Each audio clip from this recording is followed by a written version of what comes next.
All right, you got to pick one.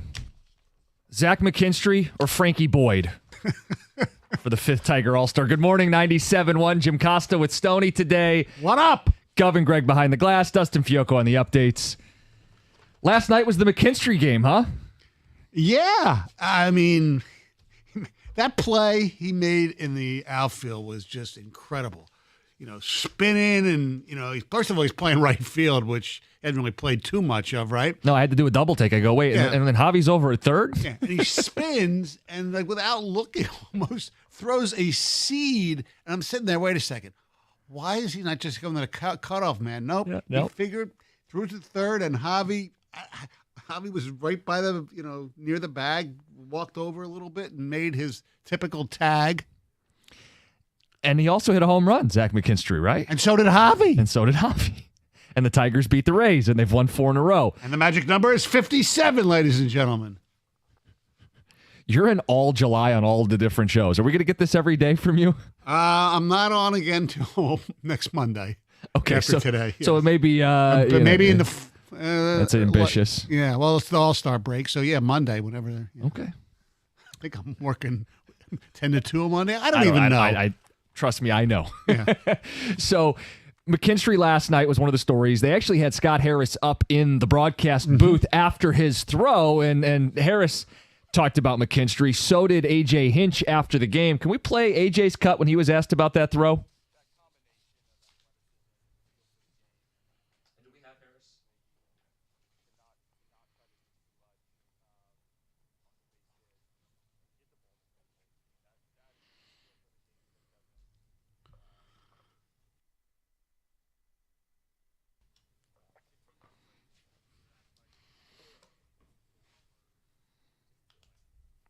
Let's get him to Atlanta. Scott Harris, what did you think?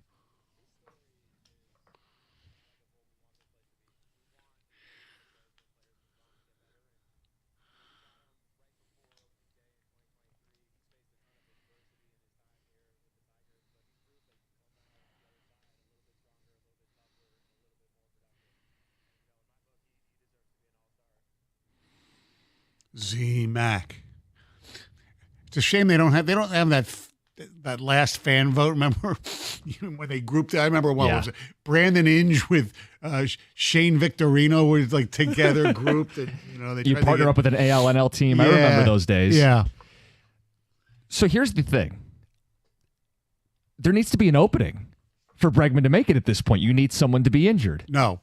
You said there needs to be an opening. You see, you said there needed to be an opening for Bregman to make it. You are so Bregman. It's unbelievable. How did that just happen? You know what I meant. I know exactly what you meant. There needs to be an injury for McKinstry to make it. And unfortunately, if you've read any of the headlines, Bregman is gearing up to play potentially this weekend, which would mean there's no spot for Zach McKinstry in the All-Star game. And you could take it up with somebody else, but it always comes back to Alex Bregman. I know.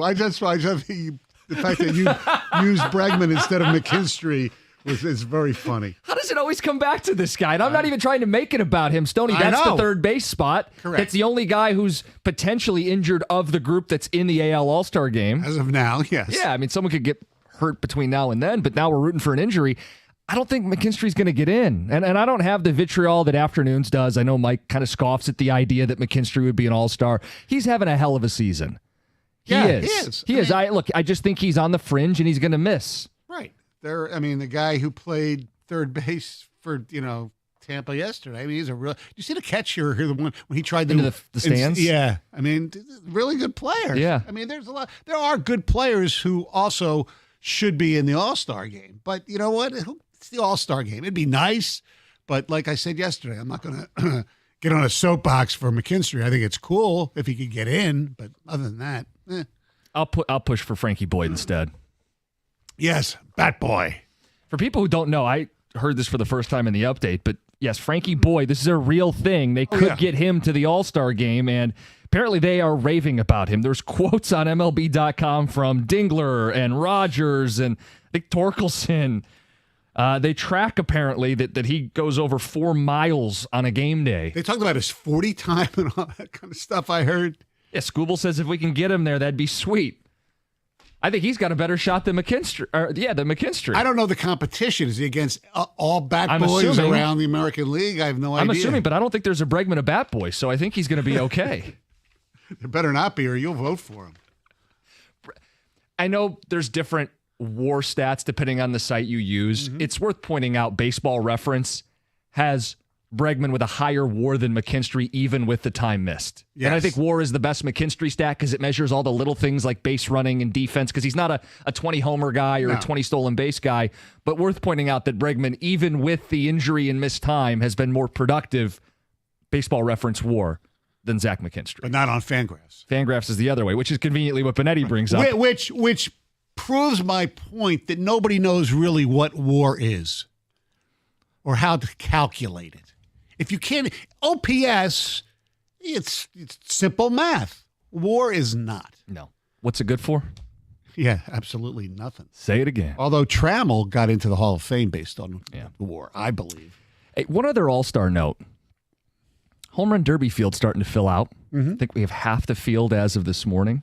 And Buxton is there. I believe he's a Georgia native. Acuna's going to play in the Home Run Derby. Atlanta Brave. Cal Raleigh and James Wood are 4 guys who are in right now. The list of guys who have declined is much longer. Shohei and Judge are not going to participate. No Ellie De La Cruz or Kyle Schwarber, last year's winner. Teoscar Hernandez is out. Pete Alonso is not going to participate. Vlad Guerrero.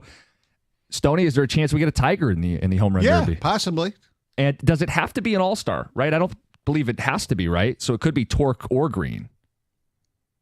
Yeah, but you know what? I hope none of them do it. You don't want them in it? No. Why not? Sometimes guys... Or you believe it messes with their swing? Are you one of those? Yeah, kind of, because...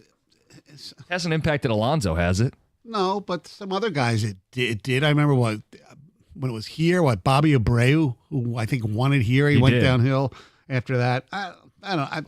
That's another event that's just like they need to spruce it up a little bit. Well, they've tried. They've changed it. And maybe they've done too much tinkering because I don't even remember the format as we sit here today. But I think part of what would get me sitting in front of the TV for it would be if I had Riley Green or Spencer Torkelson hitting in the Home Run Derby. And if you look at the home run leaders right now, Eugenio Suarez is the number 1 home run guy not confirmed for the Derby one way or another. Right. Followed by Seiya Suzuki and then Riley Green. Mm-hmm. So I think and he's got that uppercut swing. He's kind of built for a Home Run Derby. Yeah, he'd be great in the old Atlanta ballpark, which was a launching pad. Yeah. Do you guys want to see either of these guys in it? 248-539-9797. It'd be fine. I think a lot of us in Detroit are kind of spooked by Brandon Inge. Yeah, but say that again. We're spooked because Brandon Inge struggled? I would think these 2 guys are in a completely different category than Brandon Inge. Yeah, I understand that, but could you imagine one of them getting hurt? In the Derby? I'm not worried about him getting hurt in the Derby. I mean, I think you have maybe a small chance that it F's with their swing, but I'm not worried about somebody getting injured. I don't know. We get a Detroiter in there. And we have to undo what Brandon Inge did. That's true. Okay, that's a the valid last point. taste in our mouth of a Tiger in the home run. Have we had a Tiger since? I don't know. Miggy probably did it. Probably once. did. Did he? I don't know. See, Greg said he doesn't remember. Fielder, I don't believe did when he was in a Tiger uniform. He did in his career. I think Pudge was, but that was before Brandon Inge. Tigers in the Home Run Derby. Anyway. Yeah, we can look that up. But you know what? I mean, if you're going to just go by players who are going to be in Atlanta, Javi. I mean, he had 10. He's got his last night was his 10th. How many did he hit all of last year? Not 10. Yeah, I don't believe he hit 10. I mean, when I was in with for Doug when the season started, Gator, bold ass predictions, go out on a limb. Mine was that Javi was going to be 20 home runs. Well, at the All-Star break, he's halfway there. He's halfway there. He had 6 all of last year, 9 the year before that. Yeah, he's got 10. Javier Baez. His highest in a Tiger uniform is 17 the first year he was here. This team is, when you look at some of the stats too, I mean, their OPSs on people are amazingly good, even though they're not like Javi's 7. If you would have said before the season, Javi's OPS around the All-Star break could be 769. Colt Keith is upped his game. He's on a tear. Home run yesterday, number 7. His OPS is 779. We talk about McKinstry, 819. Riley Green, 876. Torque even, 828. Torres, 804. Dingler, 720. The only 2 players, regular players, who haven't had, well, Meadows has had a lot of injuries, but him and Sweeney in the lineup last night were the only ones under the OPS under 700. That's pretty damn good. You know, and we talk about how we need a right-handed bat, we need this. We do, but they've managed so far to hit just fine without it. Do you worry that they're going to convince themselves they don't need to add? No, I think. Okay. I think specifically they're gonna do offensively. something. You think? Yes. Okay. Because I know there's this conversation of where would they even put somebody? I don't care. You know? If they're an upgrade, you find a way to put them in there. And Yeah. I'm not going to even make it about Bregman, but if there's a player out there who you feel like is better, like let's say you say Suarez is number 3 in Right. baseball and homers or whatever, and you go, hey, where would we put him? We'd put him at third base, and we'd use McKinstry as the utility guy, and it's a good problem to have. Too many good bats for a team trying to win the whole thing? Right. Not a problem. Too many good players? No, you can do that. By the way, Prince Fielder won the 2012 Home Run Derby. Oh. And he was a Detroit Tiger that season. All right. So we don't have to avenge the Brandon Inge Home Run Derby. Okay, we we're can just good. stack champions. By the way, go ahead. Coming up next, I want to give a little love to somebody on this Tigers team who maybe doesn't get enough love. Okay, I feel like we've been handing out a lot of love. Yeah. But this is someone we haven't talked about. Correct. We'll do that coming up next. Stoney thinks he should be the Cy Young winner outside of Scooble. Oh, God.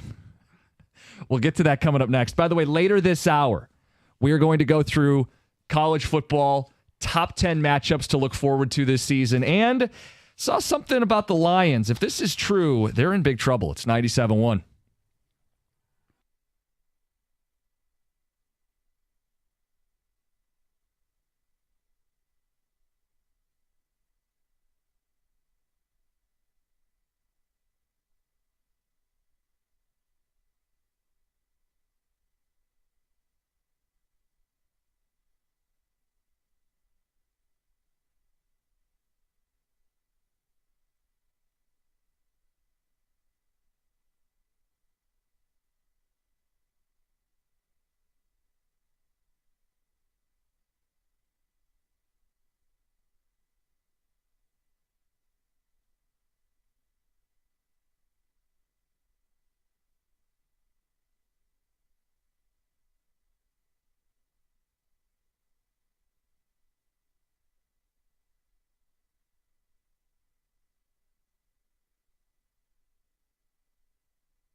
Tigers beat the Rays. Homers from Baez and McKinstry, plus a hell of a throw from McKinstry. Hey. And they're saying get him to Atlanta. The MVP of the team. That aged well. Our burial of the Cleveland Guardians didn't, as they won their first game since their burial. But kind of helping us beating Houston. We're fighting with Houston more than we are Cleveland. That's true. It's a good point. Toronto keeps winning, though. They play do, the White Sox. And they're on fire. Yeah. And Cleveland is still 15.5 games back. Yes. Right, I know. No, I was just talking about the... Yes. The body's still cold. Right. Now, Stoney, we've given love to McKinstry. Mm-hmm. He's getting a ton of love on the broadcast, too. We're giving a ton of love to Javi and Mize and Torkelson and Scooble's the face and the ace of this team. But who's a guy we're not giving enough notice and attention to? The game's starting pitcher yesterday. Cater Montero, 6 innings, 4 hits, 1 earned run. His last 6 starts, okay? The last 6 starts, Cater Montero, 31 in the 3rd innings, 27 hits, 8 earned runs, 22 strikeouts, and 8 walks. It's not going to win you a Cy Young, but it's pretty damn good. It's more than most teams' number 5. Yes. And he slid in, especially when Reese Olson was hurt and Casey Mize was hurt. Jackson Jobe. And Jackson Jobe now done for the season. Yeah, I mean, it's unheralded. Right now, I mean, I don't want to be a little premature, but hopefully, because he's actually had 2 decent starts in a row, but he's pitched more recently better than Flaherty has. I'm not going to sit there and say that Montero's better, and I want to change the rotation. But, man, when you have a guy who can come up, from Toledo when emergency starts or just be there, or even in a game where you got to go chaos and start somebody else, and he can confident that he can go 5 or 6 innings, and he keeps getting better, man, that is really underrated, what he's been able to do for this team. I mean, I think he only has really 3 bad starts all season. His first 2 were horrible, and then he had 1 before he went on that 6-game streak that I mentioned. He's been really good. He has been. I'm happy to give him a little extra love today, too, because I don't feel like anybody's talking about the lift that he's given them. He has. Because you're right. He's not an ace or a Cy Young, so he's easy to lose sight of. But this team of strength is pitching. Yes. And he is part of that. Yes. Some ticket texters. I think Green would be smart to do the home run derby to grow his name in the MLB among fans outside of Detroit. We asked, do you want a Tiger in the home run derby? Last night was another night where Zach McKinstry told Cookies and John Bregman who. I'm telling you guys, we don't need an injury-prone third baseman who won't be ready post-All-Star break. Signed, Will. Well, he may be ready pre-All-Star break, and the irony is it would keep McKinstry from getting in. Yes, that would be ironic. And if he isn't healthy, McKinstry's on the short list of guys to get to the All-Star game. But, guys, I need to stress that Bregman is the better ball player. And I say that as someone who attended Central Michigan University, who screams fire up chips any chance I get, who plays this drop. Bregman's better. Well, I want my team to get better. And it doesn't mean McKinstry's relegated to the bat boy. He'll still play right field as he did last night. He's played shortstop. He can come in as a pinch runner like he did on Sunday and steal a bag. He can play first base if needed now. Right. He can be an everyday player, but to play a different position all the time. Right. And it's insurance because he is performing way beyond anything he's done in his career. For a 30-year-old ball player to have a breakout season, you're not sure if it's going to last all year. I mean, I was listening to Gator rattle off stats on McKinstry yesterday, and there was nothing to suggest this was coming. He's been in New York for a couple years. Yeah. I'm enjoying every second of it, but insurance against Javi, with the Vierling and Meadows struggles, and some of that may be explained by them not having spring training, another bat doesn't hurt. No. And the best bat, potentially, would be Alex Bregman. By the way, I do want to mention Montero because I was trying to figure out where they got him from. They signed him when he was 6. He made his debut in the organization. It looks like the Florida Rookie League or their Dominican team when he was 16 years old. So he's a long journey to get here. Yeah. He just turned 25 2 days ago. And he probably has team control for 5 years. Yeah. I mean, that's the thing. He made his debut a year ago. He's going to be in the org for a minute here. Roy in Clarkston says, I voted for Frankie last night. As they talked about, there are 4 bat boys to vote for, and only 2 make it to Atlanta. So there is a push for the bat boy as well. Well, we are pretty damn good at voting. Yeah. Look, this place loves baseball. Yeah. We love showing love to our guys. It's why a guy who is a utility player in McKinstry has picked up so much love and adoration in the city. We're going to get to college football at 6:35. It's on the brain, especially for me. Yeah. So I could tell you about this game that came out yesterday. Please I don't know do. how much you're going to register. You don't play video games? I don't care. I'm Okay. interested. Okay. Like I said, I'm living vicariously through you. So it's improvements. Okay. So last year was the first year back, and some things you could tell they just wanted to get it out.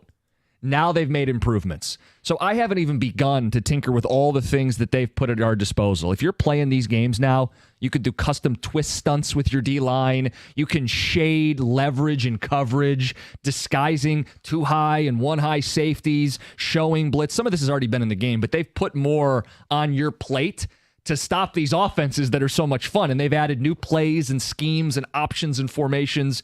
And I was tinkering with the custom playbook. I played some online games against other people just to see what people were up to. I'm more interested in your roster construction.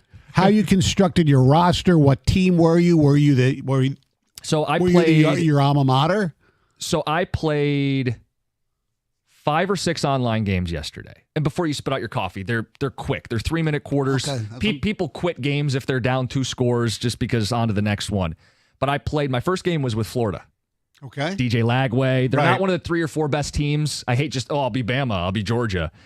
Played with Florida a couple times. I played a little bit with, actually played a game as MSU. Okay. Wanted to tinker around with them a little bit. Aiden Childs get any better? A little better. Yeah. But yeah, I played with Oklahoma. Anyway, the story was online. You might get a kick out of this. Some people will put a headset in, Right. and they'll just trash talk incessantly. And I don't really play with the headset in. I mean, I could. Is there video you can see? So if No, you you wanted can't to see who them. the person is? No. But this one guy, he starts trash talking from the coin toss. He's like, put a mic in, you little bitch. I'm like, whoa, hey, I'm just here to play the new game. He's dropping all kinds of stuff. Right. And I won the game on a 2-point conversion at the buzzer. And let me just tell you the satisfaction of hearing his mic just put off, out, done. But it's fun. The game's cool. I did start one of the online dynasty, not an online dynasty, an offline one, just to kind of see what's. They've added so many new traits for your coaches and level of detail. I love the game. It's a lot of fun. I saw that they do play Mr. Brightside in Ann Arbor. And yeah, someone posted a clip of Michigan State. Mm-hmm. They've added. Oh, that's the other thing. If you'll know what I'm talking about if you played the game last year. It's not the same boring drums over and over and over again in the menu screens. They've added fight songs and like band covers of real songs. So there's a little more variety when you're in like the menus and the loading screens and everything. Like I said, last year felt like we just got to get the game out. We want it to be playable, but all the little details they were able to put in this year. Like Enter Sandman is in the game now for Virginia Tech. Oh, that's nice. So they've done more. They do Hang with the On game. Sloopy for Ohio State, that type of thing. Maybe. I haven't played with them yet. When you play Penn State, are the fans all wearing white? Is it a whiteout? You can do whiteout. I did play with them. That was one of my losses yesterday. You can't get away from it. You know, if you're playing as James Franklin, it's only so much you can do. Poor Drew Aller threw 4 picks. It was a. I'm trying stuff. The game just came out, but had a lot of fun with it. Who did you play against, though? A lot of LSU's and Ohio States. Okay. They're going to be popular. LSU's got Nussmeier. They've got speedy receivers. It's speedy tailback. So it's perfect for video games. So can you double or triple team Jeremiah Smith if you wanted to? This guy who played as Ohio State, he's throwing bombs every other play to the guy. I had to run too high, push the safeties back. Once I tinker with it more, you can like guess the route. Right. And you get penalized if you're wrong, but it's built for when you play these guys online who have the same 3 broken plays. If you go, oh, that's the formation. He's already beat me twice. I know what he's going to do. You're rewarded for having a game plan. So, good. Game is out now, early release. I think everybody, whether it's early release or not, can get it Thursday. But it's got college football on my mind. And I'm already looking ahead to this season. And I know, Stoney, that the rosters are hard to keep track of. Yeah. I'm going to give you the top 10 must-watch games for the upcoming season. We'll get to that coming up next. End of the hour, I saw something with the Lions, and if it's true, they may be screwed. It's 97.1.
We are ready for college football. It is right around the corner. I've got your top 10 matchups to look forward to this fall. And if you guys haven't been dialed in, this may be your reintroduction. I'm sorry for the boring drums, Jim. Oh, sorry. I knew. The number 10 matchup is your first Saturday post Labor Day, your first Saturday night in September. Iconic brands, we are so back. It's Michigan at Oklahoma. Bryce Underwood hits the road. We'll see what he's made of against the defensive head coach, desperate coaching for his job this season. They hit the portal aggressively in Norman. Number 10 matchup. Stoney? I definitely want to see that game. I mean, you have two historic programs. You mentioned the Underwood thing. I just, I know people who are actually going to the game because they go to one road Michigan game a year, and This is the one. that's the one. And ticket prices are out of control for this game too. Spread's 2.5. Supposed to be a close game. This is personally the game I am looking most forward to this upcoming season. Stoney, I am one of those people that is going to the game. Me and my brother are going with a pair of friends. Oh, from, that's right. You have a brother who high lives school. down there, right? Yeah, and so we're going to this game. Jim, you nailed it. This is a big year for Venables. Had a good year two sandwich between 2 6-6 seasons. So this is huge for Oklahoma. And it's a launching pad game. Like, the winner of this game is going to have a conversation. The loser, awful start. No, this is a perfect helmet game. And they've only played once, right? Wasn't it like a 76 Orange Bowl or something I read about? Yeah. So this is so refreshing just to see, on the field, these two uniforms matched up against each other. No idea what's going to happen, but I just wish it was a little bit later. See, but you need some big games early, and that's my number 9 game is actually a kickoff game. Week 0? Week 1. Week 1. Week 1 actually has 3 games on my list. We are starting college football with a bang this year, and it's Notre Dame, fresh off a national title runner-up, hitting the road at Miami with Carson Beck August 30th. Look, anytime Notre Dame plays Miami, you just go back to the Catholics and convicts. Yeah, it's so much fun to watch them play against each other. It'll be nice to actually see the Miami Stadium actually filled. I wish this was in South Bend. It's just a better venue, but yeah, I'm looking forward to that. That's a good one. Yeah, non-conference game, not involving the Big Ten or the SEC, so you have a little variation here. Yeah, I'm really excited for this one. Kind of like Notre Dame going on the road at Texas A&M last year. Mm-hmm. All right, so I'm not a fan of the heavily populated great games on opening week. We can get to more of that as we go Spread through them this. out, yeah. But I do like that this matchup is there, the history, the tradition, and it's going to be hot. Oh, yes. Number 8. Could be affected by a hurricane, by the way. Well. Number 8, Bama at Georgia. You might be thinking, why is this at 8? It could be way higher on the list. Yeah. First, you know why I'm really looking forward to this game is because even though they're in the same conference, they don't play a lot. The games they have played have been, the SEC championship game, the national championship game with the Tua throw. I can't remember off the top of my head, and I'm sure Jimmy obviously would probably know, and even Kenny, because they're bigger Georgia honks around here. I can't remember the last time they actually played at Sanford Stadium. It might have been the blackout Stafford game. Wow. Could it really be that long? I know that was at Bama, that game. At Georgia. Or at Georgia, Yes. I mean. Greg, what do you think of the matchup? Look, it's a good matchup, but I think we do have an SEC that can be littered with a lot of these games. So, yeah, it can be a big matchup, two big brand names that have dominated college football over the last half decade. We'll see how this shapes the SEC in the first month of the season going forward. I think this game should be ranked 1 or 2. I know this you is would. Still You the love this This is game. the vintage game. This is the playoff tone setter. Determines who kind of controls their destiny more. The winner does, and the loser already is, getting a tight sphincter. I think this should be probably 1, 2, or 3. Probably 2. Okay, look, loaded defenses, NFL talent, both are bringing in new quarterbacks. I got better games, and we'll keep it moving because number 7 to me is LSU hosting Florida. This is a night game on ABC. Oh, the night game at LSU. DJ Lagway breakout season. Can they win at Death Valley? You got Nussmeier slinging it the other side. I think this could be a high-scoring, late-night thriller on September 13th. Oh, it's a great game to watch. It's also, hang out, watch the game. You got to get up early for opening game of the NFL season the following day, right? Yeah, I do think this is more of a kind of a throwback to the mid to late 2000s. I mean, we'll see how it plays out this year. It is early in the season again, so we'll see that fork in the road SEC game early. And that's the key. If Florida does pull this off, it sets them up for a game where they host Texas in the Swamp later, but that game won't matter if they don't get this one. And if LSU loses, the heat will start coming on Brian Kelly. Yep. Well, I mean, we'll get the other one. They have a tough game to start the season, LSU. Yes. But this is actually one of my favorite games of the year. I think this is one of the rivalries they play every year no matter what, that usually delivers from a competition standpoint. It's like no matter how good or bad either team is, the other one always rises up. Like I'll remember the Joe Burrow team. Florida gave them a lot of trouble, probably gave them their toughest game of the year. Number 6, the top 10 must-watch games ahead of college football. Oregon at Penn State, September 27th, already announced as a whiteout. Oh. I know Penn State was upset last year about not getting a proper whiteout. This is Oregon's biggest test of the year. They don't play Ohio State in the regular season. They got to go to a true Big Ten venue, and Penn State, once again, a preseason darling. Look, Drew Aller against Detroit's own Dante Moore. We'll see if Dante Moore, has gotten better since his time at UCLA. That's going to be a great game, absolutely. Especially it's a night clash. Love it. Probably big noon. It might be. I will say that this is a conference game, but it's different. Seeing Oregon travel to Penn State, big atmosphere, rematch of last year's Big Ten title game. Yeah, Also, it's a night rematch game. of the Rose Bowl from years and years ago, right? Dan O'Neill, Kajana Carter game. Yes. I'm looking forward to this one. This is a fresh matchup for the Big Ten. I know they played last year in the Big Ten championship game, but I can totally see Oregon, just with their history, going in there and winning this game.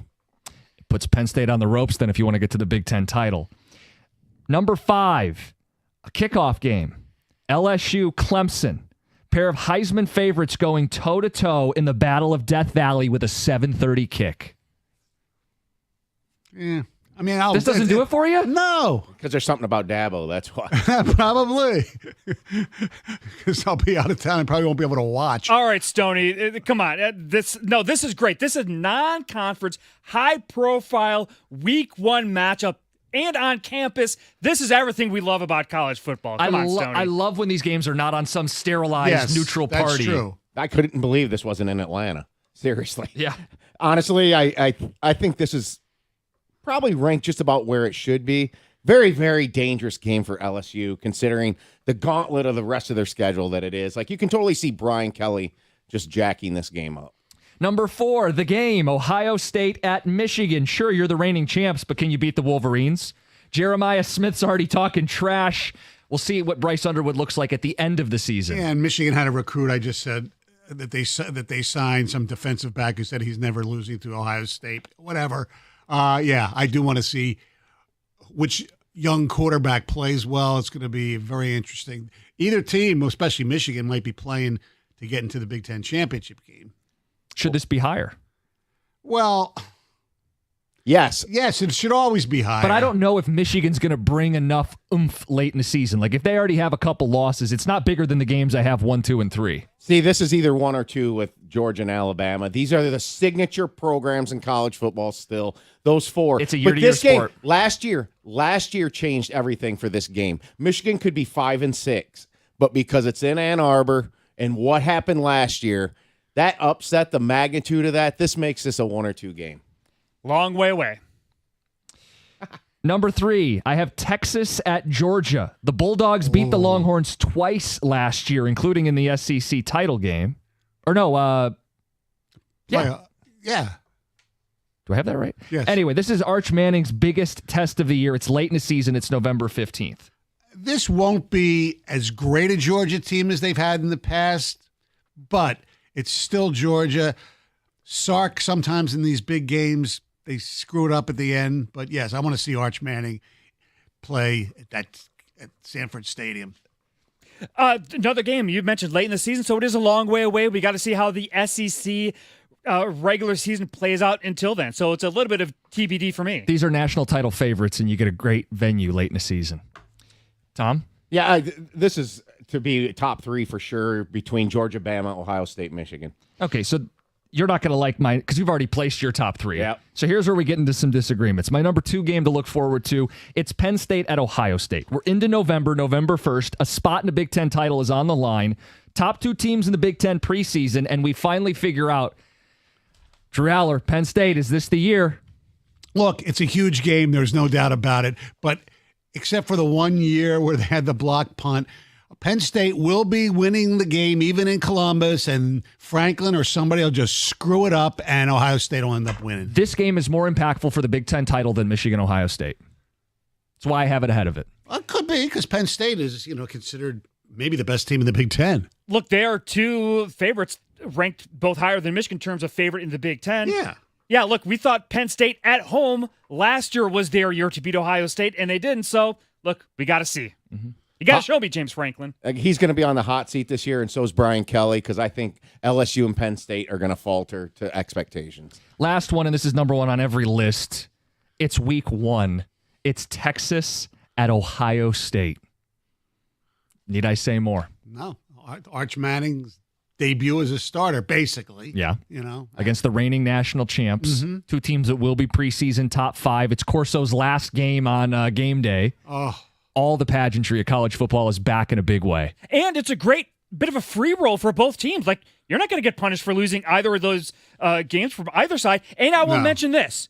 In 2005, Texas went into Ohio State. Late game touchdown from Vince Young to Lima Swede kicked off their national title run. Does this deserve number 1? No, because it shouldn't be opening week. A game of this magnitude, of these teams' level, the college rust, it should at least be week 2. I don't like this game week 1. Wow. You don't like my opinion. I could tell by your look there. Oh, here's what I don't You like. want to say something real mean to me. All right. Explain to me how Alabama LSU is not on this list.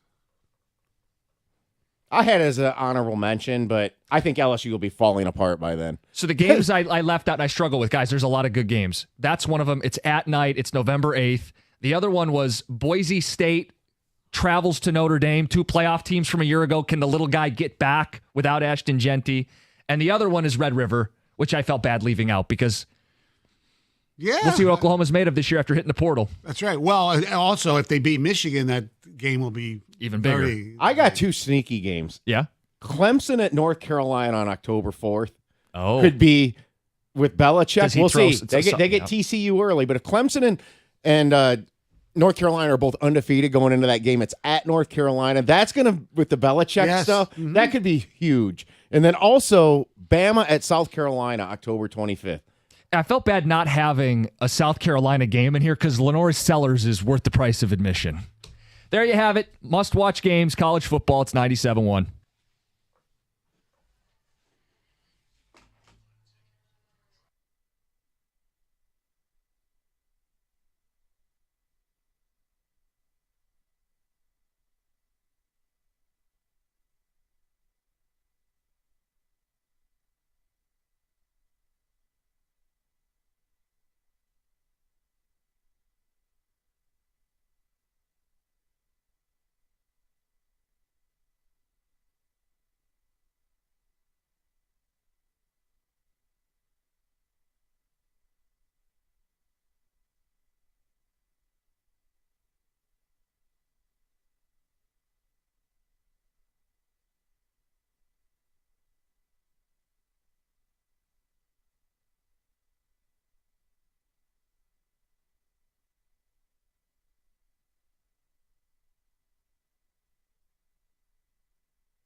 AJ Hinch after the game says, let's get him to Atlanta. Zach McKinstry with a homer and a hell of a throw from right field as the Tigers beat the Rays. And anytime you can cut down Jansen, it's a good day.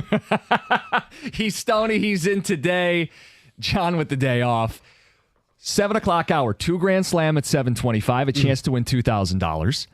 It's Prime Days. We'll get into topics about useless things that you bought. Stoney, I saw something with the Lions, and if it's true, we're screwed. We'll get to that in a second. First, some ticket text from those college football matchups. The must-watch games. Ticket texter says, I see you picking 3 Ohio State games in the top 5. Go Buckeyes, signed Steve. They're the reigning champs, and they play Michigan and Penn State and Texas. Texas, yeah. Yes, it's pretty defensible. They're going to have a huge say in this. Ticket texter also said none of these games even matter. Well, to which I would say, fine, Lions-Packers doesn't matter. Don't watch. I understand that sentiment, but there's still great viewing experiences, or in Greg's case, going to Oklahoma to watch in person, or, if you're lucky enough to be in Ann Arbor when the Buckeyes come in, at the end of November in person. But the idea that because Texas, Ohio State is not an eliminator game on August 30th, you shouldn't watch. The Lions and Packers will play week 1. Yeah.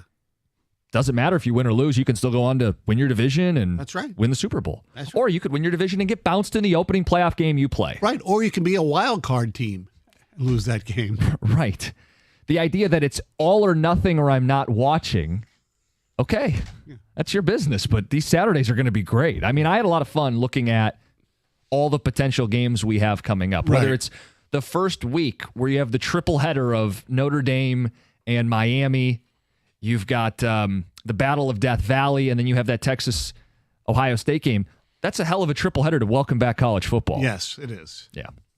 Michigan with a real big non-conference road game. And anyway. Ticket text 248-539-9797. Someone says, Stoney, appreciate the shout-out for Cater Montero. Impressive win for the Tigers. They beat a good team and a good pitcher, and everybody contributed. Doug in Rochester. They face a good pitcher today, too. Who they face today? Pinto, whatever his name is. I forget how you pronounce it. There's so many guys' names I forget how to pronounce. Because he gave them trouble the last time they played them down there, if I'm not mistaken. Costa needs to get off his high horse and stop knobbing for Bregman. He didn't want to be here in free agency. Now you want to overpay more, and he's injured right now. The whole look, I'm going to stick up for you on this aspect of Bregman. The whole we don't want him because he turned us down the first. That's such a wussified take. He's going to come here and not play well and not play hard. Come on, get over yourself. Don't be so butthurt. Thank you. You're welcome. And I know I go a little overboard with it, but he is, if he's available and if he's healthy, he makes them better. And that's all I care about. I don't care about hurt feelings from the off season.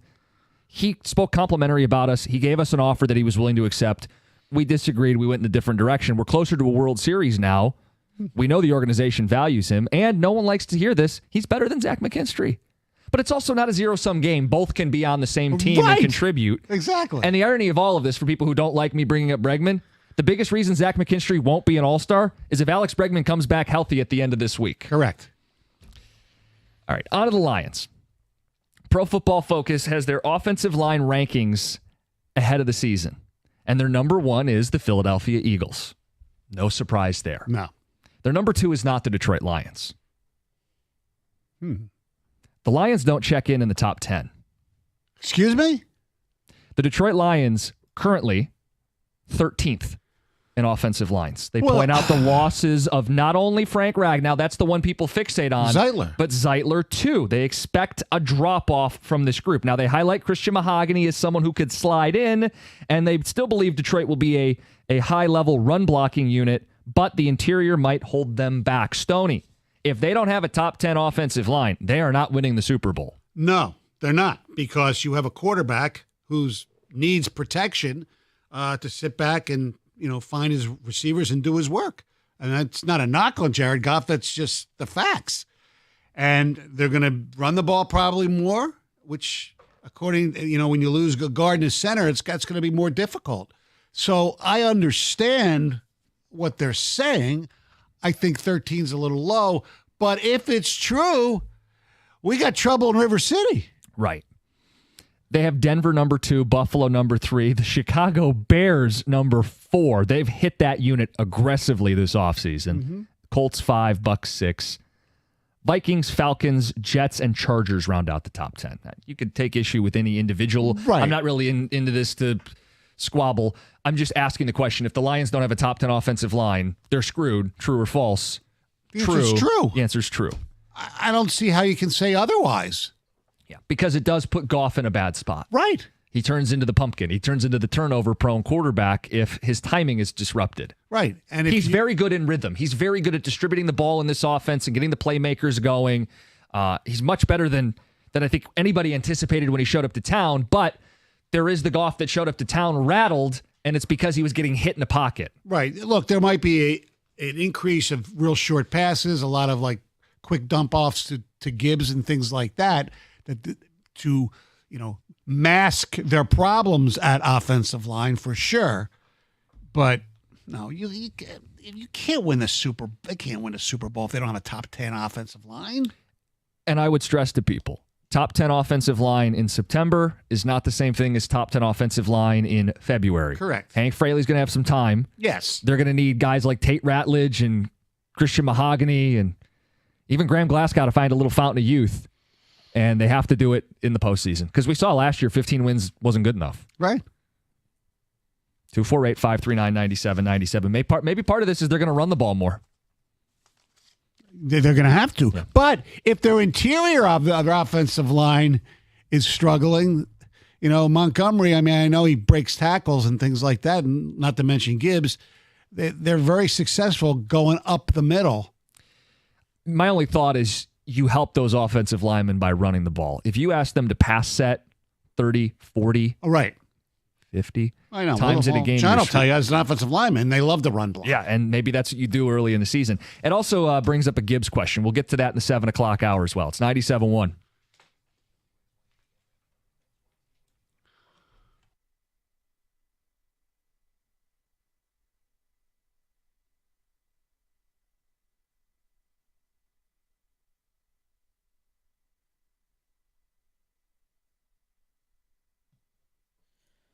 Brought to you by Twin Peaks. It was quite the performance out of Colt Keith yesterday, cranking 2 doubles and a home run to help lead the Tigers to a 5-1 win over the Rays. Detroit now aiming for that series victory tonight as they host Tampa for a 6:40 first pitch. All the action carried right here on the ticket. It is the final week of baseball prior to the All-Star break. Yesterday, Byron Buxton entering the Home Run Derby. He'll be joining Cal Raleigh, Ronald Acuna, and James Wood as the current participants.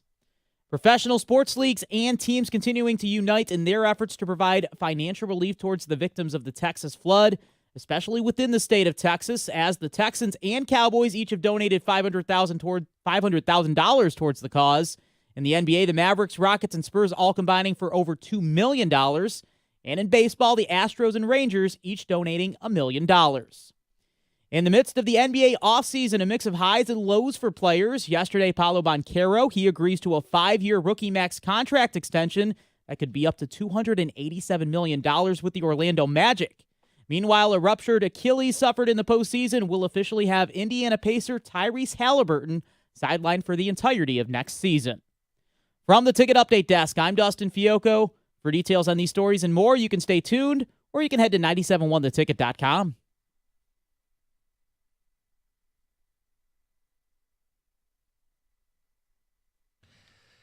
Ticket text flooding in. Your thoughts if the Lions' offensive line takes a step back all the way out of the top 10, does it mean they won't win the Super Bowl? Pro Football Focus has them falling. They have them 13th. Yeah. And I get it. You lose Frank and you lose Zeitler. Those are two vets, proven performers. Decker getting a year older. Yeah. Glasgow didn't have a great year last year. You're going to start a rookie on this offensive line, and you're going to start potentially 2 guys who have very little experience. Right. Maybe they get molded like clay, and at the end of the year they look great, but out of the box they are significantly worse than they were last year. And you made a great point that Hank Fraley, he can do a lot of really good things, but the offensive line that you see in September you might not see in February as far as the quality should get better, barring their health concerns. By the way, I do want to mention the pitcher that I forgot how to pronounce it. It's Ryan Pepio, Yes. who the last time he faced the Tigers, 5 innings, 3 hits, 1 earned run, 7 strikeouts. So Who are the Tigers throwing tonight? Is it Flaherty. Jack? Yeah. Okay. We'll see what kind of Jack we get today. mhm. Texter says, I get the O-line takes a step back and they need to be top 10, but we also need our D-line to step up and be top 10 to lessen the blow, which leads me to why is Za'Darius still not back? I'm more worried about the interior without McNeil. That's what I'm worried about. And, You know what you need? and DJ Reader did not have a great season last season. How much of that is he was injured coming into the season? Do we get kind of the last hurrah? Because I know he's at the end of his career. I know. This will be it for him this year. Yeah, it's him and a rookie. Yeah. So you got two ends of the spectrum, and fair. Ticket Texter says we're still top 3 in the league. Stop overreacting. Ridiculous. Okay. 248-539-9797. Tell us why. Why are we still top 3 in the league? Because he's a Lions fan and wants to be top Okay. 3. I mean, I hate to be smarmy about it, but that's what it is. Yeah. There's no rationale in saying we're going to lose an all-pro. Well, Frank was old. Yeah, he was elite. Yes. He was elite no matter how banged up he was elite. You're not elite at that position. Zeitler was a guy who was a Pro Bowl guard Right. in his first year with the Lions, or 2 years ago. Yes. Replacing those guys, you know what it is you're not even recognizing how good they were. It's like disrespectful to how good of football players those guys are. Look, they can't run every run play to the right side behind Sewell, as great as he is. I know. So when Ragnow retired, we talked about this is all about coaching and game planning. Yeah. They're going to show just how good of coaches they are. I do believe with Hank Fraley, they're in good hands. But ultimately, let's just say they're where they're ranked. You can still win that way. It's not like they're in the bottom. I don't think this team can win without a top 10 O-line. Jim, it was 12 or 13? What was it? 13th. Okay. That's still above the middle ground. Yeah, but the goal is not to be the middle ground. The goal is to be the last team standing holding the Lombardi Trophy. Right. So exactly. If they stay healthy, which I think is critical to what's happened with Ragnow, and these young guys grow as the season goes, and yeah, you're going to have your games early where they look a little rugged. Yeah. But if the O-line grows throughout the season, game planning, I think running the ball outside with Gibbs more, I think having a 6th offensive lineman there earlier in the year, all these things, keeping Laporta in more, Brock Wright. If they game plan it, you can mask it. That's what the Chiefs did when the Chiefs had their bad O-line. They still got to the Super Bowl, but the injuries absolutely crippled them. The Chiefs had a couple things going for them that the Lions do not. They were the number 1 defense, right? They had Spagnuolo with the blitzes. They had Chris Jones. They were the number 1 defense. I'm not forecasting the Lions to be one of the 2 or 3 best defenses in football. The other thing, I don't even need to say it. We all know it. Right. They have Patrick Mahomes. So when the line breaks down, he can do wizard stuff. Up until when they played the Bucs, where the injuries just absolutely crippled them. Even the best quarterback in football got exposed in that game. So Goff will as well, would be my concern. That's why I'm saying is and their health. You're not listening. The health.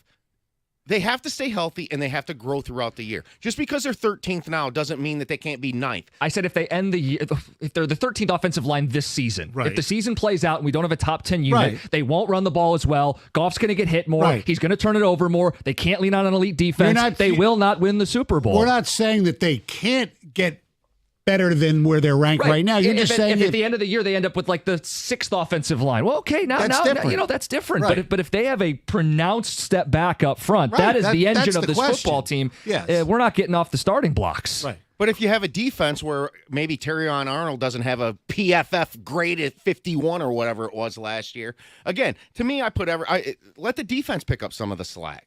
Oh, yeah. You know? The problem is up front. Exactly. The Chiefs are the example of what you just used that. The defense, it's other people have to step up. This has been they wasted the best years when they had their best offensive line, right? Yeah. And this is what happens. This is the first little chink in their armor, and there's going to be a lot more when you can't keep everybody.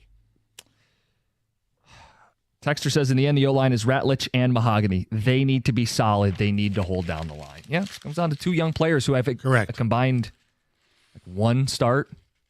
Yeah. Yeah, okay. And look, Decker has to even maintain or even get better and not age, He which has is to not going to be age. easy. Stoney, I got Well, bad news for him. his play doesn't. We're all getting older every single day. Believe me, I know. But you don't understand what I'm saying. I know what you mean. The older you get, usually you're not as he good. needs to maintain a level of play that solidifies the offensive line. Right. That's simple. Gibbs running the ball more.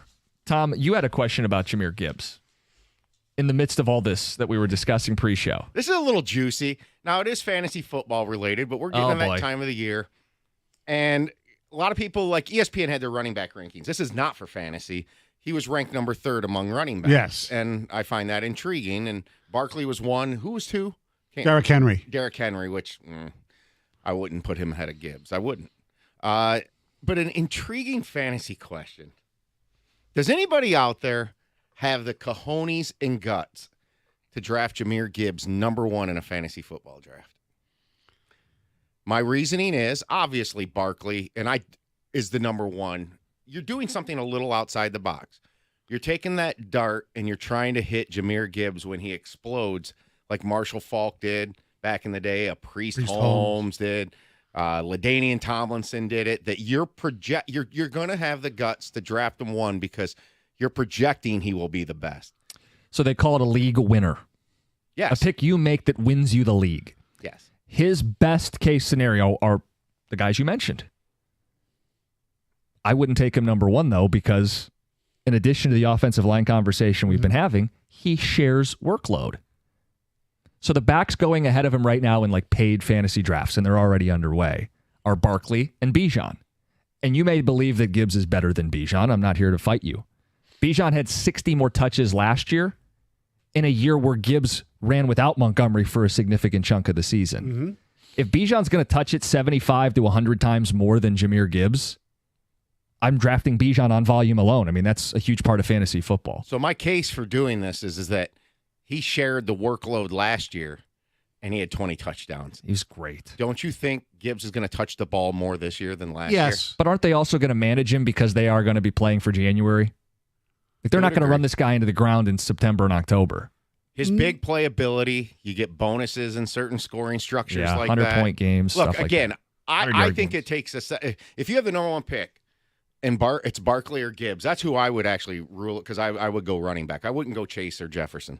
So the top 5 right now on a lot of these drafts are Chase 1, Barkley 2, Jefferson 3, Bijan 4, and Gibbs 5. And Gibbs, the case is there for him to hit the ceiling, but there's guys that are safer ahead of him. But the thing with Chase, to me, is you have Higgins there as well. Didn't hurt him a year ago. I understand that, but you're taking a chance on, as you like to use the term, being vultured a little bit. Mm-hmm.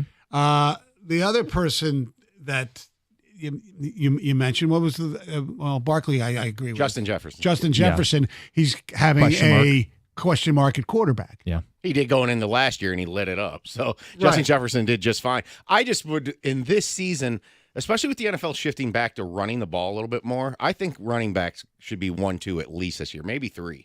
So the board at running back, you mentioned Derrick Henry. He's a guy that goes tail end of the first round. Christian McCaffrey is a guy that's going in the first round. Would you bet on his ceiling? The Niners have, quote, an easy schedule this year. If you're just saying, I want to roll the dice on who could have the highest ceiling, he's not sharing carries. Yeah, but you're also... I know. You're rolling the dice with his health. I know you are. And he stayed pretty healthy last year, didn't he? McCaffrey? No. There was 2 years ago, right? Yeah. Interesting. I just thought it'd be like, are there people? I don't think you're being a lion slappy if you do this. I think you're playing to win the league, like you said. This is a situation where you're like, okay, I'm not afraid to do this. I'm taking the chance, but it could pay off big time. 248-539-9797. 2 Grand Slam coming up at 7:25. It's 97.1.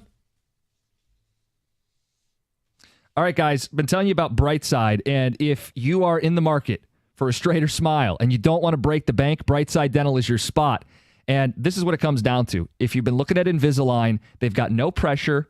They'll have a consultation with you. They'll answer all the questions you have. And if it makes sense, you can start your Invisalign journey for as low as $59 a month. Straight teeth, straightforward pricing. That's something to smile about. Mention Jim Costa in the morning show. Lock in that price. Call 1-800-PAINLESS. Go to brightsidedental.com. That's Brightside Dental. No judgment, just care.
97.1. Sun's coming up. Good morning. Got the 2 Grand Slam coming up at 7:25. 5 minutes away. You could win $2,000. Sounds good. Absolutely. 7:35, a conversation about Amazon Prime Day. If your house is like my house, you're inundated with packages. Some of them helpful, many of them frivolous. Yeah. So I want to have a conversation later this hour about things that you bought you totally didn't need and whether it worked out or you made a hilarious mistake. We'll do that later in the hour. Stony ticket text on the Lions offensive line. PFF says step back outside the top 10. They ranked him 13th. I said that's not good enough to win a Super Bowl. Texter says Decker's always hurt. We're not that good up front. They are concerned. Even if the offense plays just as good as last year, we need to be able to lean on our defense more to win a Super Bowl. We saw that against the Commanders. They need more stops and to be healthy. And McNeil probably won't be back till around Thanksgiving, right? Right, but then has a ramp-up period, and he's ready to go in January. Right. Playing his best ball in January, you hope. Hopefully. Hopefully they'll be playing in January. Anthony in Ann Arbor says the Lions didn't have a top 10 pass blocking line last year, according to PFF. Lots of room for improvement. But they could run block last year. And what if they're not as good? Yeah. That's the fear we have. Gov brought up drafting Jahmyr Gibbs #1 in fantasy football. Texter says, why would you draft a running back who splits carries and lost 2/5 of their offensive line first overall in fantasy? Come on, take the bias out of it. I mean, that's rational thinking, but you just think he's special and could have that Marshall Faulk, LaDainian Tomlinson kind of year. Yeah, I think they could feed him because short passes and lean on the ground game. I think because of their situation and needing to run outside more, I think they'll feature him. I mean, last year it was still Montgomery, right? But like Montgomery got hurt, and he still that didn't. was late though. I mean, here's my expectation. I think if they're playing that Rams situation again last year, where they went Montgomery, remember in OT, I think Gibbs is going to be out there now. I do. I think I want that to happen late in the season. I want to use both of them to keep Gibbs fresh, so then next year in the postseason they can do what they didn't do, which is feed him. Correct. I think you'll see games where Montgomery's fed the ball 8 to 10 times. So the split is going to get more in Gibbs' favor, and his explosivity. That's why I think the I butchered that a little bit, but anyways, like Marshall Faulk did when he came on the scene, or Tomlinson in the passing game. Like I think this is the year where he could be really special. Tom, you're not crazy. Todd in the car says, I was just thinking about this a half hour ago. Gibbs would be my #1 fantasy football pick if I had the choice. How about Todd just driving into work today thinking about fantasy football? I love it. This isn't bias. The guy had 20 touchdowns last year. Yeah. Right. It is a reach. When we started talking about it, I said he's going top 5 right now. It's not crazy. If you're projecting that he could end up being the best player this year, nobody had Saquon last year at this time. Nobody. Yeah, Saquon was not a first-round pick in a lot of fantasy I'm scared leagues. he gets hurt. What if he gets hurt? Right. I mean, I'm concerned this year for Saquon. You have almost 500 touches. It's all downhill from here. Texter says no. Jamar Chase should be #1 overall because Monty will eat into goal line touches. Can Gibbs replicate 20 touchdowns if he's not getting goal line touches?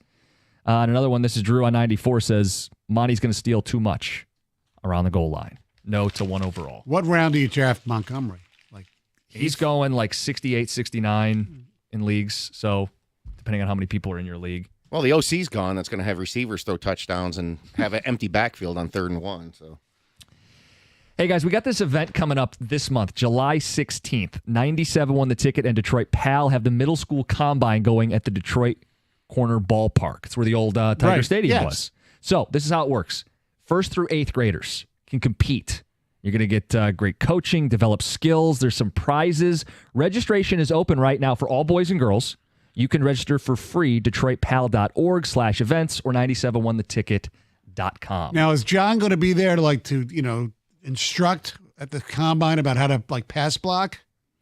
I think we're both going to be there that morning doing the show. No, I know, but is John going to stick with all around? due respect, I'm not asking. I was a high school offensive lineman, Stoney. I can get in the pass set. Okay, I can show him the sled. Shame on me. I know I don't look like a high school offensive lineman. I don't know what John's role is going to be. I don't know if he's going to have Jack involved at all. I mean, Jack's going into high school. He'd be on the peak. He'd probably want to be the better athletes out there. Mm-hmm.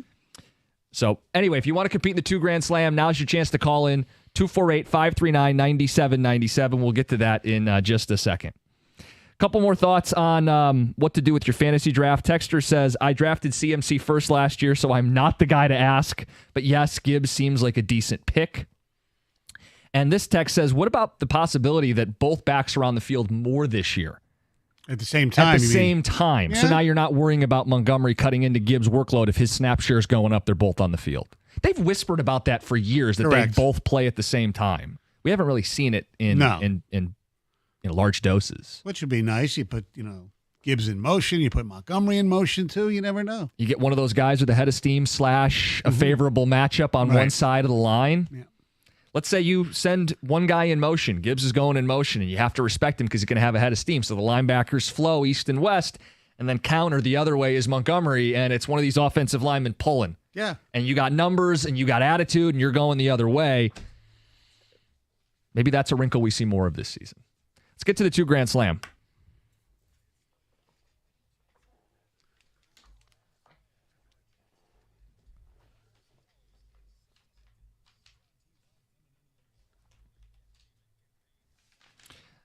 All right, if you're new to this, it's 60 seconds. You got to get all 10 right to win $2,000.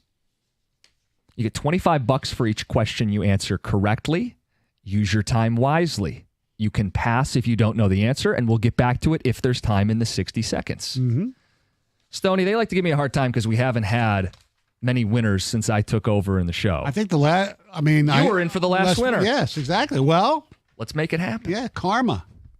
Our contestant today is Brett in Monroe. Brett, good morning. How you doing? Good.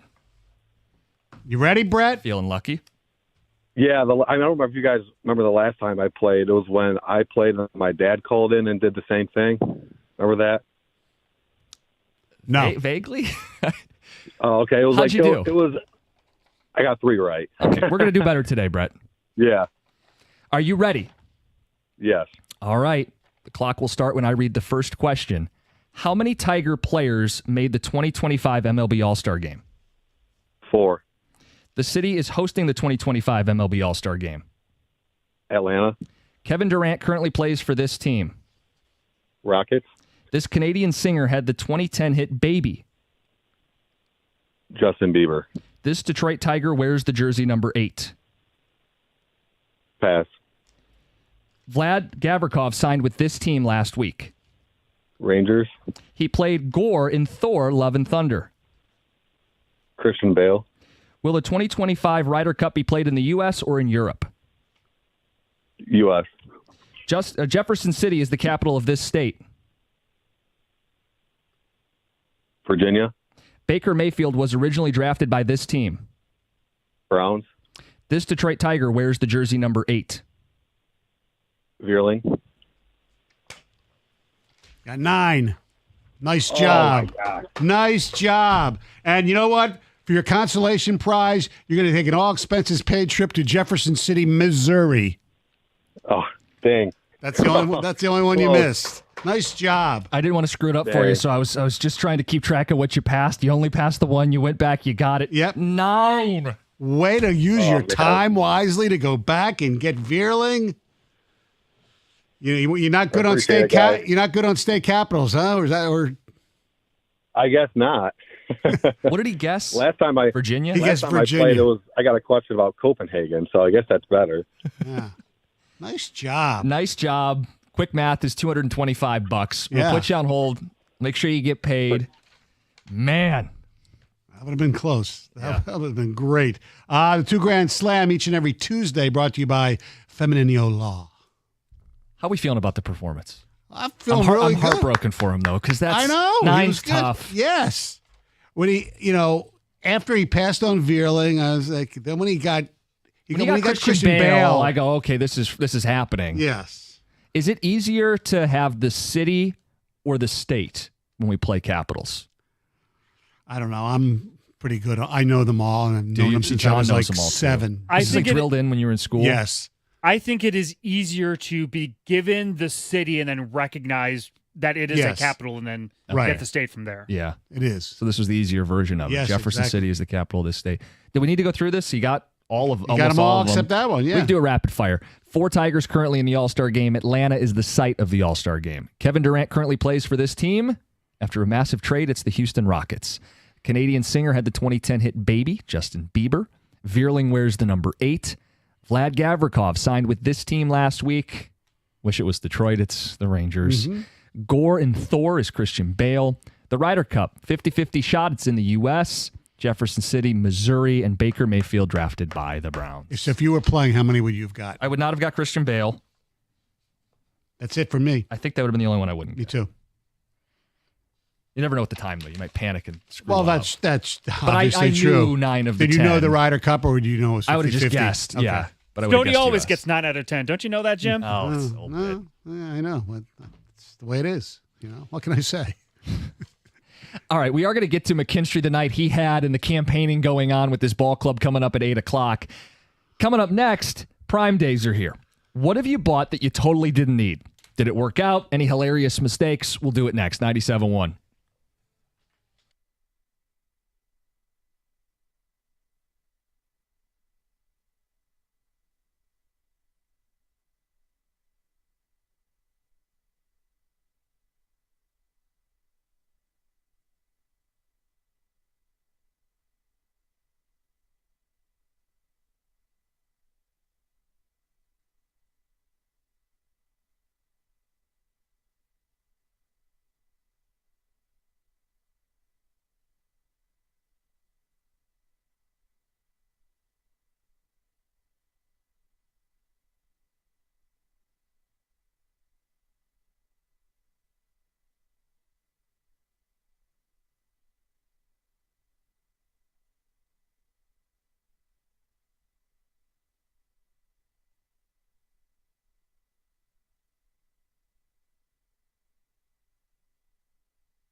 Dan Dickerson's call, AJ Hinch after the game.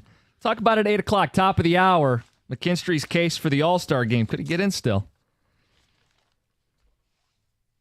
By the way, got a ticket text. I want you to address this, Stoney. Okay. Good morning.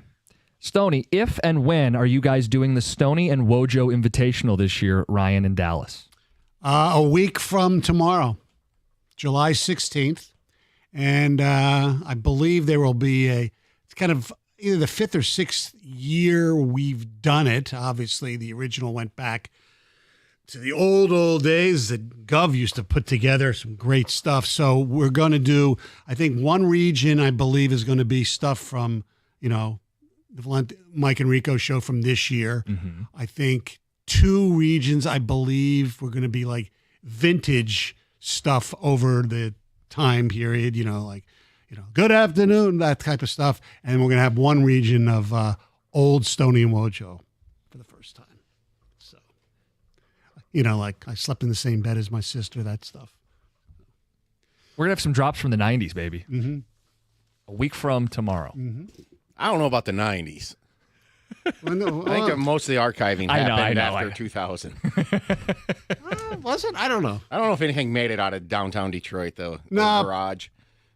Yeah, maybe not. I don't know. And it has to be, so is there anything from the station as a whole? Or it's just what, the one region is just what they did in the afternoons?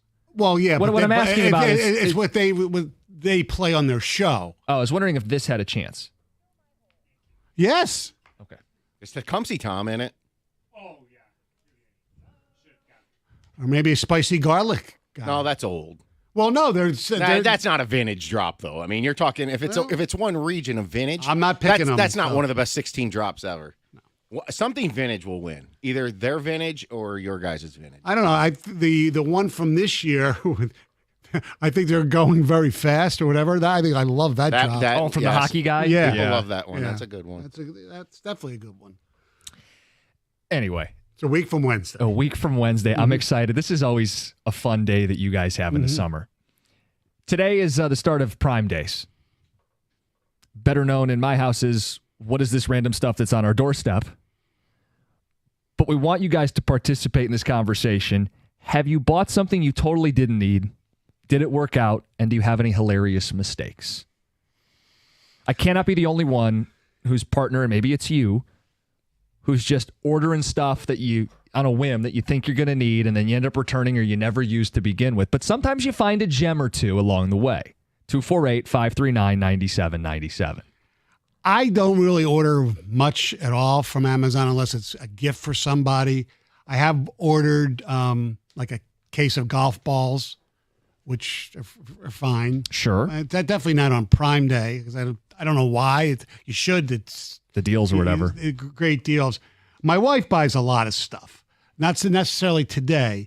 Shoes, clothes, coffee, stuff for the dogs. Sure. So I asked her if there's anything that she didn't get, by mistake or, Yeah, anything that was noteworthy. Right. Well, she said she ordered 5 short jackets to wear with a dress, ended up returning them all, but must have got the bags. They came mixed up when I returned them because I was notified that I did not return the correct item. I was charged for it despite trying to explain to customer service what happened. Oh, my gosh.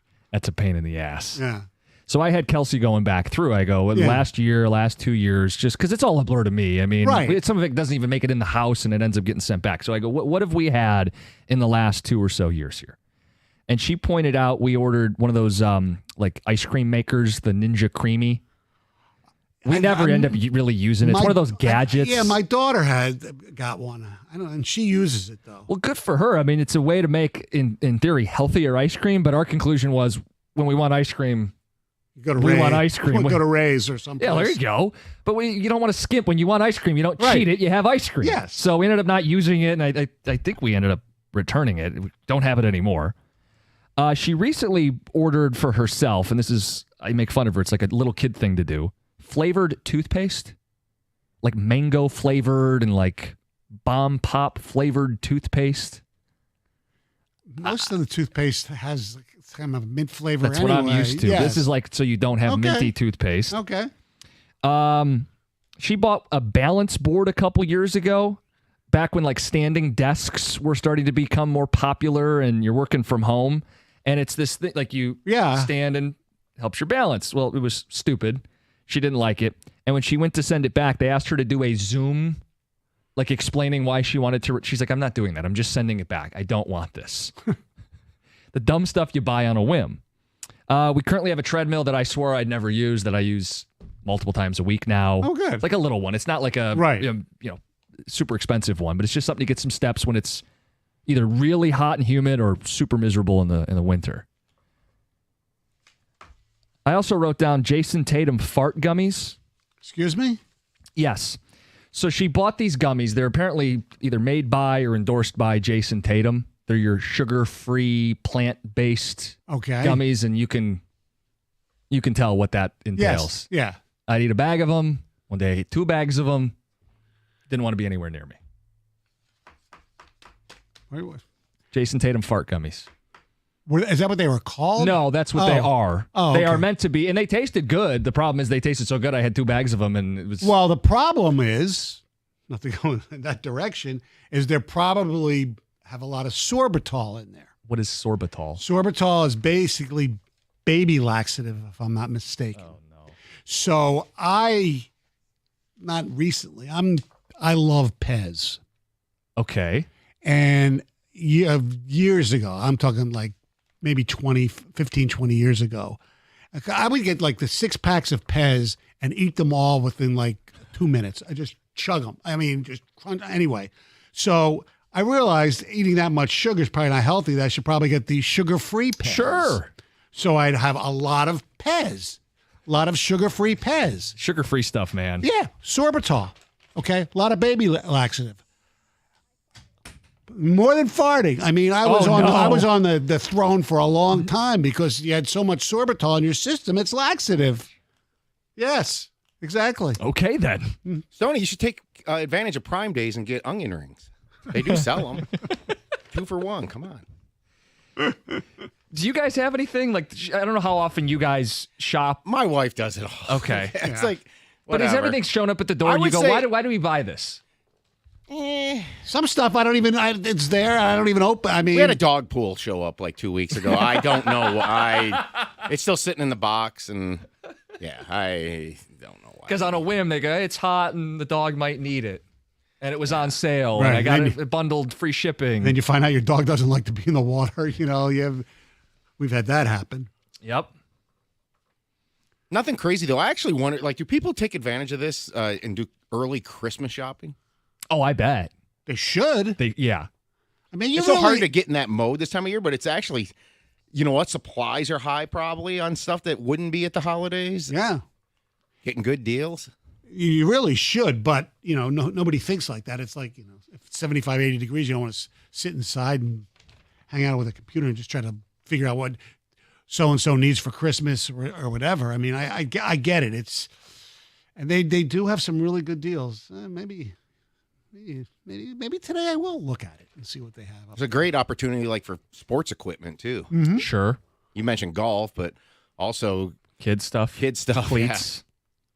Okay, so by the way, like what do bats cost these days for you? Oh, Stoney, we haven't gone to the dark place yet, the $300 bat, but it's disgusting. What's more expensive, hockey sticks or bats? On average. Because I know hockey equipment has always been expensive. Probably. And if you want the right stick, that's, you know, I think it's the bat. I think the bat's overrated.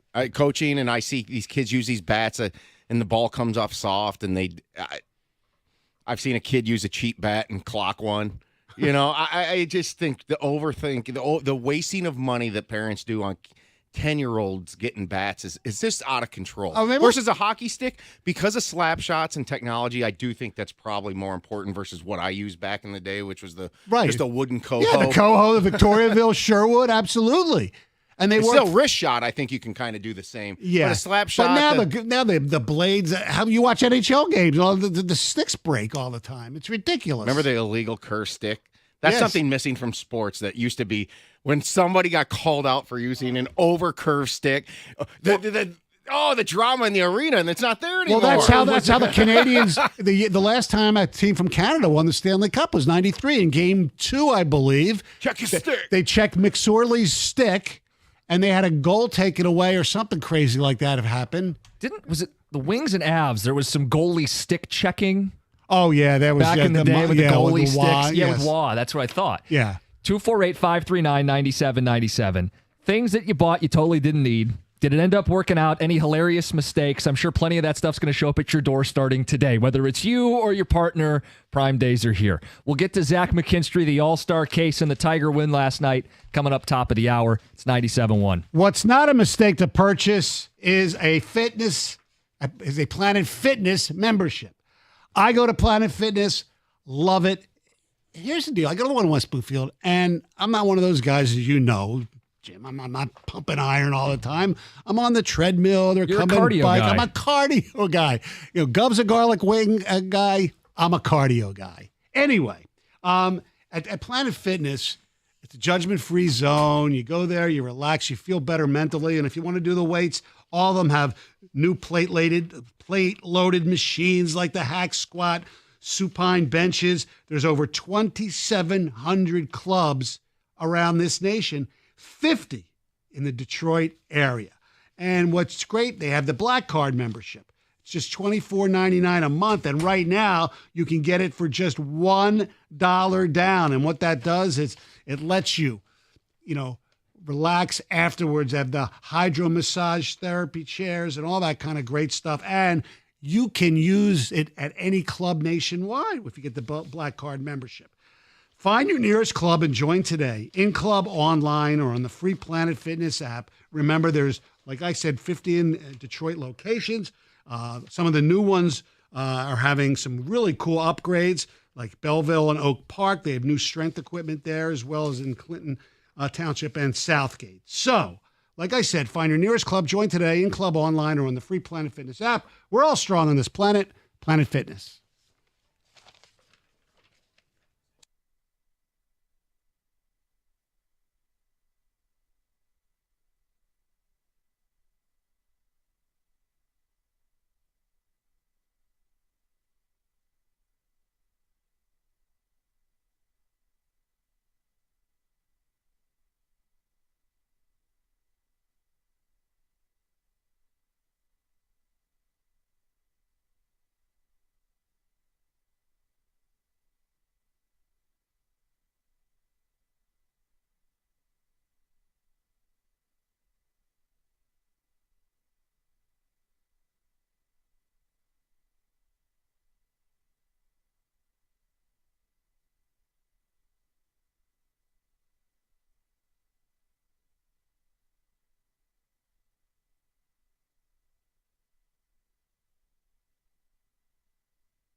Ball was flying at the ballpark last night. Tigers on a homestand before the All-Star break. Got a homer from Baez and McKinstry in there too. Javi with double-digit home runs. Didn't do that either of the last 2 seasons. Nope. He did it before the All-Star break. Talk Tigers coming up top of the hour. Ask you guys about Prime Days. If it's anything like my house, stuff's just going to show up the next couple days. Some of it will be helpful. A lot of it you're going to be oblivious to. But I'm curious if anything has shown up that you thought, this is ridiculous, we don't need this. Did you end up liking it, or do you have any hilarious stories?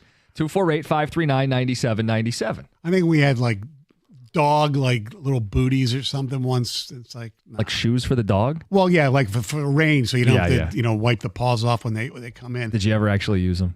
Yeah, they shouldn't, and they didn't. The dog didn't like them. It's like should I go try to like lick them all the time? It's like, all right, that's a waste. I brought up Ninja Creamy. We never really ended up using it. All these kitchen gadgets. A balance board is like a standing desk thing. Jason Tatum's gummies for a sugar-free option. They ended up being fart gummies. 248-539-9797. You brought up your story. Cindy bought all those jackets and then returned them. Texter Yes. says, ordering 5 jackets and returning 4 is the behavior that's going to make free returns go away. Don't do that. She's not the only one. Everybody's doing that. Right. She's not wearing them and then No. But I think he's saying because they have to pay for the shipping and they're going to stop Correct. doing it. Too late. Everybody's already doing this thing. Right. You buy something. I don't do this, but I see this at our house. You buy something. Oh, I liked it, or it wasn't the right size, or Right. the fit wasn't right. Color's not what I thought. Right, because you don't know. It's not like a clothes. brick and mortar where you go in and try it on. Right. You have to try. I mean, you have to try it on somewhere. Yeah. Ticket Texter said, pasta maker. Thought it'd be a romantic gift. It was terrible. We used it once and gave it away. You ever bought those pasta makers? No. We bought one too. It's sitting in a cabinet somewhere. I remember for a wedding when we were registered, we had like a bread maker, and I think we used it like once. That's almost a different conversation. All these kitchen gadgets that you like have Well, these ideas. it's a different conversation. I don't know if, because we mentioned, the price of, bats and hockey sticks. People are texting in about it. Well, there are a lot. Golf equipment is ridiculous. I mean, what people pay for a driver, it's a good new, and they How come out with different ones every year, like the same brand or whatever they upgrade. A good driver these days are like, top of the line, are like $600, $700 for a driver. Putters, these Scotty Cameron putters with, everything's, $350, $400 for a putter. Now, I'm the extreme. I believe that if you can putt with a putter. Sure. But there are those, oh, no, you need the exact weight balance. Now, I can't. I'm not a good putter. So No matter what. Doesn't matter, no matter what club I have. Well, that's the irony, and I think that's even what Tom was saying about these bats, these sticks, these Yes. clubs. It's not going to make you a great golfer No. or a hockey player or a baseball player. I 1,000% agree with you with putting. Yeah, it's Like true. I don't know about the miniature golf Right. putter, but like you could get a used one and do just as good. Yes. Like the old Odysseys and stuff. It's like I've used a nice one and an old one. There's no difference. There's no, exactly. It's about your Right. stroke. I think it's all mental more than anything else. Well, putting is, yeah. Yes. Like, how about this? Ticket Texter says we had $4,000 worth of bats on our bench for a one-hit game. Yeah, I've seen that. They've all got the new thing, and we get one hit. Because they don't swing at strikes. $400 or more for your top bats, and these things break constantly now. Sticks are more expensive, and they break more often than bats, and you can't share sticks. People complaining on the ticket text about those prices. That's why lacrosse, it used to be, I don't know if it still is. If you bought a lacrosse stick, like when you're 15, 16, these guys, like the professional lacrosse players, they use the same stick their whole life because they don't break for the most part. Texter says something that they bought. Got a great deal, $20 bidet. Says it's the best $20 they've ever spent. They feel like a filthy Neanderthal when they use dry paper now. It's made me an insufferable elitist.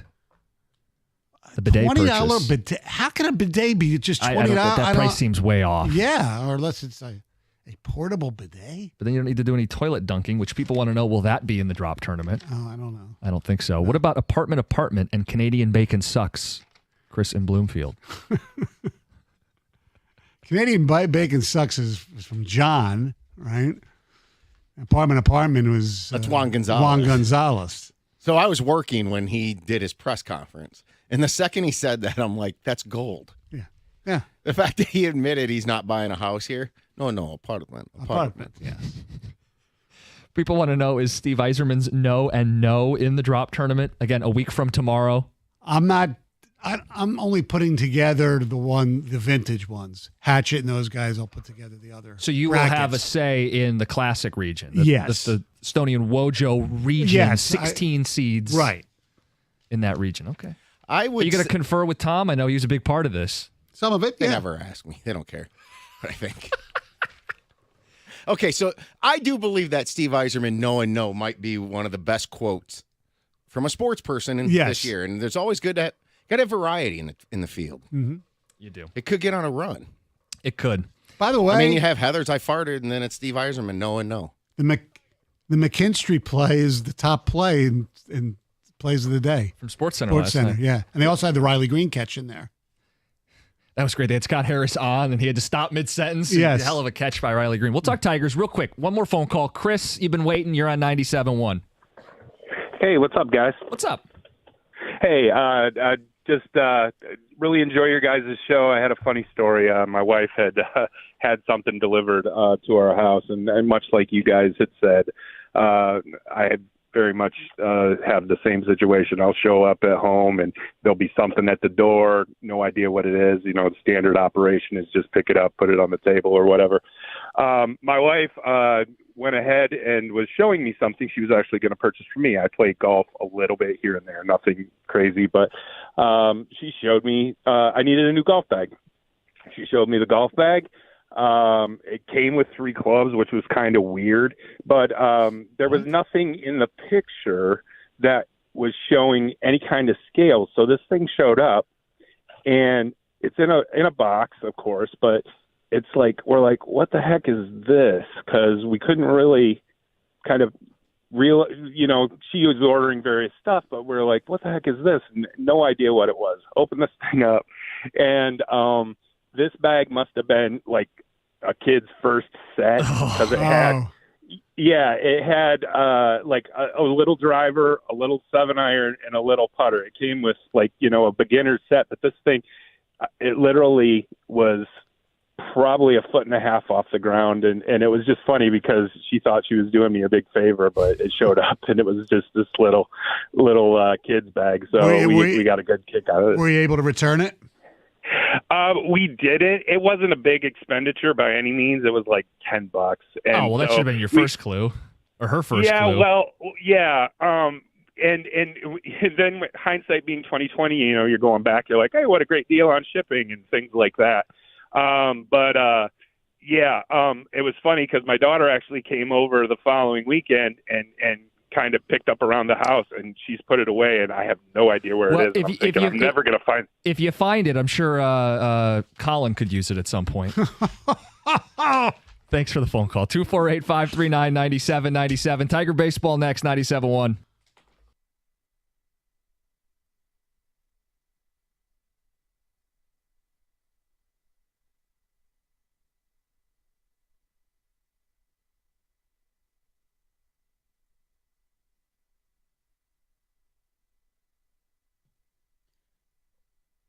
Brought to you by Moran Buick GMC. Last night, 6 very strong innings were pitched by Cater Montero in a 5-1 winning effort over the Rays. Detroit improving to 24 games above 500 to stay atop Major League Baseball with their best record heading into the All-Star break since 2013. Tonight, Flaherty looks to earn his team a series win with first pitch coming at 6:40 here on the ticket. Those Tigers riddled with All-Stars, but there's potential we could see another addition. Tiger bat boy Frankie Boyd has been receiving praise throughout the Tigers organization as the best in the league. Players such as Tarek Skubal, Spencer Torkelson, Riley Green, Dylan Dingler, and Jake Rogers all lobbying for him to make the cut. Voting for the All-Star ball crew concludes tonight. Here in Detroit, we know just how good Jahmyr Gibbs is as the Lions running back. Now the world is starting to take recognition too, as a poll of NFL executives, coaches, and scouts have him ranked the 3rd best running back currently in the league. Gibbs comes in behind Derrick Henry and Saquon Barkley at number 1. Plans continue to move forward for the new soccer stadium to host the Detroit City Football Club in the 2027 season. As DCFC plans to move venues from Hamtramck to Corktown, the design firm HOK has been selected to lead the design. The stadium will be taking the place of the old Southwest Detroit Hospital and is expected to hold up to 15,000 fans. From the Ticket Update Desk, I'm Dustin Fiocco. For details on these stories and more, you can stay tuned or head to 971theticket.com.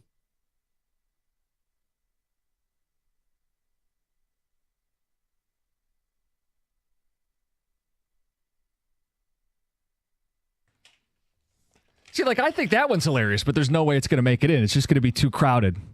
Drop tournament a week from tomorrow. Stoney and Wojo Invitational with some throwbacks. Good morning, everybody. Sun's out. We got Stoney in today with John and with another day off. Gov and Greg behind the glass. Dustin Fiocco on the updates. Later this hour, I got college football on my brain, Stoney, and I have the 10 must-watch games for the upcoming season. Okay. We'll do that at 8:35. Good. I can't wait. For the Tigers. We getting a Bat Boy or we getting McKinstry? Who's the last All-Star here? I think it's going to be the Bat Boy. You think so? Mm-hmm. Real push. I'm not even saying that facetiously. No. There's a real push to get this Bat Boy in. Yeah, from the players. Yes, Scooble and Torque and both catchers are advocating for him. Yep. You don't think McKinstry's going to get in? No. Unless there's going to be more than one injury. I've got a feeling that even if Bregman doesn't play, somebody else will get in. Over him? Yeah. Look, he keeps making a case. Yeah. I know Valeni scoffs at it. Last night he hits a home run. He makes a hell of a throw from right field. You have A.J. Hinch after the game pushing for him. Scott Harris in game happens to be on the broadcast as he's making these plays. But the irony of it's going to come down to Alex Bregman. We can't escape this guy. It's going to come down to Alex Bregman because reports are he could be back at the end of this week. And if he's healthy, he's already an all-star. If he's not, it opens the door for McKinstry. But of course it comes down to Alex Bregman. Of course it comes back to him. And you obviously want Alex Bregman to play. They've won too much. I'm not going to give up until it's over. They needed to lose a little more while he was hurt. No, you want Bregman in the All-Star game ahead of McKinstry. Just admit it. He's a better player. Okay. I'm not denying that. You're trying to turn me against the Chippewa. That's what this is. Yeah, exactly. I'm trying to turn you against your favorite baseball team. Favorite player or favorite team? You think Alex Bregman's my favorite player? I do think it's funny to point out Baseball Reference has Bregman with a higher WAR than McKinstry, even with the missed time. So for everybody that's like, why do we want Bregman? Well, because he's an upgrade. But yeah, even with missing time, he's had the better season. Mm-hmm. And he deserves to be an all-star if he's healthy. The question is, will he be healthy? It's interesting, the All-Star game. I see this thing that Spot Track put out.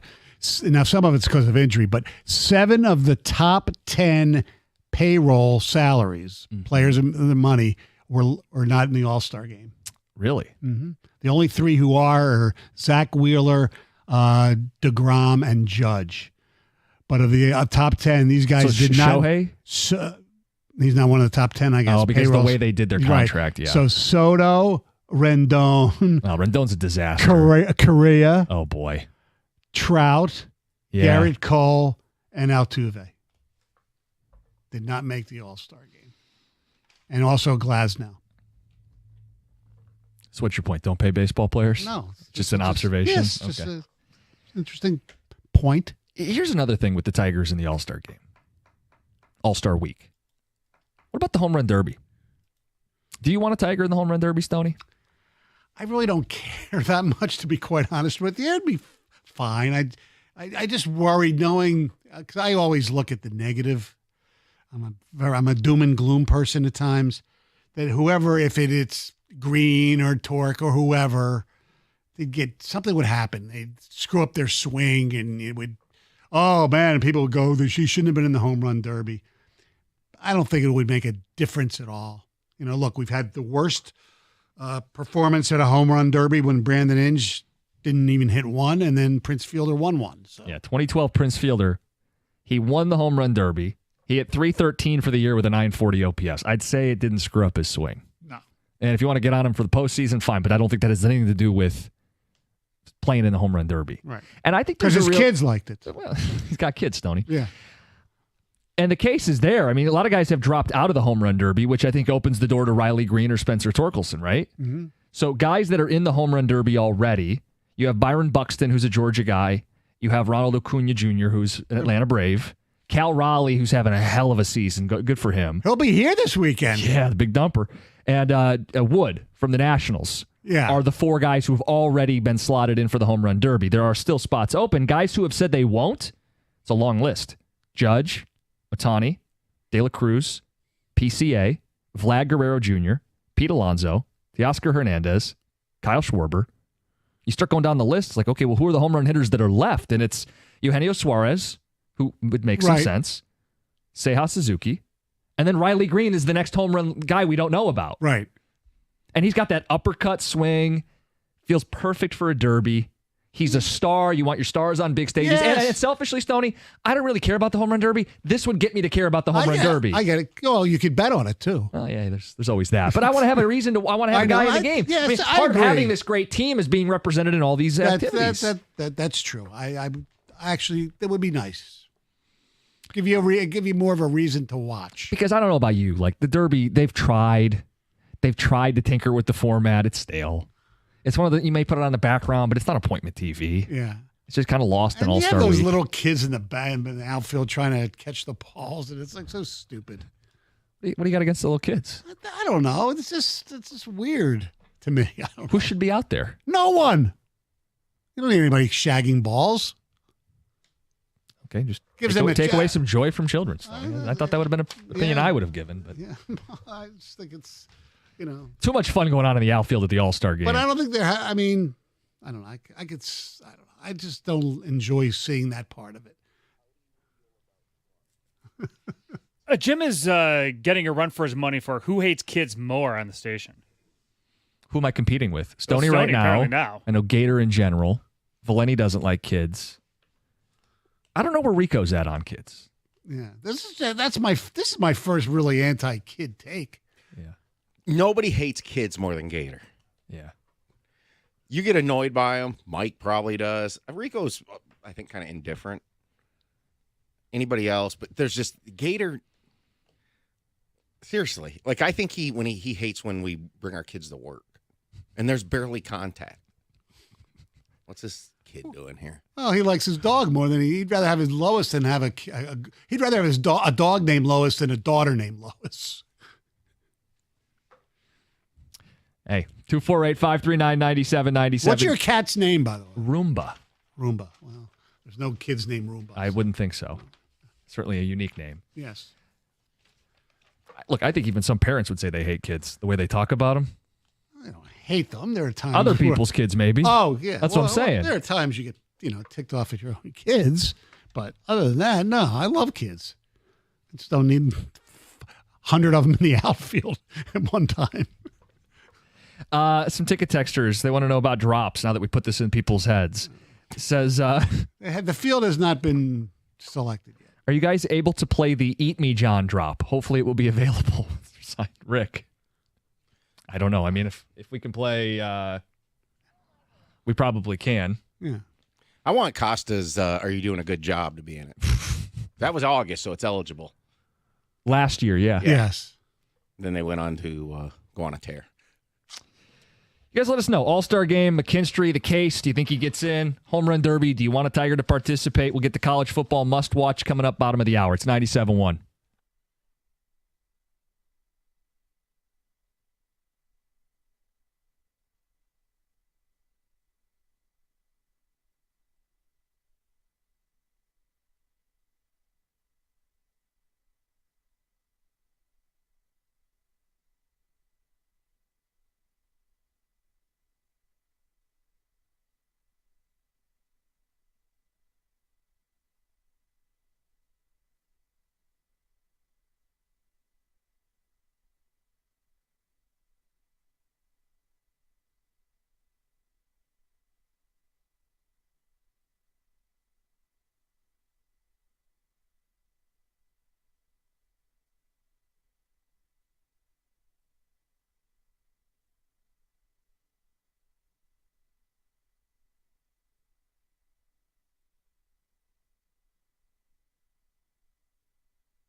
Jansen's got to know better.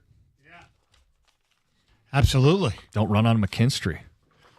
It's like, oh, yeah, he plays the outfield too. Forgot about it. Yeah.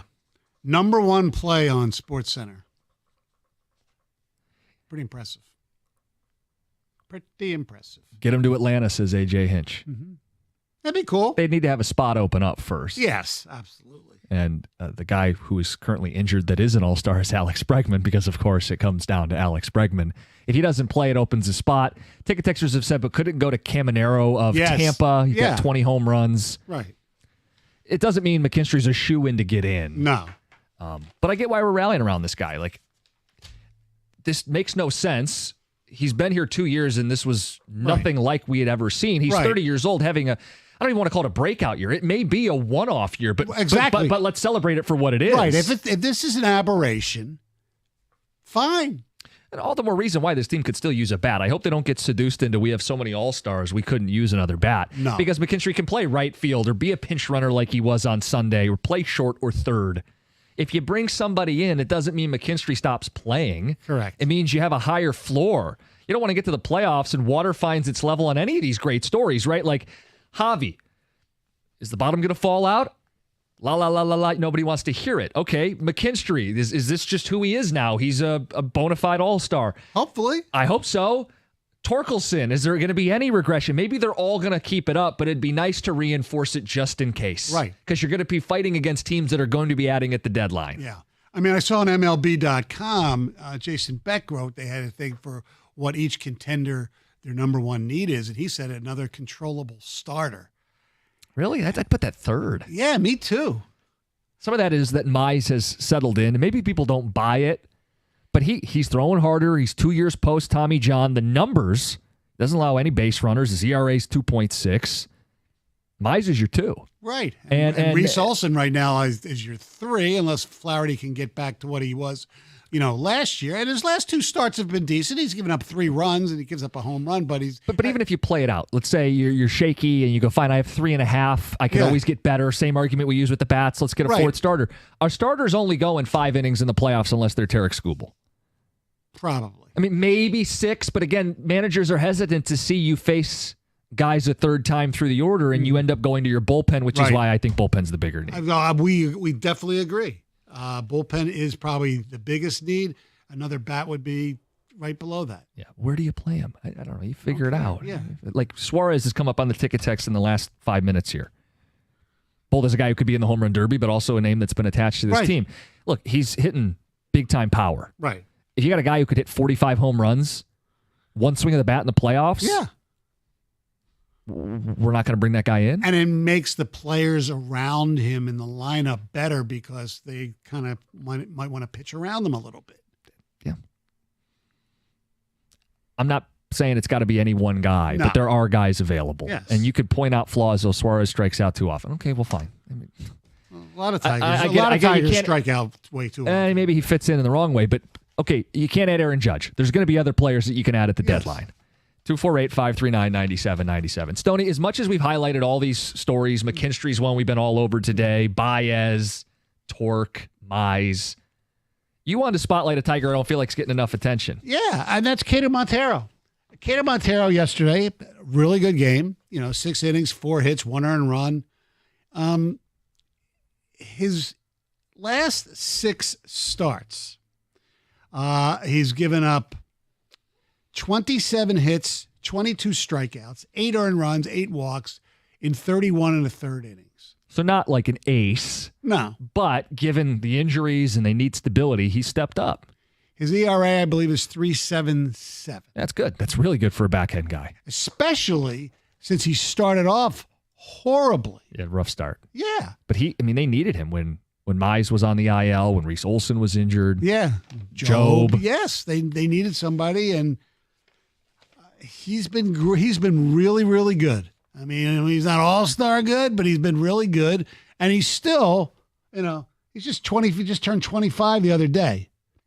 So it's somebody that they signed when he was 16 years old. He made his debut in the Tigers organization, and now I'm not sure if he's going to be a permanent member of the staff, but he's there, and he's done a good job. Number 5. I don't expect him to pitch like this every single game. He's not even a shoo-in to be on the playoff roster. Correct. But again, this is the story of baseball. You got to get through the regular season, and you need more than 5 arms. It's why when the season started and we go, well, what are we going to do with 6-man rotation? You're going to end up needing all these guys. Yeah. And they haven't gotten anything from Cobb, but that was part of that conversation too, is you need enough arms to get through the season. Yeah. He's not coming back at all, is he? I don't have no idea. It kind of feels that way, right? Mm-hmm. He's pitched a little bit, but it feels like there's never really been like a positive report. No, he's not healthy. No. I mean, he was contemplating retirement. We gave him $15 million to get him to give it one more shot. Yeah. I mean, Scott Harris has been really good. Not his best move. No, that and Maeda have not worked out. Maeda made sense, at least. Maeda made sense, though, at the time. Cobb, I wasn't sure, really did. But, hey, nobody's perfect. All right, we're going to get to college football coming up at 8:35 here. College football is on my brain. You know what I did yesterday. Yeah, how'd you do, Jim? I dug into this college football. What was your 26. record? What was your record? I think I was 5-2. Okay. 7 games. One of them I was Penn State messing around, and when you're playing as James Franklin, you're already fighting uphill. Mm-hmm. But for people who played the game last year, who the nostalgia of it, bought the game last year, I thought it was a huge success. There were things that they clearly skimped on that are in this year's game now. The customizing of your coach, the level of detail now with the defenses. I've just started tinkering with it. The game's great. For people who are on the fence, is it just going to be a roster update? That's the criticism of Madden, Stoney, is people go, well, if I bought Madden this year, I don't need to buy a whole nother game for a roster update. They have put in new bells and whistles and wrinkles and stuff into this year's college football game. Loved it. Now, you don't play these games. Correct. But when you play online, and I just went online because I wanted to see like what other people were doing, and was there any like significant tweaks? People jump on with their mics and they are trash talking you from the jump. Now, I don't put the headset in and do all that, but people are jumping you immediately. And it's always good to give them a little taste of their own medicine, beat them. So let me ask you this. So can you, like, let's say you're a big LSU fan. Yeah. Oh, they're popular. I played them against them a bunch yesterday. Okay, can you make your roster with like vintage? No. You can't have Joe Burrow, No. and Jamar Chase, Not and if currently. you really love LSU, you want your favorite LSU player, Alex Bregman, to maybe be on the team? No. You play as the current players, the real players. LSU is going to be super popular because they got Nussmeier, and you can throw it all over the yard, and they got all this speed on the field. They're going to be super popular. A lot of Ohio States I was playing against. How'd their quarterback look? It's all right, but you can throw to Jeremiah Smith. The know. guy's throwing deep over and over again. Jim, I do have a question regarding that. Now, do they have the all-time teams? No, that'd be a fun thing they should add. I know that's what I meant. That's what I was hoping games, for. The NBA games have started doing that, where you could play as the all-time Lakers or Celtics or Pistons or Sixers. They had them in the previous iterations. You're saying like before the last 2 years? Yeah, here. and now we've had another 20 years of players to add to Yeah. it. Yeah, it'd See, nice that'd to be see fun. Joe Burrow. That in the would game. be interesting. Just the draft, just so the player selection. I'd Who say, ends up on those teams? I'm LSU. Do I go, obviously I have Joe Burrow as my quarterback, or if I'm really old, do I like Burt Jones? Or Who? Running back, do I go with, Dalton Hilliard, and, wide receiver, I keep Chase. I mean, course. all that kind of stuff. And Jefferson. Yeah. Just put the entire 19 team on offense. Yeah, It's good to basically. go. Yeah. Cut it loose. Right. But look, I think they're fun. I think they're fun games, and people on the fence. So they need to do that. They need do. to bring back the dynasty teams, and you can select your own defense. You have Honey Badger, right? He went to LSU, right? He did. Yeah, and then I want to know if Jansen makes all-time Michigan. Woody? Well, he's not even. He's in the battle. He's not even the best number 77 at Michigan. Jake Long? So just to think about offensive line at or Michigan, Taylor it's low. or Taylor Lewan. I'm sure he'd love that. I know. I had Jansen ahead of him, But Long is probably the starting left tackle. yeah. But John on the right side. He could play the right side, yeah. It's a loaded group, and so that would be interesting to see. He'd be on the 2 deep for sure. He could sub himself in, but he'd never play these games. No. He's so anti-video games. Is he really? Oh, yeah, I don't even think his kids play video games. Wow. At least he doesn't cop to it. Not in my household. Come on, Jack. Let's watch John Wayne. Let's watch True Grit for the 18th time. 248-539-9797. It's got me in the mood for college football season. I put together my top 10 must-watch games, and there were more than 10 good games, including 3 on the opening week of college football. Now, week 0, week 1 is a loaded slate for college football, and it's right around the corner. We'll get to that coming up next. 97 won the ticket, and Detroit Pal have a middle school combine going on at the Corner Ballpark. We partnered with Detroit Pal to bring 1st through 8th grade students out to the Corner Ballpark on Wednesday, July 16th. That's where the old Tiger Stadium was. And we've got opportunities 1st through 8th grade. You can register for free. Costs you nothing. DetroitPal.org/events. Go to 97ontheticket.com. Hey, for the last 25 years, no Detroit eye surgeon has performed more life-changing procedures than the amazing Dr. Yaldo. And I am one of his 50,000-plus patients who have benefited from his custom LASIK or bifocal lens implants. You get glasses, contact lenses, reading glasses. They do an okay job, but you know the problems go with them. Your prescription changes. Your lenses get scratched or dirty. Your contacts are an annoyance every single day. And reading glasses, especially if you're somebody like me who's absent-minded, you can have 10 pairs of reading glasses and still not find one when you need it.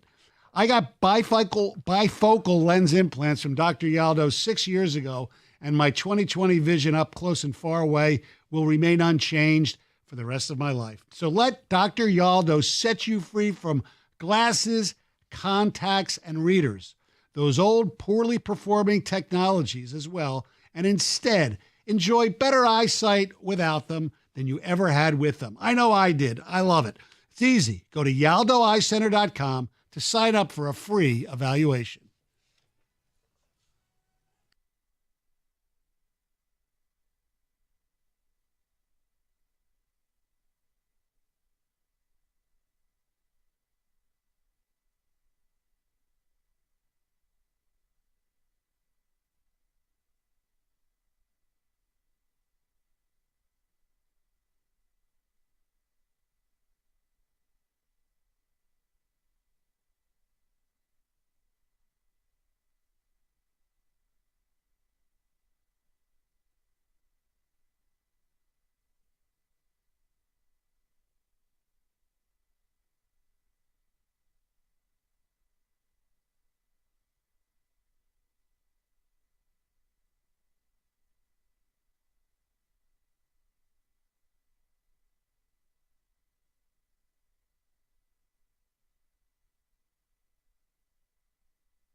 All right, guys, been telling you about KG Law. If you find yourself in that position that you don't want to be in, you get in a car wreck, you're injured in a car accident, you need a law firm that cares about you, and that's KG Law. Lawrence KG and his team, they're down-to-earth, approachable people. They fight for you, and they win. 98% success rate. The phone number, 877-KG-CARES, online at kgcares.com. If you or a loved one is injured in a car accident, call KG Law now. That's KAJY. KGCares.com. That's KGCares.com.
All-Star center fielder Javi Baez with his 10th home run of the season.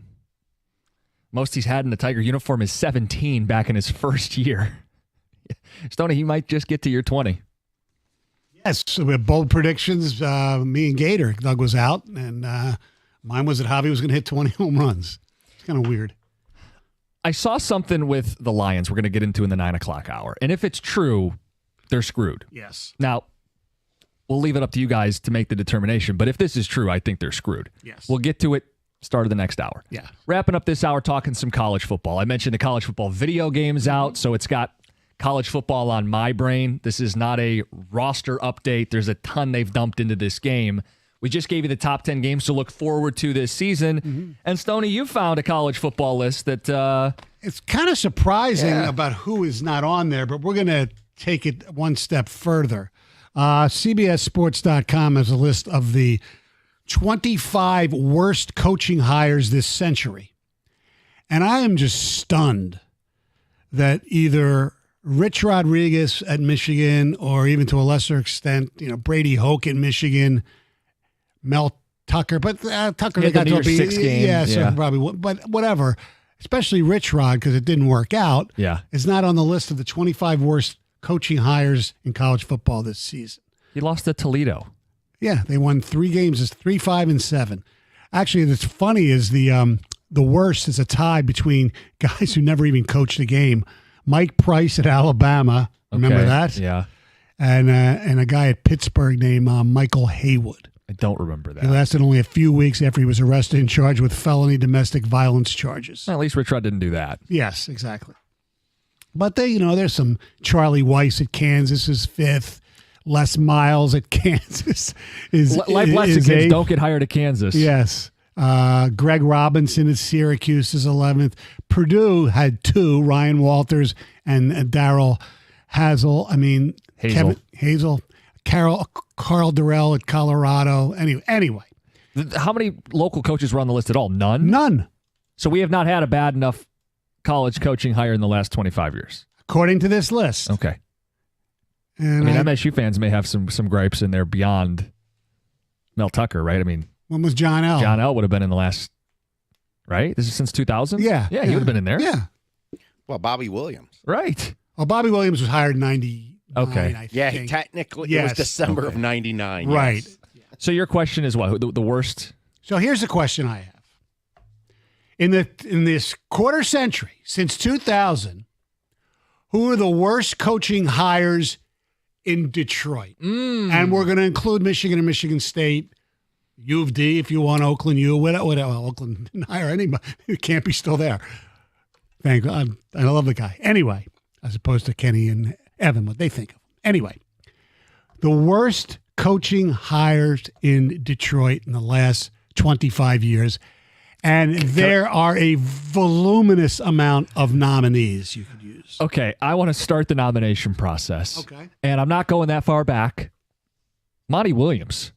I was thinking. When you preside over the worst season in Pistons franchise history, when you get paid all that money and it's very obvious you don't want to be there, Stoney, I'm sure someone will top it, but I have a hard time believing someone's been worse than Monty Williams for one of our teams.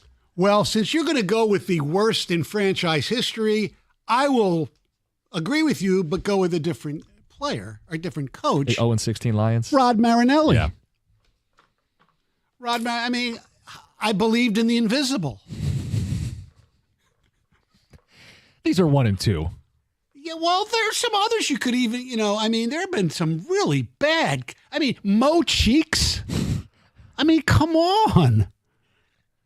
If you even want to get really, go after somebody who actually won some game. Dave Lewis turned into a bad hire. Yeah, with the Stinks. Nothing like that, obviously. Right. Mo Cheeks. I know Monty Williams was bad. Mo Cheeks might have topped it. He got what, 50 games? Something like that. I remember we had him on when he got hired, and Jamie said we're never having him on again. Didn't have to worry about it. He didn't make it. Yeah. Yeah, Monty Williams and Mo Cheeks are one and doneers. I don't know. Collegiately, imagine Rich Rod. I mean, Yeah, I mean, he'd end up on that's- a top 5 to 7 would be Rich Rod. Yeah. Yeah. I mean, there's no doubt about it. Racking my brain. I mean, like, again, the Dave Lewis argument is someone like Brad Ausmus. Mm-hmm. You inherit this ready-made team and you don't do anything with it. Or what's his face after Garner? Louis Pujols. Yes. Who? Louis Pujols. He after Garner got fired. 6 games into the Six season. games of the season. By that drop might be used. I think we have that. They promoted Louis Pujols, and he was so bad. And then they had Felipe Alou was like the assistant coach, and they botched up the lineup card once or This whatever. is the 0-2 Tigers. It counts. Yeah. So through text, I give the ticket texters credit. I actually wonder if Marinelli's the worst. And I know when you just look at the 0-16, Right. it's the worst. But the hatred for Matt Patricia is unrivaled. Yes. And I actually wonder if people think he might have been the worst. It did that led to the Stafford leaving. Yeah. Now, we all think that's probably still the right thing long term, although, you never know. That was the end. He broke Stafford. Mm-hmm. Yeah, think People about just it. hated Matt Patricia. Oh, I think he might be the most hated coach in Detroit sports history. I don't know if he is the worst. But I get the argument for it. I mean, the guy came in here as a alleged rocket scientist, brainiac, right. and his concepts on defense were man coverage with no blitzing ever. I mean, a kindergartner could have drawn that up. You go to him, you go to him, you go to him, and we'll just put a safety over the top. We're never going to blitz. We're just going to sit there. That's the rocket scientist that we hired. Right. And by the way, also rubbed all the players the wrong way. They still have Mount Patricia over at training camp. That stupid hill he had them build. I know. Yeah, he may be the most hated. No doubt. And he is among the worst. Yeah. 248-539-9797. Who's the worst Detroit coaching hire, include colleges as well, in the last quarter century? Giving all control to Stan Van Gundy. That's on the ticket text. Yeah, but they at least made the playoffs. They were respectable. I mean, he was a worse general manager and president than he was a coach. Stoney, what about Tommy Amaker? Tommy Amaker's right, but they had a couple winning seasons at least, right? Yeah, like Juwan Howard is listed in here.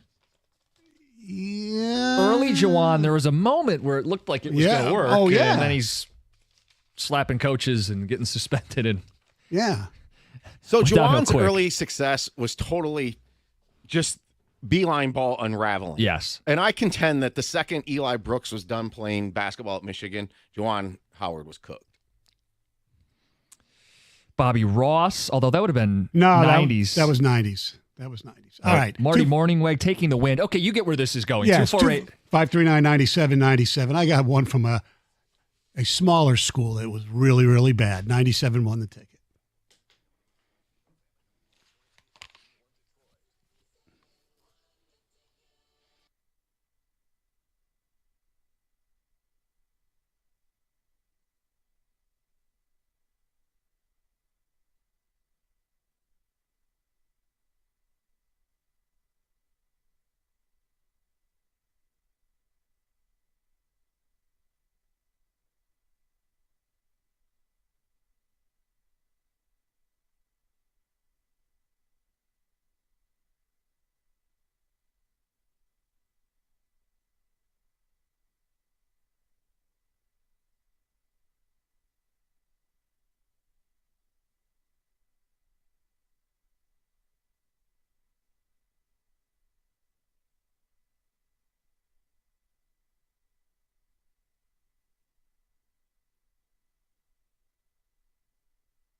Oh, some of the names, it's a who's who on the ticket text. You want to jump in front of the line? Call in 248-539-9797. Jim Costa with Stoney in today for John.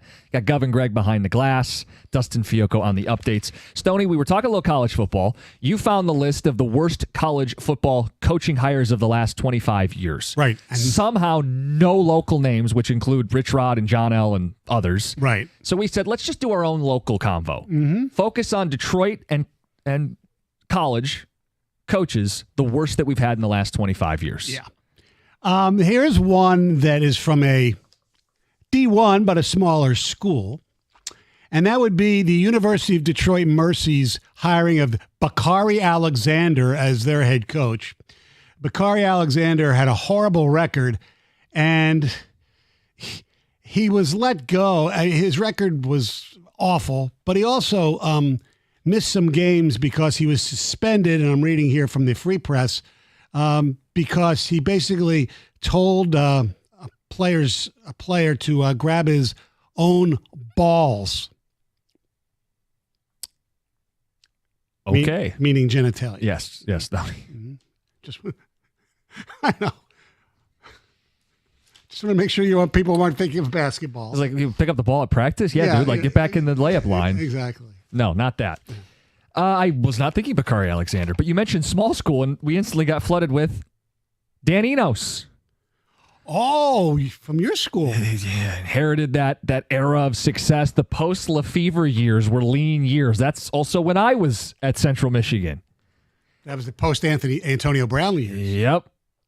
They went away from the spread to a boring, under-center, blah offense. Pro style, sure, but it was never anything special.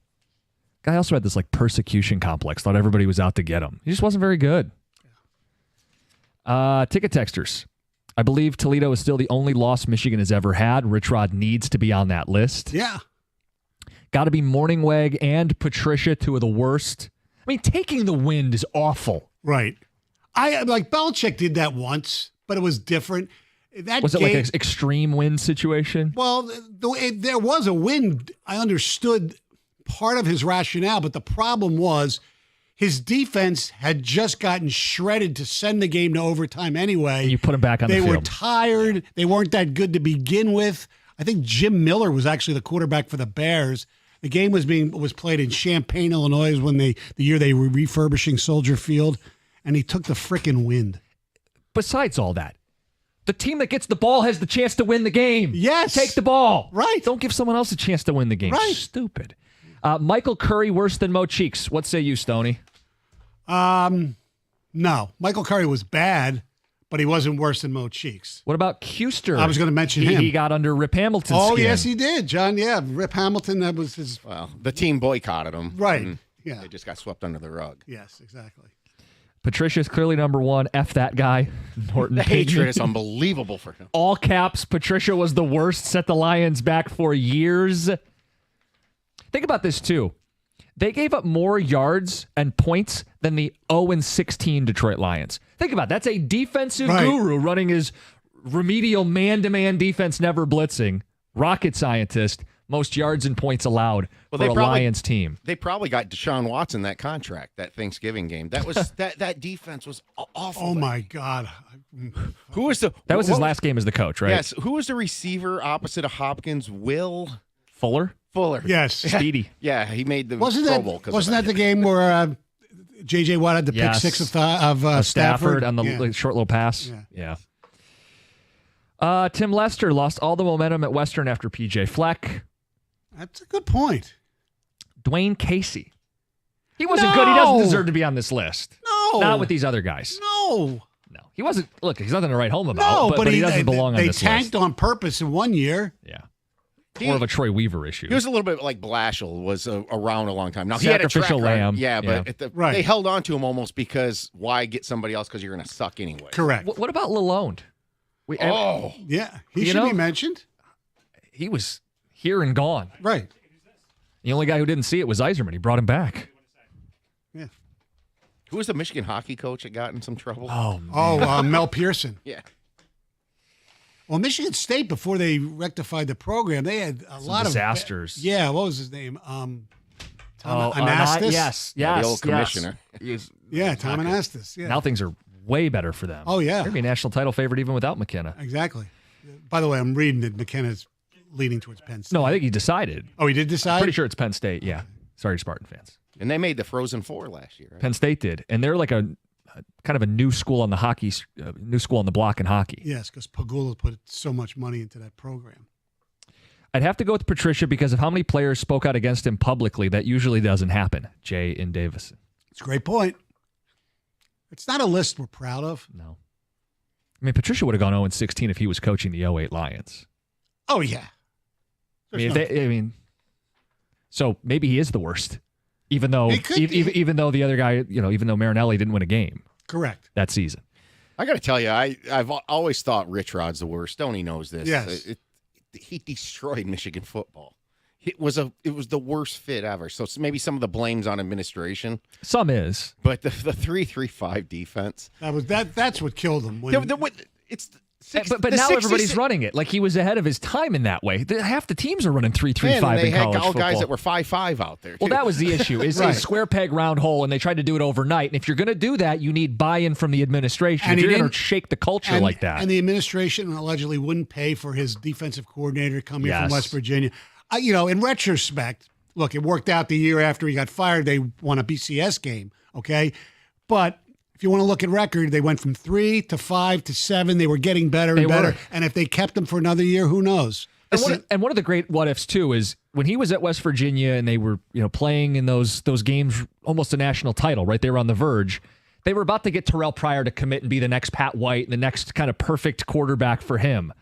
The thought was he was going to bring Pat White to Michigan, or not, he's going to bring Terrell Pryor to Michigan. He ends up at Ohio State. How does that change things? Because instead we get, as this ticket texter puts it, Stephen Threet and Nick Sheridan. Yeah. Right. I mean, that's what he took over with. Right. Ryan Mallett transferred away. Again, the shift from the pro to the spread. The what ifs, and we can go right to the, Mr. Entertainment, who I actually like. But if McAfee didn't miss field goals in that Pitt West Virginia game, West Virginia probably wins that game. They play in a national championship, and chances are he doesn't take the job. Les Miles becomes the head coach at Michigan. Then. And it would have been a better hire. It would have been a better hire. I'm not sure how good it would have been, but it wouldn't have rocked the foundation the way that Rich Rod did. Correct. I don't want to turn this into Rich Rod's sympathy, but No. I mean, there's a little more at play with him than these other bozos who just showed up to town and were lousy. Right. I will say this. I've never been more angry about one of my teams winning a game than when they won that 66-64 game. Oh, against Illinois. I'm like, this is I disgusting. remember listening to that on the radio going, what is going on? This is a basketball What game? was that? What was the defensive player who made the play at the end of the game? They were going crazy. I have no idea. Oh, my God. I remember that. Wasn't that the wheel route game? Yeah, Michael LaSure. Was it? Was it Mikel Short? Oh, yeah. Mikel LaSure, like twice won wheel routes, or at least definitely once. And then, then the Lions, of course, draft him, and he just decides to smoke pot the rest of his life.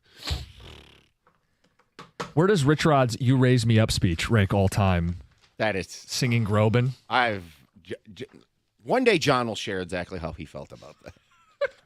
No, I think he has. I think he has. I don't know if he's gotten into detail. Well, there's stuff he can't say on the radio. We have to dump him. Well, I mean, God, that whole thing, him I think hand in hand with Beckman, the late but great Frank Beckman. It's Rich Rod, hands down, 30-year bull streak, killed, worst single season in Michigan history. Patricia and that stupid pencil gets my vote easy.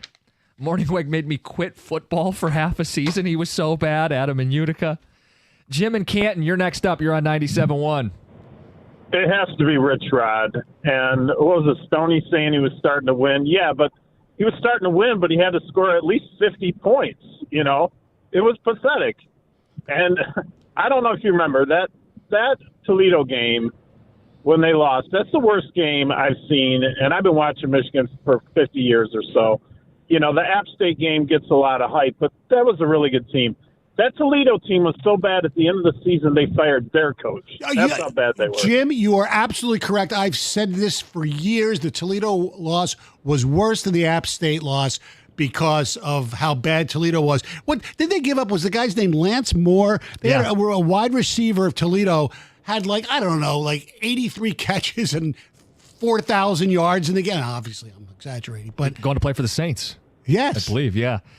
You're right. App State, and this is revisionist history, but App State was like a dominant program at their level. Oh, yeah. And they've now made the journey all the way up. What was it? Avante Edwards was their I think so, yeah. was their quarterback.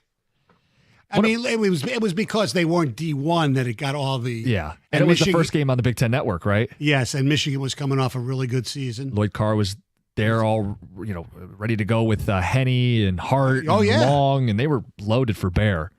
Lost to Oregon too, by the way. Dennis Dixon. Yeah, the next week. Yeah, I think. Craig Rowe, is that the name you were looking for, Stoney? The stop in the crazy Illinois game? I don't remember if that's who it was or not. But Craig Rowe. He's a defensive end. Yeah, I think he passed away like in the last 2 years. I believe you're right. Yeah. The case for Rich Rod is the one that just came in about his wife.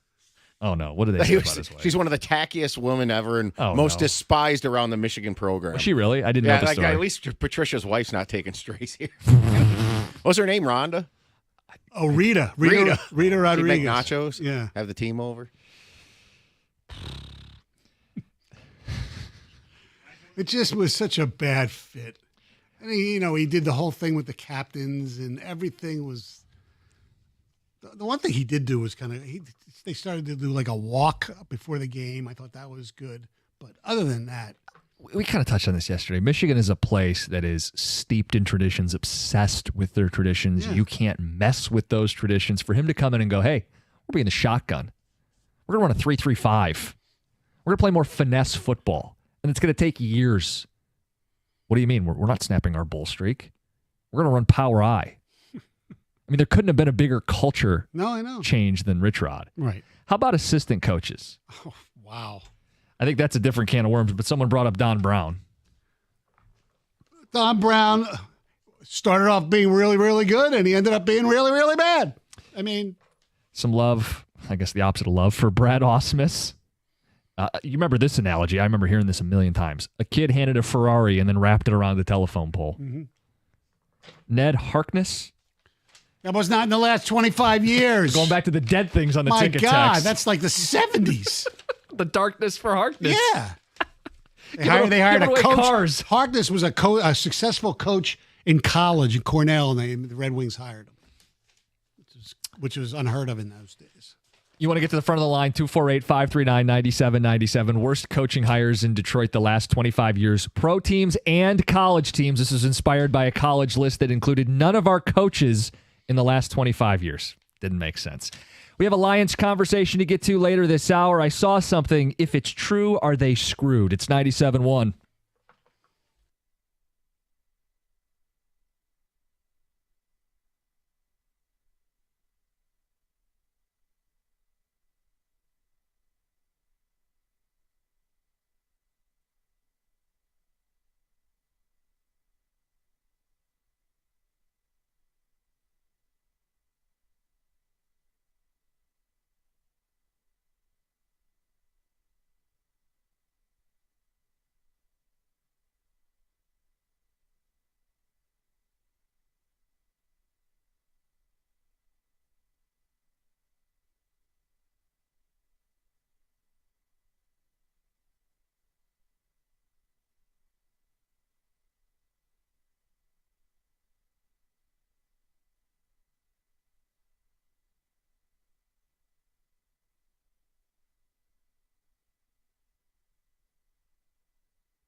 Tiger All-Star Riley Green. Indeed. Should he be American League home run derby contestant? I'd love to see it. That uppercut swing, get a Tiger in the derby, give me a reason to watch. And he fits. He's got 22 bombs. A lot of these guys have already said they don't want to be there. Prince Fielder won it in the Tiger uniform. Went on to hit 313. I don't want to hear about messing with swings. Get the guy in the home run derby. That'd be fun for us. Yeah, I mean, otherwise, even though they've tinkered with the format, it doesn't do it for me. No. Give me a reason to watch beyond, like you said. Fine, I can bet who wins the derby. I want to see a Tiger. At least we don't have back. Berman. Yeah. Oh, did you see who's in it though? Who's doing part of the broadcast? No. Maybe equally polarizing. Oh, McAfee? McAfee. Oh, yeah, I did see that, I guess, obviously. You know. He's always quiet, so it really won't be an issue. He won't be the most. I actually don't mind McAfee. I just know he rubs people the wrong way. I think I'm one of the oldest people that likes him, the bar stool and all that stuff. Yeah, it's just it's different. Yeah, well, it's not taking it too seriously. Correct. Like on game day, he does the whole field goal kick and all that stuff. Yeah, but then he also, he'll make the pick and he'll do it in a dramatic kind of, emphatic way. I think that's fun. Like the uniqueness of college football. I think the carnival barking fits in with that. Right. The only thing I don't, if we're going to deep dive McAfee, the only thing I really don't like is too much wrestling for me. I'm not a wrestling guy either. Right. But I like him on game day. Yeah, and his show is very interesting. He asks longer questions than I do, which is usually hard to do. Say that's not a lot of people in that list. Yeah. We do have a couple ticket texts to wrap up on before we get to this Lions conversation. Okay. Because if this is true, I think they're screwed. You guys can be the judge of it. Texter says, Stoney, you still owe us an apology for the Louis Pujols era. Oh, yeah, that's right. What? That's unfair. I know. It's not my fault that they didn't. They could have hired anybody. That's right. You just demanded they be gone. That's right. Yeah, that's not fair to you. I think you never mentioned Monday, Tuesday morning, they should hire Louis Pujols. No.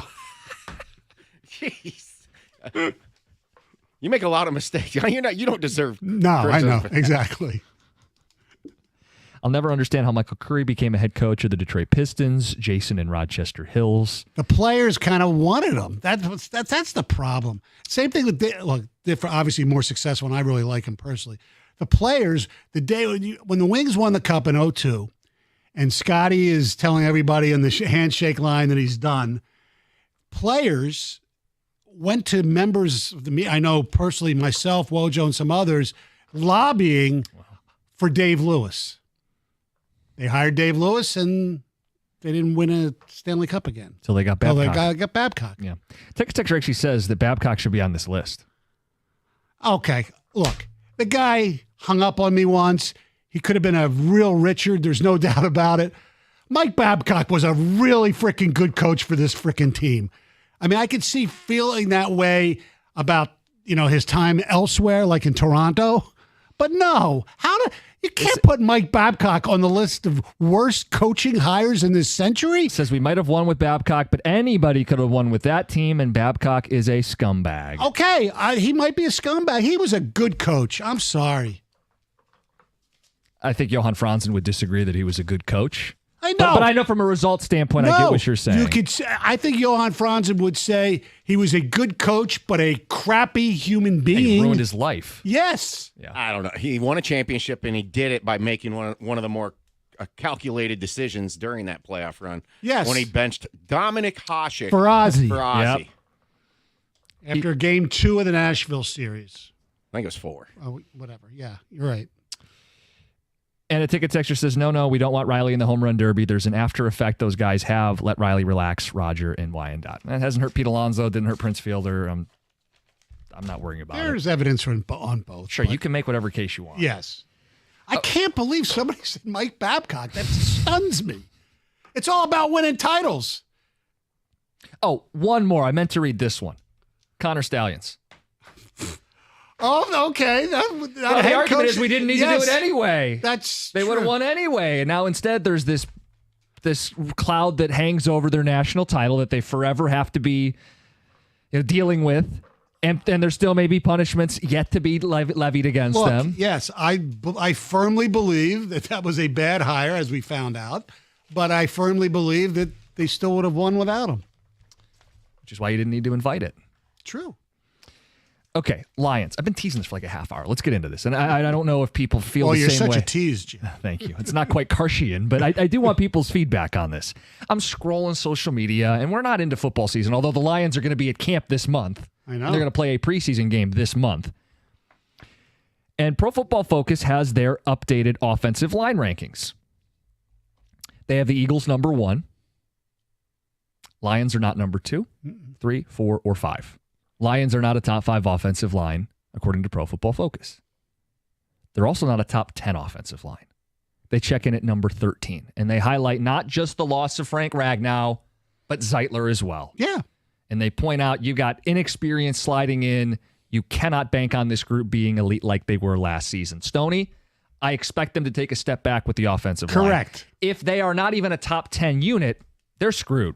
They're not winning a Super Bowl if they can't run block and protect Jared Goff. Would you agree they can still make the playoffs and win the division with a top 13? Yeah, where they're ranked? Sure. Okay. With a step back, they could still win the division, but the goal has been... I know. I'm just saying. You get into playoffs and you want to play ball control, you want to run the ball, you want to keep Goff from making 3 or 4 mistakes, turnovers in a playoff game, you're going to need your offensive line to... By the playoffs, they need to be a top 10 unit. They would have... For them to win the Super Bowl with an offensive line that's 13th in the league, they would somehow need their defense to be top 8, if not better.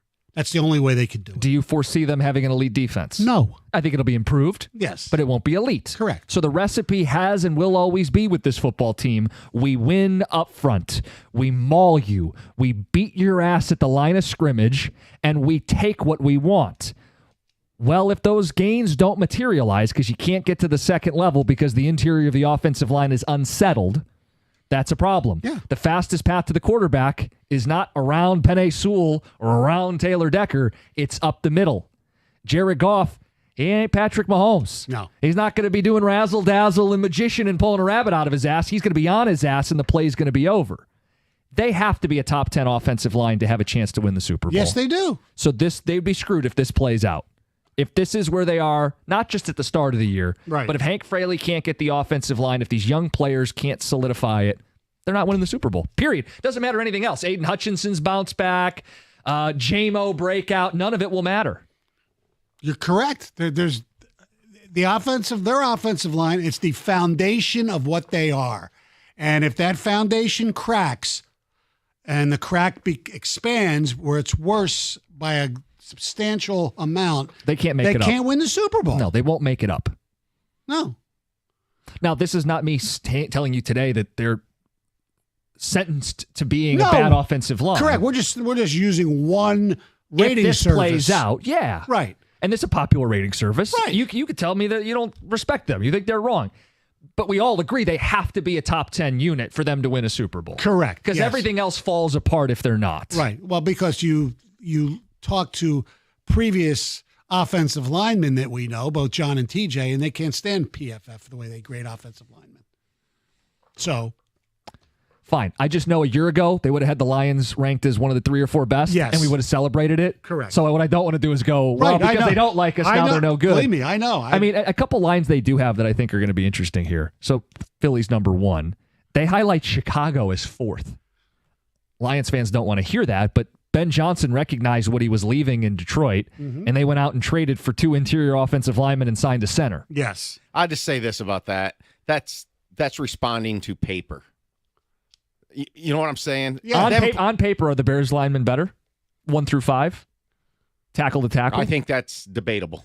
I just said on paper. I Yes. think that's debatable on paper. I've seen these guys play some of the lines, at least some of them. I mean, look, I've seen many and many a team try to do what the Bears have done with their offensive line and fixing it the way they fixed it. A lot of it's chemistry. Now, that could come together. Stoney, it's a good point. And I think a lot of that, much like the Lions, similar, that they'll get better. Early in the season, the Bears are going to have chemistry issues. Teams they like: Denver, Buffalo, Tampa. Tampa's invested a lot in that offensive line. They got Graham Barton just last year in the first round. And they've got a tackle that rivals Sewell and Wirfs on the short list of great tackles in football. Right. You let us know. Lions fans, your level of confidence in this offensive line, and just a statement. If they're not a top 10 unit, they can't win the Super Bowl. You agree with that? It's 97-1.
Dickerson on the call. Tigers back at it tonight, part of this homestand against the Rays.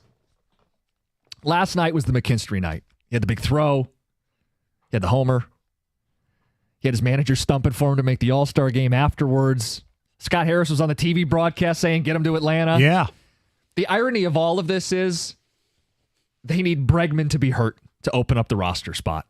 And Bregman may or may not come back this weekend, but of course it always comes back to Alex Bregman. There is no truth to report that Mr. Costa has paid for a therapist to get Bregman ready to go. Why would you say that? Because you're a Bregman slappy. No, I want him But too. I'm not even making this up. Like, of course it comes down to him. I He's the know. only guy who made the All-Star game that's currently hurt. If he doesn't play, it opens a spot. I don't know if McKinstry gets it or not. I know. I don't resent the McKinstry stuff the way Valenti does. No. Well, it's an all-star game. Is he a star? No, but He's playing like a star this season. yes, based on WAR, yes. Yeah, and that measures things like, base running and defense. And I know he's not a 20-homer guy or a 20 stolen base guy, but he plays everywhere, and he's super valuable for this team. Look, I think it'd be a cool story to get him in. Yeah. I'd love to see the Tigers get as many players as possible. But at the same time, even with Bregman missing this stretch, Right. he's got a higher WAR baseball reference than McKinstry, who's played the whole time. Look, if he gets picked, that'd be great. That'd be fun. But like I said yesterday, I'm not. The guy's got snubbed. No, he did not get snubbed. No. Snub would be a guy who had no business being left off. How about the guy from it's the different league, the Suzuki for the Cubs? Sure. Doesn't he lead the National League in home runs with 24 or something like that? Suarez probably has more, but Okay, he's on the but short list. yeah. And I think Otani might have more. Yeah, too. he might But have he's more having a hell of a RBIs. year. Yes. When you're in the pool of guys who may or may not get in, Yeah. I'd like you to get in. I don't lose any sleep if you get left out. Exactly. The Tigers got more players than anybody else in the American League. They tied with Seattle Right. for 4 All-Stars. It's Yeah. not like the Tigers had 2 All-Stars, Right. and everybody else was represented ahead of them. Yeah. Anyway, we brought up this Lions thing. Pro Football Focus, you don't have to love them, but they're a resource. We all think the Lions' offensive line takes a step back without Ragnow and Zeitler, and I just was curious. I clicked on it. Okay, how far back? Right? They're not 1 or 2. Fine, the Eagles are number 1, but how far back? Not top 5, not top 10. They check in at 13. And I think that's fair right now given the questions. It's entirely possible that Hank Fraley gets the most out of rookie Tate Ratlich or second-year player Christian Mahogany, and by the time they get to the postseason, they're humming like a top 10 unit. Manu. Sure. It's also possible that you just can't replicate Ragnow or Zeitler, and the line's not going to be good enough. Correct. And if they're not top 10, they're not winning a Super Bowl. Flat out, period. Goff's not an MVP candidate if the line's not good. The run game that they lean on won't be dominant. You can't run away with football games. Gibbs doesn't get to the second level if the line's not very Right, good. and Glasgow's not going to the Pro Bowl. Right. You'd need your defense to be elite. I don't think they're 1, 2, or 3 in the league. So they're going to need this line to stabilize in the top 10, or they're just not going to get it done this year. In retrospect, did the Lions make a mistake by not maybe using the word overpay or do enough to keep Zeitler? Well, the word is that he wanted to go back to Tennessee. Okay. Like that's where he's from. Okay. And finish his career there. But they could have overpaid him. I mean, Yeah, for a 1-year deal. But did they know Ragnow at that time? Well, everybody's insisted that the team knew that Ragnow might retire. I know. It's like you're talking in circles I know. around that. Look, I think this is just another sign that this is going to be the type of season where you got to survive early. Yeah. You got to get yourself to 4-4, 5-3. McNeil comes back. Offensive line gets they turn into second-year players, that whole theory. And this thing starts to come together in the second half of the season with a favorable schedule then. Yeah. And the talk will be, oh, did they just beat up on on worse teams, or are they really a Super Bowl content, The Lions are going to play 3 seasons. The first half of the regular season, where they're going on the road to Super Bowl favorites, and they're going to take their lumps. The second season is right around Thanksgiving when Aleem McNeil comes back, and you have these young offensive linemen turn to corner, and you can run downhill with some easier games. The third season's the postseason. And it's going to be some combination of the lessons they learned in the first half with can they build momentum in that second half. Like Philly, when they won the Super Bowl last year, everybody likes to point out that they replaced Kelsey. Right. They had Landon Dickerson on the interior to at least help. We don't have a Landon Dickerson. Right. Well, they had Jurgens there too. I mean, Yeah, and they had someone who had already played, Right. ready to go. But one thing that you look for Philly is they rattled off. They won like 15 of their last 16 games. correct. They went into that postseason healthy and hot, and that's what the Lions have to do that last 7 or 8 weeks of the season. Right. Yeah, I remember last year They lost to the Falcons on Monday night. Kirk Cousins, and remember that was the story early. Well, that was the game. Why is he passing the ball? And then Barkley dropped the ball. Yep. Yeah, and then they got smoked at Tampa. I remember they won a real ugly game in New Orleans that easily could have lost. And Sirianni was getting destroyed. Right. But then it came together. You get the chemistry going, and coaches coach them up. I mean, we all think Philly has a pretty good coaching staff, right? I think that's probably where the question is. I think one of my biggest questions with the Lions right now is Kelvin Shepard. Yeah. He's got no experience as a DC. You've been big about the teams that win the Super Bowl, not get there, win the Super Bowl, have these veteran defensive play callers. Spagnuolo, Fangio. I mean, go back a few more years, Belichick running the defense in New England. I think it's 8 straight years a former head coach turned back to DC has been the Super Bowl defensive coordinator, the winning.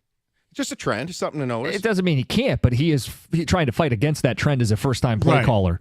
And again, the personnel is much better on offense than defense. I mean, and you're going up against 3 elite quarterbacks in the first 6 weeks. Yeah, I know the schedule's been listed, but just for people, again, just so you understand what we're talking about, it's all the big games are also road games for this team, too. They're going to play Philly on the road, Kansas City on the road, Baltimore on the road, the Bengals offense, Joe Burrow on the road, Washington is on the road, Jaden Daniels.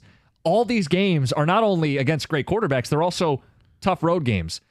Cue the guy saying they won all their road games last year. It's going to be more difficult this year. And I'll use the 49ers as an example, the privileged, I know 2 of their years that they made the NFC Championship game or Super Bowl, they had like 3-4 and 4-4 starts. They were in transition to Purdy.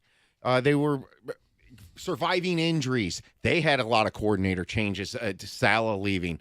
There's nothing wrong with just kind of surviving the first half of the season sometimes, and I think that just locks up with this offensive line. They just can't be awful. Right. You can look, the Chiefs, the last Super Bowl they won, they didn't have a great regular season by their standards. Yeah. And you're not going to win 15 games again like the Lions did last year. Look, I think 12 more than wins this division, and I expect them to beat up this division, but it's not going to matter until you get to the playoffs.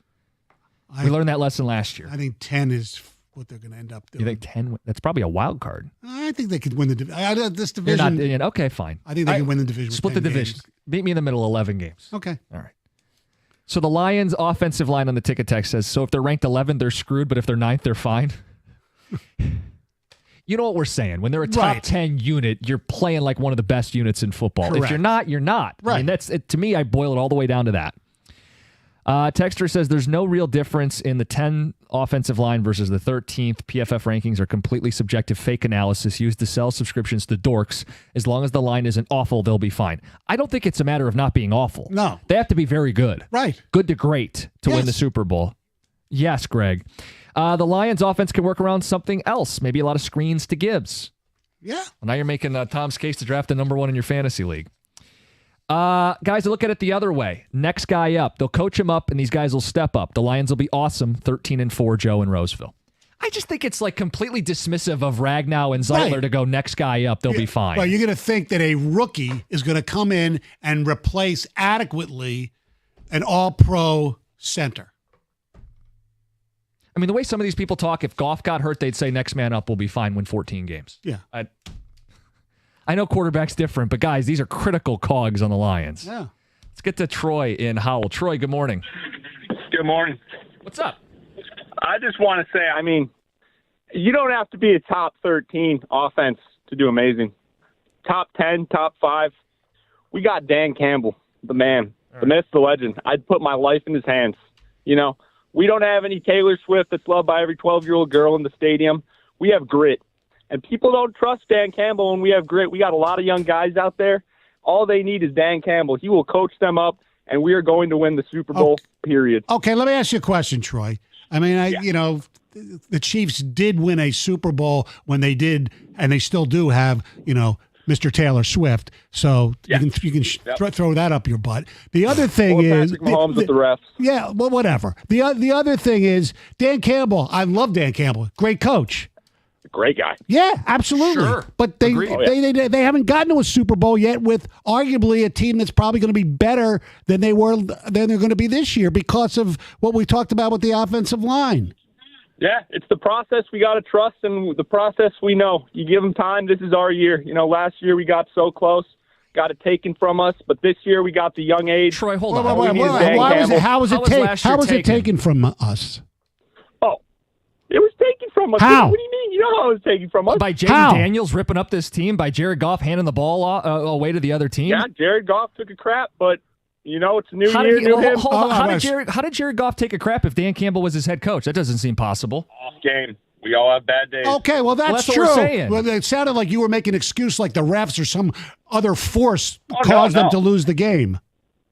I played football myself. You all have an off day. You can play cracked one game and then crappy the other.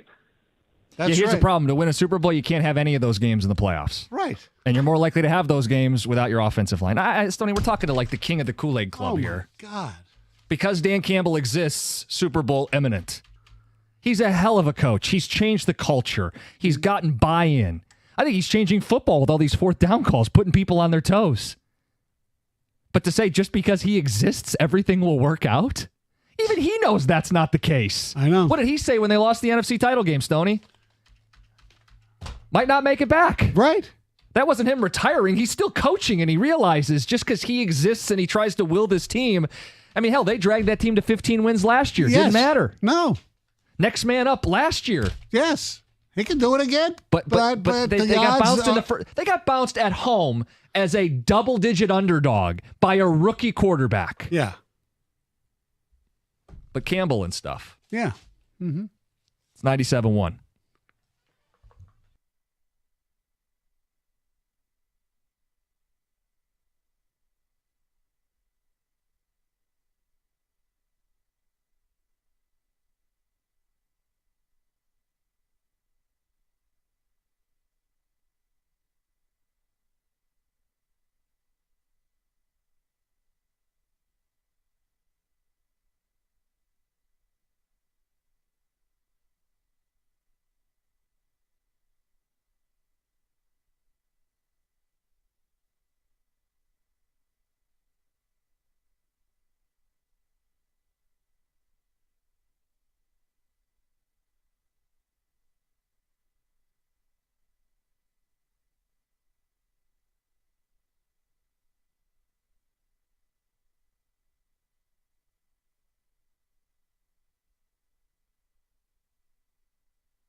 That's AJ Hinch after the game. Dan Dickerson on the call. Zach McKinstry with a night.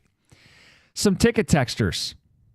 I agree with that last caller. Be easy on him. We did get screwed last year with the injury bug. Okay, but I thought he was referencing that the league, the referees, they got screwed. We don't have anybody dating a pop star. Yeah. You know, the stupid conspiracy things. Here's the reality. The Lions were beat up and banged up and had a ridiculous number of injuries.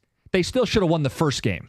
If they would have lost to the Eagles in the second round because they didn't have the manpower, fine. But at home against a rookie quarterback, you win that game. You're up 7-3 with the ball at the Washington, 35-yard line? Just outside the red zone. Yeah, right, yeah, exactly. And you're in a position to get at least 3. And you go freaking empty.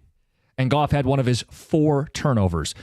Nobody wants to hear this. It's much better to say it's cosmically the universe's fault. It's the Lions' fault. Right. It's Goff's fault. It's Campbell and Ben Johnson's offensive game plan. Stoney, if they score a touchdown on that drive, they're up 14-3. Goff's not throwing 40 passes. Probably not. They're playing with a lead. They're feeding Gibbs. Yeah. You can blame the coaches. You can blame the players. They should have won that game even with the injuries. Right. So I don't like this narrative of like it was stolen from us. No, we blew it. And now they got to learn from it, and they got to be better this season. Yeah, and they probably wouldn't have had J-Mo throw a pass in that second half of that game. Probably not. Mike in Royal Oak, good morning. You're on 97.1. How you guys doing? What's up? Good. I'm ever speaking with the legendary Stoney, so I'm a little nervous, so I'm going to have to divulge a fantasy about Ragnow. Wow. You come to the right person. Oh, boy. Whose bed is he sleeping in? Mike, relax. There's no legendary status here. Everything will be fine. Go ahead. I think maybe Ragnow was taking half the year off. And then depending on how the season goes, he's going to come out of retirement at the end of the year and enjoy the party with everybody. That's just what I think. I would hope that'd be wonderful, but I don't think it's going to happen. But that's the only, give him six months to recoup, get his whatever ailments taken care of, and he'll get to fire again and come out of retirement. I don't know if it's that easy or not, but you're not the first person to bring it up. Doing this, we get calls, we get texts. It's not the first time I've heard this brought up. Stoney, like you, though, I just don't see it. I don't see it happening. I think he likes fishing and chilling out a little too much. If he could play football, he would. Yes. He gave his body for this organization, and he played through stuff that even tough football players don't play through. Correct. He didn't make this decision lightly. He didn't make it a week after the season or a month after the season. He made it in the ramp up for this year and said, body won't cooperate. If it's not going to cooperate, it's not going to cooperate. Plus, I wonder, once you stop playing, a lot of these guys slim down, like Jeff Saturday. Mm-hmm. Once you lose 50, 60 pounds and you're not in the gym every day, you're done. Especially at that position. Yeah. You're done. We wish him well in retirement. I don't plan on him coming back. Right. I'm sure there'll be a Frank Ragnow appreciation game or something like that. And, they don't retire a lot of numbers in the NFL, but hey, he was great. He was a great pick. One of the best picks or maybe the best pick Bob Quinn made.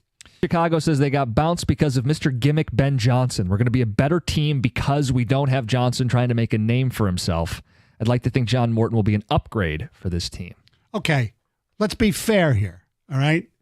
If we are going to say that Dan Campbell has a huge input on the offense, which I believe he does, then when things go bad like Gimmick plays, then Dan Campbell's also a part of that as well. So it goes both ways. I think Dan Campbell has much more to do with the offense than Ben Johnson. Thank you so much for saying that, because I work on a show that John is quick to say this is Dan Campbell's offense. Tom, you have said the offense will be just fine because it's Dan Campbell's offense. Then Dan Campbell's offense was not good enough against the Commanders. It can't be Ben Johnson's offense when they lose and Dan Campbell's offense when they win. Right. The more this loss kind of sinks in from last year, the more I believe when they prepared for this game, either they didn't prepare very well. That's been thrown out there. I don't believe that they almost prepared as if they knew they had to play a shootout. They played out of character. Yeah. And they got away from who they were and took chances that even J-Mo never threw a pass all year, did he? No. And I know some of that's deception. The other one was just like they just went so far to the risk level that it got out. It went too far for Goff in terms of the quarterback he is, because maybe when they decided with their defense and studying Washington's offense from how well they had been playing, that they thought it was going to be Buffalo all over again. Yeah, but and we're not football coaches, right? And we sometimes pretend we are on the radio. I don't understand how that's the game plan when the Commanders had the worst run defense of any of the teams in the playoffs. It was a lot like one of the other losses they had when they faced Tampa, where Vita Vea is not in the game. He's hurt. Don't throw it 50 times. Just run the ball. And I go, maybe it's just like surface level analysis, but like as an idiot, I just say run the ball more. I just say this. Maybe they overthought it because of the bye week. Maybe. Seriously. Yeah.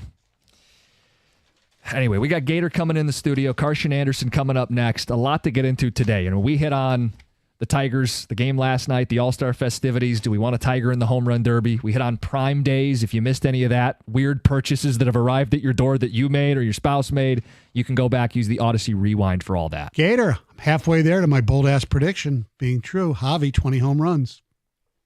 He's got 10. He's got a chance. He's going to have to pick it up. A little bit, yeah. Just behind pace. Yeah. Yeah, well, I was wrong on my Parker Meadows wouldn't come back till after the All-Star game, but, And I've been right so far that Casey Mize is going to be much better than Jackson Jobe. Yes. I think that one's a lock at this point. Yeah, because I don't think Jackson Jobe is going to pitch again for the Tigers this year, but hopefully he comes back healthy at some point. Yeah. We did note the irony. Like McKinstry's making a push, right? Yeah. The only way he gets a spot is if someone's hurt. Alex Bregman's out. It always comes back. Amazing. To him. Even when we don't try to make it about him. No, we talked about it yesterday. It's just delicious irony if that happens, And it's look, I don't know if Z-Mac gets on there or not. The thing that hurts him is that he's got no position. He can play everywhere. But that would be nice for a manager to add. I think, and maybe Aaron Boone is like, yeah, you know what? Let's do that. We could plug him anywhere. He's a super sub, and why not? I mean, it's an all-star game. This is exactly what you want a player like that for. Hopefully, he gets that opportunity, and we'll see. But I mean, he was on full display last night, man. Pumping the home run. I know. The throw to third base was and the tag too. Ridiculous. It was number one in the SportsCenter plays of the day. I mean, it was. It was just one single motion, fields, spins, throws, and not even thinking about home. It just automatically to be.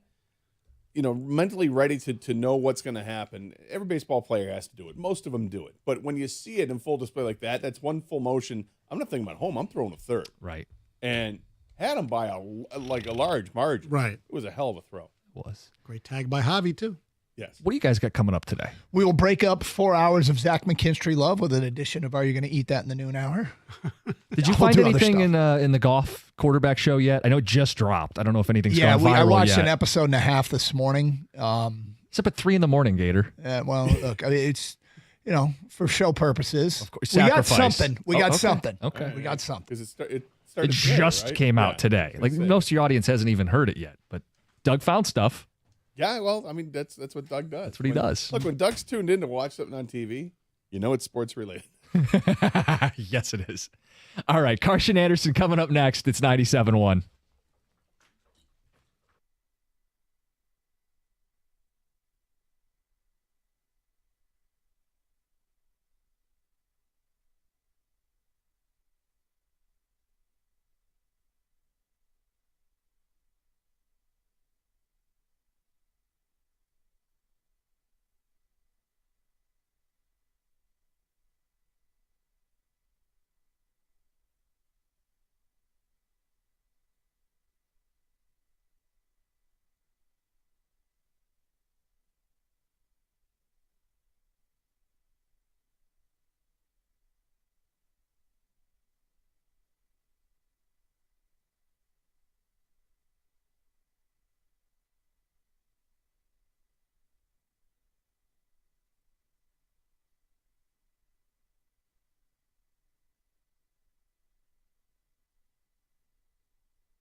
Hello, welcome to the Karsh and Anderson radio program. I am Doug Karsh. That is Scott the Gator Anderson. And behind the glass is Kang, fine producer of this radio show. Thank you so much for being with us on a Tuesday. Scott Anderson, how are you today? I'm doing just fine, Doug. That's good. Yeah. Anything exciting on a Monday night in the Gator Casa? I mean, obviously Tigers are exciting. That's a lot of fun. They are really exciting. I knocked out another 3 episodes of Suits. I'm not sure how many more I'm going to go. Yeah. But the show is, now here's the problem. The problem is when you're watching it on Netflix, there's no commercial breaks, which is great, right? It just rolls right through. Yeah. But it also shows, when you're watching episodic TV just straight through, it's totally different than movies. Movies, they have these transitions. Now it's just like, it's like one scene to the next, and it's cut so quickly that you can sort of see how ridiculous some of the dialogue and situations are. Like all these things happen so quickly. You have one scene ending and then with characters, and then it goes to black and it comes right back, and it's a whole other scene with the same characters. It's just fun, kind of funny how it works, but I'm still interested in it. Okay. And bunnies are still doing all right. Saw them this morning. Took a quick gander this morning. They are. Yeah, they're moving around a little bit more. For people who didn't hear, Gator's got some a rabbit or bunnies. You have 4 baby bunnies in a hole in your yard. Yeah, they're like a week old. And they're still in the hole? Yes, they're still huddled in the ditch together like a bundle of bunnies, like a little puppy pile. They're literally on top of each other. It's adorable. They still haven't opened their eyes. But I did notice they were more active in twitching and moving their legs, and even maybe I heard of it. One of those. A little bit of noise. Yeah, so I was like, that's kind of cool. We'll see how long this lasts, but okay. All right, well. Before you start attracting predators. Did you? And you haven't, because the predators eventually took out all the koi fish in your pond, right? Yeah. He's got National Geographic going on in his backyard right now. Really do. Yeah, although I haven't seen any of the herons this year take out the fish, but typically they will come by at some point. Did you give up on koi? I haven't added any koi, but there's basically the pond is full of goldfish. Yeah, goldfish are basically koi, but and various sizes. There aren't many. I don't have big goldfish anymore.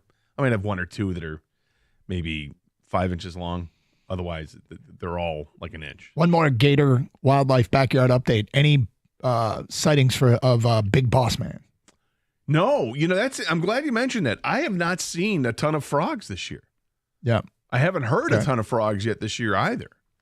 At one point, Gator had a frog living around the pond. That he named Big Boss Man. Well, I mean, deservedly so. That thing was like massive. That was a big old bullfrog. That was big, man. It was a big, beautiful frog. That's why I called him Big Boss Man. Big Boss Man. Deserves respect. All right, so we mentioned the Tigers right out of the gate, and yeah. This team is so good. This team is so stinking good. And, baseball's a game of numbers and metrics and minutia and WAR and hard hit percentage and BABIP.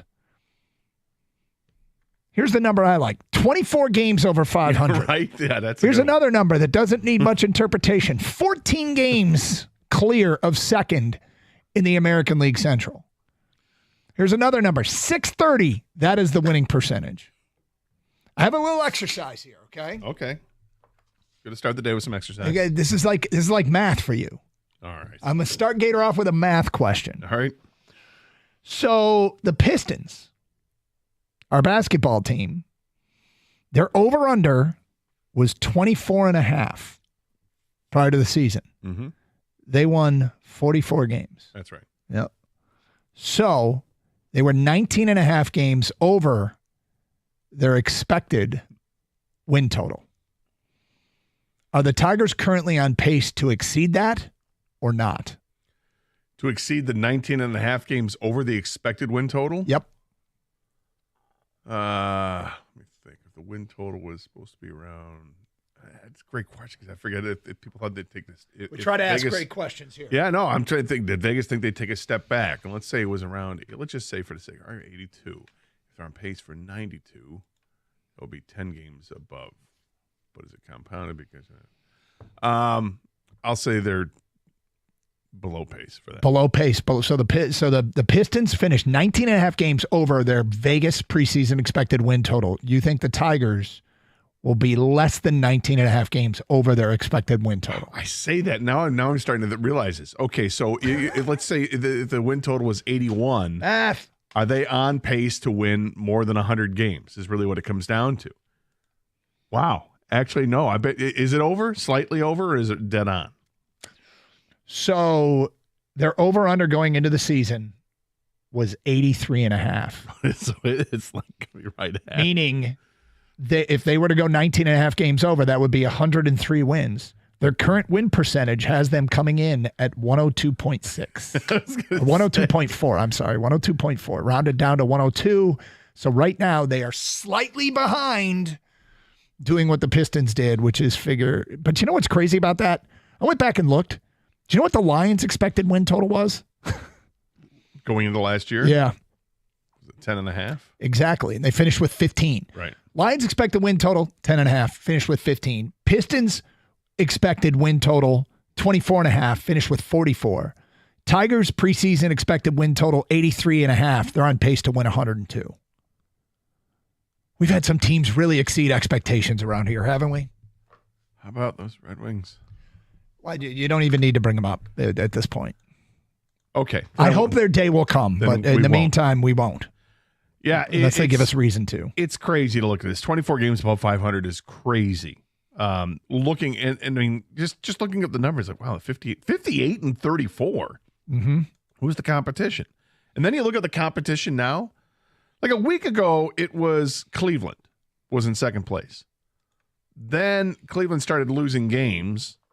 Like they went, I think, had a 10-game losing streak. They won last night. But then Minnesota caught up and passed Cleveland. But Minnesota's been 5-5 in the last 10 games. Kansas City is now in second place, tied with Minnesota after going 6-4 in their last 10. Who cares about? I mean, second place is you guys go ahead and fight for that, and they literally are. All three of those teams have held second place now in the last week, but it's not like they're doing enough to jockey in position to challenge. Like these teams are all below 500 now.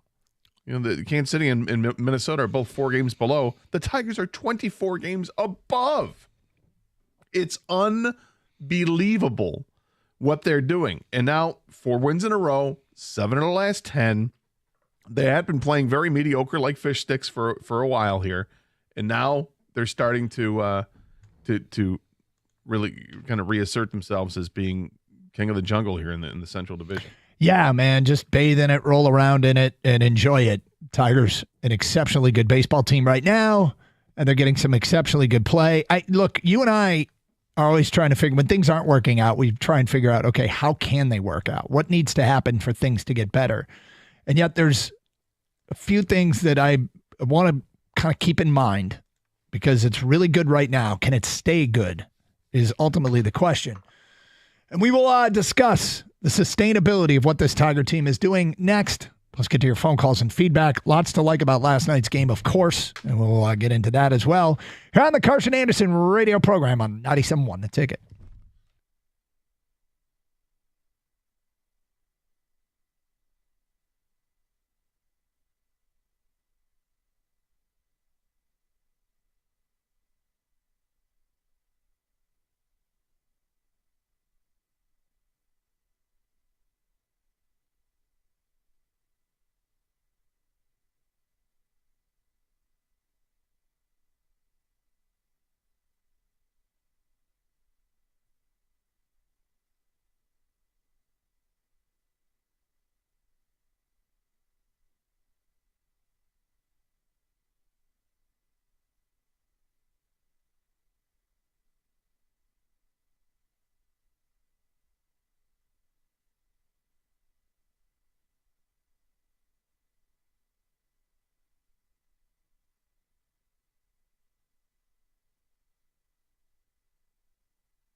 Doug Carr, Scott Anderson, 97 The Ticket. Wow, a lot to talk about with our baseball team. Once again, the best record in the game. We could talk about maybe the best team in the game. It's getting some discussion around Major League Baseball, including Gator. I found another one of those MLB executives speak when granted anonymity, and they talk about the Tigers. It's interesting to hear what they had to say. Saw some power rankings, and I saw an article about how each team can upgrade at the trade deadline. There's a lot of discussion. I will say this, though. Just a reminder, and I'm going to remind myself of this. Seasons are so long. What? And this team has done an unbelievable job of avoiding long losing streaks. They had that weird 3-game losing streak a couple weeks back where they played the doubleheader rain delay Pittsburgh thing, fly to Tampa. They played like 4 games in a 48-hour span, and they lost the last 3. That long day at Comerica with the rain delay where they were at the park for like 12 hours. Both games were delayed, right? Yeah, both games got delayed. They were there for like 12 hours, and they had to get on a plane, fly to Tampa, played that night, looked lethargic, had a noon game on Saturday, and that was a 3-game losing streak. They lost game 2 of the doubleheader. They lost on Friday night. They lost on Saturday. And I mentioned, going into Friday, I said on the air, I'm scared that fatigue is going to catch up to him here a little bit. And I know that people look at those things and say they're excuses. And I say, I don't think that is an excuse. I think an excuse, and I've cited this all the time, a player post-game once claimed that they didn't play well because the pregame buffet, the tray of eggs was, one half of the tray had eggs, the other half of the tray had eggs with bacon, and he didn't eat bacon, and so he couldn't eat any of the eggs, even though one side of the tray had no egg and had no bacon, so that messed up his whole day. That, to me, is an excuse. It has nothing to do with the game, and you made an excuse because you could have ate the eggs. But when you play essentially 4 games in 48 hours and you include a flight in between, I could see how that could have a team lose a step and look a little lethargic. And they did lose 3 in a row there. And they lost 3 in a row in the open of the season with the Dodgers. And they lost 3 in a row to Cleveland when it looked like Cleveland still had their number. And that's it. Those are their losing streaks. They're going to hit a patch this year where they're not playing well. And we're going to hearken back to how they're playing right now and say, remember before the All-Star break how good they looked? Because they came out of that 3-game losing streak, this most recent one, that long 3-gamer, and they've won 10 of 14. Well, I mean, even over the weekend, look what happened against Cleveland. The bats weren't there. They scored, 3 runs to the first 26 innings of the game, or whatever it was, the 26 innings of the series, and then they got a run late, and then they were able to push forth, 6 more in the top of the 10th inning. But prior to that, they just weren't scoring. Was that a rough stretch? Pitching was great. Yeah. I mean, if you're winning, if you're finding a way to win at the end of the, again, baseball and all the numbers and the minutia, the score had Detroit with more runs than Cleveland all 3 games. I mean, the Tigers, this team just seems like if you just wait long enough, something can happen.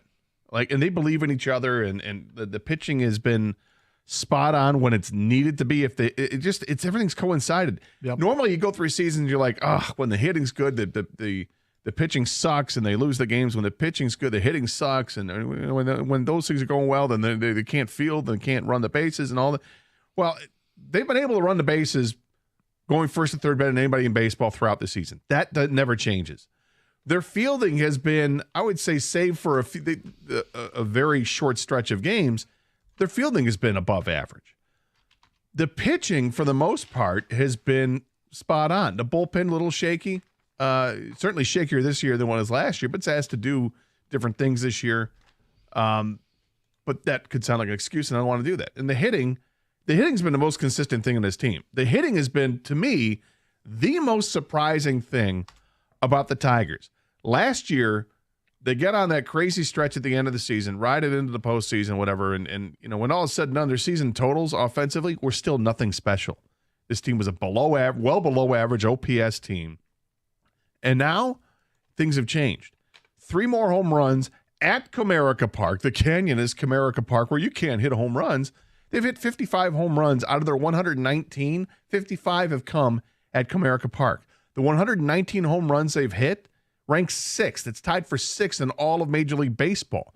They are getting it done. Their overall team OPS is like 755 or 757, whatever it is, which is well above average. Colt Keith, after 2 doubles and a home run last night, don't look now, but Colt Keith has an OPS of 779 right now. He is killing it since May. Absolutely killing it. He's got a well above 800 OPS in his last 48 games. 48 games is not a small sample size. It's not. That's a pretty good sample size. He could be that solution for the Tigers at third base, along with a combination of others that they could put there, whether it's Matt Vierling or whomever. So everybody clamoring, got to get this third baseman. Do they? Because everybody on this team right now is hitting to some degree. You see very little holes in this lineup, and to me that is unbelievable. A difference. What a difference a year can make. This team is now a fearsome lineup with multiple players that you have to watch very carefully at the plate, whether or not because they can hit the ball over the fence or just because they put the ball in play. And if you got guys on base, those guys are moving from first to third. 248-539-9797. Let's get to your phone calls. We go to Dave in Livonia. You're on 97.1. Hi, Dave. Hey, guys. How's it going? Good, thank you. So I know the Tigers have been doing red hot lately, but I think there's like one piece we could add, like a bullpen arm, Without a doubt. I think one guy from the Yankees would be Aaron Judge. As a bullpen arm. Yeah. Woo! Aaron Judge out of the pen! Let's make it happen. Out of the pen! Sure. There's no question they need a bullpen. You know arm. what? You know why they could do that? Chris Fetter. There you go. Fetter him up. Yep. I mean, that's a big fella up on the hill there. Do they need a bullpen arm? Yes, of course they need a bullpen arm. I think they're going to get one real soon. Yeah, I would suspect. Because you know what? I was watching all that minor league maneuvering of them moving guys up and down, and it made me think they're preparing to trade somebody. I think so. They're preparing to trade somebody. And it might be something as simple as Trey Cruz is never going to get here. They bring him up to AAA. They give him a couple weeks to showcase himself because there's teams that are going to say, you know what, that guy's gotten better and better. Same thing with Max Anderson. And same thing with other guys that they're bumping up. But they're positioning the minor leagues to make a trade. And the thing about bullpen arms is that they don't cost much. No, they don't. And here's what costs nothing. Alex Lang. No, and he could you be nothing, and I'm telling you, he's going to be brought up within a week. We've been talking about two possibilities within the organization that could help this team quite a bit inside the organization that were possible solutions. One was Matt Manning, and the other was Alex Lang. And in Matt Manning's case, nope, it's not. It's just he's not throwing enough strikes. And in fact, I've been paying attention to it, and then. Lynn Henning had it. Lynn Henning, thank you. I couldn't think of his name. Lynn Henning did a story this week about how he was missing out on, he's just missing the strike zone way too much. He's lost his command, which is sad. It's tough. But the Lang thing might be a solution. Yeah, Lynn writes with the Detroit News, and I don't think it's every week, but it feels like every few weeks he'll write something about the minor league system, and it was a big paragraph in there about Matt Manning. It is kind of sad to see that this guy who was once thought as being a cornerstone in the rotation, who had an ERA well below 4, and was pitching in that rotation, just can't seem to find a strike zone right now. Paul's in Shelby, and next on 97 on the ticket. What's up, Paul? Hey, thank you for listening. Thank you for taking my call. Sure. Listen, this team is so versatile. It reminds me of the '68 team when Mickey Stanley went and played shortstop. I wouldn't mess with this team at all. They got enough hitters. They got 10 guys that could possibly hit 20 or more home runs. All they need is a bullpen help and maybe a left-handed starting pitcher. That's all I think they need. Well, I mean, I don't want to get too intoxicated with what some of the guys are doing. Like, one of the most amazing stories right now is Zach McKinstry. I mean, he is a cult hero in Detroit. He's going from cult hero to hero. And yet, what if you can't get somebody that might take some ABs away from McKinstry, like a Eugenio Suarez? You don't say no to that. And you've made this point all along. When you add somebody else is losing at bats.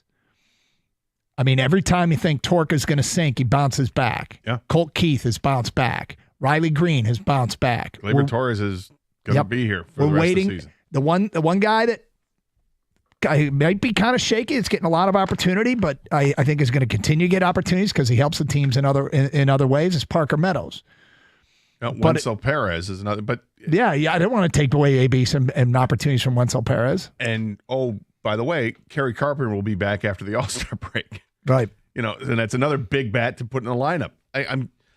Can they add to it? Sure. You can always find an upgrade. And if the upgrade doesn't cost you and you think and this is the big part of it, if you think he's a fit for the team, and that's a huge part of it, that's what the Lions worry about. Can that player they bring in, is that player going to fit in the locker room? I think it's in large part why they trust so many of the draft picks that they have, because they were able to mold those draft picks from day one. Are we talking about the Lions or the Tigers? I'm talking both here. I'm just saying this is an example that I think the Tigers are following from what the Lions have done, or maybe just an example. Maybe it's just what good teams do. Yeah, this is just the same philosophy. But that's what the Lions have done to great success. They trust the guys they've drafted because they've been through the system and they know exactly what it is that they're trying to do, rather than having to go out all the time and bring in big-time free agents. The Tigers, these guys are together. And if you're going to introduce somebody into this clubhouse, they have to be the right fit. And who knows what that fit is, that dynamic is that Scott Harris is looking for, or that A.J. Hinch wants, or what works in that clubhouse. But there's a part that says, yeah, you don't want to rock the boat too much because it has worked out to such a tremendous degree of success this year. Oh, man. Tigers, 24 games over 500, 14 games up in the division. Another win last night. 248-539-9797. Let's get into the Chippewa, Mr. ZMU himself, and talk about Zach McKinstry, because he just continues to amaze. That at 10:32 on 97.1 The Ticket.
Well, we've talked a little bit about, roster manipulation, what's going on with the Tigers organization in the minors, and here's one of these moves. As the Tigers have they promoted 3 big players from West Michigan are going up to Erie, and Briseño, Max Clark, and Kevin McGonigal. We've seen Trey Cruz get promoted up to Toledo, and a couple others as well. But Toledo has released Manuel Margot. And That was one of those outfield signings the Tigers made at the beginning of the season when they had no outfilders. Yeah. Like, hey, let's try Manuel Margot. Let's try Brewer Hicklin. These guys, right? Well, Yep. Margot has just been released, so they got to make some room somewhere. And you mentioned earlier you think that there's probably a trade of brewing, and I agree. I think there's definitely a trade of brewing as you continue to move guys through the minors, and you've got this logjam of players at Toledo. 248-539-9797. McKinstry, that throw, that spin and throw. Why is he this good? And you know what he's good at? Baseball. He's just good at baseball. Whether it's hitting, he's hitting for average now. He's providing some power. He gets productive outs. He's good at base running. He's played in the infield for the Tigers. He's played in the outfield for the Tigers.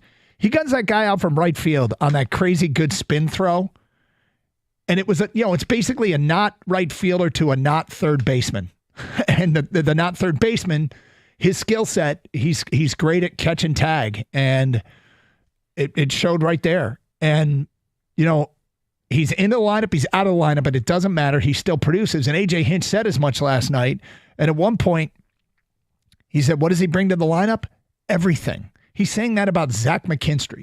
And it's, is it a light going on for a guy at the age of 30? I mean, he's 30 years old. It feels like he should be 24, but he's 30 years old. And because he's 30 years old and sort of has defined himself as a 233 hitter, it's like I don't even want to think about what's going to happen next with him. Just ride this while it's playing itself out. He's a 233 hitter because he's raised his average up significantly this year by hitting 285. He had done nothing at the major league level. 2 years prior with the Tigers, he hit 231 and 215. He hit 215 last year. Mm-hmm. With the Cubs, he hit 206. Like he had limited at bats with the Dodgers, and he hit 215. I mean, this is a guy who had not done anything at the major league level. What he had done was something at AAA. You go back and look at his numbers. It's when he was in Central Michigan, nothing special. Good, not great college player, OPS under 800 throughout his college career. Nothing special. But at the AAA level at Oklahoma City, he ended up with 114 games in the minors there. He hit 323 with a 951 OPS. Scott Harris saw something there. Like those numbers are like, okay, what's there? He hasn't done it at the major league level with the Cubs and Dodgers. Scouts. Right. Let's give it a shot here. And through the first two seasons with the Tigers, there was nothing really there, although he was a guy who could bounce around and play everywhere. That was the Don Kelly comparison. Because Don Kelly didn't do anything offensively either, but every once in a while he'd come up with a play. You're like, hey, Donnie Kelly, baby, right? But his numbers were nothing. But Donnie had the versatility. So did Zach. But now this year, Zach's put it together. So if you look at those AAA numbers, that must have been enticing for Scott Harris. And then, hey, can we do something here? This is wild. Okay, here's where he's hit for the Tigers in the order this year. Leadoff, second. Sure. Third. Uh-huh. Fourth. Uh-huh. Fifth. Yeah. Sixth. Okay. He's hit seventh. Oh, all right. He's hit eighth. And he's hit ninth. He's hit 10th. He's hit 11th. He's hit 12th. He's played fourth base. He's played fifth base. And he does it all well. He is having a dream season. And ride it for as long as you can. And you know what? I remember at the beginning of the year where people were telling us Baez is going to cool off, Torque is going to cool off, and maybe even Kinstry's going to cool off. But all these wins add up and add up and add up. And in the end, at the end of a season, when you miss out on the playoffs by one game, you go back and, remember that game we blew in May? They're winning those games right now because of these guys' contribution. It's still probably why they need to add to the lineup, but it's such a great, he's on such a heater, and I feel like it's feeding upon itself. Zach McKinstry last year doesn't make that spin throw from right field, Well, here's where Zach McKinstry's played in the field in his career. He's played in left field. Yep. He's played in right field. He's played in center field. He's played first base. He's played second base. Mm-hmm. He's played shortstop. He's played third base. He's pitched. Yep. He's done everything but catch. So he's hit 1 through 9 in the lineup. He's played every position but catcher. That's what versatility means. This year for the Tigers, I don't think he's played center field, and I don't think he's pitched. But other than that, or caught. But he's played the other six not spots. this year. Yeah, not this year. I don't. But in his think. career, he's done Well, everything. he obviously but hasn't catch. caught. But 248-539-9797. He's incredible. Let's go to Brian. You're next. Hello, Brian.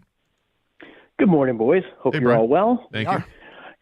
Hey, so from an outsider's point of view, as a Rays fan, there was no room to breathe comfortably. Even last night or in the 3 games beforehand, man, I would highly suggest you guys obviously stay put with your lineup. Not that you guys are suggesting it, but I know you have in the past. Use the magic for what you've got. And again, just as maybe a person who maybe is not in a family argument, but is looking at it from the outside, not seeing the desperation from it, I wonder if you guys just stayed put. I think you might be fine. Get to the playoffs. Get there. And I know, they'll definitely get to the playoffs. I'm knocking on wood as I always do here, but it's a 14-game lead in the division. You feel pretty confident that even this team starts to falter, playing 500 the rest of the way, they're in. But but to your point about the lineup, I'm kind of with you. I don't want to add a bat to this lineup unless somebody comes at you and some players available, and it makes all the sense. But where they do need to add to the pitching staff, whether it's a starting pitcher or a bullpen arm or two. That's where I want to put the additions to this team. They're going to get Kerry Carpenter back real soon. And they're going to have some decisions to make with this team when it comes to the everyday lineup, because they've got a lot of guys. But you know what? Having a lot of guys is not a bad thing. The 84 Tigers, I think they had one player that played more than 150 games in that season. Everybody seems to think that Tram, Whitaker, all those guys, and then Lance Parrish and Gibby and Chet Lemon, that everybody played like 150-plus games, and that's not the case. They had plenty of rest, plenty of opportunities to give those guys rest, and it's kind of what this team is like. But I'm wondering, what if – so you talk about the overcrowded minor league system, which is a fantastic problem to have. What if you saw how it went this year, because your window's still open for next year, and you worked on those trades when not everybody was so desperate, where it was a slower pace and where you could actually get more for maybe what you have maybe. I don't know what you moves mean. In the offseason opposed to now? Correct. Okay. You see what you got for this season, and if it doesn't work out, well, they can. They can do that. I mean, look, I don't think this team is going to re-sign Gleyber Torres because I don't think that they want to commit a 4 or 5 year contract. He's making so much money right now. Yeah, he's making a ton of money for next season in his free agent contract. That's what I mean. I don't think the Tigers want to get into, having as good as he's been. He's a starter in the All-Star game. He's awesome for this team, but do they want to give him a 5-year, $125 million contract? No, my guess is they want to keep that spot open for Kevin McGonigal. Exactly. So, I mean, that's an instance where there might be addition by subtraction. That's just one spot where you're going to have to make that decision about for next season right away. Otherwise, the free agents they have on this team, they're, I think, on the pitching staff. It's not, the lineup is only affected by one player. Well, it's pretty incredible what they're doing right now. Another win last night over another good team, and they do it with such an attractive brand of baseball. And look, I mean, it's funny. I think we've talked about so many times how they have one superstar, and he's a starting pitcher. They have another star in Riley Green, multiple all-star now, and a guy who's getting a ton of love, driving in a bunch of runs and hitting for power. He might be a superstar. Yeah, he might be a superstar. And I don't know, is Colt Keith turning into a star? Has he reached that point in his career where the arrow is pointed way up and the learning curve is steep? I'm telling you, watch him hit, and you see how big he is, like physically. Mm-hmm. He is a solid guy, right? Yep. I keep waiting for this power to be consistent, and it's going. Like, I think you get the feeling, or at least I'm getting the feeling, it's just a matter of time before he starts putting up. Yep, he's going to hit 2 home runs a week and continue to hit doubles because he's got the build to do it. And he's got this sweet left-handed swing. It's a quick swing. He's totally tuned in right now, and he has been for over 2 months now. And last night, I mean, he did it in all facets, whether it was a legitimate double or hustling for a double or pumping the ball well over the right field wall. I mean, this guy, I think, has the longest home run for the Tigers this year, the one I think he hit in Houston, which was like 450 feet away. I was like, wow, where is that? Well, that's what he can do. I think it's just a matter of time. Keep in mind, he's like 23, 24 years old. They have him on a contract. They gave him the contract last year to start the season. It's very Tiger friendly. This guy could be a fixture. They're going to hit a skid at some point, but it's important to remember they have well defined themselves as being more like this than the team they'll look like when they do hit the skid, because it goes back to last year. The whole idea, I was optimistic going into the season because of the way they ended last year. I thought they added, I didn't realize how much they added. Canely and Torres have been massive additions. They added Baez and Torkelson and Mize from the what are these guys to, okay, they're going to be good, an asset category. And now, Scott, I mean, when they get cold again, we need to remind ourselves there's plenty of evidence that they're a damn good baseball team, and they got a shot to win this whole thing. 248-539-9797. We're going to have a little fun with 10 texts from the TV show Quarterback, which was released today, and Jared Goff is one of the featured quarterbacks. We'll get to that in the 11 o'clock hour, another edition. Are you going to eat that in the noon hour? More your Tiger calls and feedback straight ahead, including a blockbuster trade proposal for a superstar that Detroit gets involved in from a baseball insider. We'll get to that at 11:02 here on Carson Anderson on 97.1. How many times you had a problem with something, you try to call to get it fixed, and you just greeted with an answering machine, right? That sucks. Well, when you deal with Precision Garage Door Service, that's not the case. All calls are answered 24/7 by a live person, which is great because you got a problem in your garage, you got a problem. If it's not working at all, or if it's just sluggish and making weird noises, you want to call Precision to make sure they can come out and fix it right away, which they will. Their expert technicians come right there on the spot, and they've got the truck full of tools and everything that they need to get that job done and get it done right. I know this firsthand. I called them years ago when I had some issues with my garage doors. They came out and fixed it immediately, and I couldn't be happier. In fact, they offer same-day service, and emergency repairs are available as well, and weekends are available at no extra charge. They offer worry-free financing as well. Give them a call today, 1-800-DOOR-REPAIR, or schedule an appointment online at your convenience at precisiondoormi.com.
was incredible last night. It is Carson Anderson here on 97.1 The Ticket. You know, Gator,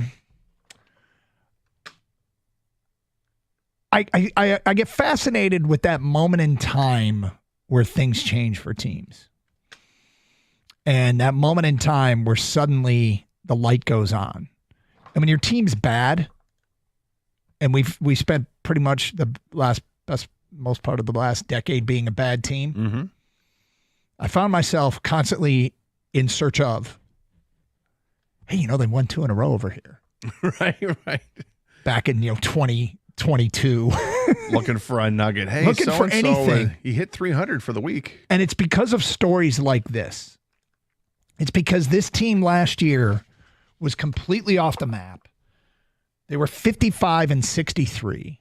They had lost their first 2 games in a series in San Francisco. And it's like August 12th or something like that. And then the third game of the series, they win it. And it springboards them on a 31-13 finish of the season. They're 58-34 this year.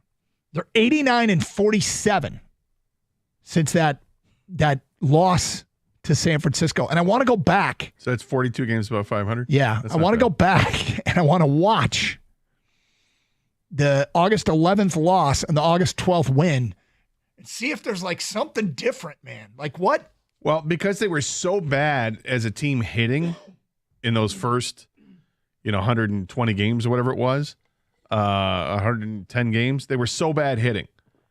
The hitting turned around, and it got a lot better. Parker Meadows came back to this team and provided a lift.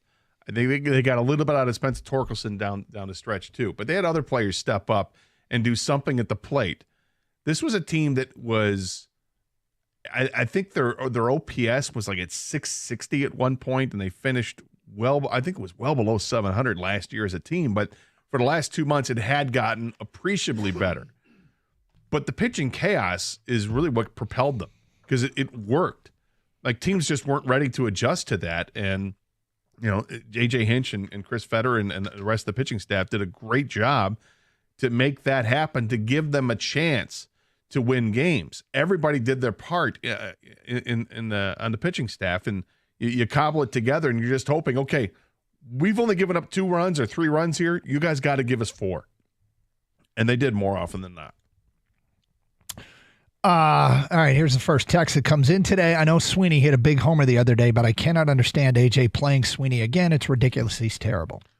Well, I think what you're going to see moving forward is a lot of Javi Baez at short and Colt Keith at third. But depending on the situation, who's pitching, you're going to see a lot of Trey Sweeney. I mean, given that the lineup produced, they got 3 runs off Boz, but the lineup produced 5 runs, which isn't a huge total, but it's the corresponding moves. Okay, so if Baez then plays short, a righty on righty short, the McKinstry's probably at third. How does that impact? So Parker Meadows is lefty in the outfield then? Or how do you want to do? I guess McKinstry's left-handed too. Veerling comes into play. Veerling might be the player. I mean, you have to remember there's a trickle-down effect for every move that you make. And so when you ask that question, why is he doing it? It probably has a lot to do with the entire 9-man lineup and not just who your shortstop is. Because if he's not playing shortstop, Javi Baez probably is. And then do you have Veerling at third? If it's a left-handed pitcher, you probably have Veerling at third. But Boz is a righty. So they would have McKinstry playing third. Third. So then you might have to put Colt Keith. Then you might have to put Parker Meadows in the outfield. It has to do with the totality of the entire lineup. So when you say why is he doing it, my guess is it has to do with the entire 9-man order. Colt Keith has a season OPS against right-handers of like 846. He's the third baseman. And with that said, okay, I'm not like mad about the question, why is he in the lineup? Right. I'm just explaining, understand that there's ramifications for when every small minutia, and I'm cool with rolling with what AJ's doing right now. They're 24 games above 500. It's working, but I agree with the fair to call in the question. Fair to call in the question. And I would be surprised if you see more often than not Trey Sweeney playing shortstop down the rest of the last 70 games or whatever they have left. I'd be surprised if he was the everyday shortstop. I'm trying to figure out who would be playing then, who would be forced in the lineup if it weren't Sweeney at short. Well, Sweeney is going to play against right-handed pitching. Right. So if Sweeney's in a lineup, you've got the left-handed heavy lineup, which means Parker Meadows is playing center field, which means Colt Keith can play third or first, whatever he's going to do. And that means Javi's probably not on the bench. But it also means McKinstry's left-handed is playing wherever you need him to play. If it forces Veerling into lineup, Veerling is a 188 hitter against right-handed pitching so far this year. So that might be the reason why. But right. But I'm cool with rolling with AJ. Most of AJ's decisions work. And I don't think he's going to play. I don't think he's going to start every time there's a right-handed pitcher on the mound, because I think you will trust Javi Baez, because Javi's hitting 280 this year, or whatever he's hitting. He's an all-star.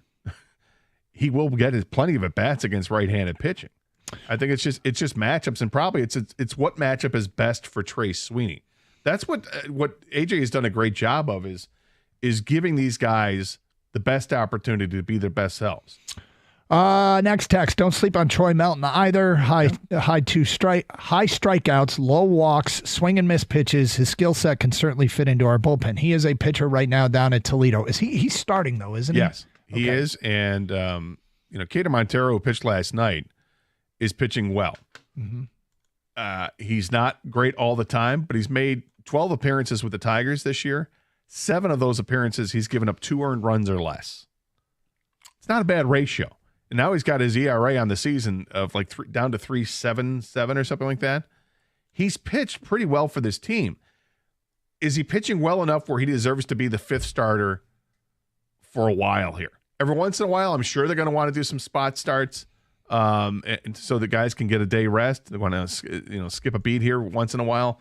I don't think that they trust just to turn things completely over to, hey, Casey Mize, every 5 days you're out there, because they're still ramping guys up with how many innings they're going to pitch. They're going to be mindful of that. But in the meantime, I have no problem with Montero being out there every 5th day if he can pitch every 5th day. Hey, Doug and Gator, don't you think the Tigers should trade Matt Manning, package him and another player or more for bullpen help? Well, sure, but who's going to want to take Matt Manning? So, he said trade him and another player. I think Matt Manning would be almost a throw-in at this point. Yeah, I would agree. The other player would be the marquee player they have coming back, and the Tigers will say, okay, you want Matt Manning? We won't let you wanting Matt Manning stopping us from making this trade. Correct. The McKinstry story is kind of cool, but in no way, shape, or form am I letting Seth McKinstry stopping me from upgrading the lineup. I don't think anybody's stopping me from upgrading the lineup. It's just important to remember that when you do add somebody else comes out of the line. You want to ride the heater as long as you can. You don't want to end it on your own. But I don't think AJ's the kind of guy that would even do that. I think AJ's the kind of guy that is very practical, pragmatic.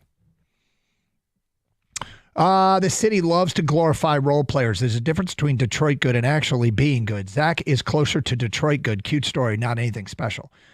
I mean, he might make the All-Star game. This year, he's having a special season. What did they say on the broadcast last night? He's top 13 in Major League Baseball and wins above replacement. McKinstry, I think he was 11th. Okay, so anyway, I agree with the first part of the statement. City loves to glorify role players. We 100% do. I think most sports markets are the same. When I travel around the country, I like listening to hearing what they're doing in other towns and what their callers are like and I realize that it's pretty much all the same. I do think Detroit glorifies role players. And there's nothing wrong with glorifying our role players. It's good to be, we appreciate all the hard work that the role player puts in. But I wouldn't say he's not, it's a cute story, not anything special. When you're having this kind of season, I think it's more than a cute story. I think that's kind of underselling it. They still need a bat at third base or shortstop, either or. We see it every postseason, including last year, all the way back to the Cabrera days. In the playoffs, pitching takes over, and you have to manufacture runs to win in the playoffs. Pitching rules. P.S. Find a back-end pitcher and closer as well, but I think hitter is a top priority. That's from Randy and Livonia. Well, look, what happened to them last year in the playoffs, they basically did it without Javi Baez. I mean, really without Torque doing much. Those guys have been additions. And, we'll see. I'm not against them adding a bat. Let me be clear on that. But what's happening right now is good enough. What's going to happen, though, is somebody else is going to make a big trade. Somebody else is going to do something big. And when that's the case, you want to be ready to counter that, if you will. Yeah, I think the best way for the Tigers to counter anything, and if they have to counter, I'd rather they be aggressive and go get what they want to get, is pitching. Because somebody's going to make a big move. Yeah. You just know it's going to happen. Yeah. So I think pitching's the best way to go. Straight ahead, okay, what about a blockbuster move? Detroit is suggested as a team that could pull off a blockbuster move. We'll get to that at 11:02 here on 97.1 The Ticket.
So, Dave Schoenfeld on ESPN, potential MLB trade proposals. Okay. So he puts together proposals. One is to trade to pry Ronald Acuna Jr. out of Atlanta. Jeez. One is to pry Byron Buxton out of the Twins. Wow. And one is to pry Paul Skeens out of Pittsburgh. All right. What is this? Who does this? Dave Schoenfeld of ESPN posted this today. Mm-hmm.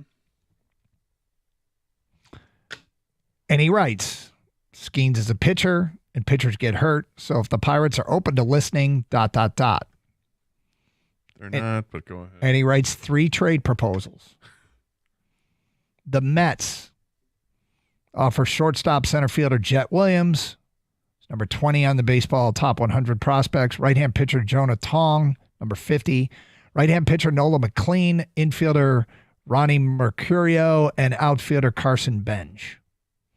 That's what, 5 players? Yep. 5 prospects, and a couple of them are top 50. Yep, and some players. Mm-hmm. Dodgers offer catcher outfielder Dalton Rushing, outfielder Jose De Paula, infielder Alex Freeland. By the way, that's number 14 and number 17. Alex Freeland. Right-hand pitcher Emmett Sheehan, and left-hand pitcher Jackson Ferris. So a couple of top 20s and other players. The Tigers offer Max Clark, Mm-hmm. Kevin McGonigal, So 2 top 15. Yeah. number 8, number 11. Yeah. Right-hand pitcher Jackson Jobe. Oh, boy. Who's no longer on that list because he's already matriculated, but yeah. Infielder Colt Keith. Oh, wow. And right-hand pitcher Sawyer Gibson Long.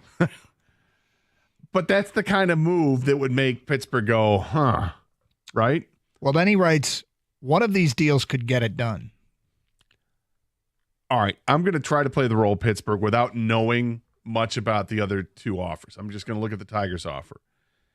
And if you were to look at, okay, well, the top prospects, right? With the Tigers' 2 prospects are ranked higher than the 2 prospects that the other 2 teams offered. So given that, I'm looking at it this way. So you would get the Tigers' top 2 prospects, really their top 3 prospects, because a year ago, Jackson Jobe was like the number 1 prospect in all of baseball. But because he ended up pitching with the Tigers last year and started this year and on the roster, he's no longer eligible to be on that list. So effectively, it's their top 3 players in the organization. In addition to Colt Keith, who we talked a little bit about last hour, about how good he has been since May and how on the season he's raised his OPS up to 779. He's on a 2-month plus heater here. And he's also very young and on a very team-friendly contract. So those 4 players plus Sawyer Gibson Long, who feels like that's just a throw-in at this point. If I'm Pittsburgh, is that enough? It's a lot of hitting and the promise of one pitcher who has not pitched well in the majors, but he's got a ton of talent in Jackson Jobe. Might be asking for a little bit more on the pitching end if I was Pittsburgh, even though you'd be getting what they're offering from the hitting standpoint. Those 3 players, and Jackson Jobe, if I were Pittsburgh, I would say that's a good start, a really good start, and we can have this conversation. But give me somebody else. Ask for Troy Melton over Sawyer Gibson Long. He writes, the one deal that could get it done is the Tigers deal. A playoff rotation with Skeens and Tarek Skubal. Thank you very much. Reminder, the Tigers have won a World Series since '84. It will take one of the best farm systems in the sport to acquire Skeens, and Detroit is incredibly well positioned to make that kind of deal with depth at both the major league and minor league levels, not to mention a payroll with only one expensive long-term commitment in Javi Baez. 2 of the top prospects in the sport, and Clark and McGonigal headline a trade. He goes on about what great players they are. And then he says, for the Tigers, this deal wouldn't even decimate their farm system. They still have a shortstop in Bryce Rayner. They got a first baseman catcher in Jose Briseño and a slew of other solid pitching prospects. For the Pirates, Clark and McGonigal project as solutions at 2 problem areas, center field and shortstop. Plus, they get a solid major leaguer in Keith and back end of the rotation guy in Gibson Long. I mean, I'll just say this, okay? Because it was written today, we bring it up. Thank you. do I think there's a chance in hell that Pittsburgh's going to move Paul Skeens? I don't. And if I were a general manager of a team like Detroit, and I saw this, I would want to shoot Dave Schoenfeld out of a cannon because I think these types of stories do damage, because if they don't win a World Series, people will say it's Scott Harris's fault because he didn't trade for Paul Skeens. Right. And I know that these baseball guys, this story's probably going to get 1 million clicks for Dave Schoenfeld. It's probably going to get 1 million eyeballs will be all over this because it's got a Mets fan base looking at it. It's got a Dodgers fan base looking at it. Not to mention, he's got trades for Buxton and Acuna and trade offers. You know, Philly getting Byron Buxton. Now, their whole fan base is going to click on it, and everybody's going to click on it and read it. And it's probable fantasy. And so if I were a GM in Detroit or Philly or any of these towns, I'd be like, oh, God. Because, now maybe you shouldn't care. I guess if I were a GM, I probably wouldn't care. But it just makes your life a living hell on social media and on sports radio. Until somebody reports that, yes, Pittsburgh is actively listening and willing to move Paul Skeens, I refuse to believe it. A pitcher that good under club control for that long is unfathomably untradeable, in my opinion. But I don't doubt that in a few years Paul Skeens could be traded from Pittsburgh. There's no point in Pittsburgh trading him now. He's still going to be incredibly valuable a few years from now. You know, there's no reason to have to trade him at this point. But he wrote the article, whatever. I give you my thought on it. If that's it, I mean, would that offer from the Tigers? That's if I was the GM of Pittsburgh. Would I do that? If you're Scott Harris, what would compel you to do that right now? Because you'd have the 1-2 combo that is unbeatable. The hard part, the two best pitchers in baseball would be on your team, but you would have them for the rest of this year and then all of next year. And then you'd have Skeens in a vapor of Skubal if he leaves. Yeah. I mean, here's the thing about it. If you're Detroit, the hesitation is only over Colt Keith. That's the only hesitation. I would say, would you prefer any other? Go ahead and take Bryce Rayner too. Like I'm, because you're trying to win a World Series now. If you get rid of Colt Keith, it feels like you've created a bit of a hole in the lineup with a very productive player, and yet you'd have this unbelievable 1-2. It'd be like having Aiden Hutchinson and Max Crosby. It'd be just like that. I mean, it really would. It'd be like having this amazing 1-2 when most people are happy to have one, and let's hoard them and get two. It's probable fantasy. Be like having Verlander and Scherzer. Yeah. And they didn't win. Not saying this wouldn't. Look, I love Paul Skeens. I'd love to have him. And you're right. Something like this hurts you at one position. But the Tigers have the players that they can absorb that. And yes, he's right. They do have a organization that is chock full of more prospects at other positions, and they wouldn't be depleting it. They would certainly you take a few away, but they've got a lot. They are working with a lot. But if you're working with a lot, do you just want to get one player in return? Like if the Tigers are they going to give up 5 guys or 4 or 5 guys to get one? That doesn't sound like it's kind of math they're giving they up. want to do. Yeah, I mean, in their organization, yeah, they're at the major league level, they're giving up 2 guys to get one. Yes, but we're talking about it because it's there. Because it's there. Because it's Not there. That I believe it, and I don't believe it. So they didn't list the Tigers as options for Acuna or no. Okay. Brewers, Seattle, and Tampa for Acuna. Buxton, it was Philly, Cincinnati, and Kansas City. Let me be clear too. These aren't rumors. No. This is one reporter coming up with trades that he think would make these teams think about moving their stars. This is a clickbait article that says, "Hey, let's have some fantasy." So what did I just do? I clicked. I've been baited. Yeah. 248-539-9797. It's Carson Anderson, 97.1 The Ticket. Sarah Chevrolet in Sterling Heights. Check out these sizzling summer deals. Right now, 2025 Chevy Trax LT for $299 a month with no money down. That's $299 a month for 36 months with zero down. Unlock the savings with the GM employee discount. Lease a new 2026 Chevy Equinox LT for $289 down for 36 months with $1999 down. 2026 model, $289 a month. All you need to activate this deal is a GM employee discount. Sarah Chevrolet, Sterling Heights, where they guarantee the lowest price or it's free. 17.5 in Van Dyke in Sterling Heights. Call 87-SAY-SARAH or go to saysarah.com. Together, let's drive.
Doug Karsh, Scott Anderson, 97 to ticket.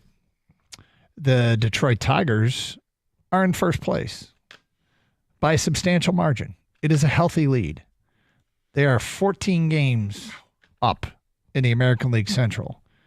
This is the biggest lead. They went into July with the biggest lead they've ever had in the history of the organization. This team just is incredible. They keep winning. They're 24 games over. Going 4 in a row now, 7 in the last 10. They have followed up every losing streak with a hot streak. First losing streak, opened the season 0-3, won 7 of 8. Lost 3 in a row to Cleveland. We thought Cleveland still had their number. Won 7 of 8. They lost 3 in a row to Pittsburgh and 2 to Tampa. Weird scheduling quirk, rain delays, travel, early start times. They've lost 4 of their next 14. They continue to stack wins. I wish they could bottle this. Seasons are too long because they're probably right now like the best version of themselves, even though we see flaws, and we do. Like they give up a bunch of runs at Washington. They didn't score a ton of runs at Cleveland.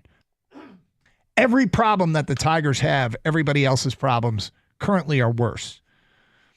And, I wish we could bottle it because there's a long time between now and the playoffs. Do you like power rankings, Doug? Power rankings can be interesting exercises, yes. The Athletic had power rankings come out today. Number 1 team in baseball, according to The Athletic, Los Angeles Dodgers. Mm-hmm. Their average ranking was 1.4. The preseason playoff odds were 98%. The current playoff odds are 99.7%. Okay. The Tigers are number 2 with an average ranking of 1.6. The preseason playoff odds for the Tigers, 46%. The current playoff odds, 99.6%. It says coming off a late October push in 2024, the Tigers figured to be at least competitive relative to the AL Central. Instead, they near the second half with the best record in baseball. Sure, it helps to have bona fide ace and Tarek School pitching every 5th day, but the Tigers have seen massive contributions from up and down the roster all season. Take Sunday's 7-2 victory over the Guardians, which saw Trey Sweeney, who had been optioned just a week prior and had never homered against a fastball in 356 plate appearances, do just that. Homer against a fastball to help open the offensive floodgates against a division rival. Throw in Javi Baez's comeback player of the year campaign to Casey Mize's breakout season, among other developments, and you have the makings of baseball's most dangerous team. That's according to Johnny Flores of The Athletic. The only thing I take umbrage with that is coming off a late October push. Mm-hmm. That push started in August. Yeah, it did. And that needs to be recognized. Okay, so there is a report that the Tigers have called Pittsburgh. And it's not about Paul Skeens, although maybe they have. It just hasn't been reported. And we bring that up because Dave Schoenfeld wrote another Skeens article today. But Francis Romero is a reporter for the Baseball Writers Association of America. He's got his card, I guess, is reporting that the Tigers, Cubs, and Yankees have called the Pirates about third baseman Cabrian Hayes. So we mentioned this as a possibility earlier in the week. Now there's a report that the Tigers have actually called. He's not really a hitter, although he was a good hitter a couple of years ago. Do you have his numbers in front of you? I do. 27, 28 years old, roughly? He is 28 years old. 28, okay. If the Tigers want him, what he is a great defensive player. He's one of the best defensive players at any position in the game. The defensive metrics tell you that. Like, he's one of these runs saved, above average expected plays, psycho fielders. But he's not much of a hitter. So why would the Tigers call? I can see it'd be useful to have a really, really good defensive player. But would that be a priority when you only have so many spots on the roster? I'm not sure it would. The only thing I can think of is that they have seen something in his swing that they are thinking, oh, that's fixable. Well, the last 2 seasons combined, his OPS is like 580. It's terrible. The year prior to that was 762 when he hit 15 home runs in 124 games. So maybe that's where you see, maybe there's something there. When I hear a report like this, my first thought is, no, they're not considering this. This is made up stuff. You got bad info, whatever, because I just don't see why. If I start to peel the onion back and try to figure out why on earth would the Tigers inquire about a light hitting third baseman, and you bring up his fielding prowess, that's it. If they're going to make a trade for this guy, he's not going, I don't think in my mind, he's not going to the starting lineup. This is a guy who's last on your roster, who comes in as a defensive replacement late in games and occasionally starts against left-handed pitching because he's right-handed, though I haven't looked at his splits yet to see how he does against left-handed pitching. But that's what I see. It's this, 23, 24, 25 guy on the roster, whatever it is. You need to have a specialist. So then you ask yourself, who would he replace on this Tigers roster? Is Matt Vierling an everyday player? No, he's not. And certainly not now. Now that he's brought back, he's healthy again. He's starting to play a little bit, but he's not an everyday guy. Would he be an upgrade over Matt Vierling at third base? Well, clearly defensively, yes. Yeah. So that's the only thing, the only place that I see where it makes sense is having a guy like that on the roster for late inning replacement. I mean, it's not an upgrade as a third baseman overall. And if Colt Keith is your guy right now, so you're not buying the whole they've seen something in his swing they think they can fix? Because that's my working theory would be that is if they are really interested in this guy, yes, he's a good defensive player, but I wouldn't imagine trading for a player just because he's an elite defender. I would imagine trading for a player because he's an elite defender. And do you have a splits in front of you by chance? I can, but I'm just 2 years ago he had a good season. Okay, at the plate, so there's that. So I'm just wondering splits, or you want? Yeah, I'm just wondering if there's something there that says, yeah, this guy is like great against righties, great against lefties. He's a right-handed hitter, right? He is right-handed. So against righties, he has 1,652 at bats, and he's hitting 244 with a 642 OPS. Against lefties, he has 650 at bats, not or plate appearances, with a 781 OPS. So he is much better against left-handed pitching. In fact, he's pretty good with a 285 average and a 781 OPS against left-handed pitching. So is this your guy that you play only against lefties? If you're looking at your third base options, and this is where it would make sense because the platoon, if you got Colt Keith playing at third base and Colt Keith kills right-handed pitching, what happens when lefties come in? Well, if you get this guy can step in and hit just fine against lefties. Okay. So there is that. Yeah, I mean, it's just something to keep an eye on, and it's one reporter saying that the Tigers have called about Cabrian Hayes with the Pittsburgh Pirates. 248-539-9797. Straight ahead, big screen question, little screen question, and an early question out of the Netflix show Quarterback, which is featuring Jared Goff. We'll get to that today, all starting at 11:32 here on Carson Anderson on 97.1 The Ticket. All right, ladies, Tuesdays are the day for you at Twin Peaks. Most places may run a ladies' night, but at Twin Peaks, you get the whole day. That's right, every Tuesday, the deals are just for you. Stop in and take advantage of awesome specials like 20% off all food, $4 Happy Dad seltzers, twisted teas, mimosas, House Long Islands, margaritas, and sangria.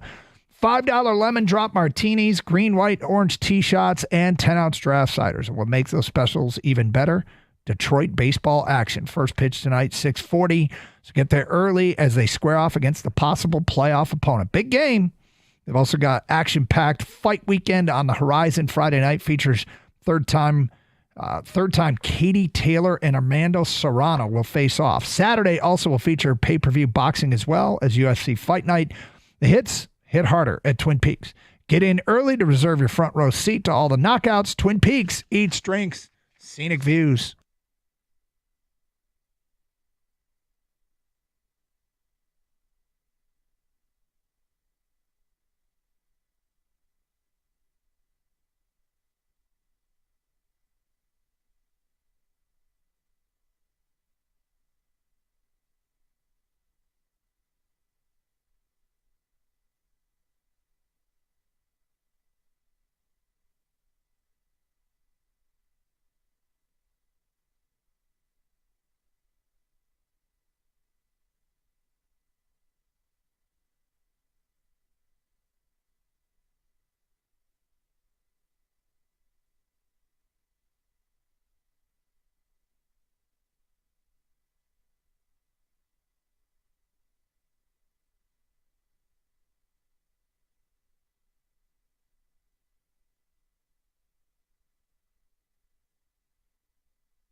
Okay, you've been talking about this, but you haven't pulled the trigger yet, and you're asking the question in your show sheet, so I assume you want to ask the audience.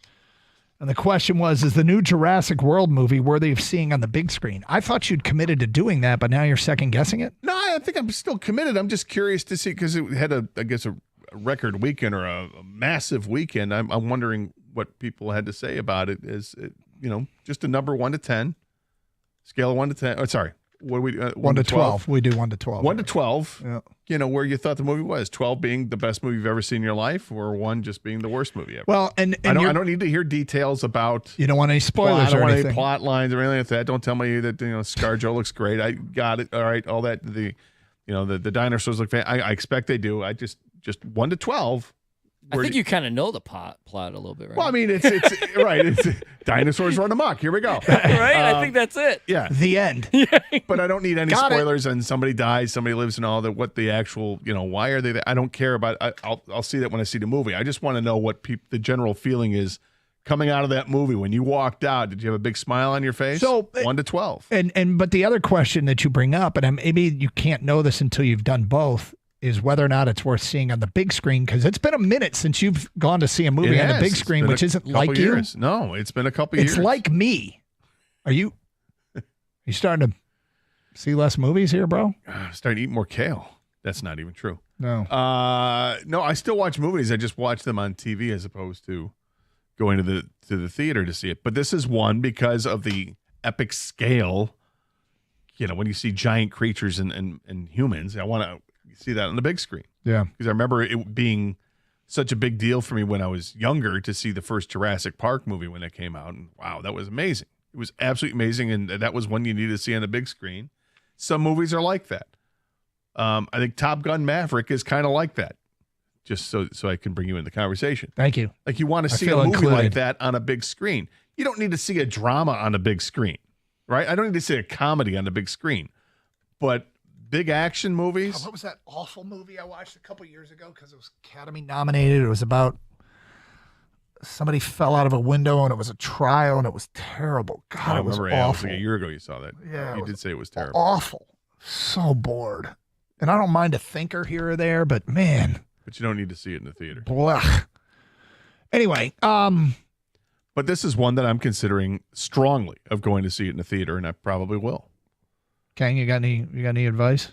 When I was in Vegas, we actually was brought up to go see this movie in the theater, and we ended up not having the time to do it. But you're right, Gator. This is the action movies are the ones you want to see in the movie theaters. Like people talk about, everyone knows already we have great viewing options at home with the surround sound, the size of our TVs, the bathroom right there, everything. 4K. Yeah, all that stuff.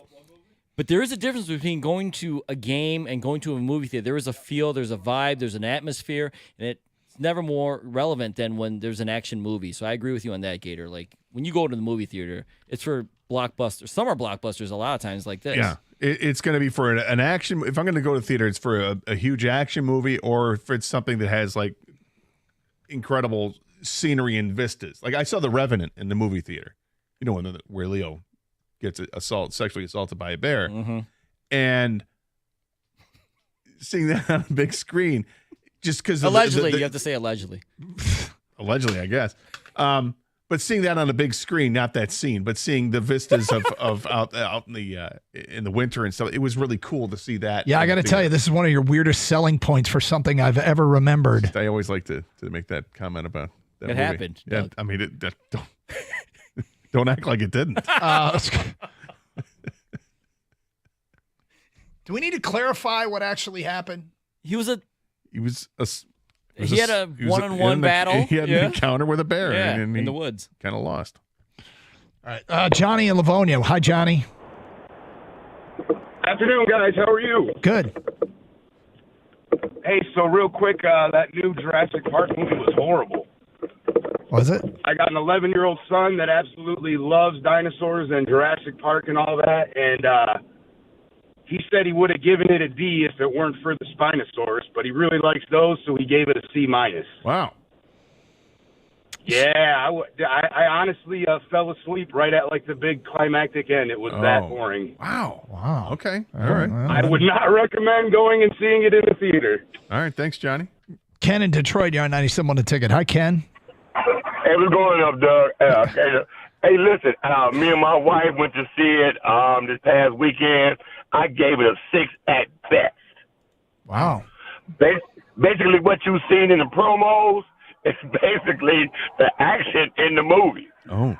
Now, naturally, Scarlett was fine. Okay.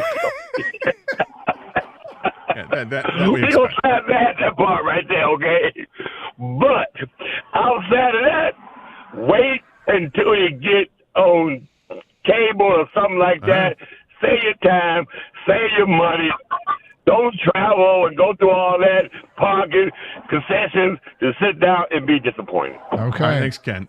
Some people are replying to this on Twitch. You can live stream the show on twitch.tv or on youtube.com. Search 97 The Ticket, and you can see a live stream of the show on video. Kitech says, it got truly mixed reviews. You'll either consider it a top 3 or worst ever, but they all agree the movie looks gorgeous. I'd say save your money for Superman this week. Big Pank 65 says, Scarlet is hot. The end. Yeah. Cure Duchesne, please, says top 10. All right, it says top 10 Revenant. Awesome movie. So I definitely think I'm going to see it. It's just when I'll probably see it in a couple weeks. I'm not going to see it like this week or next week, but probably the week after. Okay. Would you see it at the Sphere in Vegas when you're there? No. Why not? Well, I don't think. First of all, it's not showing at the Sphere. No, I don't think it they is. show that there. But it brings up: would you see it IMAX? You know, would you go to an IMAX theater to see this? So you Apparently can not. fall asleep in front of an IMAX theater? Yeah, I mean, and people are. If you get mixed reviews, if it's got mixed reviews, then no, I'm not going to go IMAX. But is it swaying me to not see this, or is it dissuading me? Well, I know Not this yet. has changed my mind. Wow. All right, so the other thing from the small screen, Quarterback came out today. Now, Netflix has done an incredible job with their behind-the-scenes stuff. They got, Full Swing PGA Tour. They've got Drive to Survive, which is F1. They've got the tennis one. They've got this quarterback one, which went quarterback, then they did receiver. Now they do quarterback, where they basically follow a guy for the entire season. And the first season of quarterback was Marcus Mariota, Kirk Cousins, and Patrick Mahomes. Then last year they did 6 receivers. One of them was Amon-Ra St. Brown. This year they came back and it's Kirk Cousins again. They're doing quarterbacks again. It's Cousins again, but now he's in Atlanta instead of Minnesota. They've got Jared Goff and they've got Joe Burrow. And so I woke up, in the middle of the night and I'm like, I wonder if it's on, and it was. And so now I'm like, okay, 3:30, let's go. Watched a little bit then, got in the office, watched more because I'm trying to find stuff for the show. I'm thinking, all right, so the best part was the stuff that they released in the preview that's already circulated on social media of Jared Goff talking about when he got traded. Like the time when he got traded to Detroit, which we played for you, and he played on the air when it was out a couple weeks ago, and he did the whole thing about it, made me reminder what it was like to feel wanted, and he started to tear up. And the only other thing from that you see in this episode that wasn't in that sneak preview was he had just gotten word that he'd been traded and his phone's ringing and it's a phone number he doesn't have. And he's like, I'm not answering this. And it keeps calling. He's like, I got a lot going on right now. I don't want to answer this. And then his agent calls and says, yeah, that's Brad Holmes. Answer the phone. And so he's like, oh, okay. And that's where you get to the Brad Holmes and he's out of breath. That whole thing we played on the air. But you know what it did? God, it gets you fired up for football again. I will tell you, it is a reminder how good the Lions actually are. I sat there in front of this screen watching it going, it's right around the corner, and I'm not going to wish away my summer, but we got a lot to look forward to come this fall because they were damn good last year, and I got jacked up for it again. I don't know why Jarrett doesn't cry with us, but is that our goal this year? Is to make him cry? Yeah, and not because of tedium or anything, right? Just hit something emotional and get him to talk about. Open up, just open up a little bit, Jared. I'm looking forward to watching this. I wasn't even thinking, hey, at midnight last night I could watch episode 1, or I could get up early this morning and watch. But I will likely come home today and watch this episode. I thought we'd have this and that and the other for the show. Is the whole season out? I'm sorry, is the whole season out? I think the whole season's out. I think it's 7 episodes long. I thought we'd have a whole bunch of stuff that we'd play on the show, but it was nothing that I thought, oh, this is a topic. That is a topic, except for one thing. Oh. And it goes back to Kirk Cousins. And I want to play this clip from Kirk Cousins. Okay. I think we've all kind of gotten to know Kirk Cousins a little bit over the years. Oh, you really think you've gotten to know Kirk Well, Cousins? no, not really, but the idea that he like shops at Kohl's and he's like the perfect Kohl's dad wardrobe kind of deal, and this wholesome character. And he had a sweet backyard with a fire pit. I loved it. Yep. There it is. Yep. Well, you brought that out of me. I wasn't going to bring it up, but since you coaxed me into it. Yeah. But Scott, in this episode of Quarterback, he said the following.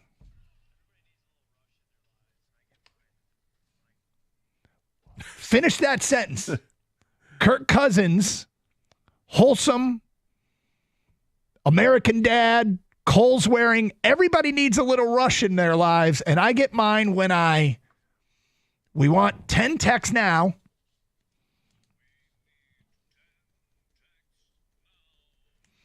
Oh, enough with the rain. Kirk Cousins says everybody needs a little rush in their lives, and I get mine when what do you think he says next? 248-539-9797.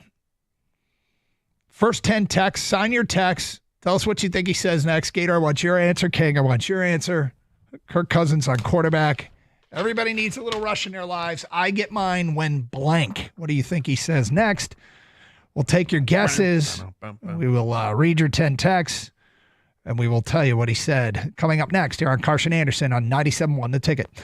Hey, Michigan Auto Law, auto accident attorneys. They specialize only in auto and truck accidents, and many law firms don't do that. They focus on many different areas of law. But because of that specialization, Michigan Auto Law, they have the largest auto accident settlement and largest truck accident settlement of any lawyer or law firm in Michigan. Educated consumers will choose Michigan Auto Law. I will choose Michigan Auto Law if I ever need an attorney for an accident. Recommend my guy Steve and his crew. Michigan Auto Law, the law firm that puts people over everything. Visit autolaw.com. That's autolaw.com.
All right, Carson Anderson, 97 on the ticket. I got the 10 text thing out there. Kirk Cousins. Could we play the soundbite again, Kang? The short version. Everybody needs a little rush in their lives. Here's what he said in first episode of Quarterback.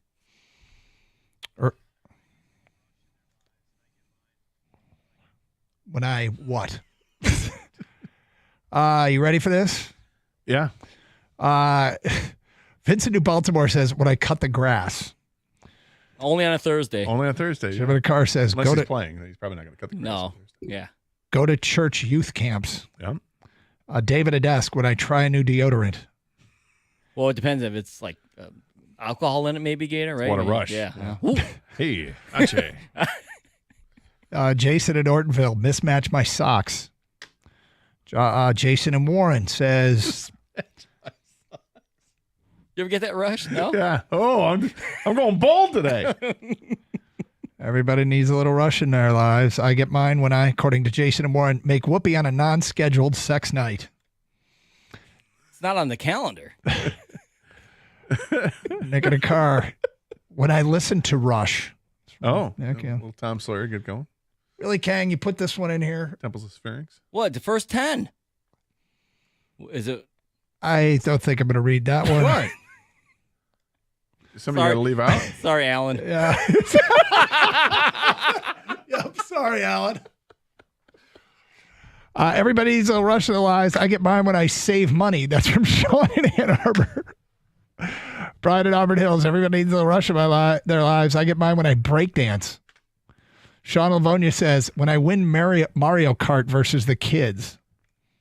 Gator, what do you think he says after that? First of all, I applaud the people for not taking it seriously at all. I think it's awesome. Yeah. Like I thought we'd probably get a whole bunch of, when I stare down the blitzer and deliver it. Right, Yeah, yeah. right. When I take the ball in the last minute of the game with everything in the balance, that's what I want. What I'm expecting to hear. But when the people say what they say, people did a great job. Yeah, I think my favorite are when I cut the grass, when I mismatch my socks, when I save money. When I pour myself a glass of chocolate milk. Okay. Living on the edge. Yeah. Kang, what are you going to go with? I'm going to go with when I get some really nice logs for the bonfire. Yeah. That's the rush, baby. Doug gets a log. Well played. All right, well, none of those are correct. Oh. Here's what Kirk Cousins had to say in episode 1 of Quarterback of what he does for a rush in his life.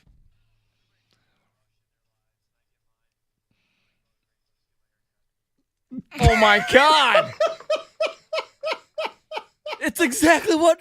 I can't believe someone didn't get it, actually. Oh, my God. When he goes to Great Clips and gets a haircut? Isn't that saving money? Both. Yeah. Saving money and it's a rush. looking good. Is he had like a kind of a wild hairstyle? No. He's got a receding hairline, keeps it, pretty tight. That gives him that's a rush for him. Going to Great Clips. Yep. Getting a haircut. However, kind of on brand. Gotta say, I got my haircut on Saturday with the Lady Janes. I didn't get a rush. I enjoyed it. It was nice. Yeah. Happy with it. Okay. Do a great job. Mm-hmm. Rush? Well, you got to remember he's living in a different life than you are. It's true. Yeah. No, but I think everybody has something that is totally mundane, but they get excited about. If you're shopping for something or whatever, like I'll give you for instance.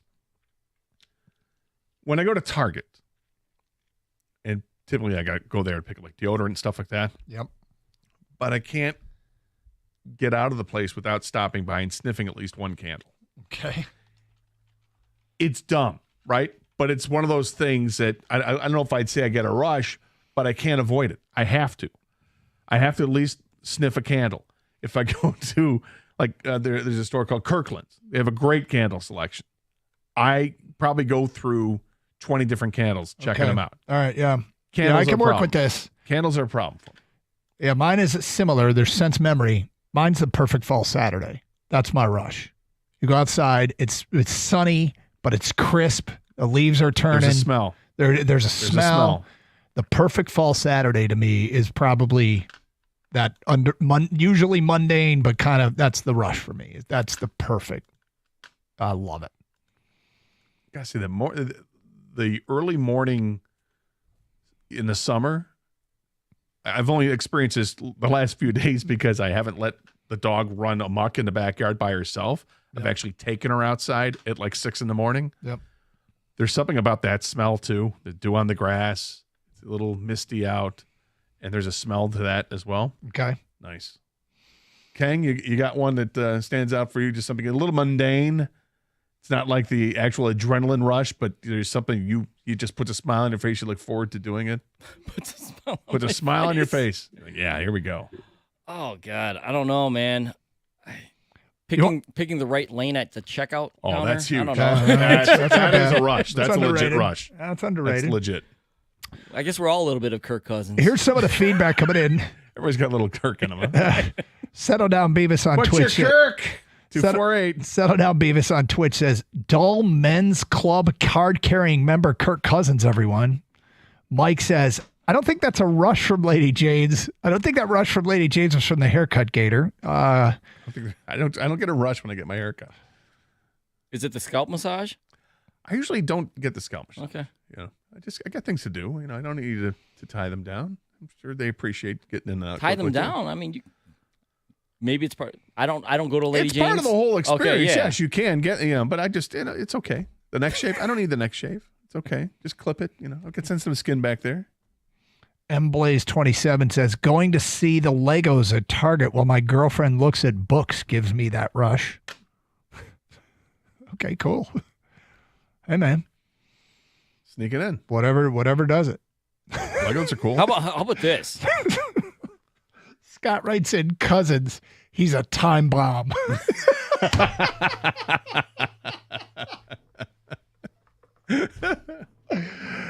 Oh, hysterical. What about driving like close to E but making it to the gas station? That's a rush. That could be a That's rush. a rush. That's a rush. Yep. Or the Charger. Little roulette there. Or the Charger. Doug. What is that? Right. Like what's the equivalent there when you get to 10%? Well, when you get down, they put up the little turtle that says we're taking away maximum power because you're going to run out of charge. Okay. Yeah. I can make it. You know what the thing is, though? The car has incredibly accurate. It is amazingly accurate in telling you how much mileage you have left. That's great. I love that. And it literally, if I have to say I got to get from here to Kalamazoo, do I have enough charge? It'll tell me you'll have 12% when you get there, and I'll drive there, and damn it if I don't have 12%. So now you got to go hunt down a. Well, then usually I look for a charger when I'm, Anyway. I like that though. Yep. Mundane things that are exciting. A good parking place. I get stoked, man. Not bad. That's not bad. That's when you show up at the perfect time, someone's pulling out. Yep. That's a good one. Yep. Well, Cousins. Like Costco in particular.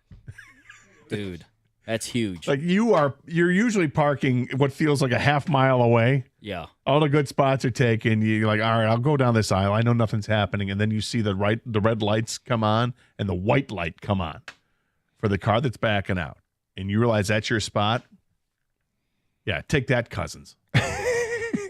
That's a real rush. That's a real Live on the edge, Kurt. Yeah, you like that? There you go.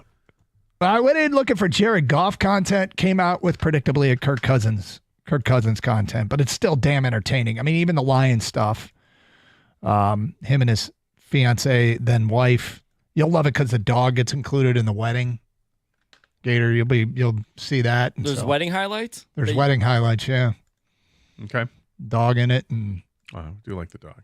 And they're sending thank you notes, and Goff screws up, puts the label on the wrong corner of the envelope, and I'm like, dude, that's me. That's totally I've done that. Jared once said something. I'll tell you what's funny is Jared once said something about trying to carry in grocery bags, like plastic grocery bags, when we were talking to him, and he was like, "How many can you carry at once?" I had multiple people reach out to me and said, "I'm shooting for 17 next time," because Jared said so. I wonder if they'll have any of the stuff for his side of the interviews with us. Like we'll see him on holding up the phone talking to us, and he'll be rolling his eyes. That'd be great. Yep. See that, or and he'll say, "Well, Gator." Anything with the dog playing with the toy we got? The toy alligator? Yeah, not yet that I've seen yet. So, all right, next hour, let's get to some Tiger stuff. Another edition of Are You Going to Eat That at 12:35. It is Carson Anderson on 97.1.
Doug Harsh, Scott Anderson, 97 on the ticket.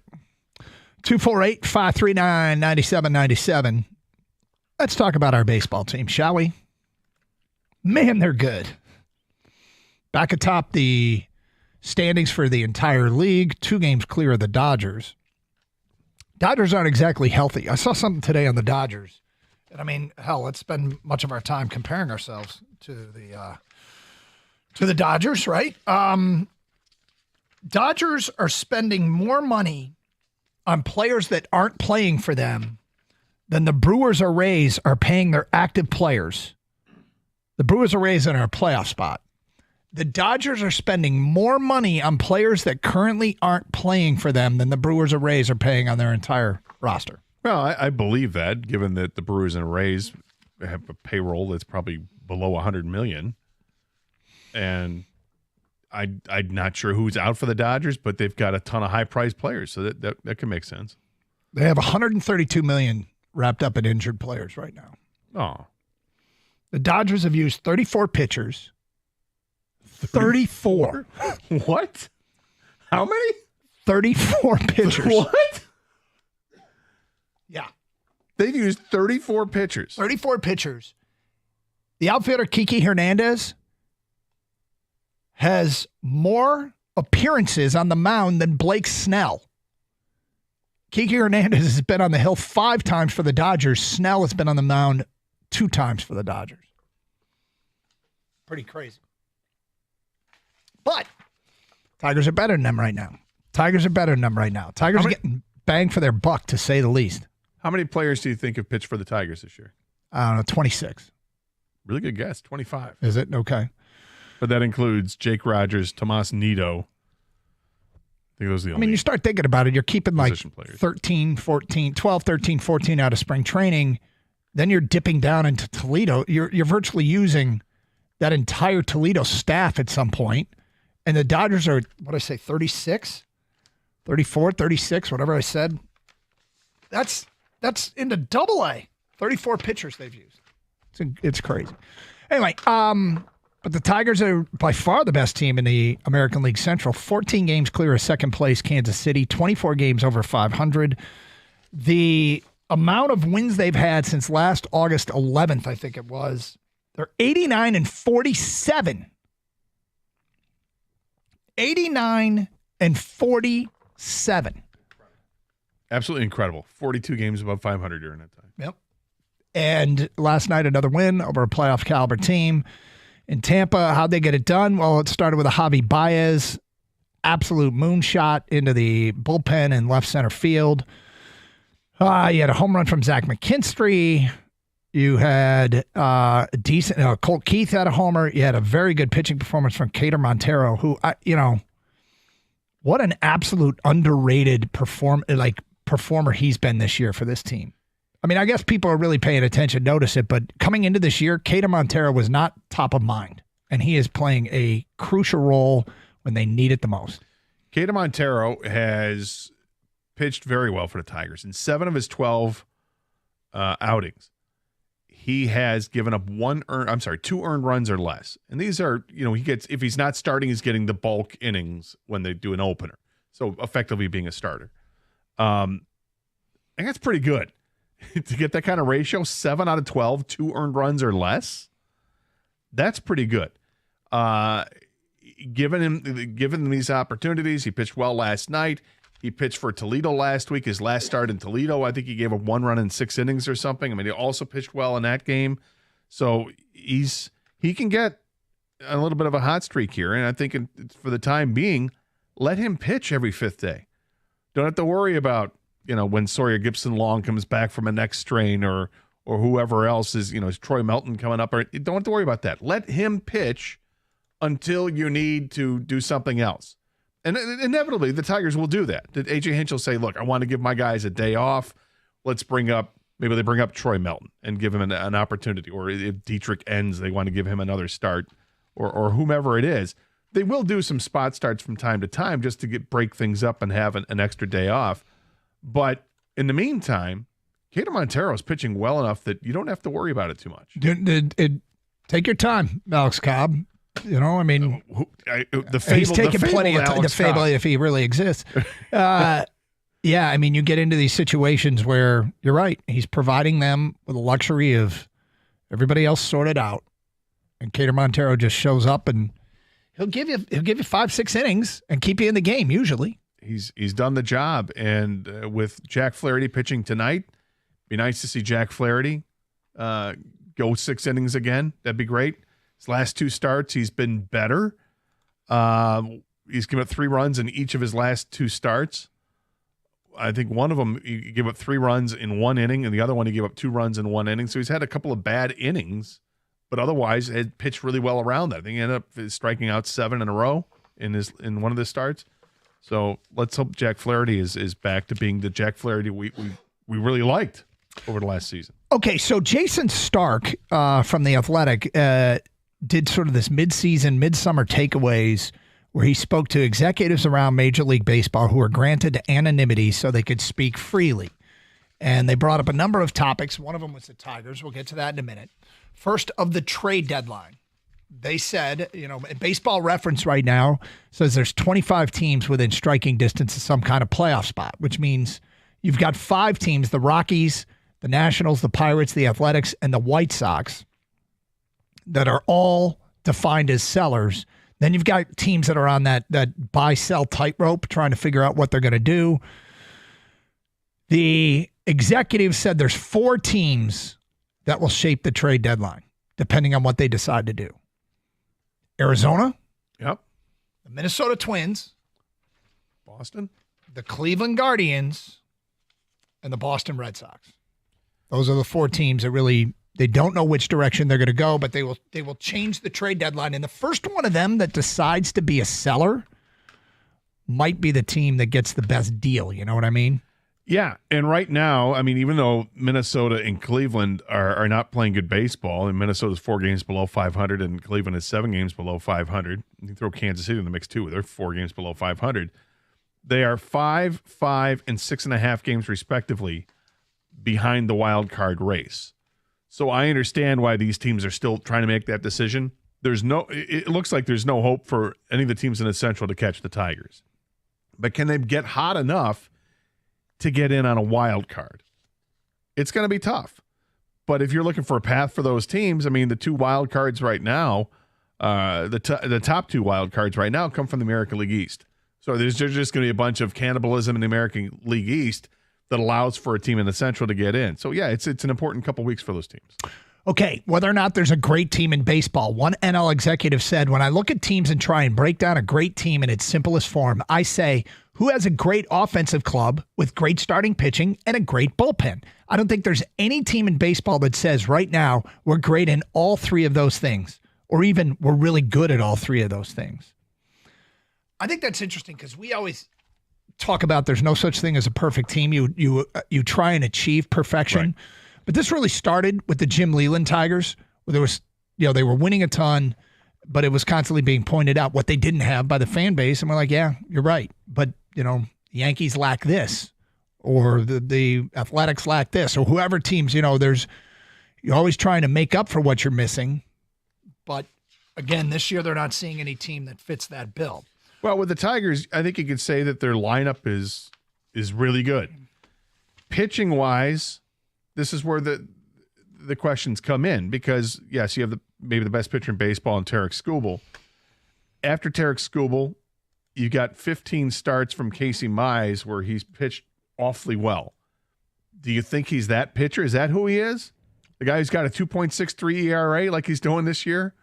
Or is he, above his skis a little bit? We'll find out. I like the rotation guys for the most part, but it's not a perfect rotation by any means. It's far from it. And the bullpen is good, but not great. The back end, Canely and Vest have been very good for the Tigers and very consistent.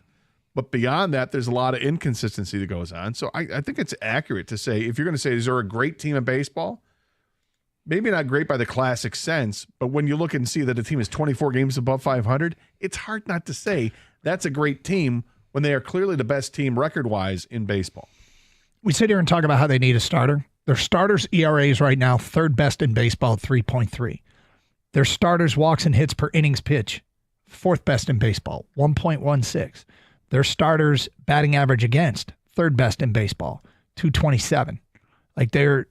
And I feel like it's true, and yet the numbers would tell you that they could be all right without. They could be all right without when it comes to starting pitching. Their 3 starters, their top 3 starters are Skubal, Mize, and Reese Olson in terms of ERA. Olson is a 2.89 ERA, Mize is 2.63, and Tarek Skubal is 2.02. That's incredible to have 3 guys in your rotation with below 3 ERAs. Yeah. Is it sustainable? Hopefully it is. Hopefully Reese Olson doesn't have to go on the IL again, or none of these guys do, right? As the 10 starts Reese Olson has made, he's been pretty good. The 15 starts that Casey Mize has made, he's been great. The 18 starts that Tarek Skubal has made, he's elite. The fact is, if you look at the bullpen, that's where the numbers tell you they're a little bit more mid. They're between 9th and 15th in those categories, whip, ERA, and batting average against. Okay, but they had more to say about the Tigers. These are MLB executives talking with anonymity, so they can be a little bit more honest. What they had to say about the Tigers, you will hear that today at 12:16. Are you going to eat that at 12:35? 97.1 The Ticket. Experience the difference of pure, clean water with CGC Home Services and Connecticut, the best water filter system available. Call CGC Home Services for superior water quality for your home. For a limited time, get up to 20% off with the purchase of a Connecticut Premier whole house system. CGC also offers Eris Active Pure technology, reducing 99% of airborne bacteria, viruses, and mold. Visit CGC Home Services online or call 855-339-4242 today to schedule your free analysis.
So it's a Jason Stark story on The Athletic that's got us talking today, and it's all about baseball executives talking about teams without attribution, anonymously. So they be a little bit more honest about what they're seeing from teams around the league. Topic of the Tigers comes up, and Jason Stark writes, Fangraphs gave them only a 27% shot of winning the division going into this season. He writes, their 11.5 game lead entering July wasn't just the biggest in Major League Baseball. It was the largest in the 125 season history of their franchise. They are the best base running team in their league. They're tied for second in the sport in starting pitching ERA, and they're a top 10 defensive team in the sport. One rival AL executive, when describing the Tigers, said, best pitcher in baseball, impact manager, lots of guys exceeding expectations, like Gleyber and Mize. So, is Casey Mize really exceeding expectations, or is Casey Mize just finally freaking healthy? Well, it may be. I think both can be right. I mean, this is by far the best he's pitched in his career. And I think a lot of people did kind of write him off as being, well, he's a lost cause. He was always getting hurt, and he was struggling finding the plate, whatever they want to say. But he's put it together, knock on wood here, because he looks great. He looks a little intimidating on the mound right now. I think he benefits from having Tarek Skubal on this roster. I think you can learn from Tarek Skubal a lot and having that same kind of demeanor. And Tarek Skubal's a bulldog out there too. But yeah, this guy was drafted first overall. He had very high expectations and hasn't lived up to them. This year, it's starting to come together. See, I guess I look at it, and here's a guy, I always think of the player's prime of their career, 27, 28, 29, 30. Like, this is when you're going to get the best of what they are. And this is the healthiest, this is the first healthy season he's had in his prime. And where he was drafted, I don't think of him as exceeding expectations as much as finally kind of living up to the expectation. And, I guess this is a semantics battle, and it doesn't really matter. Gleyber Torres. Is Gleyber Torres exceeding expectations? No, I think he's living up to the expectations. I think he's an all-star caliber second baseman. When the Tigers picked him up, I'm like, it's a good signing. I like this. This is good. And he's done nothing but solidify that thought process. Yeah, his OPS, he's had 800 OPS before. He had a 38 home run season. This year he had 9. He's had higher batting average. Maybe he hasn't. Oh, yeah, he's had a higher batting average in his career. I don't think he's exactly what I thought he was. Yeah. Good, solid, all-star quality baseball player. Is Zach McKinstry exceeding expectations? Oh, yeah. Yes. Yeah, in fact, we heaped a lot of praise on Zach McKinstry in the first hour. Yes, we did. And deservedly so. And if you watched the game last night, boy, they were crazy with it last night. And, yeah, there's a reason why. What he's doing this year is completely out of the blue in terms of what he's done in his major league career. Well above anything he's ever done in his major league career. So the question I have about this, is this sustainable? Is this who he is? Is this a guy who's going to be an 800 OPS player? Doesn't matter where you play. He's just happy to play out in the field, and he's literally played 8 of the 9 positions in his career. You pointed out he's hit 1 through 9 in the lineup everywhere. Mm-hmm. The living description of what versatility is that who he is? Because if it is, it's an amazing find and a great job. And how did you find that? What did you see? Go back and look what he did at AAA, and he was a fantastic player in less than 150 games at AAA. But what he did at AAA in other organizations was really, really good. I think Wencel Perez might be exceeding expectations. He's calmed down a little bit. Yeah. I think he is what he is. I don't know if he's going to be a starting outfielder in major leagues, at least for the Tigers. I don't know if I see him being a long-term, going to play 140 games plus in the outfield. But maybe he does for another team. But because he's a switch hitter, he's clearly has that versatility.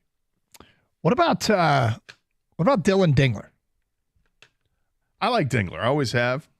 When they drafted him, I thought, okay, let's look at what he does. He looks solid at the plate. He hits line drives. He can do damage when he does make contact, and he's a pretty good catcher. Got a good arm. So I'm fine with Dylan Dingler, but is he long-term solution? I don't know. They really like Tyron Lorenzo. Yeah. Josue Briseño is going to catch as well, and they really like him. And those are 2 younger options down the road. But for right now, I don't think there's any question. I'd rather see Dingler catch than Jake Rogers, and Jake Rogers is fine, but Dingler deserves to start more games. Yeah, I'm not sure any of the starting pitchers are exceeding expectations. I think maybe they've probably got more out of Will Vest than most people would have thought in their careers, but I don't think they have a ton of people exceeding the expectations. In the bullpen? In the bullpen, yeah. No. Yep. No, Canely is what I thought Canely would be. I think it'd be a nice addition to this back end of the bullpen, and Vest is really good. So we have maybe a little bit with Mize, maybe not. Definitely with McKinstry, maybe with Perez a little bit, maybe with Dingler a little bit. What about Colt Keith? Is Colt Keith exceeding expectations? I think when you sign a guy who's never played a major league game to the kind of contract that they signed him to, that tells me that they had high expectations for him, and he's living up to them. They definitely. It was a bold move. Yeah, they definitely had high expectations for him, but did the people? I don't know. I mean, this is a guy who last year played a lot, over 500 appearances in 148 games, ended up hitting 260. And what is he doing this year? 80 games so far. He's hitting 264, but the OPS has gone up by 110 points this year compared to what it was last year. Which, considering where he is in his career, young 20s. I think some people, I guess what I'm saying is I think some people might say he's exceeding the expectation, but to your point, and I agree with you, they had high expectations for him. There's no question there's one guy leads the pack. There's two guys lead the pack, McKinstry and Javi Baez. Yeah. All right, so here is a question for the executives. Are the Tigers good enough to win the World Series? The response, if you're good enough to get to the playoffs and skip the wild card round, you're good enough to win anything. Skipping the wild card round feels like a big deal. We spent much of the football season talking about positioning to skip to get that first round bye, and the Lions accomplished that. The Tigers right now, to skip the wild card round, you have to be one of the top two division winners. So right now in the American League, that would be Detroit and Houston. Detroit has a 4.5 game lead over Toronto right now for the last. Toronto's in third for the last spot in the getting the first round bye. So that's something we probably should be. We haven't even talked about that playoff positioning, and I don't want to start too soon. I don't want to start too late. I don't know. But that's something to shoot for this team, is try and not have to play that first round, then align your pitching exactly the way you want it for the second round of the playoffs. Because Detroit had to beat, of course, Houston last year and then go on and play Cleveland, and Cleveland won the series. And I think 3 of the 4, am I wrong? 3 of the 4 division, the teams that got byes advanced? I think that's right. Go back and look. But I would argue you definitely want that bye. Oh, it'd be great. Yeah, any time to heal up and rest up. I think in today's baseball might be more important than what it has been in the past. I mean, because we've seen this before the Tigers, and people say, "Oh, too much time off between the end of the season and the playoffs," and then, "Oh, they're rusty." You don't want to hear that. That sounds like an excuse when you see that. Yeah. But now, because of the way that pitchers are treated, maybe it's more beneficial to have some time. It was 3 of the 4 that got the first round bye advance. The one that didn't was Philadelphia. They lost in 4 games to the Mets, who made it all the way to the NLCS, lost to the Dodgers there. And, of course, the Dodgers went on to win the World Series. So 248-539-9797. Anyway, some interesting stuff there from executives, unattributed quotes regarding they did say of Gleyber Torres, Gleyber's made himself the most money, right? Out of every player in the majors. They think he's the guy that this year going into free agency is going to get the biggest boost. Gleyber bet himself with a 1-year deal, and if he does it again in the second half, he's going to get paid. And the Tigers will probably let him walk and hope that one of those kids is ready. Probably McGonigal would be the one. Maybe Jace Young, if he can make a run and they can move Colt Keith back to second. I don't know, but I'm guessing that they're going to be war chesting for Skubal and probably have to let Gleyber go. Well, I mean, that's a whole nother topic for another day. Yeah, I mean, Gleyber Torres has played very well for the Tigers. He's played very well in his major league career. But, is he deserving of a big contract in the offseason? Yes. Would it behoove the Tigers to give him that money, or should they allocate that money elsewhere? I think they can allocate that money elsewhere. Yep. Okay, another edition of Are You Going to Eat That coming up today at 12:35. 248-539-9797. 97.1 The Ticket.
Doug Harsh, Scott Anderson, 97.1 The Ticket. Open lines, 248-539-9797. Congratulations to the National Hockey League and Gary Bettman and the union, the Players Association. Did I hear you correctly that the new collective bargaining agreement has been ratified? Yes. Can you tell me who the baseball writer was that tweeted out what they tweeted out by chance? I forget who the baseball writer. He was with the Wall Street Journal. Okay. And he had tweeted out that, hey, the NHL got their deal done a year before the deal was set to expire. And then he said, as a baseball writer, I didn't think that was allowed. Because it's like baseball, they didn't even start negotiations until 2 days before. It doesn't seem like it, and it seems like they start declaring that they're going to be at an impasse well before they get to the deadline. MFers. Drives me crazy. I think that's the maddest I've ever been on the air is work stoppage stuff. Work stoppages drive me crazy. Yeah, well, they obviously, there's a reason. You don't want them to stop playing. You want, let's go. Yep. Baseball's, the one they had years ago, pissed me off so bad, the most recent one, because they literally didn't start doing the negotiations until a couple days before it was going to expire. Yep. And I was livid at both sides, more so livid with Major League Baseball side as opposed to Players Association. I mean, get it going. Yeah, well, why even risk it? It seems like it's going to happen again. Although there's nothing being reported on that. I just say bravo to the NHL. Gator Home Run Derby is coming up. That's next week, right? Next week, Home Run Derby. Monday, right? Do you want to see any of the Tigers in it? I do. Or do we have memories of it being rough after the Home Run Derby for previous Tigers? I mean, look, Brandon Inge didn't hit one, I think, when he was in the Derby, though probably shouldn't have been in the Derby to begin with. But yeah, I mean, as a fan, I don't have a ton of interest in the Home Run Derby anymore. It's definitely lost its sizzle for me. Yeah. I'll still watch, but I don't watch with the intent that I used to. But yeah, as a fan, as a Tiger fan, I want to see somebody in it. Torkelson or Riley Green? Sure. You know, maybe not Riley Green as much as I want to see Torkelson in it, because Riley Green is actually going to be, he's an all-star. He's voted into it. And I feel like he puts more into his swing than Torque does. And when you watch these guys in the Derby build up a lather early with all the swinging they do, it's gotta be tough. So I've gotten to the point where I'm glad that the All-Star break is longer. When we were kids, it was day before.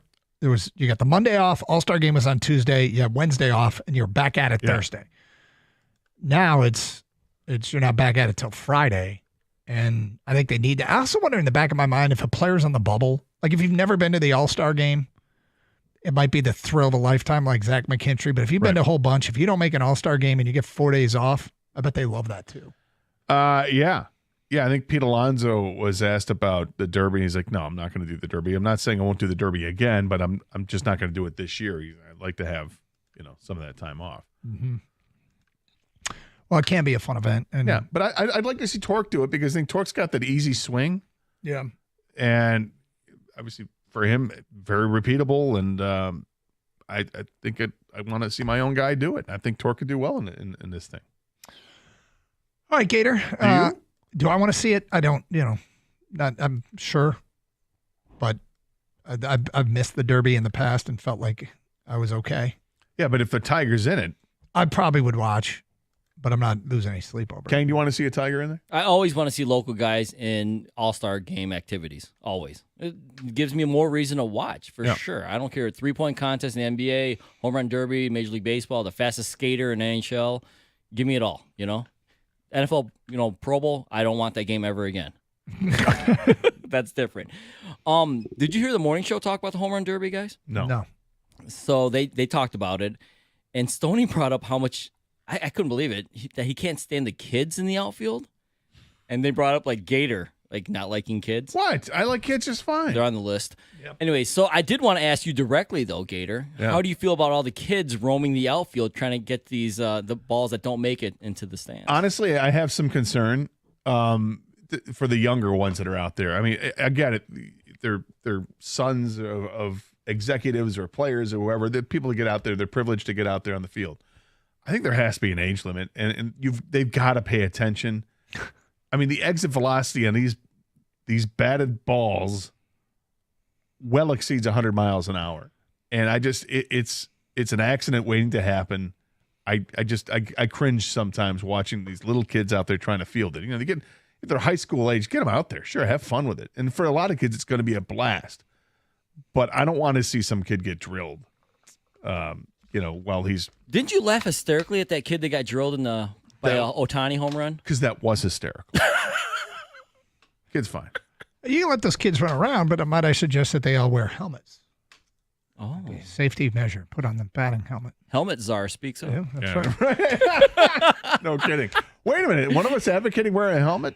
Who would that have been? Are you ready for another edition? Are you going to eat that? Yes.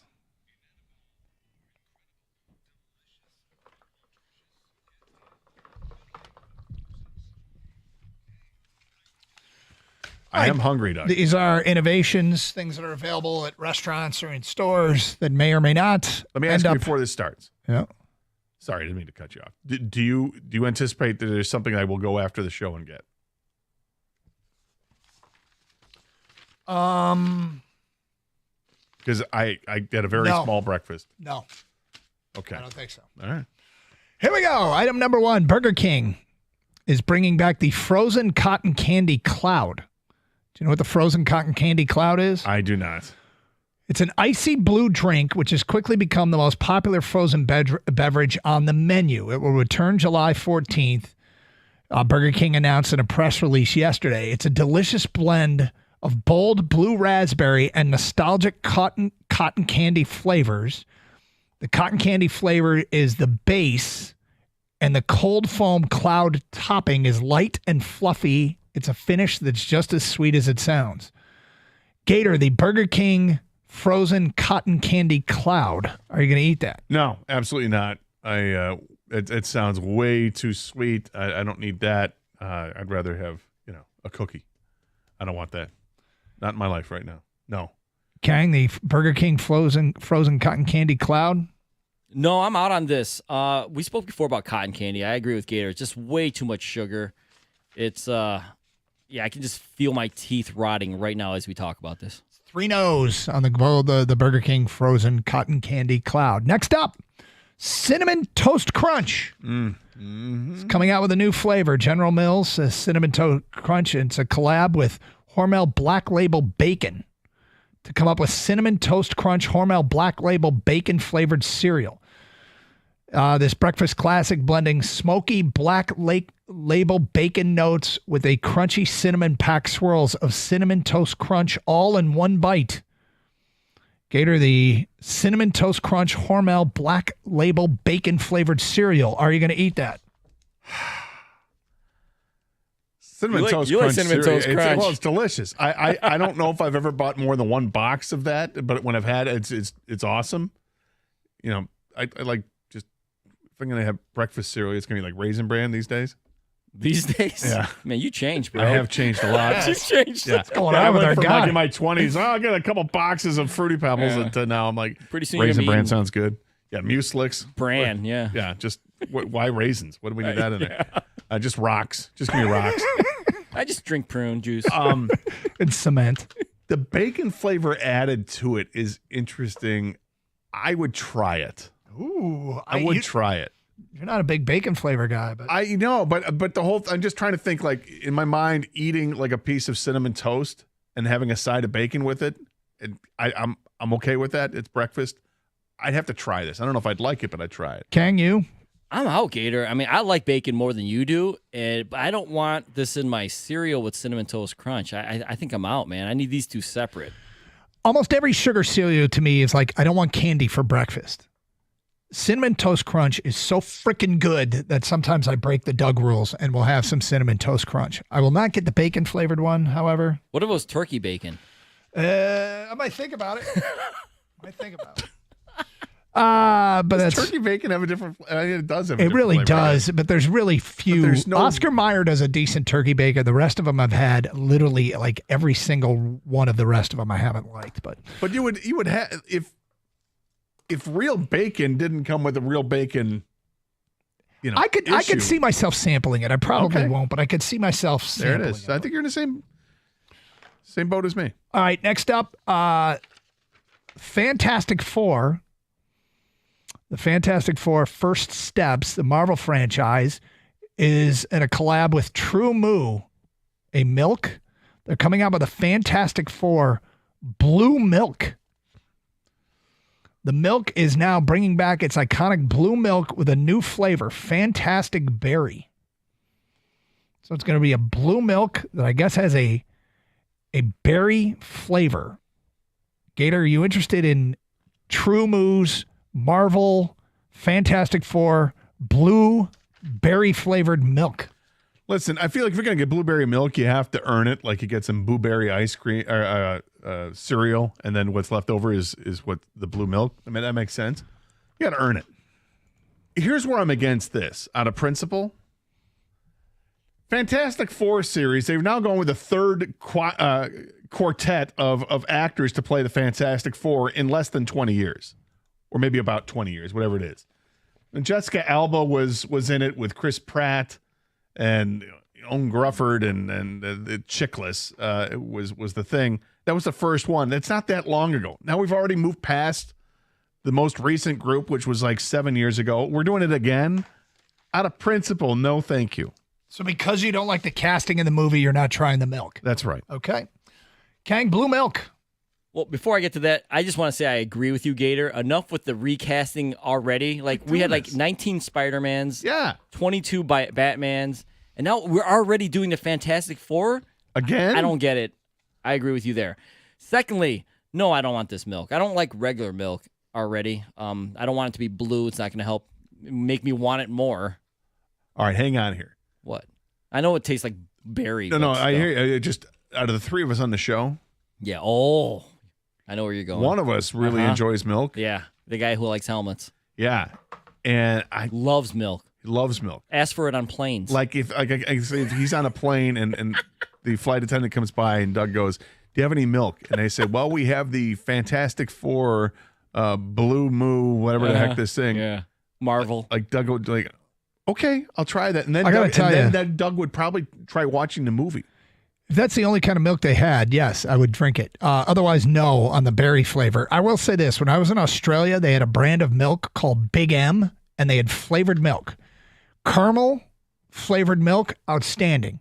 Coffee flavored milk, outstanding. Banana flavored milk, there we go. Outstanding. Yeah. And they had 20 other flavors. Sure. Those are my favorites. I'm not down with the blue, but I could get down. Is it just because of the color? No, I don't like berry flavored stuff. Oh. Yep.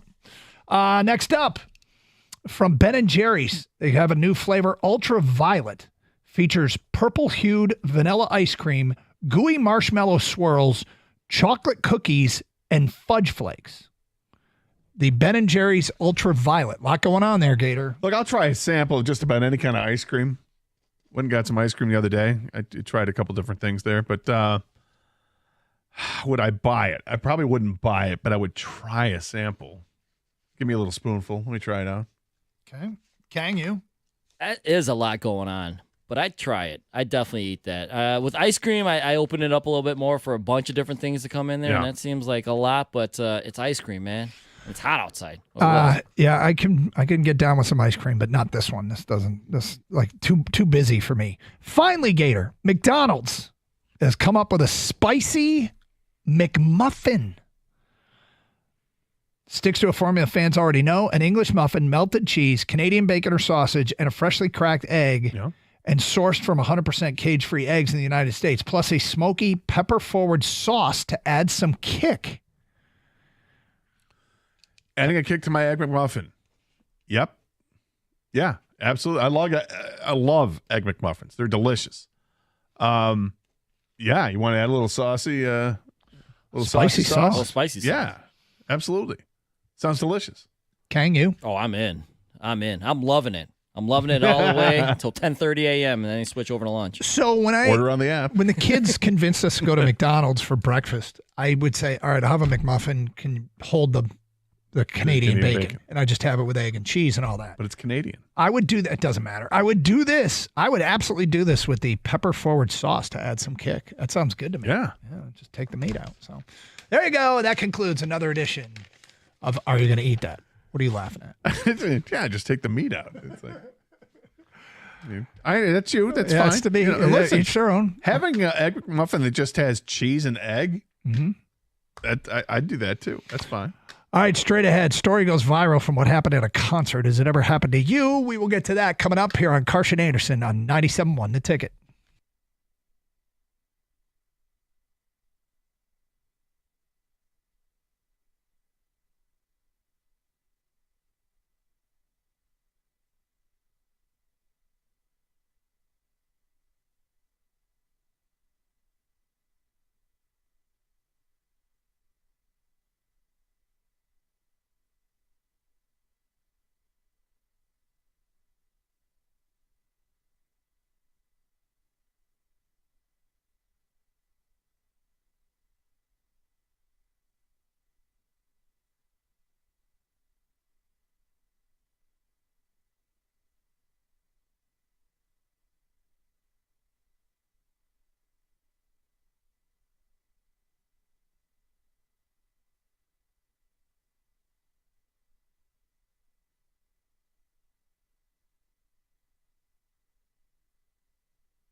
Was I right? Yes. I was. Sure. You asked a question there. Any of these things in Are You Going to Eat that make you Yes, want to you're right. stop on the drive home Yeah, and no, get 'em? I mean, I can have egg McMuffin any time of the day, I guess, but I don't need to stop there for that. Is that available now, by the way? The spicy egg Yeah. McMuffin? I threw the story in the recycle bin. Sorry. May have to. You might have to fish it out. No, I may have to make an attempt one night in the next, or one morning on the way in the next couple days. Spicy egg McMuffin. But I'll have to find the release. I don't know. Available nationwide July 8th, according to the quick Google search. Today. That's today. Mm-hmm. That could happen soon. Well, but not today. Good luck to you, sir. Okay. So college football 26, the early release date was yesterday. That meant for those that paid a little bit more, they could get the version of the EA Sports game that was so wildly popular. This is the second season of the reincarnation of college football for EA Sports and for your Sony PlayStation, etc. So if you paid early, you got a hold of it early. And the question is it worth it? Is it new? Is it improved? Jim Costa was walking around the office this morning telling anyone who would listen how much more detailed it was. You know, for Michigan, they have during the Michigan games, they play Mr. Brightside. And for Virginia Tech, they play Enter Sandman. And you can dress your coach in more than just a sweatshirt or a polo. You can sweater vest. You can put him in a sweater vest. You can put him in a suit.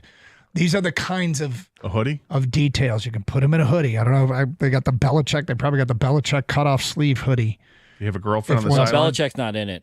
He's not? No, him and Deion Sanders were the two that declined to be in the game. Oh, but Jordan really? Hudson's in it. She coaches the team, actually. It is authentic then. So I guess I'd love to hear from the gamers the early reviews of College Football 26. Is the new version of this game? Anybody who played 25 that I've seen has come back and said 26. It might not be better, but it's definitely more detailed. So we're looking for some reviews. Now, Gator, I'm going to be developing new hobbies. We're going to have a very weird summer in the Karsh household because our youngest just graduated from high school. Our middle child, our daughter, is home from college for the summer. And our oldest has come home for several weeks here because he can work from home and he's working out of our office. So we, this summer, have a full house. At the end of the summer, poof, they're all gone. That's right. And it's going to be like cold turkey, empty nesters. And I've talked about a number of possible hobbies that I will pick up. 1, cooking meth out of my garage. Wow. 2, did not expect to hear that. 2, yoga. 3, video games. I'm trying to figure out what direction I might go. Although that is quite a diverse. Yeah, but I'm strongly considering the video game direction. Well, I'm glad you're not considering the meth. Well, or as strongly. I'm inspired by Walter White in the season and a half of Breaking Bad I watched. Kenny, you've played the game. Is that correct? Did you play? You got the early release? Yes, I got the early release yesterday. I played for a good chunk of time before I went to sleep last night. Okay. Excellent time. And you like it? Full review. Yeah, no, it's great. If you played the first game, you'll notice there's been a number of upgrades to the second game, whether it be dynamic lighting, even if just like the smaller things where if a game starts during the day, it'll get darker at night. Like that's cool. Small changes like that, but also all the head coaches are now in the game except for 2. Yeah, Belichick and Deion. Deion, yeah, exactly. So what did you do? What did you do in your first season here? I started, I'm a Georgia guy, so I started playing as Georgia, but then I realized this is not as fun because Georgia is very good. So let's rebuild NC State. So that's we're 5 weeks in, we're 4-1. NC State? Yeah. Why NC State? Why not NC State? Well, no, I have to ask the question, why NC State? I just basically went a logo that I like, but not a major brand, like not a big time, like a blue blood type of brand. I wanted to do something a little bit off, just off the beaten path, but not too far off the beaten path. Yeah, I think most people, what I hear is that most people like to go way off the beaten path. A lot of people do. And I'm going to build Eastern Michigan into a powerhouse. I think Costa said it's Wyoming for him. Yeah, that's the approach a lot of people take is they'll take like a random, like, let me go rebuild Toledo, like just something random like Central? That. I don't know. Maybe he did. I thought I caught him saying that he was rebuilding Wyoming. Wouldn't surprise me. That's basically the route that people take, though, this video game, is they say, all right, let's find the most off-the-beaten-path team, and then let's make them a powerhouse. So, Doug, if you had to go... All right, 248-539-9797. Let's get some people who can review the game for us. Sorry, go ahead. You get to make your own team, and it's not Michigan. Who would you... Montana. I was just going to say, is it going to be Montana or Montana State? It's the Grizzlies. I've sided with the Grizzlies over the Bobcats. So you're Montana. Mm-hmm. Kenny is NC State. Ken, you got a school you would do? Yeah, Hawaii. Hawaii. Here's the question, though: is Montana, because Montana's 1AA? I'm not sure what I'm allowed to do there with the game. Can you play 1AA teams? Do we know if 1AA teams are available? Can I rebuild? But can I make the jump to D1? Can I join the new Pac-12 if I'm Montana? Is that how far it goes? What would you play? Who would you build up? Because I'll tell you, if I weren't allowed to do Montana, I would do Eastern Michigan. The factory. I would be Factory, EMU. huh? Yeah. I would. My go-to is typically BYU. Yeah. That was my favorite team outside of Michigan State growing up because of all the quarterbacks. But I'd go off the board a little bit. I'd say Northwestern. Oh, okay. New facility. New facility. Yep. And typically a doormat of the Big Ten, but let's get some revenge. I wonder if they had Northwestern's new stadium done, because it's not going to be done this year. But do they have it done in the game? Or are they still constructing in the game? Are they still building it? Although, how many people are surprised that Doug did not say Purdue? He wants to, but he doesn't want to be, make it obvious. Uh-huh. He's trying to backtrack. You sure? Whatever. Logan in Detroit, you're on 97 a ticket. Hi, Logan. What's going on, guys? How you doing, sir? I'm doing pretty good. Just calling in about that game. It's my biggest gripe with sport games nowadays is that I feel like they purposely leave out all these different things. Like they could have, how long was it before they put out an NCAA game, right?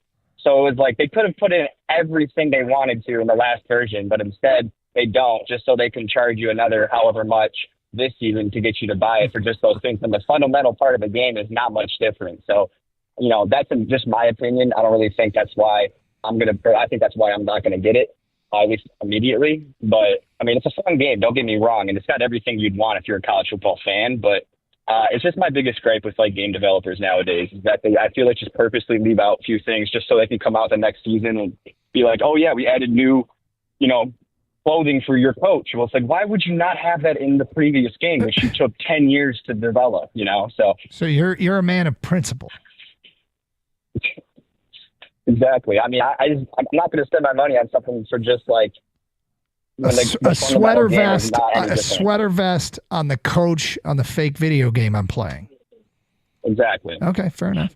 248-539-9797. James is next on 97 on the ticket. Hi, James. Hey, what's going on, guys? What's up, James? So, in the 2025 version of college football, it was probably the greatest thing that we've had since they stopped making the franchise back in 2013, 14. It was a staple for the NCAA sports lovers.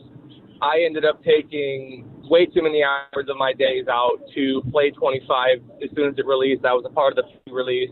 I didn't get the 26 release version this year, but I took UL Monroe all the way through their small little divisions playing against Louisiana and built them into a 5-star powerhouse in the SEC, lived out a total fantasy.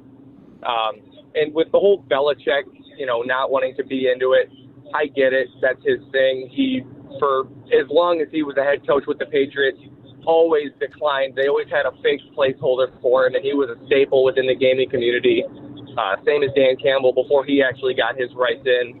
They had a little makeshift version, looks just like him, but they didn't have his name right. So it was just, it's a staple within the community, and having, possibly getting another NCAA game coming back with the basketball editions for either EA or 2K, whatever version or whatever company decides to make it. It'll seriously bring a lot of revenue to the smaller market of. So wait a second, just real quick here. You're not getting the new game. I am. I'm definitely going to use the new game. Yes, I've seen the reviews between the two. There's a lot more detail within franchise. And all right, good to know. Thank you. We're up against it. It's Carson Anderson, 97.1 the ticket.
All right, so Tigers just continue to win.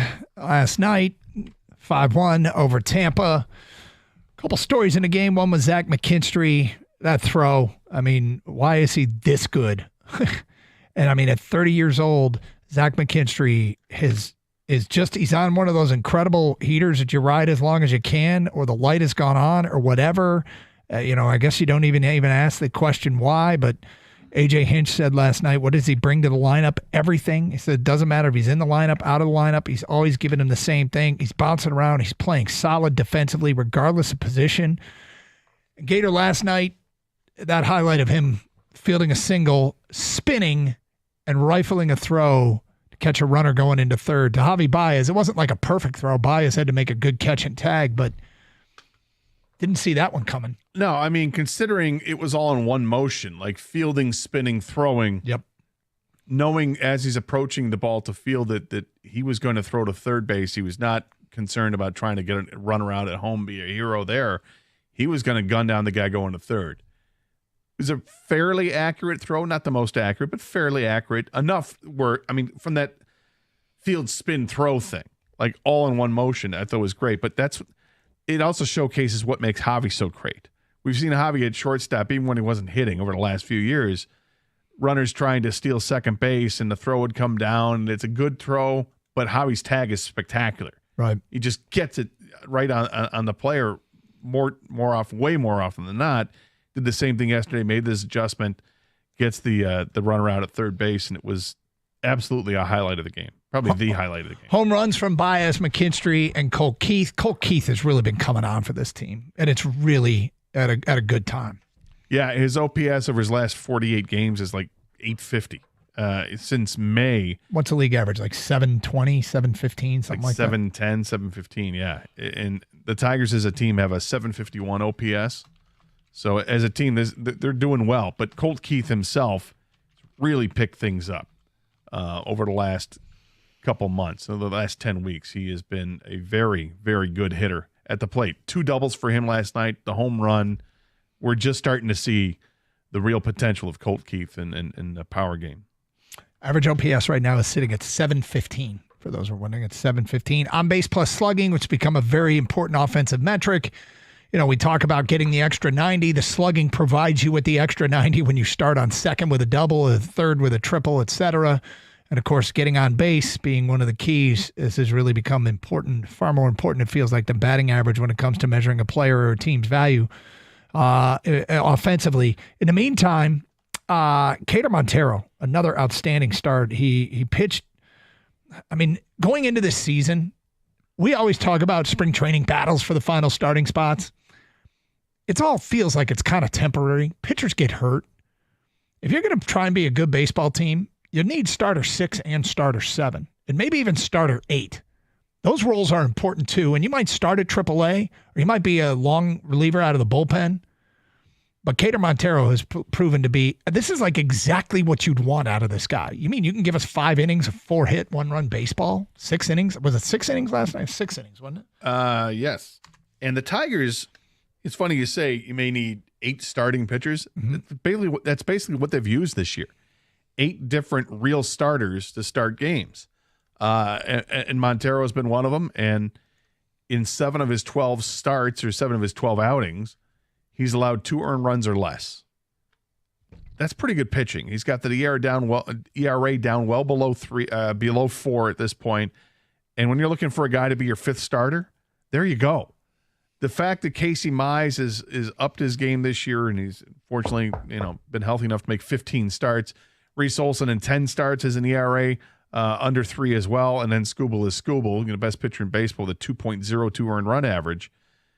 To see Montero do what he's doing as the 5th starter is great. Jack Flaherty goes tonight. Jack Flaherty is supposed to be your number 2. He needs to start pitching like it, and maybe we're starting to see some signs that he is. Struck out 7 in a row in his last start. The last couple starts, he's allowed 3 earned runs in each game, but he's had some shutdown innings lately, which is good to see. He needs to get off to a good start. Last 6 appearances for Tyler Holton. He's gone 8 2/3. He's given up 4 hits, no earned runs. He has struck out 7, walked none. Welcome back, Tyler Holton. You've been here all along, but now you're starting to look like the guy that was dominant at the end of last year.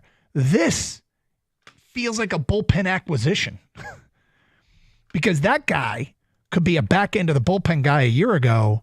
And now let's face it, he struggled much of this year.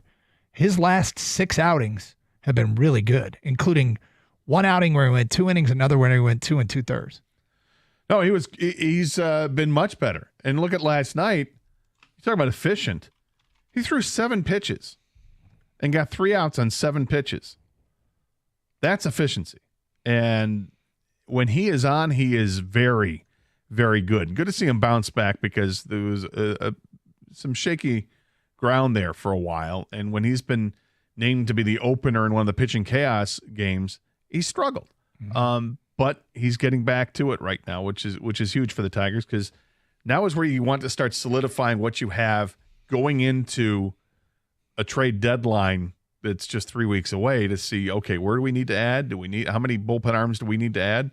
Well, if this guy can be counted on again as being one of the plus arms out of the bullpen, it's a good 7, 8, 9 that they have if they have to go to 7, 8, 9 inning. 248-539-9797. Dan in Ann Arbor, you're on 97.1. Hi, Dan. Scott and Doug, you guys, it was about a year to the day where Kurt Gibson called in the morning show, right, and said this team is a lot better than we think they are, and I almost drove off the road thinking he had a stroke at something on the air. That's funny. Hold on, Dan. I forgot about that interview. They weren't playing well. Gibby called up and said, "That's right. And that didn't go over great. People are like, what is he talking about?" And guess what? He was right. I think, and I guess I thought about that last night when I saw Cater Montero throwing, pitching as well as he did. And it's like, maybe this coaching staff, and Doug, you said, are the Tigers the best team in MLB? They might be, but I really think they're the best organization in MLB right now. The coaching staff, between Chris Fetter and AJ Hinch, between everybody in the organization, they are pulling on that same rope, and this team is not headed towards a cliff of winning 7 or losing 7 games in a row. They're avoiding that, and I think they're avoiding it because of what Gibby saw last year. He's been around the game. Does Kirk Gibson know a lot more about baseball than I do? Hell yeah. And they are playing so well. It is so encouraging to see. And I think I can, avoid the trapdoor of getting drawn in. I'm drawn in, right? And I don't have to worry about that trapdoor. This team is – Zach McKinstry, that throw from right field last night was incredible. Yeah. Yeah, it really was. And Dan, if you look at seeking for just signs that they're credible, it's because it goes back to last year. They carried it over. They bolstered what they had. For some reason, we undervalued their offseason. I mean, we talked about it, but they got 3 pieces from World Series teams: Flaherty, Torres, and Canely. And that was a starting pitcher, a position player, and a bullpen arm. They weren't the biggest names, but they were all upgrades. Well, Flaherty, we'll see. If Flaherty feels like it, I mean, he's still in their starting rotation, and he probably will be. But it's interesting. I'd love to ask Gibby now, like if you go back to a year, what his comments were. Now, were his comments more about how he feels the team should look? Is this year's team, is this what he thought they should have looked like? Because in the second half of last season, I can't imagine that's what he had in mind with pitching chaos. Ruling the day for the Tigers to really catapult them into that position, but maybe now is what he was talking. No, I think you're right. Is if Gibby, Kirk, if you want to tell us exactly what it was, feel free to call and let us know exactly what it was that made you make that call a year ago, and take what at the time was a not popular stance that they're way better. They were better than people thought. Yeah, I mean, I'm glad Dan brought that up because Gibby was right. Yeah. And you're seeing guys that were really kind of put to the test going into this season that have thrived with it, like Spencer Torkelson rebounding. You know, this time last year was Tork in the minors. Just, hey, this guy needs to be back in the lineup because he can do damage, and he's doing damage. And, Javi Baez was a doormat for 2.5 years with the Tigers, just not good at all, but has a surgery, has a good offseason, and rehabbing it, and then he's a difference maker. And McKinstry having the year he's having. Again, we don't think anybody saw that happening the way as dramatically as it's happened. But, I mean, he had a track record in AAA where he was good. The major league level, not so much. Carson Anderson, 97.1 The Ticket. Speaking of no good, if your garage doors are absolutely no good, if they're trash, Need to just throw them out and get new ones? You're wondering who to call. Here's who you call. Precision Garage Door Service. They're amazing. I needed new garage doors a couple years ago. I knew I could call Precision to get the job done. What I didn't know is that sometimes, in some cases, they can get you new garage doors installed in as little as 24 hours. They can do that because they've got a warehouse that's chock full of garage doors, and they can get that installed quickly. Now, for me, they came out, they walked me through all the options, and I finally picked up the garage doors I wanted, and we got them installed very quickly and efficiently and done by experts. You can trust the great folks over at Precision Garage Door Service. They know what they're doing. Give them a call today at 1-800-DOOR-REPAIR or visit them online and schedule an appointment online at precisiondoormi.com.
Doug Carr, Scott Anderson, 97.1 The Ticket. Tigers, wow, what a baseball team. Spent plenty of time discussing them today, as we should.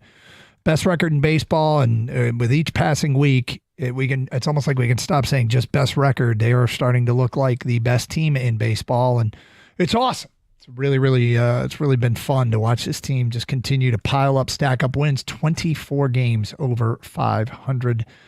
Doesn't feel real, really, that they're this good, but hey, man, a lot's going right for them. Scott. Doug. So Kang and I saw this. It was going viral, and it turns out a member of our staff, Haddad, is at Coldplay in Toronto, and we saw that they were having a disastrous time with the venue.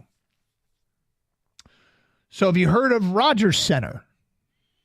Rogers Center is where the Blue Jays play. Mm-hmm. Coldplay was playing at Rogers Stadium, which is quite definitively not Rogers Center.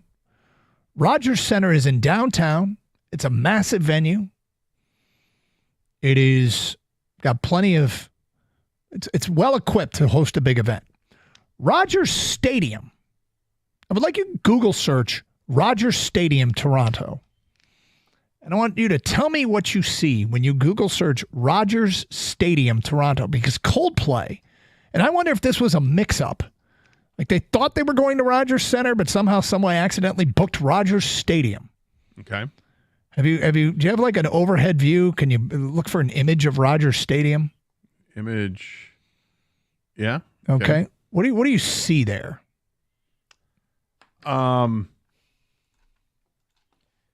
It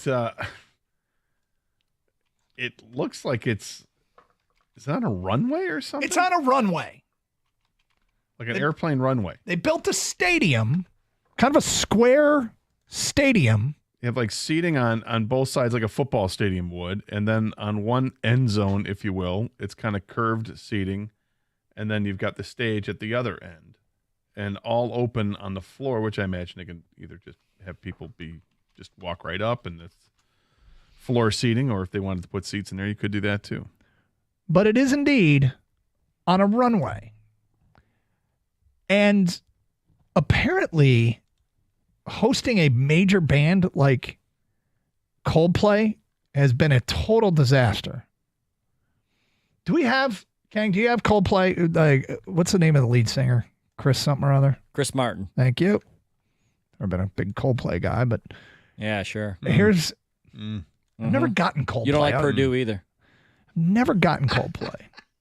I feel like Coldplay, I'm like, okay, a lot of people I know that really like music, that Coldplay say really good things about Coldplay, and I'll listen. I'm like, I'm just not quite getting it. But anyway, do we have him addressing the crowd? We have him addressing the crowd. Yeah, Rogers Stadium. Rogers Stadium, not Rogers Center. Here's what he had to say.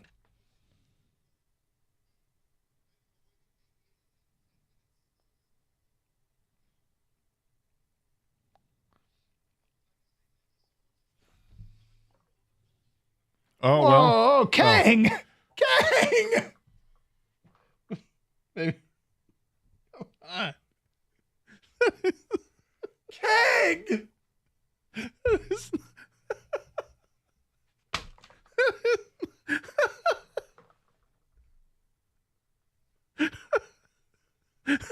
not expecting that.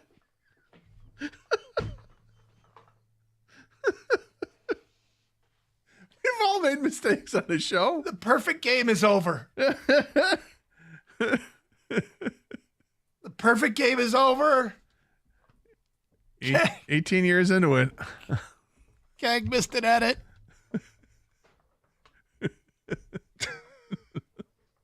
I don't like Chris Martin either.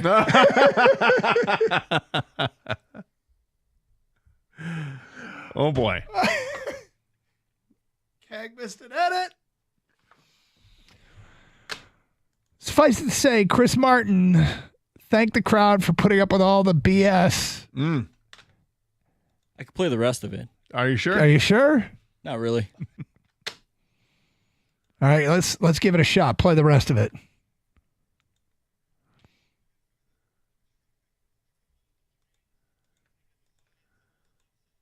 Nonsense.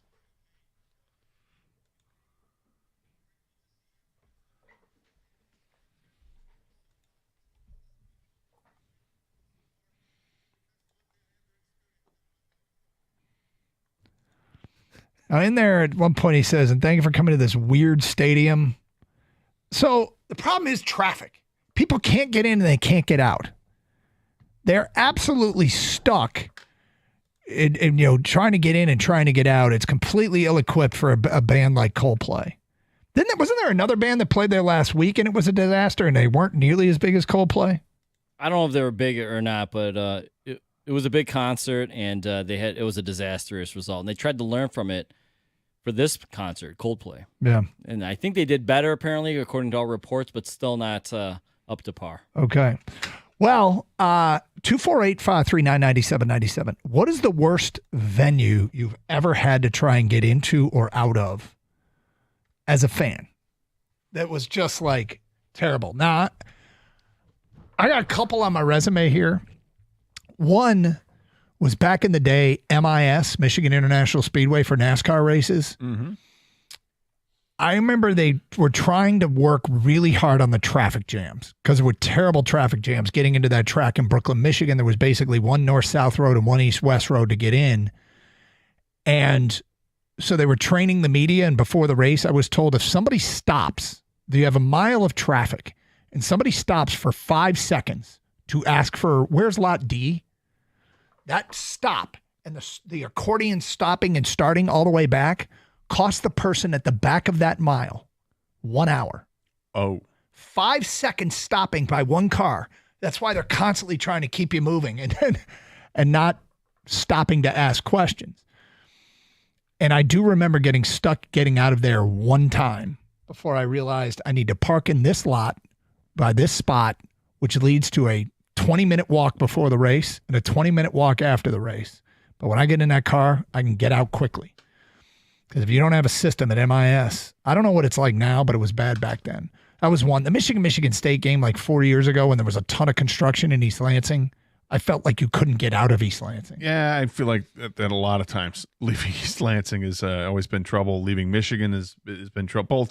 Both college towns have had their issues. If either of them have construction, it's a nightmare. Now, if you're familiar with the towns and you can back road it, surface street it, it's easy. But in some ways, yeah. I've had maybe the most trouble I've ever had was going to it was a Lions game or a concert. I was at Ford Field, and I went with my brother, and he drove, and it had to be a concert. Maybe it was a Metallica concert or something like that. And we parked in a structure, and we arrived when most people arrived, but we had to go all the way to the top floor of this parking top of structure. a parking structure trying to get out is the worst. And you're screwed. You're screwed. And at one point you have to decide, okay, am I going to go left or am I going to go right? Am I going to go left down this path or am I going to go right to go down this other path? And it felt like we chose the wrong way, even though we probably didn't. It was probably just as bad both ways. But I think we sat in that parking garage for an hour and a half after we got to the car before we got out. Terrible. Yeah, it's brutal. And look, everything's dependent on what else is kind of going around when you're downtown or how big the event is. I remember leaving Evan's wedding was at the DAC. Oh yeah. And it parked there and valet parked and I wasn't like Tim McGraw playing Comerica Park or something. It was worse than that. It was Garth Brooks. Gee, wow, not a Garth Brooks fan. Well, no, I was just in terms of how many people were going to be there, right? It was much worse music. I think it was Garth Brooks. But like we'd left and got valeted my car, and the car's coming around. I'm like, awesome, here we go, get in the car. We're gonna get ahead of everybody. Here we go. Nope. Just then we start seeing, swarms of people wearing cowboy hats coming in because the concert had let out before I could get out. When you left, we were talking about how that was a bad idea. It was a bad decision idea. That we didn't move. Yeah. I couldn't get on the freeway for close to an hour after I got into the car, and literally we're waiting on streets. I wasn't in the parking structure. I was right in front of the DAC trying to get out of there. It's a half mile from the freeway. I heard another one for Ford Field, guys. I wasn't there for the game, but the double doink game, Justin Tucker, that Monday Night Football game, it was a snowstorm outside that had happened, was going on during the game. People were leaving dejected, just, after seeing that, like a record-breaking field goal, and then you walk out and you couldn't even go anywhere. You were just stuck. 248-539-9797. What is the worst place to get into and get out of? In Toronto, the argument is being made it's Rogers Stadium. Not where the baseball team plays downtown, Rogers Center, but the stadium that they put on a runway. It's got this end of times. A makeshift stadium. Woodstock 2000 makeshift. Yeah. It's... If you see Google search it, yeah. Well, everything was better than Firefest. But, and has anybody ever been to Rogers Stadium? In fact, there was a story we found with a quote from somebody from Detroit who booked a hotel room next to Rogers Center thinking, I'll be right here. Nope. You were 20 miles away. It's Carson Anderson, 97.1, The Ticket.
So it's been a story that kind of went viral on the social media. Coldplay concert in Toronto. Concerts, I guess, in Toronto. And it was all a disaster. It's at this Rogers Stadium and you can't get in and can't get out. And everybody's complaining about it. And the traffic's terrible. And people are getting out of their cars and walking. Kang, you experienced it once, actually, right? Yeah, last year, you guys know I'm a big card collector. Kang collects.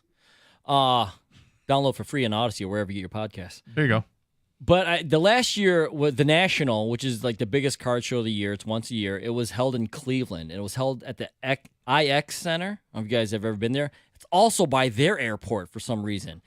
And they were not equipped for the amount of people that showed up. Like, people were doing what they did at Rogers Stadium, Doug. They stopped the cars, stopped their Ubers or the cars they drove in, and got out and walked. And when you see people get out of their cars and start walking, you know it's been backed up for a while. And they were trying to, and this wasn't close. You're like 2-3 miles from the stadium, and you could see people walking down the freeway trying to get through to the parking lot and everything. As somebody who I don't Uber a lot. I've literally been in a handful of Uber rides in my lifetime, and I don't have the app. I don't know how it works. If you, is it done? Are you paid initially? Like you just, hey, I want to be from point A to point B. You pay that price. You pay it right away. Yep. So it doesn't matter how long it takes. Nope. So if you bail on that drive, you probably pay the full price, and he takes off, and you walk. But that person can't take off because they're stuck in traffic. Oh yeah. 248-539-9797. What's the worst venue, sports, concert, otherwise to get into or get out of? Mike, you're on 97.1 The Ticket. Hi, Mike. Hey, how you doing? What's up? Hey, my wife and I have been to a lot of concerts, sporting events. So we're starting to do away games. In 2018, we went to Foxborough for Tom Brady. We're Tom Brady fans. Go Blue, all the good stuff. And, we were at Gillette Stadium. We stayed at hotel, don't remember the hotel, but they shuttled back and forth from Gillette. We're like, all right, let's do that. So it was a Sunday night football game. It was Patrick Mahomes' second season. It was a sweet game we went to. The Patriots won right at the end with a Gronkowski touchdown. Awesome game. Sunday night football, great. We get out of there. It was about 11:30. We're like, all right, we'll go find the place where they're going to pick us up. We stood in that parking lot for 2.5 hours until we got out of there. And it was probably 22 degrees, maybe 23 degrees. I got a picture of my wife sitting in the parking lot with nothing else in there. To me, it's kind of funny. It's comedy, but I was warm. She was freezing her butt off. And it was awful, man. Like, there was a nice Uber line. They're flying through. I'm like, let's get an Uber. No, then we waited for the shuttle. But I'll tell you what, getting in and out of that place was crazy. It's like 30 miles south of Boston. There's only a couple ins and outs. It's in the middle of nowhere, but Gillette that Stadium. was awful. Terrible. I've heard that before, yeah. 248-539-9797. Brandon in Shelby on 97 The Ticket. Hi, Brandon. What's up, guys? Hey. So me and my girlfriend got season tickets for the first time last year, and when you get season tickets, you get to pick a parking garage. What sport are we talking about here? Season tickets for what? So the Red Wings, I'm sorry. Okay, yeah. So we were going to the Red Wings game, and there was an accident on 75, so we got detoured. But right as we got off the detour, the monster truck rally at Ford Field got out, and there was just people everywhere. And so they blocked off all the streets, so we couldn't get to our parking garage, but we didn't know what to do because that was like we had the tickets for that parking garage. And then the other time is one of the games we were going to, I think it was a preseason game, the Tigers had just clinched the playoffs, and there's people everywhere, so all the seats were all the roads were closed down, so we couldn't get to the parking garage. Yeah, I mean, it's prepaying for parking. That's one of the challenges. I'm a big park on the perimeter and walk guy. As long as I'm moving, and then try and park before it's going to be a disaster coming out. And for the most part, it can work out really nicely like that in downtown Detroit because they have a lot of the surface lots are easy. It's when you get into a structure that you can get screwed. I got to tell you that the getting in and out of Ford Field for Lions games is from my experience, way better than the Silverdome was. Because there's so many different lots. People are going to so many different places. There's so many different roads. You're not locked into one lot or roads. And it felt like there was a higher percentage of people going to one lot at the Silverdome. Yeah, and for me, I mean, it's different being a member of the media. I'm leaving an hour after the game typically because going to the locker rooms afterwards and hear this stuff. So worst venues to get into and get out of. Now, that guy also had weird circumstance. It wasn't the venue or the setup or anything. Mark on a cell. Hi, Mark. How you doing? What's up? Hey, listen, walking my favorite friend, people. Okay, we can't hear you at all, Mark. We'll come back. Aubrey in Farmington Hills, you're next. Hi, Aubrey. Hey, guys, first of all, I agree with you. You know, when you're at the home stadium, you kind of know the perimeter lots, and you get used to it. It becomes an easy get. But our son and daughter-in-law live in Chicago, and so I had a chance to go to see the Lions at Soldier Field. And we have a saying in our family, we don't do late. I don't do late, so I always give myself plenty of time. It took forever to get from Oak Park to Soldier Field, and we missed half of the first quarter because, again, it took forever to get into the prepaid parking lot. So, you know, it was just a bit of a nightmare. Still a great experience nonetheless, but that's my deal. It took me forever Soldier to Field. get in to see the Lions and Bears. I'm looking at texts come in, and there's a lot of Soldier Field getting mentioned. Unnamed texter says the Rose Bowl. Another one here since 1998. MIS, 7 hours to get out. That's from Flea on a Roof. Wife and I just got back from Denver and saw Blues Traveler at Red Rocks. Parking is free, but the walk up to the arena is a killer. Leaving any fireworks display anywhere. That's from Pat and Romeo. Yeah. We were in Cincinnati this weekend for baseball, and the fireworks were less than half a mile from our hotel. And I got to tell you, watching the show, packing up the chairs from the hotel parking lot, going back into the hotel bar, hanging out there, going up to the room 2 hours later and looking out and seeing people still stuck in traffic. I was like, every penny we paid for this hotel was worth it.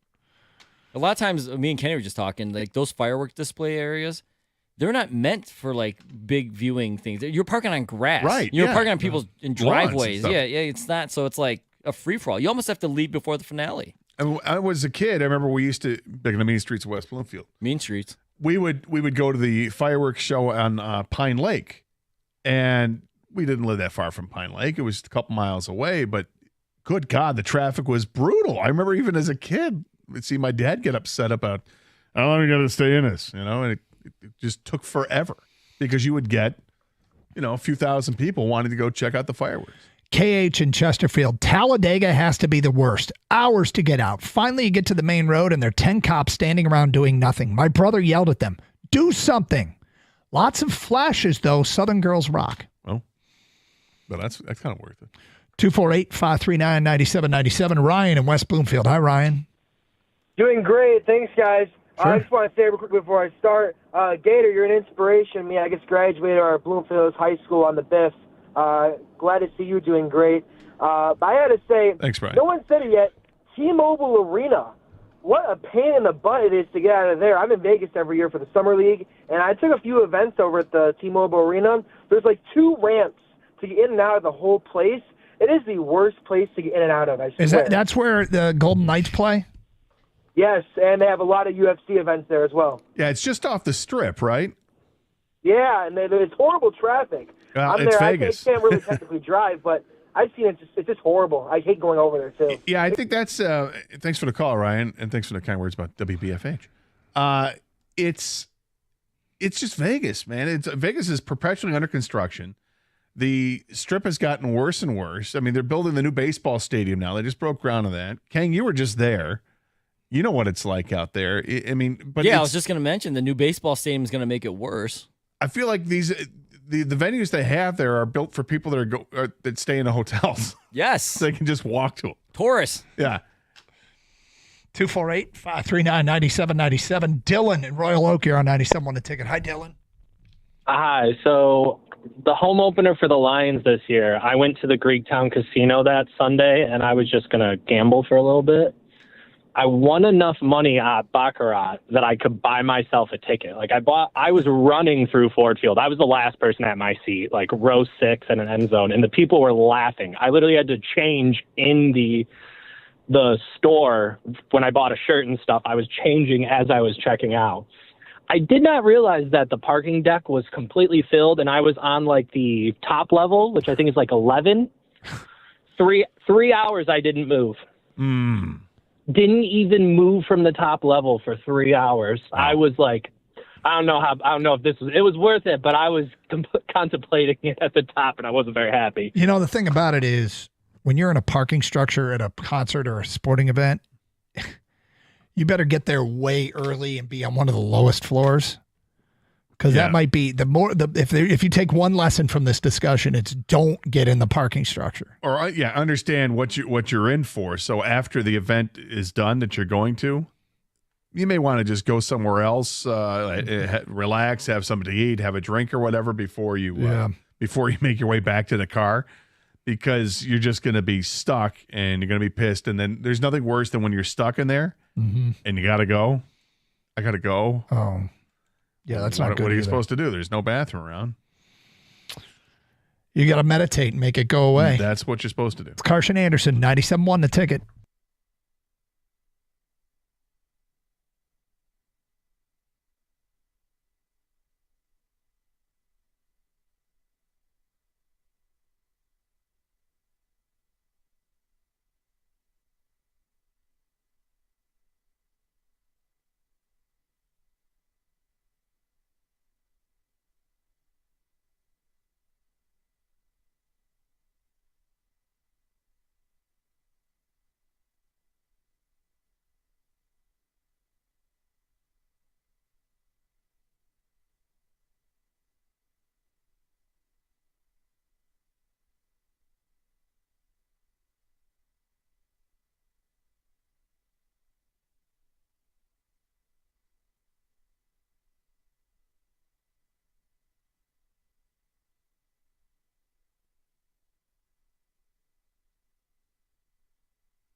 So we do have a little bit of breaking news, at least a follow-up on a story. Amari Sankofa, who covers the Detroit Pistons for the Detroit Free Press, talking with Trajan Langdon regarding the right before free agency breaking news that Malik Beasley was under investigation for some gambling activities.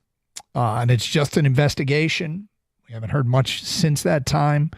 But Trajan was asked about it because there was reported that the Pistons were getting set to give the mid-level exception, I think it was, to Beasley and keep him here relatively long term.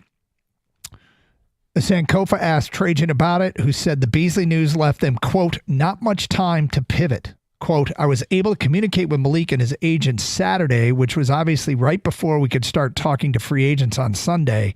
It was disappointing for us because we were excited to get him back. So that's where they are. It was late in the game that they found out. We had discussed whether or not the Pistons knew about the Malik Beasley investigation, and apparently they found out about it late as well.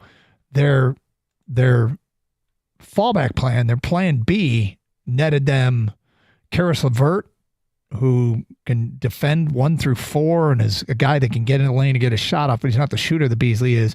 And then they got a guy in Duncan Robinson who's been an elite shooter in his time, but where he is in his career and his age, I wonder what's next for Duncan Robinson. I just hope he's better than Fontecchio was this past year. If he can provide that kind of better than that scoring, which I would expect him to, because he's been around a long time and been a great shooter for a long time, but probably not the greatest defender out there. Yeah. But then I read you that quote during a break about from Chaz Lanier, who's being introduced today.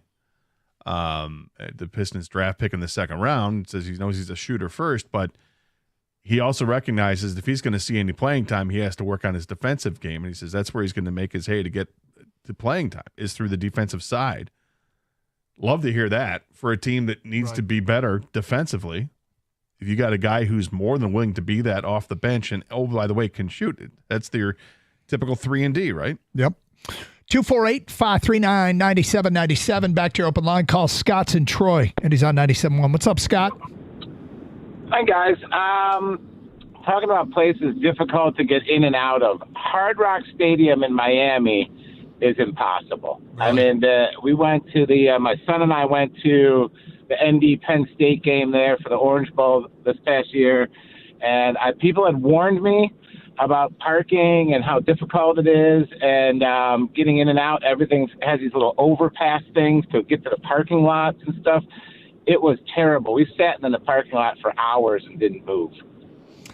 It's funny because you bring that up, and I was kind of waiting for somebody to say Penn State, and you mentioned Penn State, but Penn State is another one, Scott, that if you don't have some knowledge of any back roads, Penn State can be awful. Now, I've gone there enough that I know that there's this left you can make that they let you make. Sometimes you have best laid plans, and there's just this left. There's a left? There's a left to the north end of the stadium that gets you underneath the highway and back through some neighborhoods, and the next thing you know, you're popping out and on the freeway getting the hell. Look at that. Yep.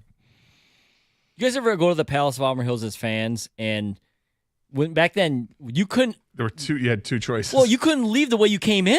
Sometimes you know what I mean? Like, nope, sorry, buddy, that place I would get is so frustrated leaving the Palace, and I'd make that right to get out, head back to the suburbs, and I want to get right on. Like, I can get on the freeway right here, right? Nope. No, but I want to get right here. Nope, you got to keep going straight. Go down Lapeer Road. I'm like, well, I don't want to go down Lapeer. And taking me towards downtown Pontiac. I'm like, where the hell am I going? To this day, I still cannot navigate heading straight down Lapeer and finding out how I get back onto 75 South. I don't know how it's done, and I feel like a complete moron. I sub in a golf league every once in a while. I haven't done it yet this year. Last year I did it a handful of times. And the course we play is at Fieldstone, which is up north of the Palace, or right by where the Palace is. When I get out of there and I'm thrown back onto Lapeer Road, it's the same nightmare again. I don't know where I'm going. I don't know why I don't just put into my navigation, go home, and it'll tell me the exact route to do it. I've tried to do it mentally without doing that, without having to rely on navigation. Clearly, I need it because I struggle every damn time.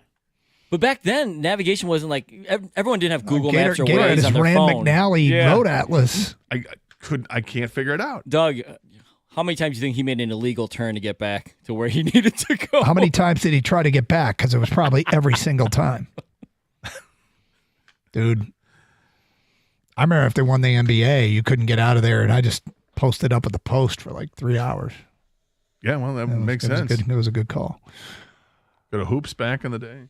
All right, let's ask Mike Valeni, who's wandered in the studio. Going to a game anywhere, where was the worst place to get in or out of? Oh, Yankee Stadium. That's not even Is New Yankee Stadium. The total nightmare. The subways aren't great? No. Getting into the stadium. You can arrive. Oh, no, you can get on the grounds. Getting in and out. Not enough portals or something? Or security lines that like snake 17 times. They've got like clear terminals like an airport. And if you don't have clear, it's just the glut of people. It's all of it. It's just it's nightmare. So are you meaning you'd have to get there like hours ahead of time? I don't like it at all. Okay. That is by far and away the worst one. Like nothing collegiately, all the trips I've taken, nothing professionally comps to it for me. It's total nightmare. And I don't like the place. It's not even worth, like the juice isn't worth the squeeze. It's just like, no. And now if you're a Detroiter and you want to, summer vacation, check it out. Hey, do your thing. I'm just warning you what you're in for. Gotcha. No, it's good to know. That's before the pricing. Egregious. Right, sure. Nonsense. Did I pass yesterday? Were you okay with my Tigers proclamation? They're going to win the division for the next 3 years. I was kind of wondering if they lose Scooble, you still like them winning the division. Yeah, the other teams in this division are ass. They're owned by lousy owners, and I just believe in Harris Hinch and the Feder process. Like they'll just Maeda didn't work. So far, Alex Cobb hasn't worked, but overall, I'm not even sure Alex Cobb exists. Yeah, he's just a contract on paper, and that's it. The fabled Alex Cobb. But my point is, I just look, okay, Cater Montero. I don't know. That looks like a fit starter to me that I could roll with. Casey Mize feels like a number 2, not Flaherty. Reese Olson's going to be around. Yeah, they've got a system. Like I comped it to college football. They run a great program. Mm-hmm. I don't know. And if they can't bring Scooble back, then they can use some money to bring somebody else in. Look, I'm at a point too, and I understand. I have no problem. People just say pay the damn dude. I'm also fine not doing it because the player has to want to be here. The agent has to want the player here. It's pretty clear that's not the case, and they have a price. And do I really want to sign a guy damn near 30 to a 10-year deal, 8-year deal? No. Watching Boris's behavior with Bregman right now, the whole opt out every year, but now he's asking, do they want to renegotiate? Translation, why don't you give him a raise now? I just feel like that guy, while he's doing his job, it's impossible to expect any kind of commitment to the organization. You said it really, really nicely the other day. It just feels like he wants his clients in California, Eastern markets, he's guiding and he's doing what's best for his clients. Well, good. God bless. We'll get the best out of Scooble. We'll use him up. And then some other team like mine will sign him. Maybe I'll get a few good years. And then he'll probably, be Randy Johnson in the late years. What do you got planned coming up next? We have to talk to Kenny Cott. Okay. We have an over-under set on Kenny's personal life regarding the release of College Football 26. All right. Yep. We have an over-under. We are going to do Why Are We Role Player City? Like I said to you off the air, you were walking the hallways, and I'm going, okay, why isn't it just enough the Tigers are awesome and Zach McKinstry's having a nice year? What is this all-star thing? I think at the core, most sports cities are the same, but each of them have their little quirk or thing. And I'm a star bleeper. It's absolutely we turn role players into stars. Groupie when it comes to superstar athletes. Well, have a great show. Okay. Stay safe, everyone, and treat each other with respect. 97.1.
Afternoon, everybody. Good to have everybody here. Rico on vacation. We got a loaded show. We're going to jump right in. We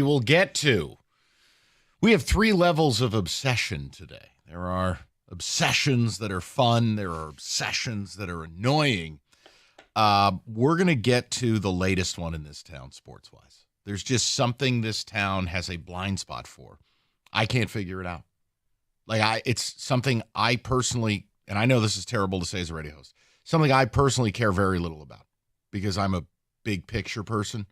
But every other show, every other broadcast, the TV, it's almost like, honestly, if everyone will shut up about it, I'll just let it happen because I don't get it. But it's quintessentially Detroit. We'll do that at 3. We're going to get into a little college football later. But I want to start the show with something. We hinted at this yesterday. College Football 26 came out. And if you're an old head like me, it was a very important game of your youth. It was also the only way I'd ever see State in a bowl game.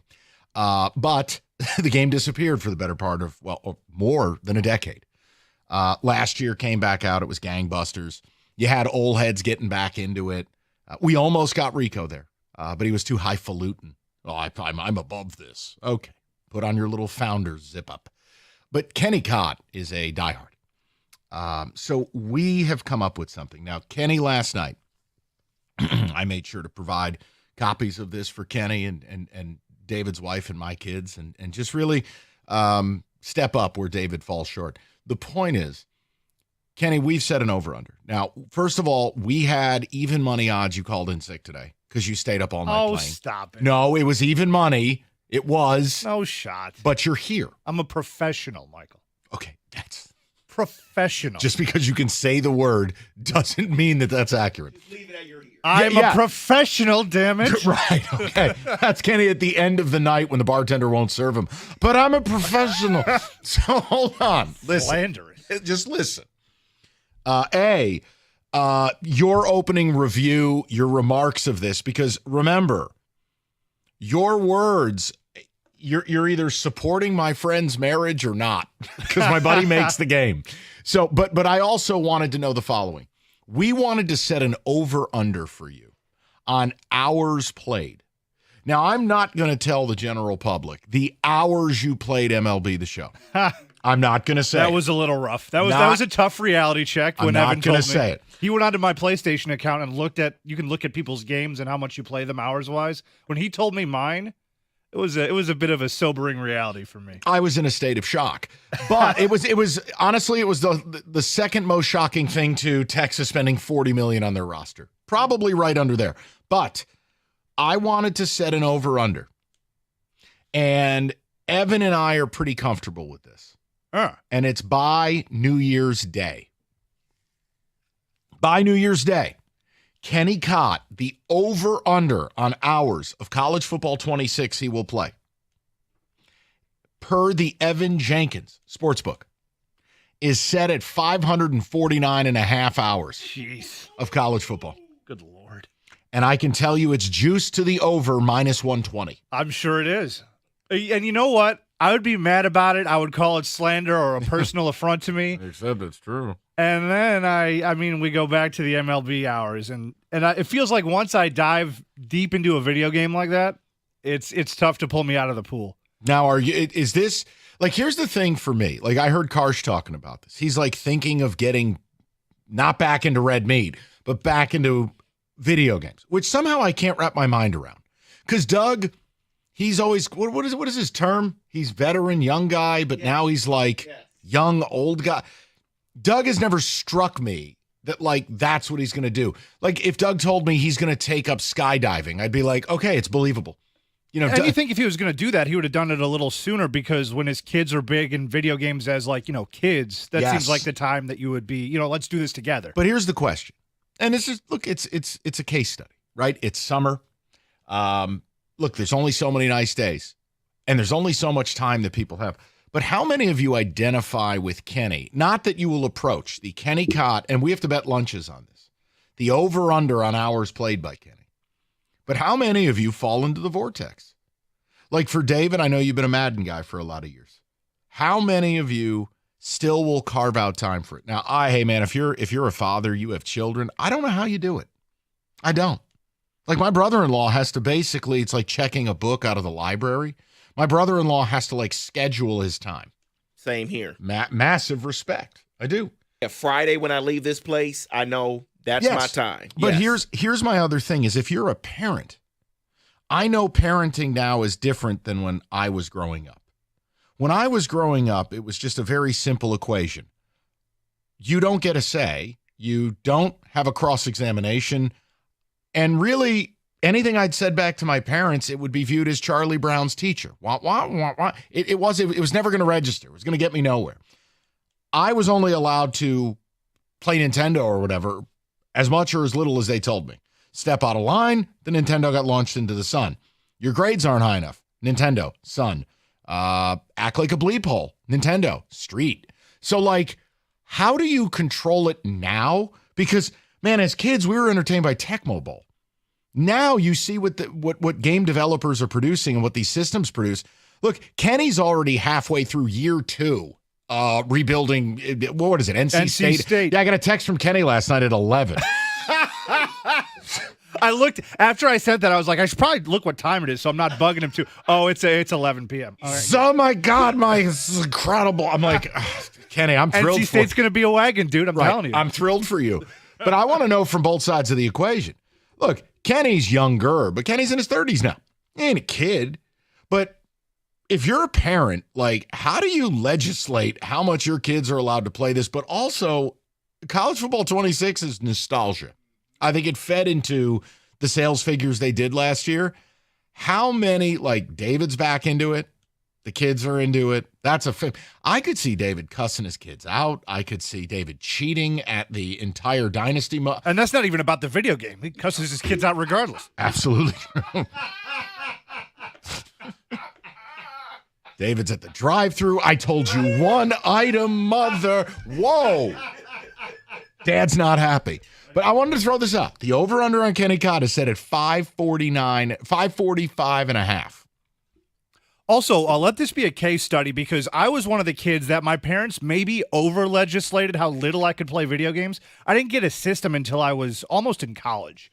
So, like, I feel like it's like water in a desert for me when I play video games. See, it was also, I had to use what we considered public spaces. My parents would never allow a TV in our room. Was never going to happen. Now, of course, they softened up with my kid sisters, but that's something for me to discuss during the Festivus airing of the grievances. My point is, I was never allowed it. Then the minute I left for school, it was a carnival cruise now at the house. There was conga lines, buffets, TVs, and rooms. Where was this for me? By the time my kid sister left, the rules went from you will eat what we cook for dinner or you go to bed hungry to cutscene. Here are your menu options. Well, menu options? Don't even get me started on that. So look, I would like to know, look, the game is out. Kenny's life is over. We're all betting the over. And I don't think you'll say, oh, well, Kenny will just make sure he plays less to win the bet. No, he won't. Kenny does not have that level of discipline. My only concern is once girlfriend turns to wife, if things change in that regard. How? I don't know. Everybody keeps telling me, it's going to be so much different when that happens. No, okay. But unlike David, you believe in birth control. You're fine. That's true. You're fine. Things changed for David, not because of the woman he married. By the way, she's wonderful. They changed because David's fertility and just a ruthlessness about impregnating his wife. Like, just, it doesn't stop. David, it was every year, every vacation. Baby, baby, baby, baby, baby, baby, baby. And those are the ones you know about. It's a day that ends in Y. That's David's deal. So look, A, are you going to fall into the vortex here? Is this going to cause relationship strain this summer? But if you're a parent, how do you handle it? These games are so good. They're so detailed. It's such a different thing. Look, it's not like my parents were going to get into video games. The video games were garbage when I was a kid. Think about it. I mean, like the player models, Lawrence Taylor was a block. Like it's not realistic. Now, look at this stuff. It's insanity. So parents might actually want to get into it, but how? You have to be the disciplinarian. Now, I know what David does. Well, this is dad's time. And he boots his kids off the system. Okay, power move. You're accurate, actually, yes. But College Football 26 is out. The early review. Kenny's all in. We've set the over under 549.5. But also, how many of you are going to run into the issue Kenny's running into? Because Kenny's already nervous. He wants to just enjoy himself. This is his entertainment. And realistically, no matter how much or as little as you play, let's say you played the game for 50 hours. I mean, it's not $50 anymore. It's, what is it, 70? I mean, it's still cost per hour. That ain't too BAD. Now, for Kenny, you're talking 1/10 of a cent per hour. Kenny, they're actually going to start paying Kenny to play.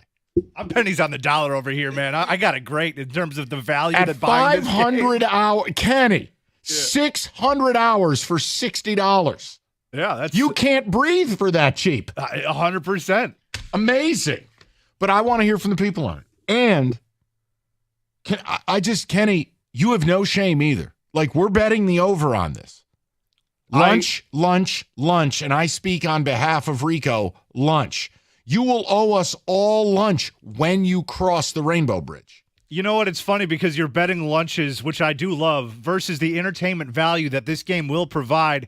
And there's no lying about it either, because Evan or anybody who's friends with me on PlayStation can just fact check it. It's fascinating. But I want to hear from it. Kenny stayed up deep into the night. It was the latest Kenny had been up sober in 7 years last night. David, the ticket text. We're going to get to a little Tiger baseball and why this town is obsessed with something. We'll talk about it at 3. I got a little college football for you later today. And the cost of sports. Not only the cost to watch your favorite team at home and at their arena, but also player salaries and a conversation about your approach to sports. We're going to do that later as well. A lot to do. We're just getting started. 97.1. All right.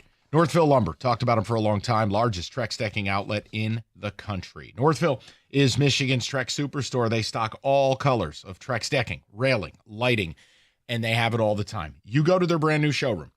You see it, they have it. There's no back orders. There's no lead times. You see it, you buy it, you build it.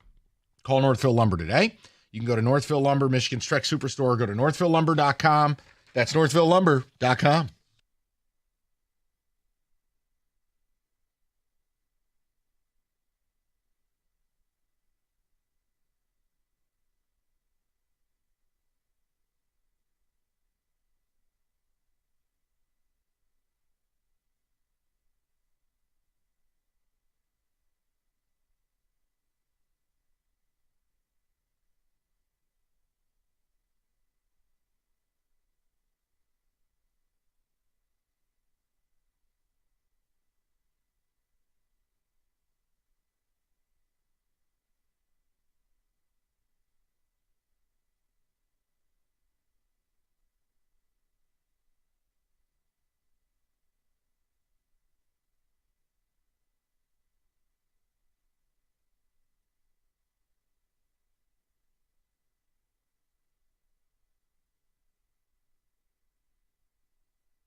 Just a little fun to start the show. We'll get to the Tigers at 3, but really it's going to be a topic involving all fans in this town because I see it happening again, and I can identify on the media side what's happening, but why people go along with it, I can't figure it out. It's nothing I'm upset about. I want to have a conversation, and I think every fan in this town could have an opinion. David, ticket text, though, as we get started today. What do you got? I have about 400 hours on last year's game. I expect the same for this year, but they are talking about bringing back the college basketball game. That's the one that will cause me to leave my family. That is Will in Dearborn. Oh, dear. I'm 47 and almost 14-year-old, and we play our PlayStation together almost daily. We are deep into Gran Turismo right now. Kenny, you're in trouble. Well, the other thing was when I was a kid, you weren't allowed to play video games during the day. Go outside. Those are the two words. Go outside. That was the answer to everything. Go outside. I'm hungry. Yeah, go outside. Go outside. But see, now it's like, do kids go outside? Do they know what outside means? Do baseball fields or basketball courts even get used? Yeah, most kids don't. My kids do because I was raised that way. David, you're a taskmaster. Well, there's a difference. Go outside. Doug recently said his retirement plan is to be a long-range truck driver. That makes more sense than video games. That is from Tom. Dude, God, we need a documentary on Doug. That's fascinating. Doug is an 18-wheeling, a long-range driver? What? Like, I could see Doug mowing lawns at a golf course. Yes, I could see that. Yep. Maybe Doug is like a park ranger. Hi, diddly do. How's your camping trip? I could see that. Want a veggie stick? Like, I could see that. Doug somehow getting into the Kenny Cott PS5 vortex? I did not have that on my bingo board. I might take the under on this because the EA NHL game may cut into the total hours for college football. Kenny doesn't like that one. Kenny called it an inferior product. It's like Madden. They release the same game every year. They slap a new coat of paint on it, and it's just as bad. Also, I realized I might be in trouble with this bet because MLB The Show 25 came out, I think, in like March. Yeah. And I've been pretty addicted to that game. I've been playing it pretty frequently. Let's just say that if we were doing the over-under, the over already would have hit. And we are not at the All-Star break yet. I won't say the number, but... Oh, my God. More than what you put out there. I hope Evan didn't set us up for a fail, Dave. We're going to owe this guy lunch. Okay. Wow. So last year, I gifted my wife a 10-day trip to Arizona to see her family. This year, I am gifting her a month trip to Iraq so I can play college football.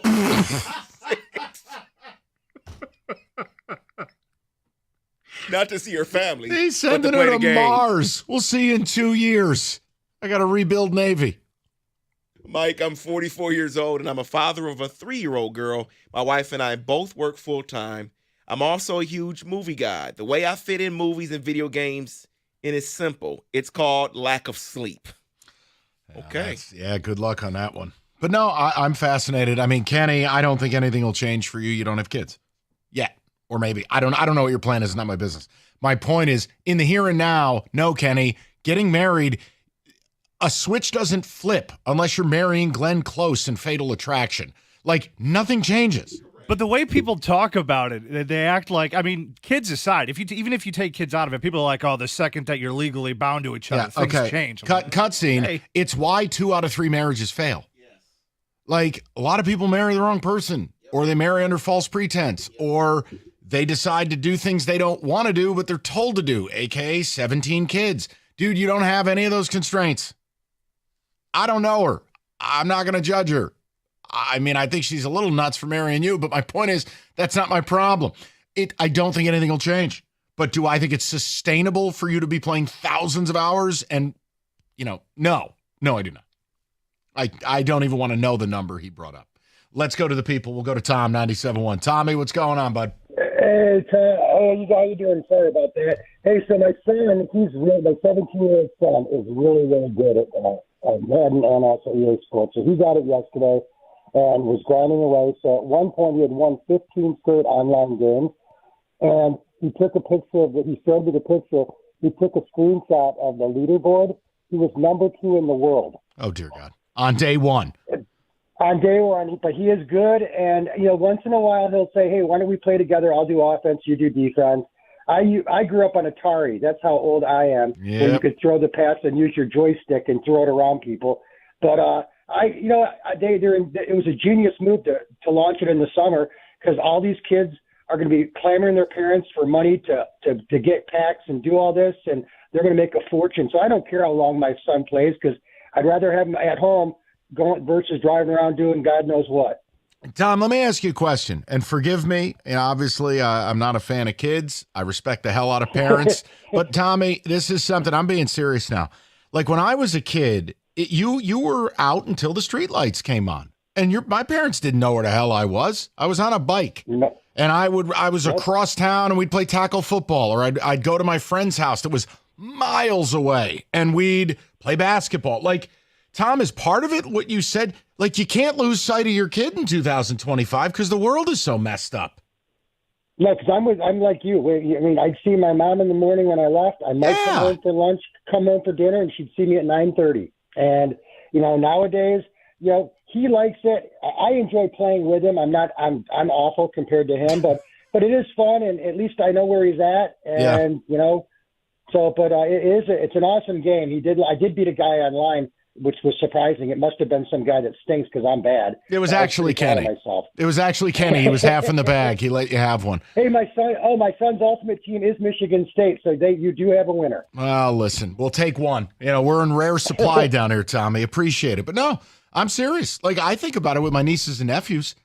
Like, I don't understand. You can't lose sight of your kid now. Maybe that's how the video games took over. Like, the idea of a kid hopping on their bike and disappearing for 9 hours in today's world? None of my friends who have kids operate that way. But when I was a kid, it was commonplace. And we didn't have cell phones. My parents didn't know where to track us down. Correct. We could have disappeared at any point. It's just, it strikes me I did disappear plenty of times. I was living in Detroit, and I was not in Detroit at all half the time. What? In Dearborn Heights. I was riding bike all over the place. Yeah, all over the place. We know what that was. Oh, stop it.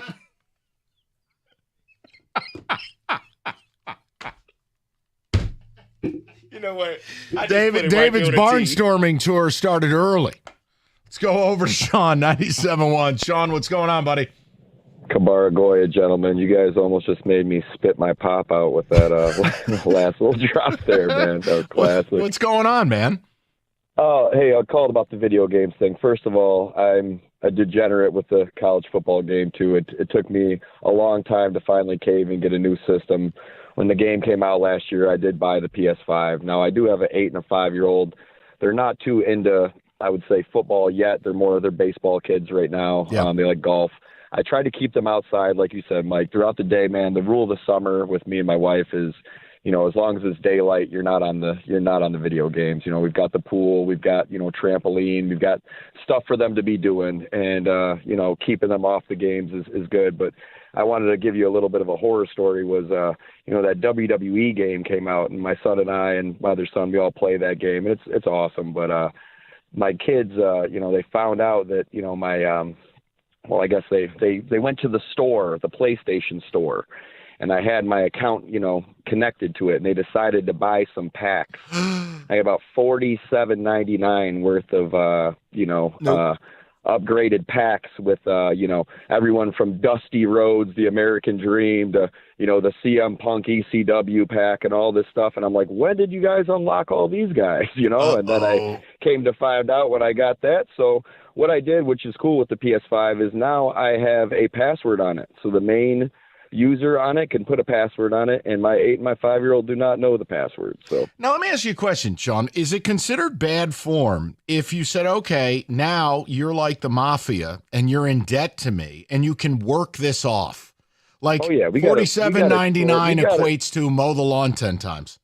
Yeah, see, we've got little chores. They're not quite probably mow the lawn age yet, but we definitely have a chore chart for them. And my wife is, she's Sicilian, Calabria, she don't mess around, man. Oh, so yeah, she don't mess around with that kind of stuff. You don't play with mama. Nope. Southern Italian ladies. School that way. Yes, sir. Yeah, Sean, stay on our good side, will you please? I like you as a Well, caller. hey, Irish and Italian, man. Sometimes oh boy, I'm trying to just hit that Irish exit and not say anything to anybody.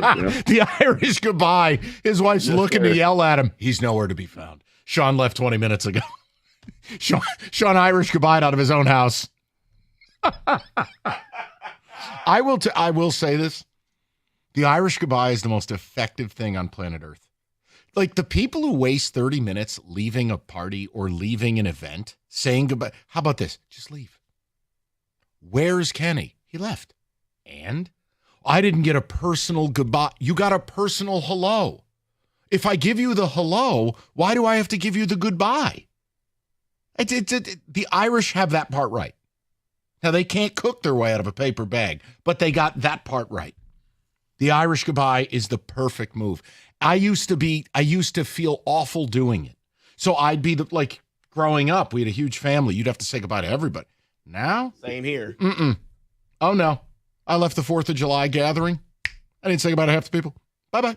I just can't do it. I can't. I have not mastered it. My nephew was floating in the pool. Good for you. You made a choice. Uncle Mike's out. Gotta go. You got the hello. And my wife baked him cookies. Mike, you're leaving the 4th of July on the 3rd of July, man. No. That is how much Irish goodbye you have. No. It was lovely. But I definitely got out before fireworks. Was not going to be there for that nonsense, including watching them. Don't even understand that as a concept, but different show for a different day. I don't. All these people like, oh my God, I got to get my folding chair. To do what? Stare up at the sky and watch paper explode? Flip on your TV. You can watch fireworks from D.C., New York, wherever you like. Go on an adventure. What? You're a firework guy? I'm not. I was just telling Kenny I couldn't even get back on my street on Friday after. You see my point? And to do what? Just flip the TV on. Here, fireworks over Lady Liberty. That's a winner, right? I don't know. They all look the same. Fireworks look the same. It's just all nonsense. It's not like there's better fireworks. 248-539-9797. We'll get ticket text calls, football today, and then top of the hour, we have a conversation as a fan base in this city. And I want to see if I can gain a better understanding. 97.1. All right. Distracted driving, it's become an epidemic. Why? Because people are morons. If you're on the road, you're at risk. And if you don't have life insurance, you're kind of screwing your family over. So call Mike Papura, National Benefit Plans. Mike will help you find a life insurance plan that not only covers your family's needs, but is affordable. And what makes Mike and NBP different? Well, it's simple. 30 years of experience. They'll shop over 70 different life insurance carriers nationwide, and they'll guarantee you the best possible rate. Put Mike and his team and his experience to good use. NBPhealth.com. That's NBPhealth.com. National Benefit Plans wants to be your health and life insurance agency for a lifetime.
Oh, no. We're not doing that now. No. Bad enough on the NC State football helmet thing you turned into a drop.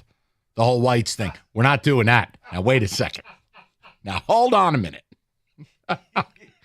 Actually, to hell with it. Roll it into the system. Good for you. You got me. I'm normally very good about not making myself droppable. David, a couple of ticket texts. Get to the phone calls. Football today in about 7 minutes.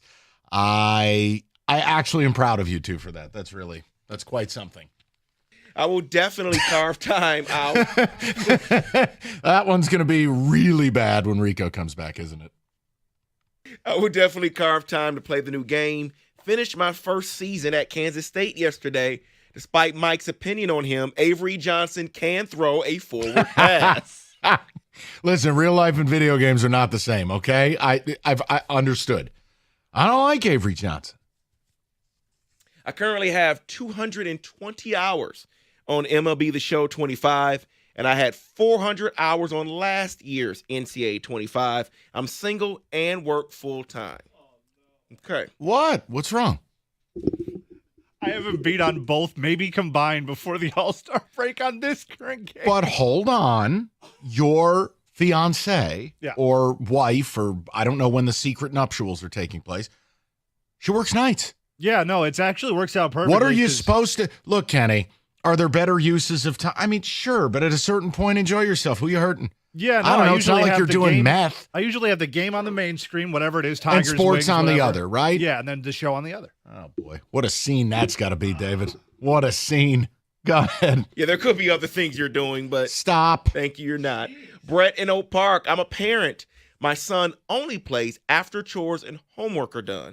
And I play my own system when I have downtime and my wife says nothing. Man, see, I'm telling you. I don't know that I'd be I don't know if I would have been a good parent or a bad one, but like I'm super old school because that's what I was raised by. And I feel like if you raise your kids like that now, like social services take your kids away. You can't be a parent anymore. People will look at you like you're a barbarian. What do you mean you had your kid painting the fence all day? Oh, it's summer. It's chore season. I pay for the damn place. Least you can do is help keep it up. Those are the rules. That's how I grew up. And you know what? My childhood was great, but discipline was a big part of it. You're right. I'm serious. Right. I feel bad for parents. I don't know how you parent. And trust me, most of them don't. I mean, I married a teacher. You should see what some of the parents behave like. Please. Hey, your daughter stole a cell phone. Finders keepers. Oh, okay. Nice lessons. That's excellent. What? What? Dude, let me tell you. My cousin's a principal, so I hear stories all the time. You could write a book. All I would do is interview teachers. You could write a book. It's called Society's Effed. Story time with teachers. Aaron and Taylor says, I need an idea for Dynasty. Should I go Group of 5 or Power 5? Group of 5, you candy ass. Build. Get in the mud. Stop being a privileged bleep like Kenny. Guy starts out at Georgia. What a joke. Then I heard you with Karsh. I needed to rebuild a team, and it had to be an off-brand school. He chooses NC State. They were ranked last year. Georgia was a little too easy. I didn't want to be that bad. I want to be able to have a little bit of a head start. Get in the mud. Take over for Butch Jones at Arkansas State. Bring glory to Jonesboro. Go take over Marshall. do something. God. Where's Akron? No. Kenny's like, well, I needed something less than Georgia. I took over LSU. Let's go over to Anthony, 97.1. Ant, what's going on, buddy? What up, though, Costco, Valente? What's up, Ant? Good to hear from you again. How are you? I'm good. Last year, NCAA only had 83 hours because... Pretty sure Anthony hung up on himself. I don't know what just took place. We'll go to Richard. He'll get the last word. Rich, what's going on, buddy? And Richard. David, I don't know. You got a problem over there? Search it out. No big deal. Go to Ticket Text. We'll square it away. Does David's kids heckle him while he's playing? You're running that defense against this formation? Actually, you know what we should do? Kenny, Tigers day game tomorrow. We could have one of the monitors on the day game. You could bring the game in, and then we could heckle David. I think that would make for some serious theater. Okay, that's fine. I deal with it every day, so that's cool. Doug is waiting for Kale Farmer 2K26. Kale Simulator. LOL, he says. Be Respectful Simulator 2K31. I can relate to David about biking all around Detroit. I grew up in the city. Also, I used to take 3 buses by myself to Tiger Stadium. Right, think about it now, though. The thought about, like, your kid doing that, like, that would never, my nieces and nephews, that'd be a complete no-go. It's crazy to think about that stuff, man. Summer used to be just absolute, like, summer was essentially like Grand Theft Auto. Not the crime, the game. It was a sandbox. You just went wherever you wanted in your town. Now, you can't go. Anytime you see a kid just by themselves in public, you're like, where's your parent at? Right. Why are you alone? Versus, like, go back to, like, 1993. Yeah. And it's like, it was weird if you didn't see your friends out and about. Now, yeah, maybe all the kids are just playing the video games. Using mom and dad's credit card. I don't know. Sure as hell not doing their schoolwork. No, I'm serious. We are raising a generation, not me. I'm not responsible for the idiocy. It's a generation of idiots. Kids can't read. They can't do math. They don't want to do work. Then the parents don't make them do the work. It's chaos. David, it just is. No, you're right. That's why I get tired of the stories. And when my kids are, they're like, oh, your kids are so good. I'm sorry. My kids are normal. I'm sorry. Hey, I got news for you, too. You can like this radio station, hate this radio station. You think I suck. Wait for the guy who replaces me. Good luck hiring any young person. They know 4 words. Yes, no, maybe, and There you go. I mean, seriously, there will be no sports radio moving forward. We're eventually going to hit the bottom of the chili pot. No complete sentences. It'll just be a soundboard, AI generated. All right, Matt in a van texting, and it says he had 986 hours on NCAA 25. Holy Got mercy. married in September, and it significantly decreased. Uh-oh. Well, hold on. Was there a pregnancy? I will say, though, 986 hours is a lot of hours, so it's decreasing to even 4. That puts Kenny to shame. Yeah, it does. Kenny, my point is, I wouldn't be concerned unless, listen, I mean, if you're convinced she's the right person, you're marrying her, then it shouldn't change. And if you have kids, life changes. That's the non-negotiable. You have to sacrifice. You're not, Kenny, if I find out you're having a kid, we're going to have a real conversation because you need to get your life together before that happens. You know, I may joke around with David. David's life has always been put together. Yours, not so much. Just, please, stay married for a bit. Yeah, I say we might have to have a sit down. If that was what we found out. And then we get Kenny a new identity in Mexico, and he just starts over, and we try again. Kenny, the idea of you raising a child right now, no, absolutely not. Well, yeah, neither of us want kids, so it's not going to happen. Yeah, no, I'm just, Kenny. It's not going to happen. Okay. And also, my life is not in shambles. You're painting a very dangerous picture. It's not dangerous. I just said it's not put together. I was like, how many more times are you going to call me this name, that name, or the other name? No, there's no names. I'm not calling you names. I'm saying you gotta Things are great in the Cot Casa. Everything's great. Okay. Still got a hot dog roller on your dining room table? Life is not put together. Okay. Football today next, shall we? Let's get to business. 3:00. Why this town insists on something in sports. We'll get to it. All right. Nice weather. Everybody's ready to roll. Get out and about. Moran Buick GMC right now. Lisa 25, Sierra Crew Cab, $229 a month. Sierra's perfect if you're an up north person. Boats, campers, jet skis, tow them all. You drive off the 25 Buick and Vista, $319 a month. 24-month leases, only $999 down. New inventory daily. MoranExpress.com, where you always get the best price, period. It's Moran Buick GMC. Guys, do the deal. It's on Telegraph, just north of Eureka and Taylor, or online, MoranExpress.com. It's Moran Buick GMC. We are professional grade.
Let's get a little football. David, music will determine the direction we go. It's football today.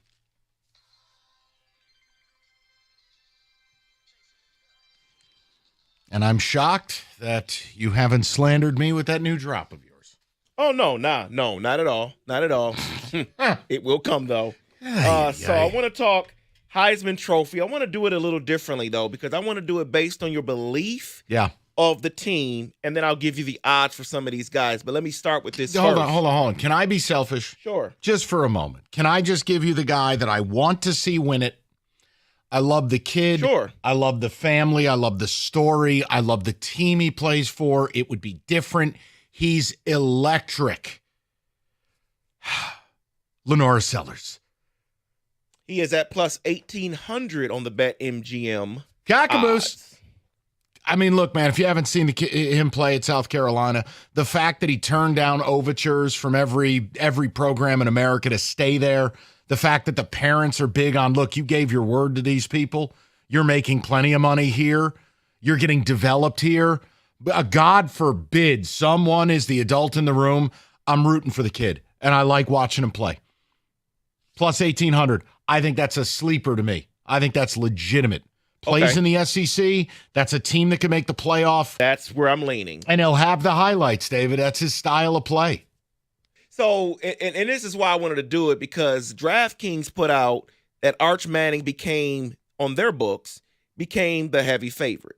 He's getting 20% of the handle, 35% of the bets on DraftKings. So based on that, one of the first guys I wanted to mention, but you have to believe in the team, is Julian Sayin for Ohio State. And here's why I mentioned him first after mentioning Arch. It's because they play each other in week 1. Yeah, I'm going to say no to both. Okay. And it's not a shot. Again, I know in today's P-Brain society, oh, you think they stink. No, I don't. I'm not going to have any belief that guys who have not taken a meaningful snap, and Arch being a, RPO, red zone, trinket, no. And saying, look, these guys haven't played. To say that they will be the best player in college football, I'm just not doing it. I think they're underlays, as we would say at the track. They're just overbet. I wouldn't bet either guy. So based off what you're saying, either guy can win that first week and not look amazing and not run away. I just don't think so, because I think there will be speed bumps. And look, their teams are good enough to carry them along. But you have to win a Heisman, you have to be the driving force of the team. If I had to pick one of them, it would be Arch, based on third year in college, all at the same place. I don't value the pedigree as much as he's had time to let his body catch up, put the weight on. He's got the prototypical physical, but I'm not about it, man, with guys who haven't played. So let's move over to the next guy I want to mention, because you say you love this team this season. Okay. Their quarterback is John Mateer. Oh, baby. So the belief in the team, do you do Mateer, who is at plus 2,500? Yeah, I do, because I think John Mateer could have the best stats of anybody. Look, I'm not asking anybody to watch Washington State football, but he's the definition of a dual threat quarterback. Every play, he's making things happen. Now you're putting him on an Oklahoma team that the weapons were not the problem. It's that they were all dead. Their injuries last year were absurd. But you're going to put John Mateer out there and Jade Knott, the star running back from Cal. I think Oklahoma's going to have a really nice season, even though their coach is a total try-hard boner. I don't like Brent Venables, but offensively, they're going to have the showcase games. They're going to have the spotlight. Again, stylistically, John Mateer is going to drive the bus. I like John Mateer plus 2,500. So the next guy I'm going to ask you about, I'm not talking about his odds. I just want to know, do you believe in this guy? And then I'm going to give you the odds for one of his teammates. Okay. Do you believe in Alabama quarterback Ty Simpson? No clue. No, again, guy who hasn't played.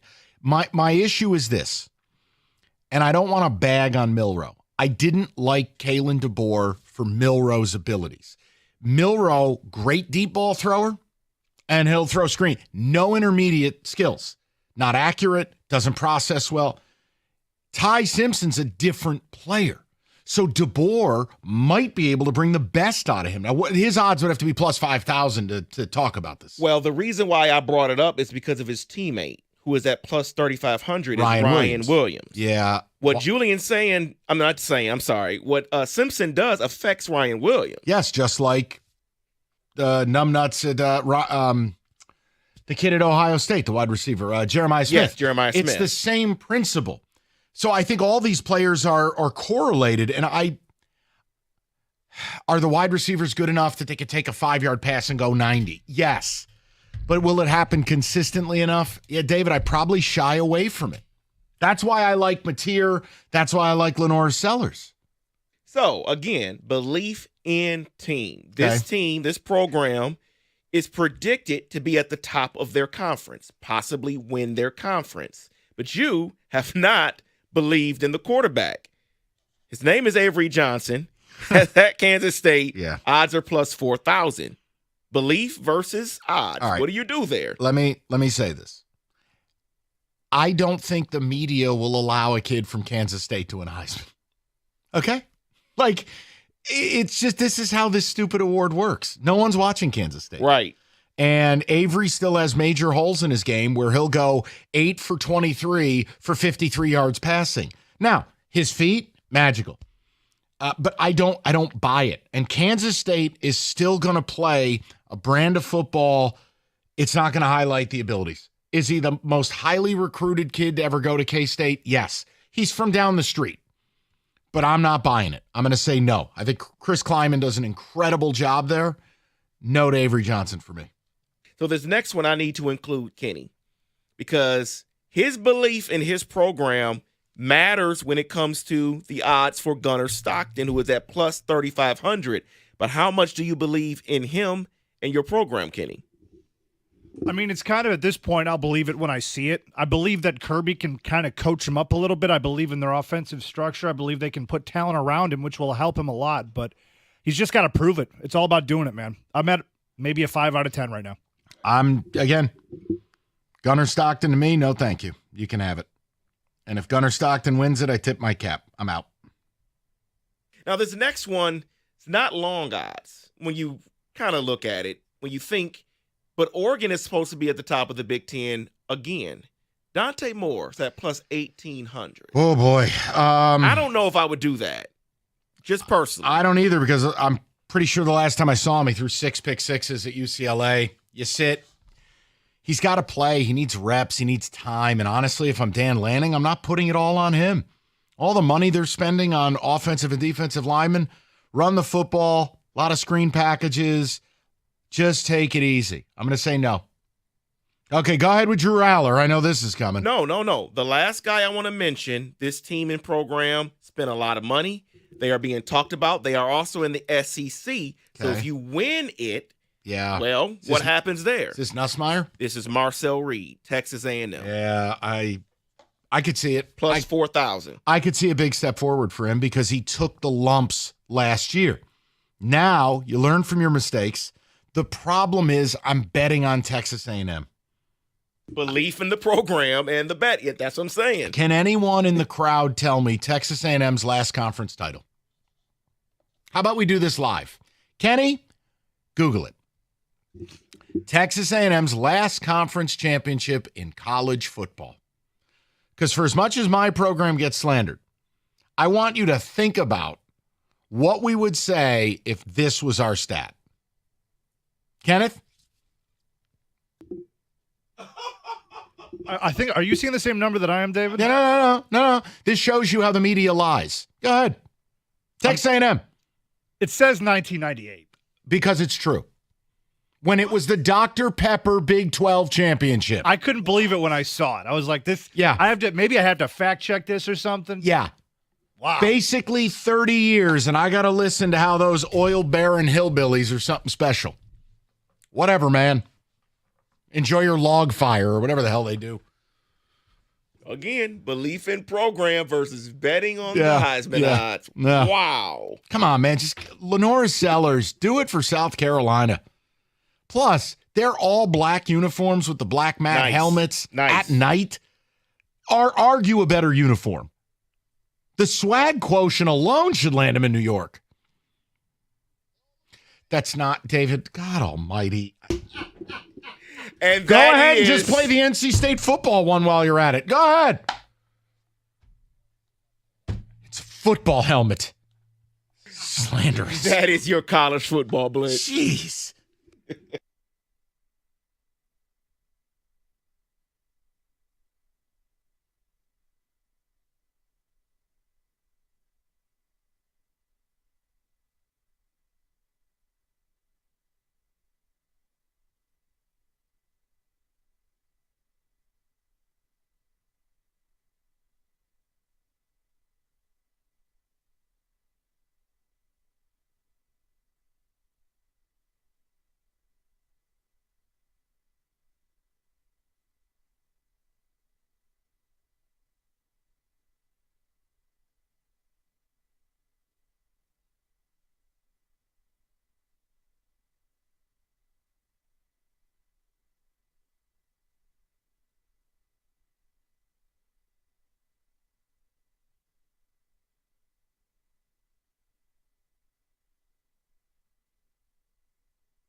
Three o'clock. Good to have you with us. We are going to get to some Tiger baseball, but I want to bring something up. I know Kenny had to go find Ryan, our engineer, correct?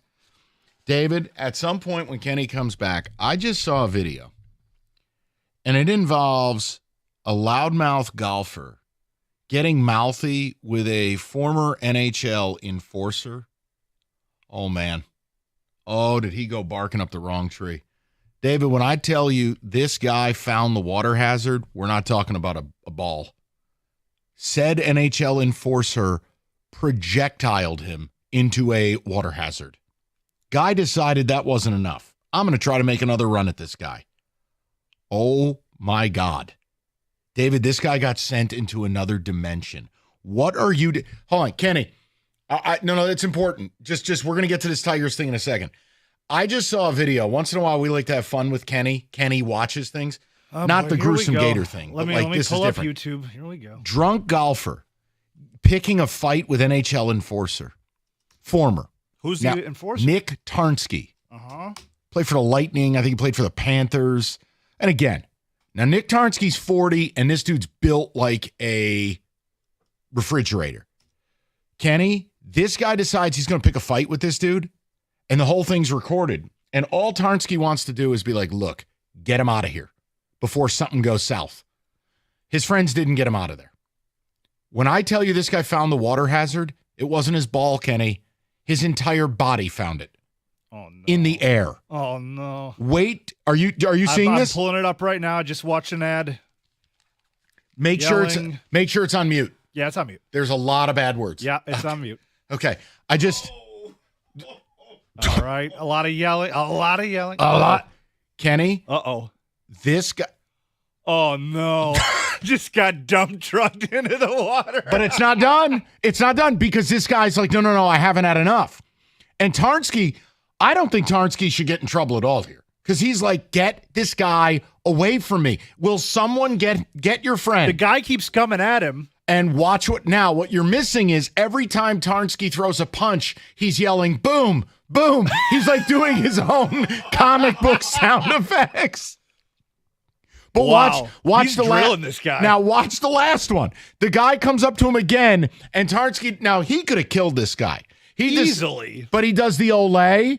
Watch this cat go flying. Oh, he just ragdolls him. Whee! I'm just like, dude, what on earth are you doing?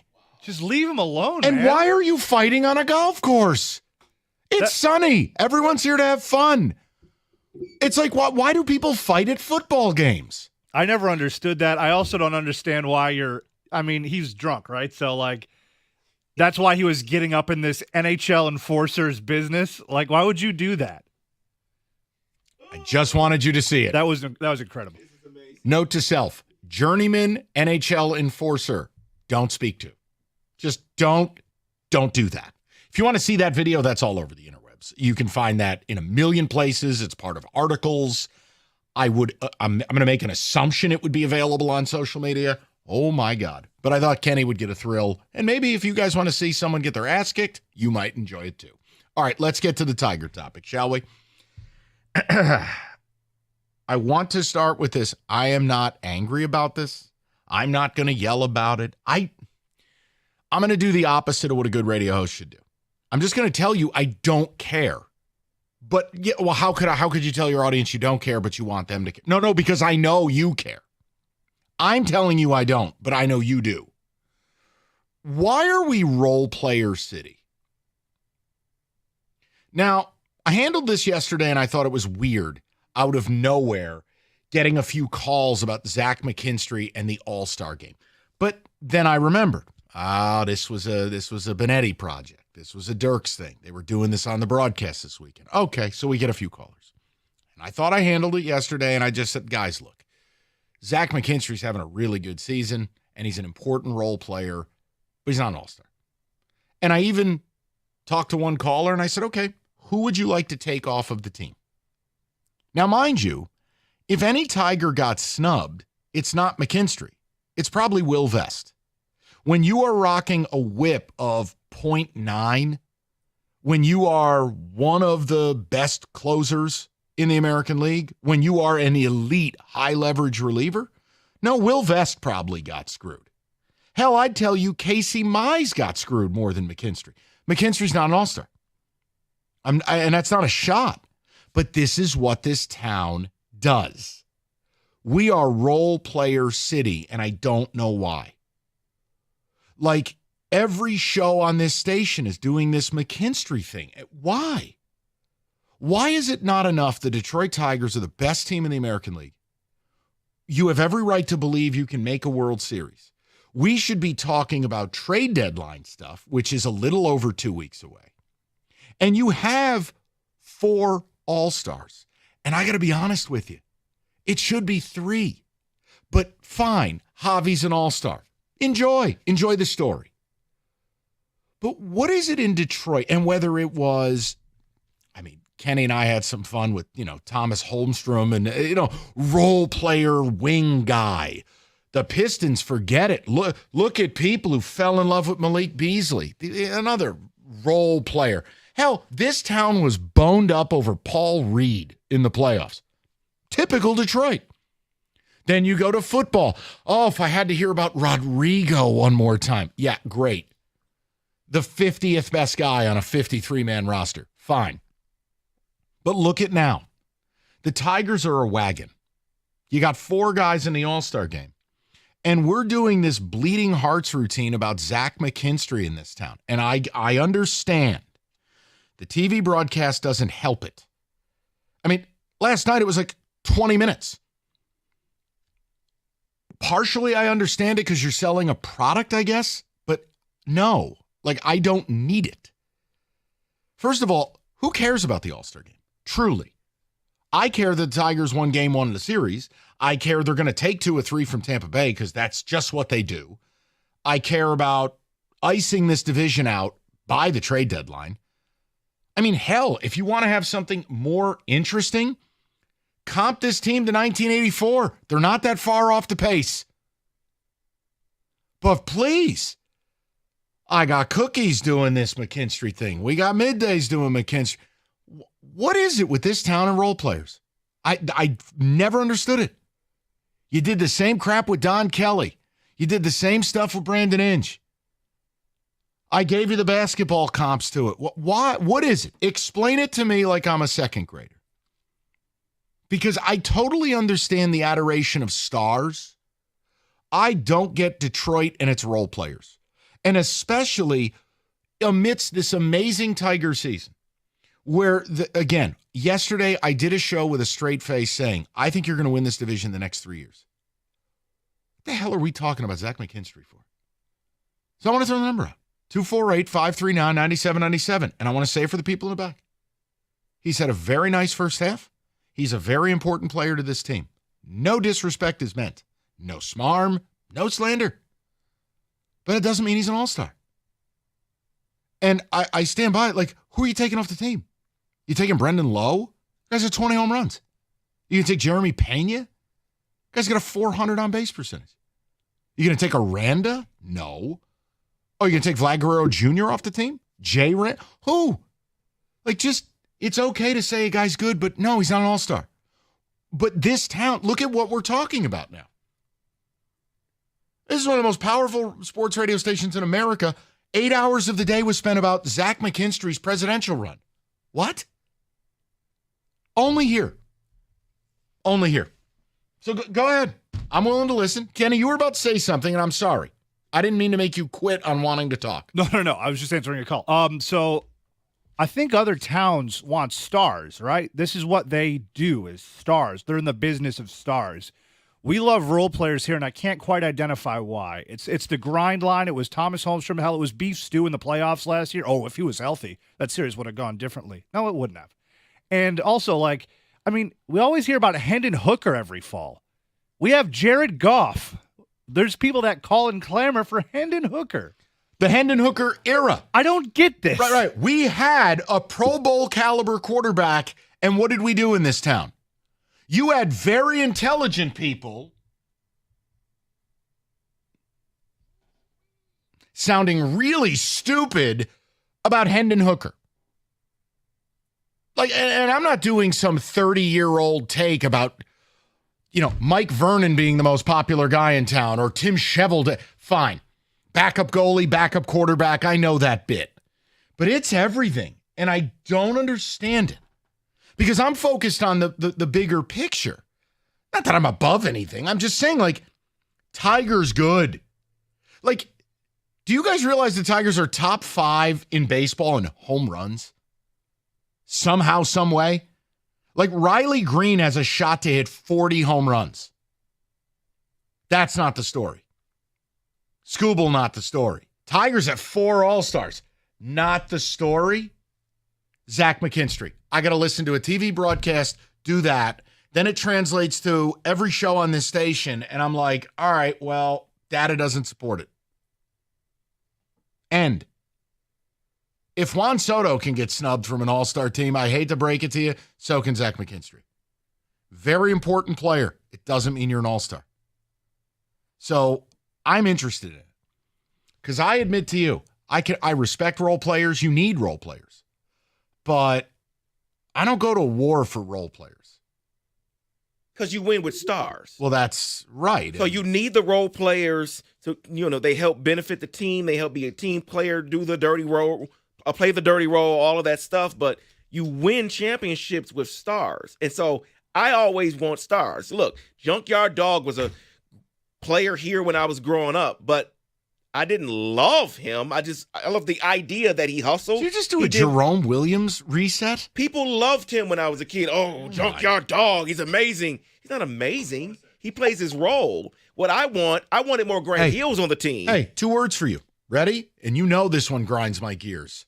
Beef stew. Oh, my. We've turned him into Bill Russell.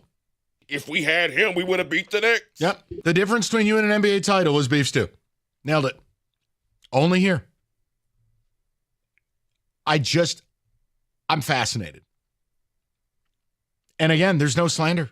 I can say to you, both things can be true. Zach McKinstry's had a very nice first half. He's very important to what you do. But here's the other thing. And I don't, how do I say this without outing someone? There's a conversation taking place in this town. I want to be careful here. There's a conversation taking place in certain circles in this town of, why would we trade for a right-handed bat? Where would you even play them? Oh, okay. So now we're getting to the point, you're right. I can't play Marcelo Zuna over Zach McKinstry. Okay. Like, it gets, and I shouldn't have said that because I don't want to out where the conversations are taking place, and I don't want anyone's feelings to be hurt. I'm not going to allow us to go to planet Mars with Zach McKinstry. That all of a sudden, because of Zach McKinstry, I can't make a trade for Alex Bregman. Like, hold on now. You see what, David, is that fair? Yeah, it is fair, okay. Yes. 248-539-9797. We'll get some of the people, and we'll see where we're at. Role Player City. When it comes to the IRS collection or audit, you need a law firm that specializes in all types of tax problems. You need Maurice and Jerry. You need Abraham and Rose. Look, they're not some random tax organization. These guys are bulldogs. Used to work for the IRS. They'll create a plan. They'll get to work for you and hopefully save your time and money. If you got problems with the IRS, first things first, call Jerry and Maurice, Abraham and Rose. Don't talk to the IRS anymore. Let them do it. And let the pros get in before your problems get worse. 248-539-5040. That's 248-539-5040. So you will never have to deal with the IRS again.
Really nice response to this. I think it's a good conversation. And again, I don't think it has to become something negative. There's no slander for Zach McKinstry, but I don't understand the pining for him in the All-Star game, both from the TV broadcast and then, look, 8 hours of ticket radio. What the hell are we doing? Like, no, he's not an All-Star. He's a really nice role player. And like yesterday, I mean, I had a guy call up and he was all bent out of shape, and I go, all right, well, who are you taking off the AL All-Star team? Here are your options. Here are the infielders. I mean, come on. But in this town, we overvalue our role players. And I want to say one thing, and then David, I'll hear from the ticket text. We've got a ton of callers. Look, for people to say, well, look, it's Detroit. We don't get stars. Really? Let me introduce you to your Detroit Lions. Penei Sewell's a superstar. Jahmyr Gibbs is a superstar. Amon-Ra St. Brown is a superstar. Aiden Hutchinson is a superstar. Kirby Joseph, I mean, if you don't consider him a superstar, he's the highest paid safety in the league, damn near. You want me to keep going? Superstars. How about the Pistons? Cade Cunningham, superstar. We don't get stars, though. Now, the Wings. I was going to say, you know what hockey team I fell in love with as a kid? The 02 Red Wings. Stacked with Hall of Famers. They essentially moved the Hall of Fame from Toronto in that library-looking building to Detroit. Fedorov, Hull, Lidstrom, the names, all of them, Robitaille. But we don't get stars, right? We don't get stars. Here's the other thing. Detroit Tigers. Okay, we don't get stars. Tarek Skubal's best pitcher in the game. Riley Green has blossomed into a star, right? Like, it's fine to value him. But what is going on? I mean, dude, you had people passionately calling in about Zach McKinstry, and I'm like, have I, like, blasted into space and I'm on Mars? Like, what are we doing? The team is awesome. You have 4 All-Stars. You could make a case you should only have 3. And this is what we're doing? At this point, if it would shut people up, put McKinstry on the team. I don't even care anymore. In fact, put a statue of McKinstry next to Ernie. Just do it, and then I'd never have to hear about this again. Because I don't care. You know what I care about? The team winning. I care about the trade deadline. I care about winning a World Series. Arguments about all-star teams have never tickled me. But when it comes down to role players making it, no, I'm sorry. No way. David, what are the initial thoughts on this? It's a product of our general managers. We love our guys, quote unquote. Fans get blinded by the GM's loyalty to our players, and their blind faith dismisses the need for stars. That's Kyle. Yeah, and let me tell you my fear, if I may. And if you guys think I'm wrong, fine, not offended. My fear is if this team gets too comfortable with this stuff, if it causes them to not make a move that they really do need. Because forgive me if I don't believe Zach McKinstry is going to be great in the playoffs. Just forgive me if that makes me a bad person. I want a right-handed bat. Look what happened to Matt Vierling last year. Had a really nice season. Well, in the playoffs. 3 for 40 doesn't tickle you in the playoffs? No. Kenny, I'm with you. You win with stars. Yeah, why'd Oklahoma City win? Yeah, they had the best player. Yeah, why'd the Eagles win? Stars. Stanley Cup, Florida Panthers, why are they a wagon? Stars. Stars. Oh, and who made it to the World Series last year? That'd be the Yankees and Dodgers. 2 most star-laden teams in the game. And who won? The Dodgers. More stars and better stars. Yeah, man. Tigers are awesome. It doesn't mean they can't get more awesome. This is from Ryan. He says, Mike, it's because we root for underdog. The underdog, like Zach McKinstry, is an underdog, so we love to see him, and we want to see him rewarded for his efforts. I'm sorry, you a member of his family? Rewarded for his efforts? That's what the money's for. Didn't think I would hear that today. I love it. Austin in A2 says, hear me out. It's because Detroiters see themselves as role players for their country, state, and city. They see the everyman as their self. Yeah, we're not role players. This town powered a war. This town put America on wheels. You're a role player. If it weren't for Detroit, people would be riding around like the damn Amish. Thank you. You're Traffic a role in LA player. is backed up because of us. Come on, man. Like, why do we have this inferiority in this town? It's one of the best sports cities in America. It's okay to demand more. But see, this is also, it's an interesting case study too, fellas, and then I promise we'll get to the people on the phones. Like, I think it lowers people's expectations here to where, okay, you root for the role players, you feel like you're an underdog or lesser than, and I think it's the same reason you don't demand championships from your teams. Like the Detroit Tigers, I'm pumped they're good again. Yes, entertainment value. But even yesterday, I did a topic about winning the division, and I was happy to hear a couple people call in and go, yeah, but it's about winning a World Series. The Tigers haven't won a World Series in 42 years. Like, that's not acceptable. Red Wings haven't won a championship in 17. Unacceptable. Lions have never won a Super Bowl. You picking up a theme here? So that's where I like when I whether I moved out here for college or I took the air here, I've always had a New York approach to it. And you can go, oh yeah, well the Yankees, you're right. And that's why Yankee fans want to blow up the stadium. There's an expectation of greatness. And it doesn't mean you'll get it, but the expectation of it is what fuels that the Yankees will do everything in their power to win it. Why? Their fan base will not tolerate less. So I do think it carries over a little bit to expectations, right? I can see that. Where if they think, Detroiters think they're underdogs, then they don't expect much. Oh, we're the underdog, so we, it is what it is. We didn't win, so. Whereas for me, it's like championship or bust. Let's go do this. Like it's a blast that the Tigers are really good, but if they don't make a meaningful run or get to the World Series and have that coin flip opportunity to hang a banner, then what the hell is it all for?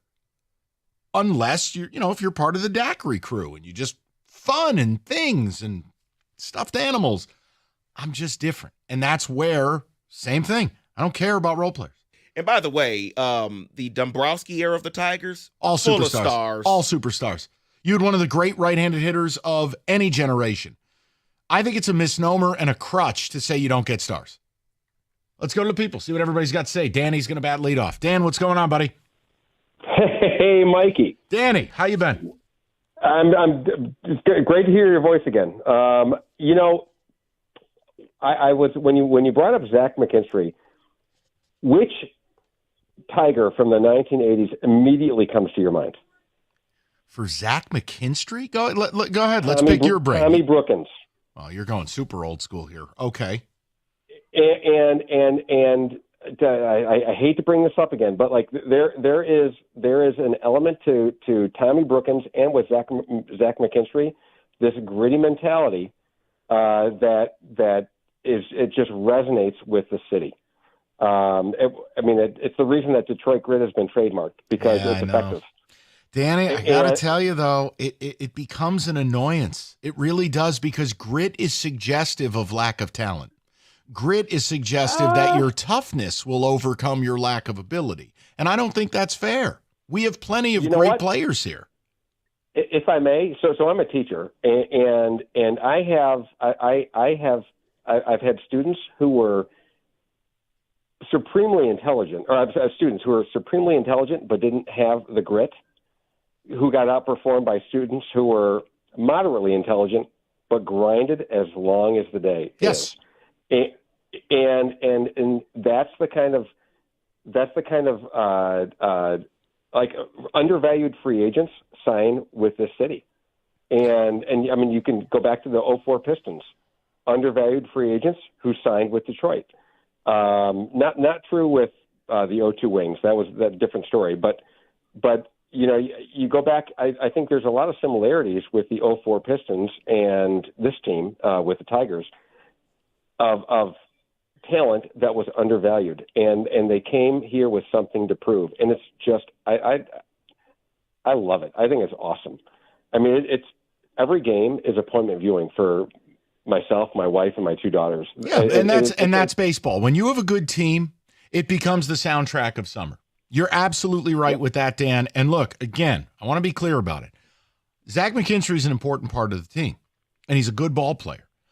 It's just so weird for me to like turn on the station 6-7 times before I go on the air, and it's this McKinstry presidential campaign, and I'm going, Danny, what the hell are we doing? Like, if anybody got screwed, it'd be Will Vest. 100%. I totally. I mean, he's arguably the best closer in baseball. I don't know. Yeah, how about stats for this? you. I'll take Will Vest over Emmanuel Clase this season. I'll take Will Vest over John Duran. I'll take Will Vest as the best guy in this division on the best team. Well, Will Vest should be the guy people are calling about. Yeah, he's the unsung hero on this team. 100%. He's a lockdown. Yeah. And we watch. It's. I've got 2 daughters, and we watch every game. And so my youngest daughter, she's 8, and so she saw Will Vest come in, and she said, "Oh, okay, the Tigers are going to win this game." That's it. No, Danny, I appreciate it. And look, again, it doesn't mean you're knocking a player. I'm just saying, if anyone got screwed, it ain't him. 248-539-9797. More of your calls coming up next. We'll get a little football in the mix, and then in the 4 o'clock, I've got some college football. No, nothing local, nothing slanderous about, the cheaters. This is just something out of market, but a question that should interest everybody. 97.1.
straight to the people. Get a little football in about 10 minutes. Kenny, I watched that fight video again. I can't get enough. That NHL enforcer guy I cannot believe the velocity that he threw that other human being on the golf course. Let's go to the people, though. David's in Shelby Township. He's up next. David, how you doing, pal? Hey, Paisan, Mike, how you doing? David, what's the good word, buddy? So first, I wanted to start with a distinction. I know at the beginning of the conversation you mentioned the guys that wanted Hendon Hooker in and maybe put him in the same bucket as the guys that just have an affinity towards role players. Yes. But I like to distinct that as those are just idiots. I mean, we have a Pro Bowl quarterback, maybe the best pre-snap quarterback in the league. Okay. Like, you're just stupid if you have that opinion. I just you're want to right. say that. I will step back from that. It's probably not the same thing. It was like the cavalcade of always role player guy and propping up lesser player. It's like, why do we do that here? Yeah, and I definitely understand that. And this is coming from a guy that has an affinity for role players as well. So, I was digging a little deeper, trying to figure out why I personally do. And I think it is rooted a bit in our history. One of my favorite stats is the only 3 NBA teams to win a finals without a past, current, or future MVP is the 89, 90, and 04 Pistons. Yep. And I thought that should, again, our sports history. And there's examples of our teams having stars, like the 2012 Tigers. But the problem with them is they never got it done. In fact, it kind of seemed like they were always lacking the role player that would just come in and do their job when necessary. It seemed like our talent always fell flat when it mattered. And now that we see the opposite of that, and don't get me wrong, we have stars in Scoob and Riley Green. Like, we can't ignore that there aren't stars on the team. But when we have a guy like Zach McKinstry come in a game we think we have lost to our rival that's had our number for a decade and come and do that, I mean, that's what we were missing on the 2012 team. And I know it's been a cliche at this point with the grit, and especially with the Lions coming up, and they do have a lot of stardom, don't get me wrong. Yeah, they're loaded. Yeah, they are. At this point, they are a very loaded team. I still think they're a top 3 roster in the NFL. But a similarity between the Lions and the Tigers, both of them at this point do have good talent, some of the top rosters in the league. But when you combine that with, I guess, for lack of better terms, the grit mentality, it has them in games they shouldn't be and winning games that they should have been dead in long ago. I mean, I think about the Houston Texans game, the Lions season last year. There was a handful of games the Lions really could have lost, but it's like they have a mentality where they're never out of games. And when you combine that with real talent, it's like that's how you have a football team go 15-2. And that's how you have a baseball team like this start just this right. hot. But see, this is 58 wins or whatever it is. But David, this is the thing, right? So in the specific to this, and again, I hate that I have to qualify this, David, but people's listening ability is not ideal in 2025. I'm not knocking McKinstry. He's had a very nice first half. He's very important. However, this is the equivalent of like a Lions fan trying to sell me on Tim Patrick being a Pro Bowler. No, Tim Patrick played a very nice role, and he was important. A lot of key first downs. Not a Pro Bowler. It's the same thing. Yeah. Yeah, and I don't know. That must just be our emotion getting in the way. Because I sit here, I can't realistically tell you I would expect McKinstry to be an all-star. Would I like it? Would I be happy if he was? Of course I would. I love what he's done for the team. But I'm not going to sit here and make that argument. And I don't know. You would have a better perspective on this. Is that something? Do Detroit fans get more emotional and want that more than? I know you come from the New York background, but that's a completely different level. New York sports is completely different. Do you know, give any sort of perspective from other towns, kind of maybe like a Philly or something like that, like another good Philly city? Philly are animals. I only deal in human behavior. Yeah, that is true. Philly's a whole different Maybe thing. that was a bad comparison. But no, David, it is something that people here do that New York doesn't, and that doesn't make it better or not. It's just, David, I don't feel like we're lesser than. I don't feel like we should lower our standards, but yet, dude, 8 hours of radio today is dedicated to something that I don't understand. And it's like, I'm with you, David. Hey, if McKinstry made it, you think I'm going to scream and yell? No. But I sure as hell, I don't bat an eyelash at it. Like, what are we doing? But you know what, David? Look at what the TV broadcast does. I mean, they basically ran a presidential campaign for the guy. And then it bleeds over into, all right, well, then this radio station starts doing the stuff. And then the three of us, Rico, on vacation today, David, we're all looking at each other like, what am I, on Planet Nebular? If anybody got screwed, it'd be Vest or Mize, not McKinstry. So, here, I'll make a trade with people. Here, you want McKinstry on the All-Star team? Great. Take Baez off. There's your trade. Do that if you want to do it. But other than that, I ain't taking any of the other infielders in the AL off that team. It's just silly. David Ticketex, what do you got? Actually, I want to comment off the caller because I honestly think he makes a really good point there. I think many times Detroiters do get a little bit too emotional about it, saying, oh, they're my guys, this is my guy, and I'm going, step back a little bit and see where everyone else is saying. See what everyone else in the league is saying. Do you hear nationally that he should be an all-star? I haven't heard that. No. I haven't heard that. It is just here. The fans they're my guy. That's my guy. He's a great player for my team. Slow your roll. That's all you need to do. Slow down and look at things. Well, and look, my weakness, I don't worship players. I don't care. I don't have my guy. I don't care. I want to win. And the team's winning. And they play great baseball, clean baseball. Look at what they did to Cleveland this weekend and how they did it. I don't get wrapped up in that stuff. And I guess maybe it's 20 plus years of doing this. Maybe you lose the innocence of just being a fan. I don't know. But that's all I am as a fan. Like it's not like I'm some investigative reporter. But my fandom is different. I've always identified it as definitely being decidedly different than my audience. Because I think the fact that I'm cut and dry about stuff and I just care about the result, it allows me to cut through a lot of the propaganda and BS and just, no, like, here's what it is. Like, I'm fine. If you want to have a fifth all-star and make those arguments, there are plenty of shows that'll do it. This has never been a show that's going to do that. I think the all-star game is dumb. In 2025, it's dumb. And it's not like, what, if Zach McKinstry gets in, is he paying our bills?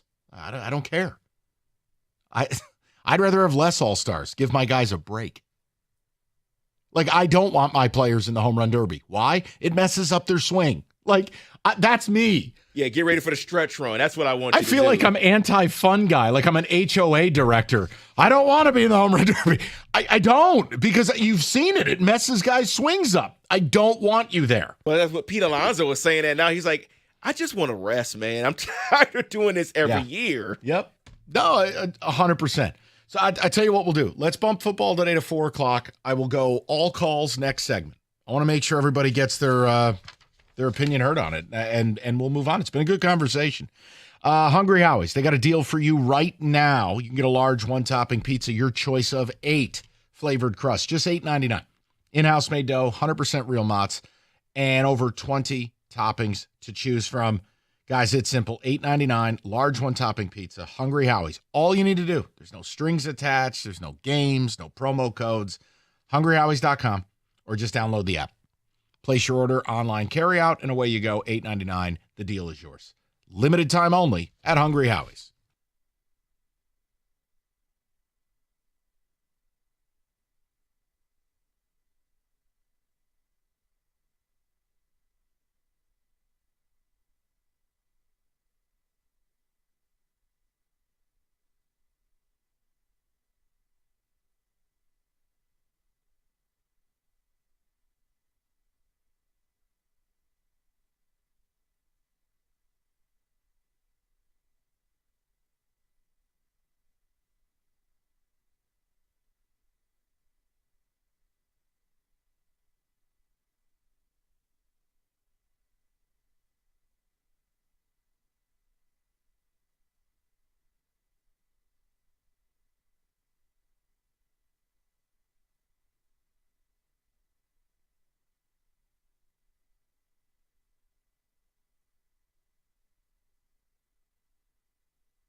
All right, we pushed football today to 4 o'clock. A lot of people want to talk about this, and I'm happy to do it with you. We'll get David ticket text. I got a punt, 47 yards, coffin corner. We'll get to that 4:15. Okay. Matt has been patient. I want to make sure he gets heard. Matty, what's going on, buddy? Hey, how's it going, guys? Matt, what's up? I just kind of wanted to revisit the McKinstry versus Vest situation. And to answer your guys' question, yes, McKinstry is a role player. But if you look at things for what they are right now, emotions out of it, bias is out of it. McKinstry is having an all-star season. And in terms of Vest, they have all those guys that are pitchers because every team needs a player. So you guys get I don't even know who's representing the White Sox and the Angels, but some random guys as pitchers. And for McKinstry, he's having a great season. And you got Bregman out there who hasn't played in a month and a half. Right, but when really he got think Bregman's hurt, more deserving? yes, 100%, because when he got hurt, he was the best third baseman in the entire sport. And he's a star. He's going to get the vote. But he got hurt all those months ago, and he hasn't played since. Okay, so Matt, this is where I'm at with it, and I please, I mean, no offense, I'm not trying to be a Richard to you at all. Then fine, take Bregman off the team, put McKinstry in. Matt, I'm not interested. It's fine if you believe it, fine, but I'm trying to give you the reasons why it's not reality. Look, you want to take Aranda off the team? You want to take Jeremy Pena? You want to take Brendan Lowe, who's got 20 bombs? Matt, there's no room at the inn. He's not going to get in over Guerrero. He's not going to get in over J-Ram. And those guys have played. Those guys have played the whole time. Okay, then do me a favor. He was great, but he's not playing. Okay, then take Bregman off the team. I don't, Matt. We're at an I don't know what I can say to you. You're fine if that's what you think. I disagree. It's no big deal to me, but Alex Bregman's a superstar. Zach McKinstry's not. But if that's what you want. He's hurt. He got hurt. Right. He got hurt when he was basically the MVP of the sport. Okay, fine. I don't know what to say. And I'm not, please, Matt, I promise you, I'm not being a bleep hole. I don't care. I did this yesterday. I can't change the rules that every team, everybody gets to go on the field trip. I understand your angst for that. You want to take Alex Bregman off of the All-Star team for Zach McKinstry. Okay. That's all. What do you want me to say? That's like if someone tells me the earth is flat. Okay. I'm not having this conversation. No, David, I'm sorry. I love that. No, the earth is flat. Okay. Okay. Wonderful. Because there's never going to be a point where there's not a compromise. We just disagree and that's cool. I don't know. I'll buy you a beer. I'm not mad about it. If you're calling up to have some war about, I'm not going to do it. It's just not happening. Let's go to Jay, 97.1. Jay, what's going on, bud? Hey, how you doing, Mike? Good, Jay. What's up? Good. So I think the reason why the city is kind of infatuated with the role player type guys is because I think the city just loves being underdogs. I'm not sure if anyone said that yet, but I think the city loves just being underdogs, right? If you look at the Lions were 15-2 last season. What were a lot of people saying? Oh, Dan Campbell got snubbed of the Coach of the Year award. Well, there are other coaches out there that coach better games and, kind of outperform Dan Campbell, right? Yeah. So, also you look at J.B. Bickerstaff, a lot of people were saying he got snubbed the Coach of the Year. And whenever you don't give the Lions these awards or you don't give them the highest award or hold them to the highest pedestal, people start to feel disrespected. They start to feel like, well, we did this and we didn't have the right players or we were in certain positions. I think the city just loved being underdogs, and they always want to be able to have their guy be recognized over Hall of Famers or even just better players, right? I've had conversations with friends that I said that that the Tigers could use more bats in their lineup. He told me, no, the Tigers are fine where they are. They just need one more reliever pitcher and they'd be a World Series contender. I'm like, boy. They could, yeah, I know, right? You could definitely use bats. It's always about upgrading and getting better. This offseason, you heard a lot of people upset about the Myles Garrett. People were advocating for Myles Garrett. Now, we knew it was far-fetched, but when you mentioned Myles Garrett to certain Lions fans, how dare you? We have Aiden Hutchinson. We got Marcus Davenport, and we're going to re-sign Zadarius Smith. Yep. It's about getting better. Whenever you can get better and go and win a championship, you do that. Jay, I think you're highlighting part of the problem, and it's not people's fault, but I think you get conditioned to losing. I think you get conditioned to not having championships, and Absolutely. it alters your behavior. Because the reality is, look, I don't think the Lions put themselves in a position to win the Super Bowl. I don't think Absolutely. they did the work this offseason. Now, they'll be good, but am I as bullish on them this year as I was last year? No. Absolutely not, with especially losing not like a very important piece in Frank Ragnow. But think about this, Mike. I had people talking about Isaac Tesla. Now, a lot of people didn't know who they were. If you didn't watch that type of football, you didn't know who that was. They gave up 3 third-round picks to get Isaac Tesla. One of our biggest needs last year on the defense was edge rushers. You could have gotten 2 in Josiah Stewart and Jack Sawyer if they wanted to double down on a position. Yeah. Not to say they should have done it, but no, and they're in guess the draft. what, Jay? Ultimately, I think Tesla. I'm a nerd, so you and I can have this conversation. He was a victim of bad quarterback play at Arkansas. I mean, absolutely. Taylor Green is trash. Maybe this kid is a superstar. I don't know, but did they pay a steep price? Yes. Did they choose to take a luxury pick versus a need? Yes. But that's what Brad Holmes does. So no, Jay, I'm with you loud and clear on it. And I just absolutely, I don't know, man. Like, I'm with you. Like, this conversation you're starting to hear bubble up, and I hear certain people here do it. Well, I mean, if we traded for a bat, where would they play? I'm like, all right, you need a third baseman, right? Because McKinstry is a role player. Colt Keith just doesn't seem to have the arm strength as he was before. He was in the 15th percentile when it came to arm strength. You need a third baseman that can play when you need him to play. As simple as that. And you need a right-handed bat. Okay. And like a great example, like if Jay, if people want to have a conversation, where would we play Marcelo Zuna? Then I'll be in a different room. You can have the conversation. I'll just be talking to a lampshade. I don't know what to say. Like, no, it's okay to add a hammer to this lineup. Give AJ more tools. Give him one less spot he even needs to mix and match. Because and really quick, Mike, if you look at all the championship contending teams in any sport, they can have the top roster in their respective sport, but they make moves to get better. Look at the Dodgers last year. They got Shohei Ohtani, and they went out and got Jack Flaherty. They did exactly what they needed to do to win a championship. See, you're nailing something there. Understand. No, Jay, you're nailing it. Because if you think the Dodgers, the Mets, the Cubs, and I hesitate to say this because, I don't – once Garrett Cole died, I didn't believe the Yankees were going to be legit. But, okay, if you believe the Yankees aren't going to do it, your competition is going to be in the business of getting better. Who the hell are we to say, well, we don't need to do that? Okay. Right, exactly. And one last thing, and this team just are so hell-bent on winning championships with what you have instead of getting better. It's okay to say, hey, you know what? We have a good team, but we could get better. If you need to kick out one of the fan favorites just because he's a fan favorite, if he's not producing, you kick his ass to the curb and you go out and you get another player that can line up and play that game that day. That's better. Your mouth to God's ears. I'm with you. I just, sometimes I feel like I'm speaking Greek. Yes, David, go ahead, buddy. That caller's right. Like, what? Why are you so disheveled?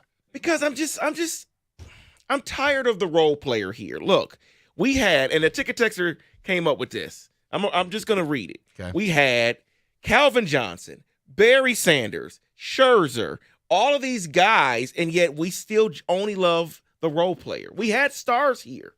We had stars. There's nothing wrong with having stars. Another ticket text. If you don't have stars, then you always have an excuse when you don't win. If you're overlooked, then it's always Detroit versus everybody. This town doesn't want stars. This town wants excuses. I agree. It's hard to argue. I mean, hell, I got into an all-out warfare and got called an ethnic slur last week because I didn't like the Pistons offseason. Why? Because I'm not interested in Duncan Robinson. I don't know. It's a weird thing. Yes, Evan. Do you think it has something to do with the fact that they make less money, so their accountability is not as high? If you think about it, like Prince Fielder, right? In the ALCS, everybody wanted him out of town in 2013. Yeah. Zach McKinstry booted a ball last year in the ALDS that cost them arguably the series. And now he's like a fan favorite. And I think it has to do with what they make. So what? If they're not any good, then get rid of them, right? He's a career, 230 hitter, I believe? Yeah. But we've had this all along with the Tigers. Quentin Berry, remember the jerseys that everybody got with him? Yep. It was crazy. What about Nook Logan? Now, all right. No, I just Nook didn't make it because I of know. Curtis. Be nice to Nook. Listen, Evan, I think there might be an element of truth to it, but I still believe. And it's relatable, right? Try-hard guy, everybody was a try-hard guy. Yeah, but I think the TV broadcast plays a huge role in this. Let's face it, man. People are followers and not leaders. You hear something enough, you start to think it's true. Do you think you can buy a McKinstry jersey at the ballpark? I don't know this, honestly. I don't know. Hell, maybe Dirks will be wearing Well, one. because remember when I Quentin don't Berry know. got here, they just made jerseys for him, and Yeah, I don't know. get a jersey. Look, and I understand it to a certain extent, right? You're doing the broadcast. You want to be positive. Okay, that's fine. But, man, it just gets a little much when it's like 15 minutes of McKinstry All-Star discussion. Like, God, can we just watch the game, please? Because then it's the next day, and I've got people calling up because they sat there and listened to it, and they're told, oh, this guy's awesome. What do you mean he's not Babe Ruth? It's like, Ev, I don't know, man. It's different. But the conversation, and you're starting to hear it now, is, oh, we don't need a right-handed bat. Where would they play? I'm going, oh, Okay, boy. but doesn't it get to a point in professional sports where feelings are out the window? Like, I'm sorry we hurt your feelings that you don't get to play anymore. If we have a better option, we're going to play that guy. Well, I'd even though hope you've been great to the team. I'd hope the team doesn't think the way fans do. Yeah, yes, Evan. Well, you remember hearing the blocking of a guy. You don't want to block a guy. But if it makes you better in the here and now, and makes your future better. Listen, the whole thought of not wanting to block Jace Young, how did that work out? Now, I'll give the Tigers full credit. I think they know they screwed up on Matt Chapman, so they tried with Alex Bregman. By the way, when Bregman got hurt, he had a 950 OPS. That's 150 points better than McKinstry. I'm sorry. One's an all-star, one isn't. But he got hurt. I don't care. I will take his 200 ABs over McKinstry's 260 any day of the week. I'm not removing him from the team. But do whatever you want. 248-539-9797. All right, let's get to football, shall we? Football today next, 97.1.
Football time, David. Let's get some music and see what the hell you need from me. It's football today.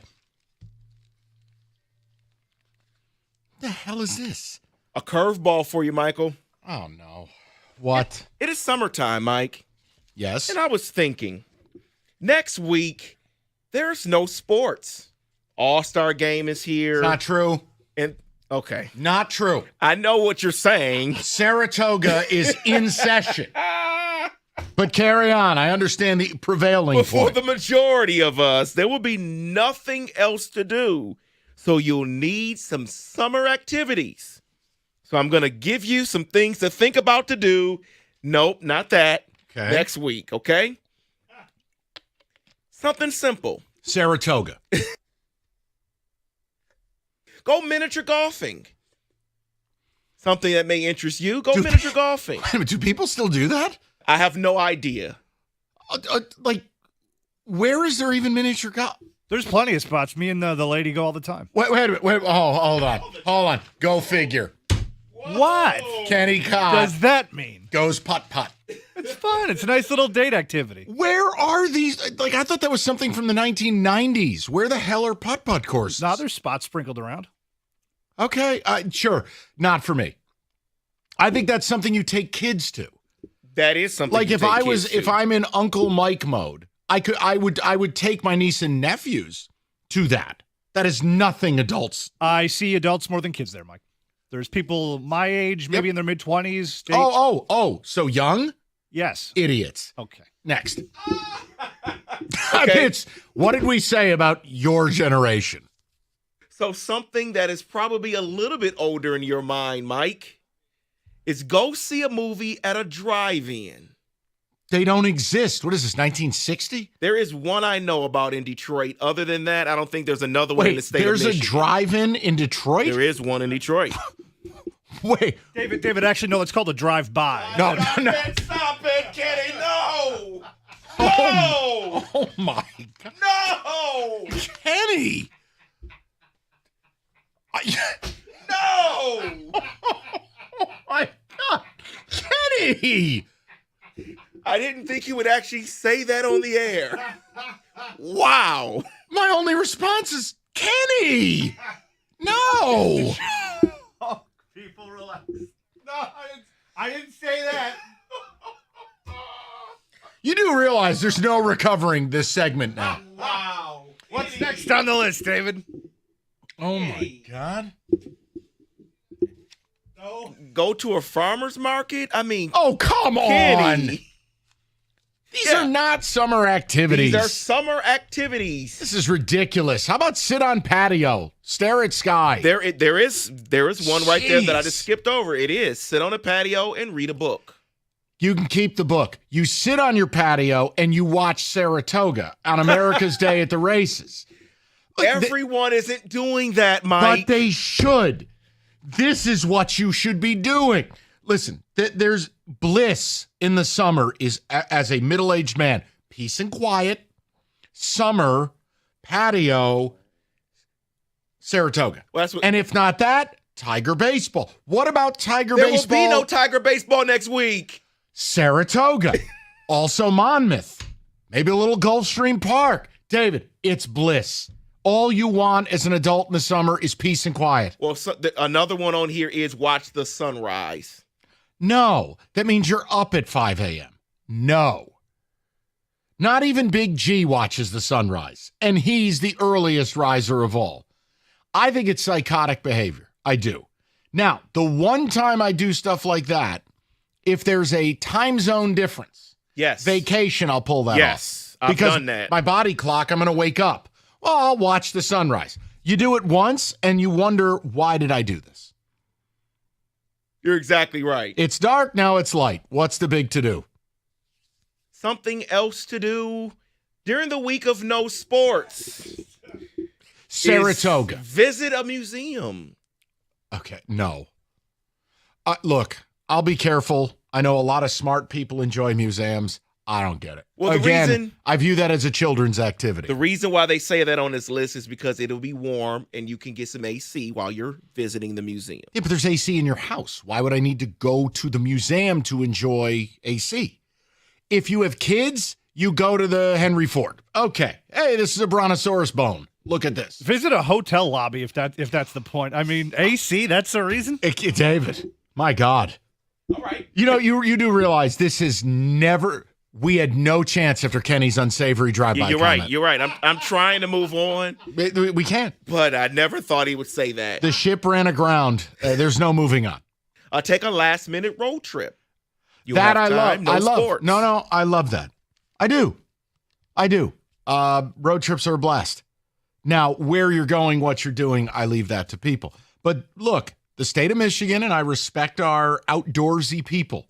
A million things you can do in the summer, mostly drivable. What I don't like is when Michiganders tell me, UP, I drive 6.5 hours to go stand on a rock. Buddy, I could be in Mexico faster. Like, come on. That's not 6.5 hours to do something naturey.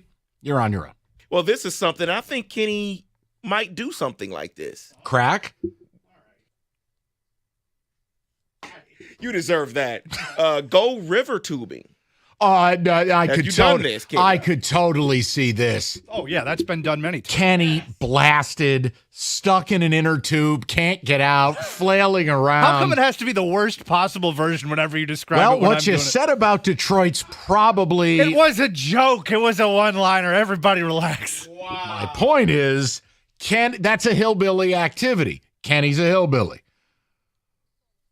Floating down the river in a tube. Simply that's Kenny. Not true. You've done it, haven't you? I have. I don't think that's a hillbilly activity. Absolutely it is.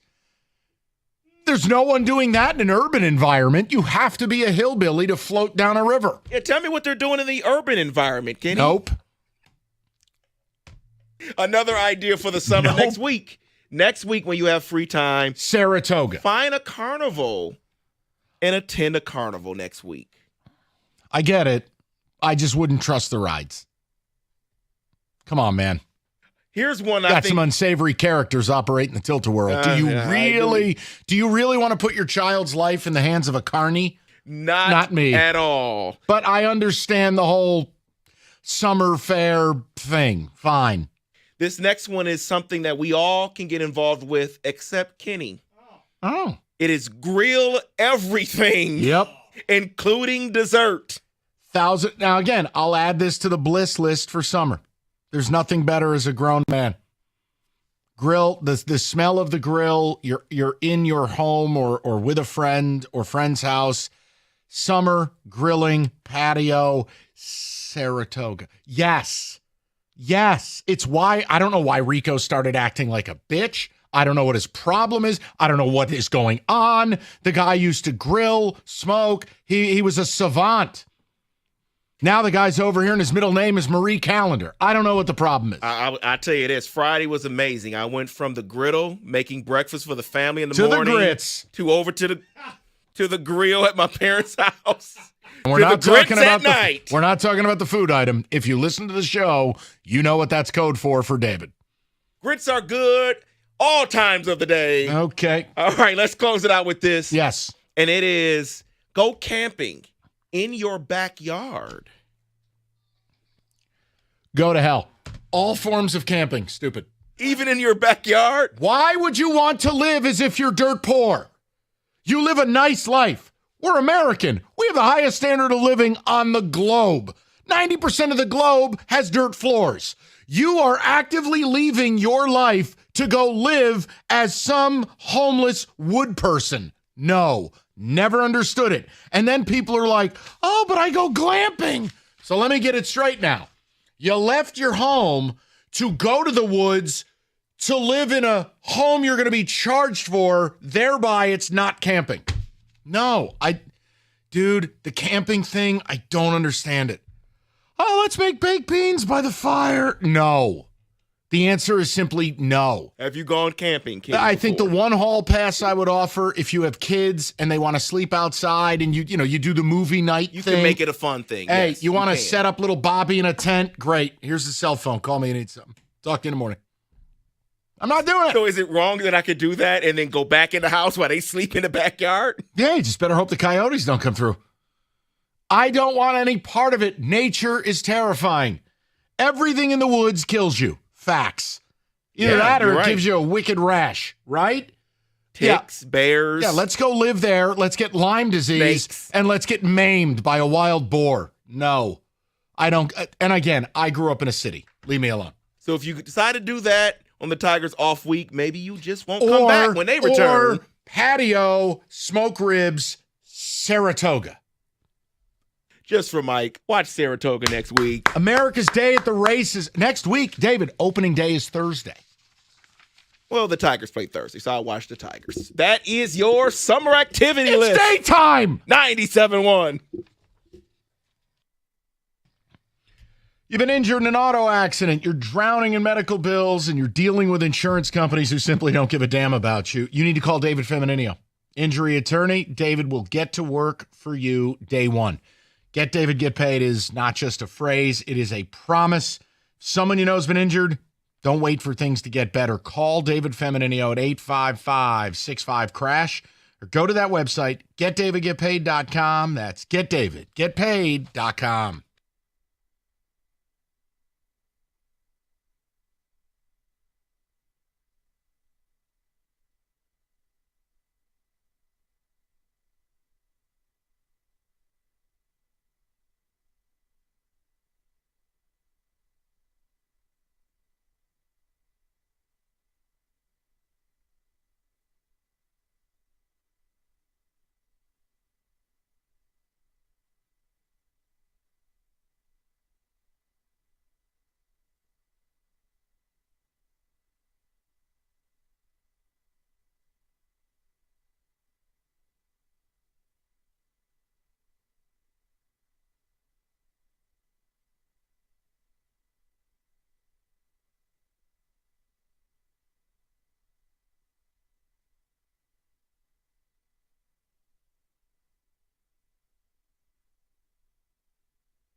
Odyssey.com rewind. You missed anything. Just got done with a little bit of, I don't know what we would term it as, overall city, but Zach McKinstry discussion. And look, I'm fascinated by it. People responded to it. We're good. We'll get to a little bit of football as well. But I want to bring something up. We'll check on Ticket Text. And I know I'll probably get 0 calls on it, but I want to have a conversation with my guys. And if you guys would like to participate, happy to have you. But first, Ticket Text. David, go ahead, pal. Kenny from the top row. Oh, boy. Wow. Okay. Someone else says, Kenny, that's a game misconduct. You're out, done for the day. That's absolutely a 5-minute major. That might be upgraded to a flagrant 2. Someone else says, Kenny, you are right. Putt-putt golf is a fun date activity. There's a drive-in also in Dearborn. I thought they were all closed. I had no idea. Why would I leave the move? Why would I? You know what? I'm leaving it alone. Just keep going. Just David read something. Someone says, Kenny, wow, I can't believe you actually said that on the radio. But that was amazing. Yeah, I mean, listen. If you're continually offended, that's we are at a point where it's okay for people to be offended. It doesn't mean anything happens. Yes. You have a right to be offended. I have a right not to care. I don't know. What's the problem? There's 2 or 3 drive-in theaters in Detroit, and tell Kenny to chill out. Yeah, tell the guy who floats down the river in an inner tube to cool it. All right. I want to just bring this up, and I'll talk to you guys unless people want to get involved. So a headline, and this is not why I'm doing this, but the headline irked me. We all know. I don't want to be irked. I don't like it. Deion Sanders and Bill Belichick opted out of College Football 26 by EA Sports. Now, that's not why I'm doing this. But it got me thinking about something. And it was Big 12 Media Day today. But this idea of Bill Belichick has always been above it all, right? He's always opted out of the media stuff. He always opted out of Madden. He's Bill Belichick. And whether you like him, hate him, or in between, one of, if not the greatest coach in the history of football, period. Full stop. But I get to, who the hell's Deion Sanders? And I'm saying this, Deion is like a wrestling bit. Because I look at Deion Sanders and it's all sizzle and very little steak. Okay, so he opts out of the game. Fine. But here's what's interesting to me. Coaches normally have well-defined parameters for success or failure. I mean, we talk locally, Jonathan Smith, Sharon Moore. I think we could easily put something on that. Kalen DeBoer at Alabama. I think he's going to be under pressure. He needs to produce a good season. Kirby Smart, we've talked about it. You can't have Georgia fall into also ran category. Time for them to be a legit national title contender again, right? But yeah, when it comes to Deion Sanders, you know the one thing none of the fanboys want to talk about? What's success for Deion? What is it? Now, mind you, he had the number 1 player in college football last year. He played in a garbage conference, and he had the ability and a chance to win the conference. What took place? Team played like ass, looked unprepared. Then they roll and play BYU, and good night now. That was a total joke. The whole idea is, for most people, it's like, what? Deion is successful. Why? Because he got out of bed? When does Deion have to deliver something to justify the coverage he gets, the hype he gets, and, in my opinion, the false adulation? So I understand. This isn't Michigan State, and this isn't Zach McKinstry's God, so I know we're probably not going to do phone calls. But I wanted to ask you two guys, and if people want to take a text call in, you're welcome to. But what is success for Belichick and Sanders this year in college football? Forget about the opting out of the game. If Bill Belichick goes 8-4 at UNC, that's not success. To me, both guys, if you don't make the playoff, why are you here? I mean, Belichick's making $10 million a year. Why are you here? Make the playoff. For Deion, it's year 3 at Colorado. And whatever you have or have not done, what you've chosen to do or not do, year 3, you should be ready to produce a really big product. I don't think he is, especially because they're starting another freshman QB. But when will people say Deion's not Deion's not great, Deion's not special? You had your son handpicked. You had the number 1 player in the sport. You brought in $1 billion transfers. You didn't get it done last year in what was a terrible Big 12. Terrible, right? But no one will say he didn't succeed. All right, what do you got to do?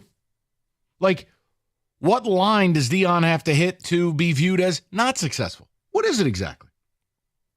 Because for Belichick, if he goes 8-4 at UNC, he's going to get made fun of. But yet, if Deion goes 8-4, people want to put him in the Hall of Fame. Like, why is that?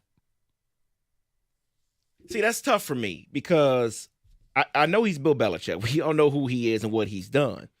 But I look at that program. It's North Carolina. And it's Colorado. You're right. And it's just like, okay, so double-digit wins is successful to me. Not necessarily making the playoff. It's just because of what programs they are. Oh, listen, if Deion won 10 games, I'll call him successful. For Deion, yes, that would be successful for him. For Belichick, it'd be a success too. And that's what I'm saying, because of what programs they coach at. But the pedigree of Bill Belichick is, you're right, you got to make the playoffs. You got to elevate that program to places that it has never been before. For Deion, I think people are just like, you know what? It doesn't matter what he does. And I don't know why it's like that. I don't know why it's like that. But it's like that. He can do anything. It doesn't matter. Because he had an opportunity to do more. He had a quarterback, his son. He had Travis Hunter, and they didn't do a thing. So I think now people are like, whatever. It is what it is with Deion. And I just don't know why. I can't answer that question. Maybe other people can. I don't know why. Well, look, here's the other thing. I think under the old format of college football, I could define success for Deion very easily. Have Colorado in bowl games, develop players, maybe make a run at a Big 12 title eventually. But with NIL and with all the BS hype he gets and all the nonsense, okay, then deliver. See, this is where I think this is where I start treating college like pros, and maybe that's not the right thing to do. But it's like, if every team can buy every player, then I expect the pros, which is every year in the NFL, someone goes worst to first. Whether it's North Carolina, Colorado, it doesn't matter what program you are anymore. Are you funded? Do you have the ability to go and get players and go perform? But I don't know. See, and what you just said, I think from what I see from the outside, I think Deion treats it as, I'm Deion and you're going to come play for me because I'm Deion. Oh, good Lord. I truly think that's how he does it. And the problem with that is you're in the NIL era where teams like Texas Tech can get whatever player they want right now. You can't just be Colorado and say, I'm Deion, come play for me. No, you need money to get these players, no matter who you are. Same with Bill Belichick. They're not just going to come play for you because you're Bill Belichick. Well, it's Texas. The Texas Tech stuff's crazy. I read something the other day to pay $5 million for a tackle. How? How is any of like the revenue sharing is supposed to be what, $21 million a year for Big Ten teams? Even if Texas Tech was in the Big Ten, which they're not, you're taking 25% of your budget and you're putting it on a high school tackle. I mean, it's part of our topic at 5 o'clock because I'm not mad about it, but it has changed my not ability to root for, my enjoyment factor with it.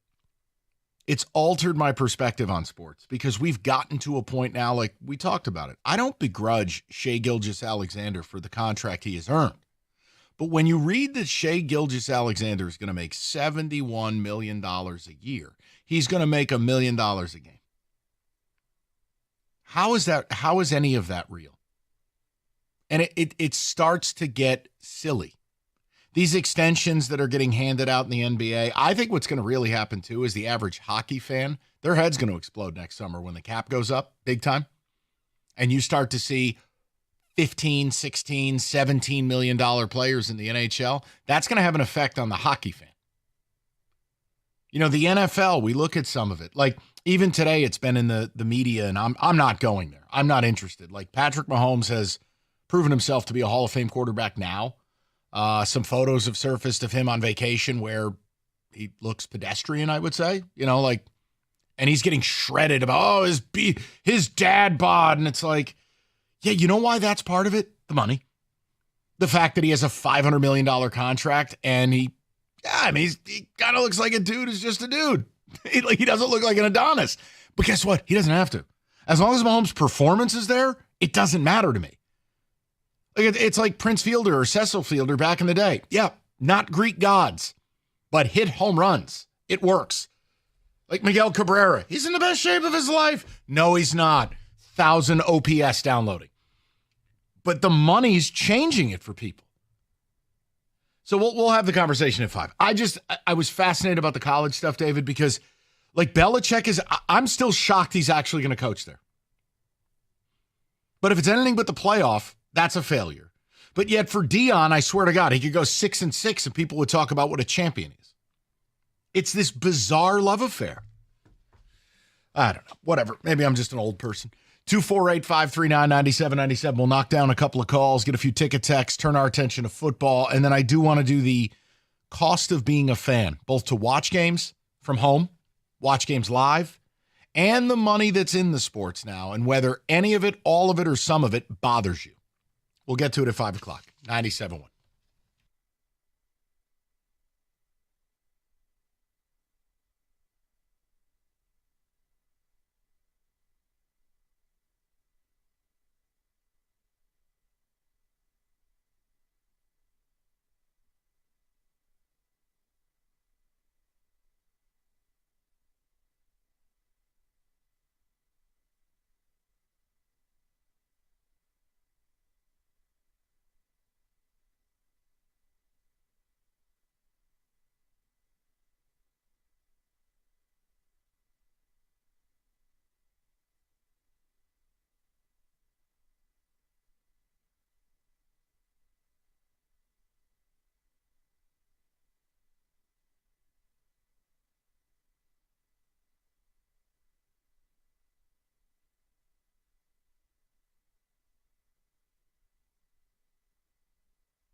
All right, we'll knock out a couple of calls, get to some football. We got a fan issue to sort out at 5. We'll take you to Tiger baseball, or should I just say we'll take you to a Tigers win? Because this is all they do. They're a machine.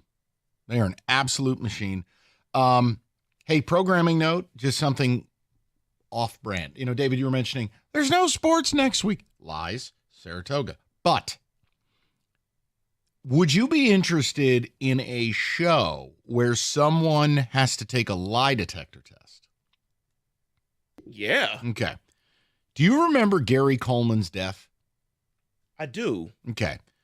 Fell down the stairs. Yeah. Do you remember his wife, Shannon Price, who made maybe the worst 911 call of all time? Yeah, very Basically, it was like, suspicious. my husband's on the floor. Hey, bubbling at the mouth. But, yeah, I can't help him. I don't like blood. Like, she didn't even go to the hospital with Gary Coleman.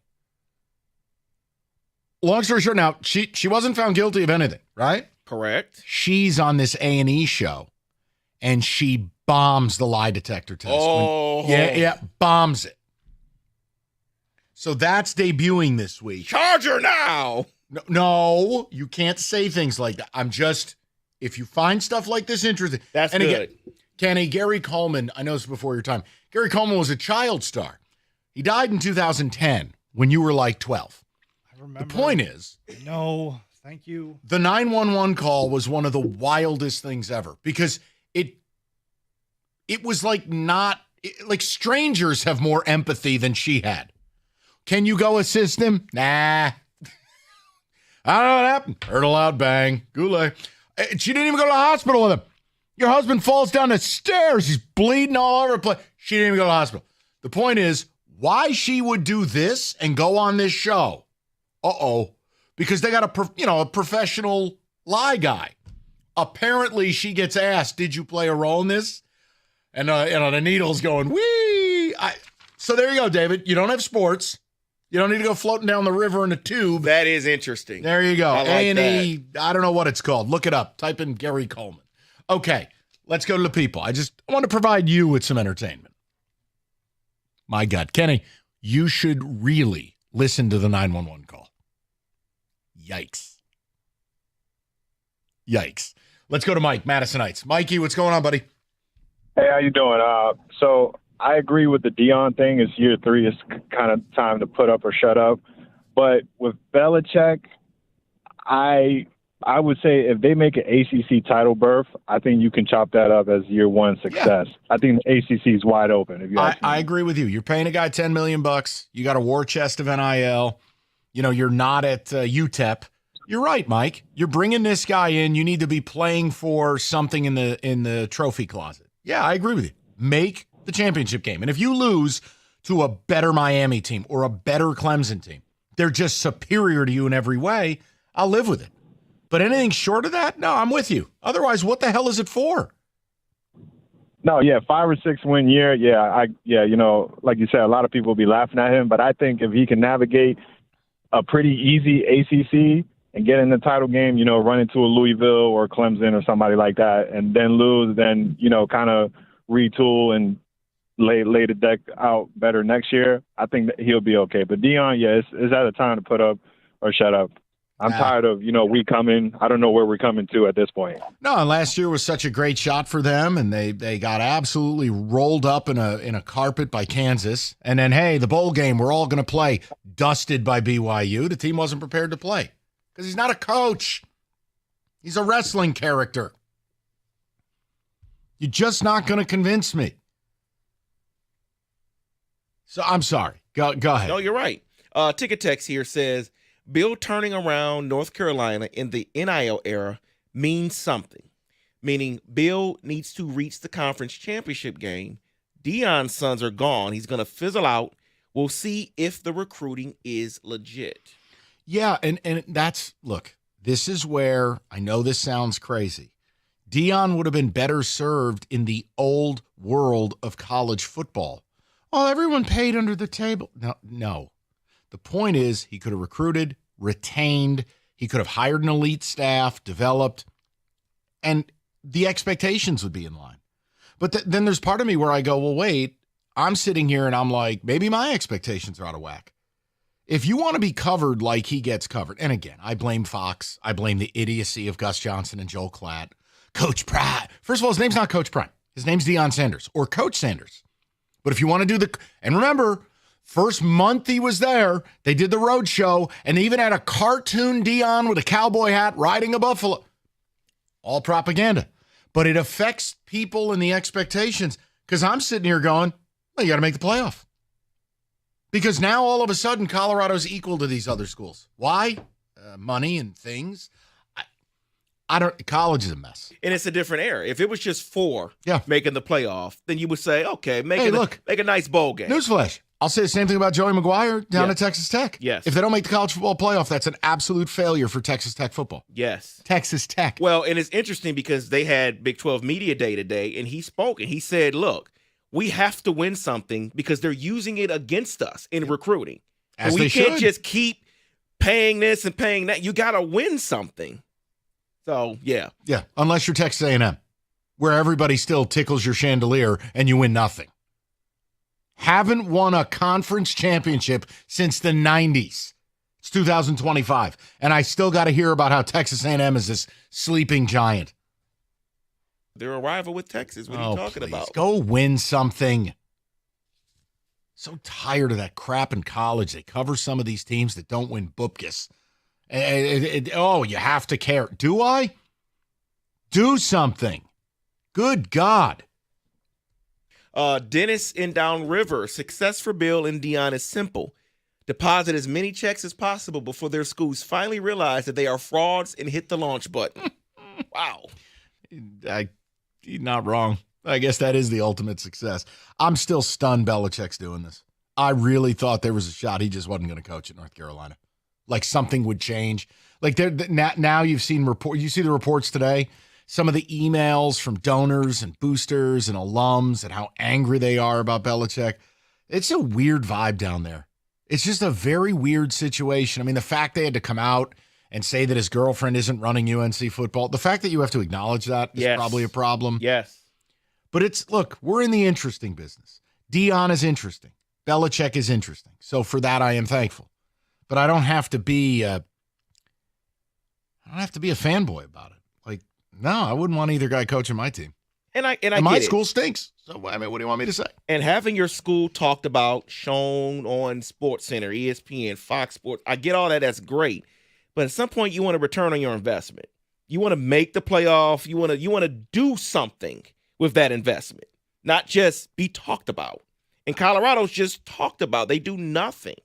No, they had a real shot last year because that was their only shot. And the Big 12 was garbage. Garbage. And they still couldn't do it. And I remember they played, I believe, if memory serves me, they played that Kansas game. It wasn't even a true road game. No. It was an Arrowhead. Kansas didn't even have a football stadium. Kansas wiped the floor with them. Colorado wasn't even prepared to get off the bus. So then you go play this bowl game, right? Your consolation prize. You're going to play BYU, and your kid's going to play. It's supposed to be a showcase, right? Dusted. They got their doors blown off in that game. That's a black eye on Deion. Why? Your team wasn't ready to play their two biggest games of the year. Kenny, in 5 minutes, I would like to apologize to my bosses here at Odyssey, and there's a deep drive to left by Castellanos.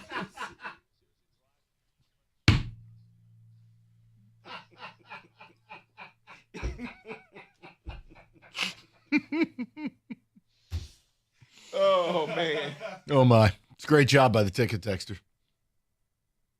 One more text here says, Mike, you have to give Sanders more than 3 years. I would say by year 4 or 5, if they're not awesome, I would start calling him out. Belichick also needs time. Okay. I know this is a topic for another day. I'm not giving any coach at any school at any level more than 3 years. I don't care if you take over Akron. If you're not in a bowl game, you're fired. You take over Michigan State. You think I'm going to sit here making excuses for Jonathan Smith? Is not going to happen. Deion, with the way the media has been dusting his chandelier, no way. I'm sorry, man. Old school, yes. The new school, I can swap out my team like parts at O'Reilly's. Hey, new carburetor. You can just do whatever you want. 60 new players. Whee! No, why do I need to give him more than 3 years? That's probably the same guy telling me Iserman needs more than 7. Whatever. Maybe I'm just mean. Okay, football today, and then we have a fan issue. This is David's topic, and I really like it. I think it's interesting. Probably won't get a single call, but I'm psyched. We're going to do it at 5. All right, listen. Road trips, weather, summer. We talked about it. You don't need to be Kenny floating down the river in an inner tube blasted. Go on a road trip. Do something respectable. Moran Buick GMC and Moran Chevrolet. Chevrolet side, they are the number one selling Chevy dealer, and they have great deals. Right now, new Trax, $279 a month, 36-month lease, $999 down. They also have the Equinox EV, $199 a month, 24 months, $999 down. Both leases, Moran Chevrolet, where you always get the best price, period. You can find your ride fast and easy at moranexpress.com or stop by on Gratiot, just north of 15 Mile in Clinton Township. Chevrolet, together, let's drive.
Let's get a little football. David, music will determine the direction we go. It's football today.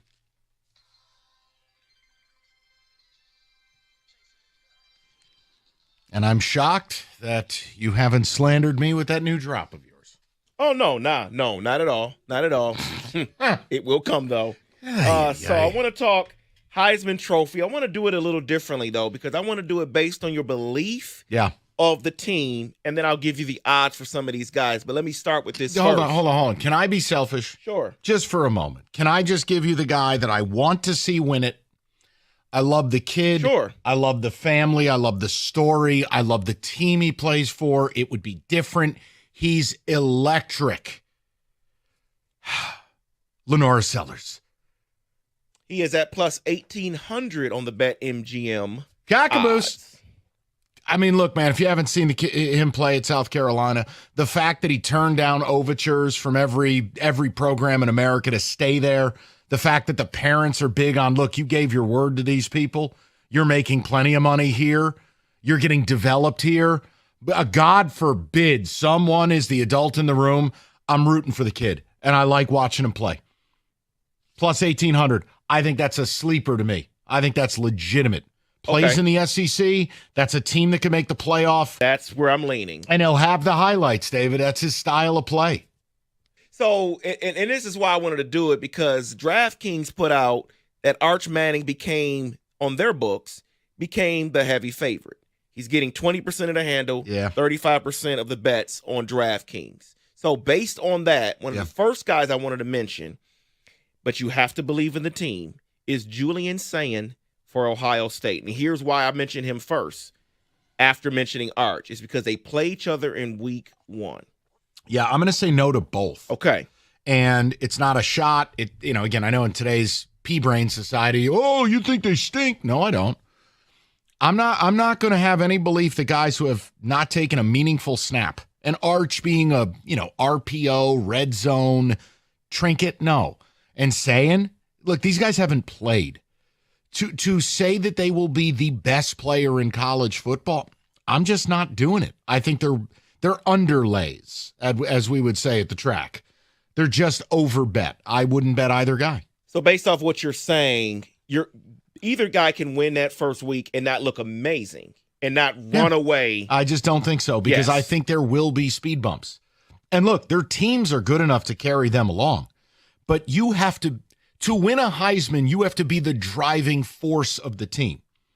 If I had to pick one of them, it would be Arch, based on third year in college, all at the same place. I don't value the pedigree as much as he's had time to let his body catch up, put the weight on. He's got the prototypical physical, but I'm not about it, man, with guys who haven't played. So let's move over to the next guy I want to mention, because you say you love this team this season. Okay. Their quarterback is John Mateer. Oh, baby. So the belief in the team, do you do Mateer, who is at plus 2,500? Yeah, I do, because I think John Mateer could have the best stats of anybody. Look, I'm not asking anybody to watch Washington State football, but he's the definition of a dual threat quarterback. Every play, he's making things happen. Now you're putting him on an Oklahoma team that the weapons were not the problem. It's that they were all dead. Their injuries last year were absurd. But you're going to put John Mateer out there and Jade Knott, the star running back from Cal. I think Oklahoma's going to have a really nice season, even though their coach is a total try-hard boner. I don't like Brent Venables, but offensively, they're going to have the showcase games. They're going to have the spotlight. Again, stylistically, John Mateer is going to drive the bus. I like John Mateer plus 2,500. So the next guy I'm going to ask you about, I'm not talking about his odds. I just want to know, do you believe in this guy? And then I'm going to give you the odds for one of his teammates. Okay. Do you believe in Alabama quarterback Ty Simpson? No clue. No, again, guy who hasn't played. My issue is this, and I don't want to bag on Milroe. I didn't like Kalen DeBoer for Milroe's abilities. Milroe, great deep ball thrower, and he'll throw screen. No intermediate skills. Not accurate, doesn't process well. Ty Simpson's a different player.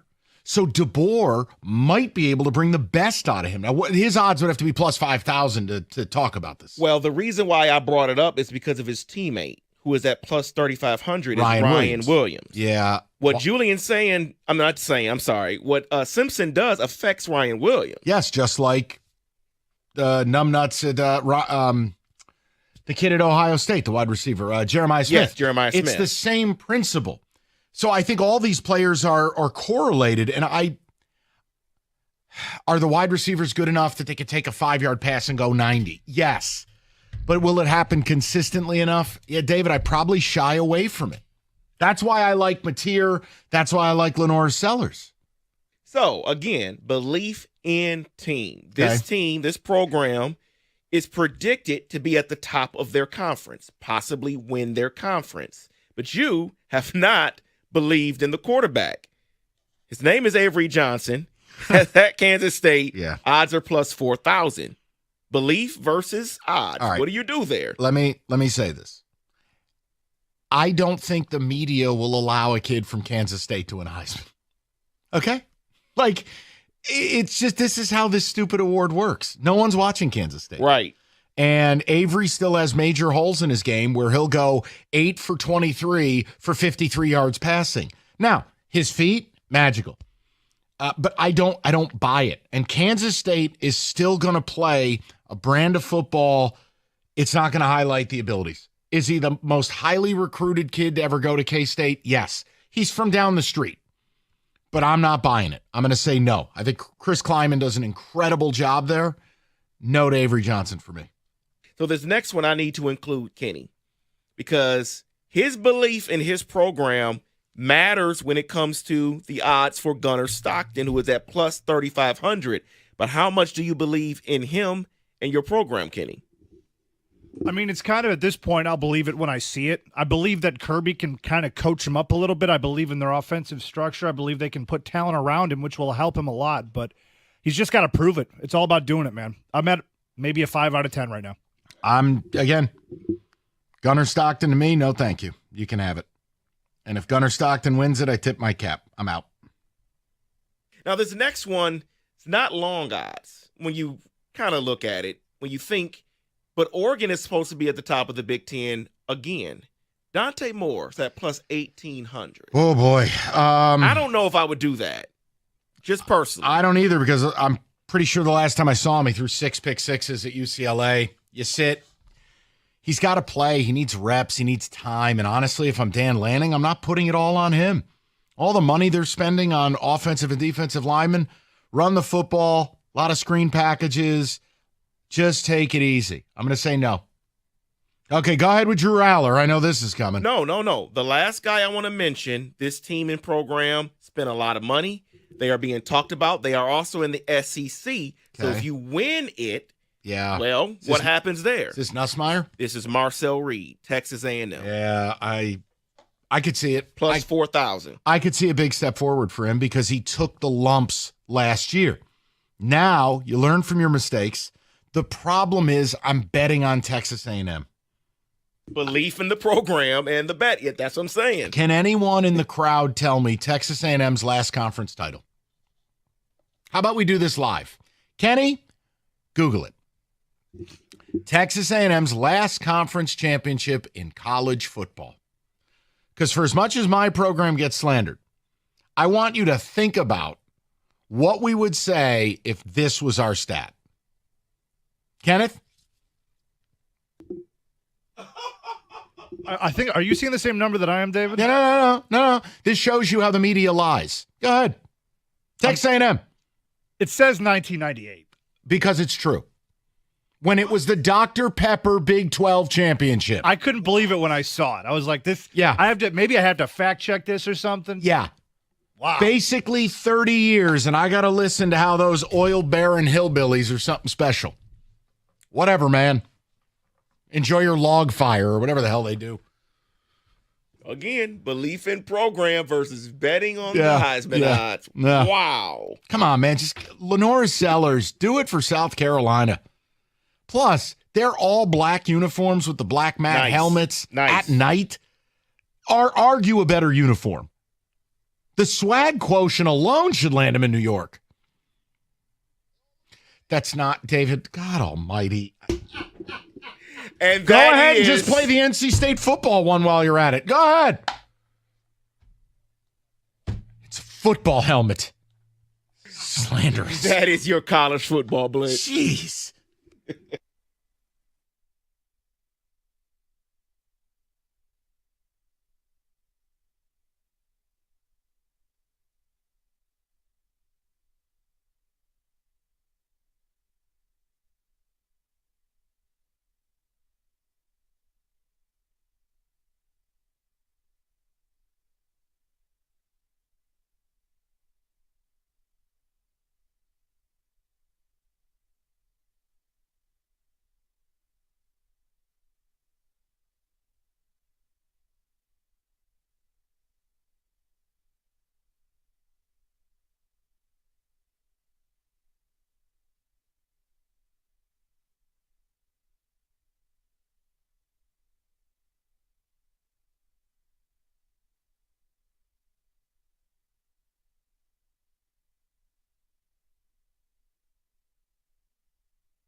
cost of just watching sports. I have to have X amount of streaming services. I have to have this package. I have to pay for this. I have to do that. Okay. The NFL, it's getting worse because now what they're doing is they're taking more and more games out of the 1 and 4 p.m. window on Sunday, and they're making them standalones. Standalones, you have to pay for. And I'm telling you what's coming. You're going to see YouTube or Amazon or Netflix. You're going to see them make a run at the Sunday games, and they're going to rip the games away from either Fox or CBS. And if you don't believe me, just go look at the financials of these companies. Legacy Media has a tenth of the financial wherewithal of the new wave powerhouses like Netflix and Amazon Prime. All right. The cost of watching games at home, that's one. Two, the cost of going to games. Now, teams have businesses to operate. There is no issue with that. However, whether it's the Lions, whose ticket prices basically have just gone through the roof in a 2-year span, mind you, without winning a Super Bowl or even getting there, but the average guy can't afford to go to a Lions game.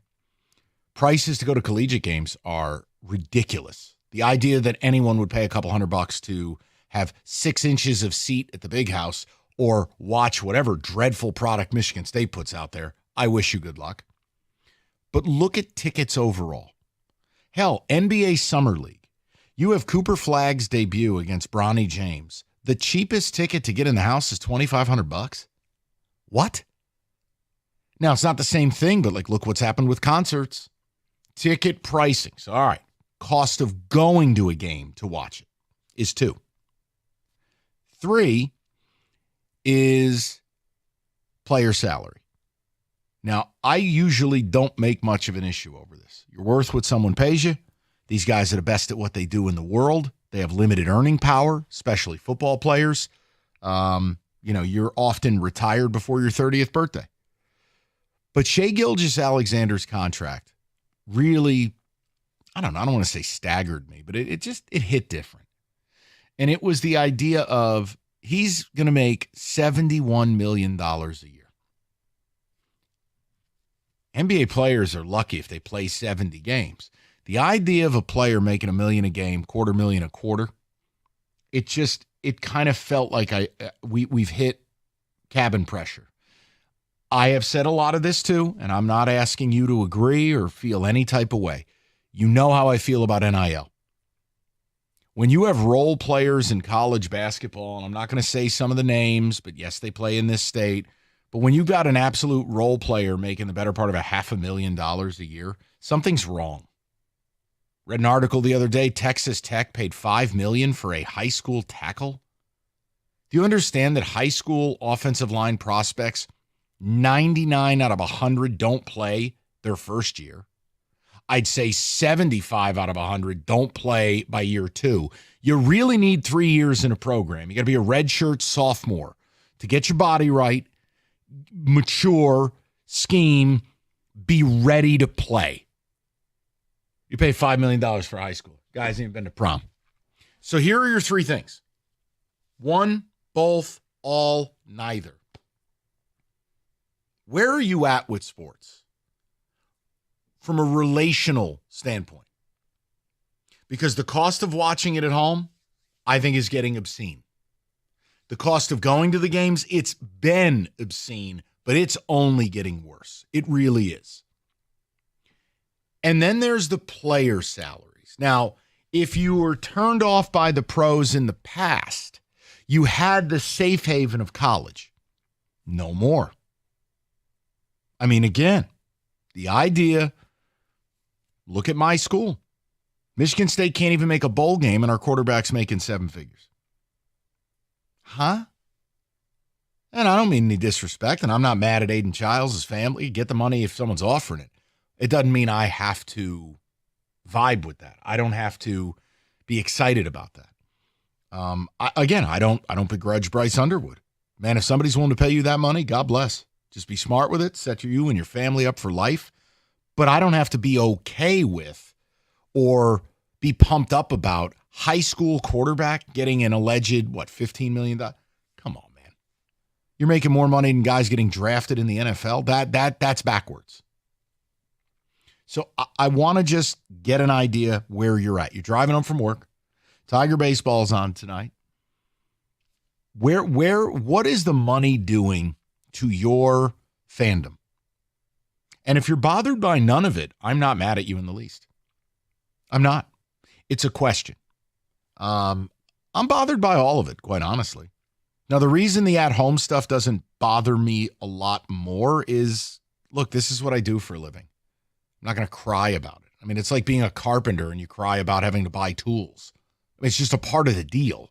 I'm a painter. I need paintbrushes and rollers. You get my point. But I understand for the average guy, this isn't your job. You don't want watching sports to be a job. You bust your ass at a job you likely hate. You got to take care of your family. You got limited time. You want to pop the TV on, watch sports, and not get bled dry. Totally get that. The going to games thing bothers me, even though I don't like going to games, if that makes any sense to you. Because it's so over the top, I don't even understand how you have fun anymore. How is it fun to take a family of four to a Lions game and you're going to be $1,000 deep? That's not fun. Like I kind of view it like it's the Disney-ization of sports. Like Disney was this American ideal that you would take your family to Disney. Now you need a home equity line of credit to take a family of four to Disney. I've never been to Disney. I mean, we did not have, there was no amount of affordability. We were never going to afford Disney. My point is now, I don't know how anyone's doing it. They're blowing $20,000 to go to Disney. The point is, okay, going to games. The NIL and then pro player salaries, it's starting to bother me. And that's a weird thing for me because I'm very pro player. And I don't like defending owners. I don't like siding with owners. But when you see, great example. I mean, Patrick Mahomes is one of, if not the best quarterback I've ever watched. But $500 million? And then look what's happening today, by the way. I'm not leading the charge on this, nor am I in a position to do so. But like pictures of him being out of shape have surfaced. And it's like, ultimately, if he plays well, who cares? But I kind of get some of the reaction. Like, dude, you're getting paid $500 million. Your body's your business. You shouldn't look like Al Bundy.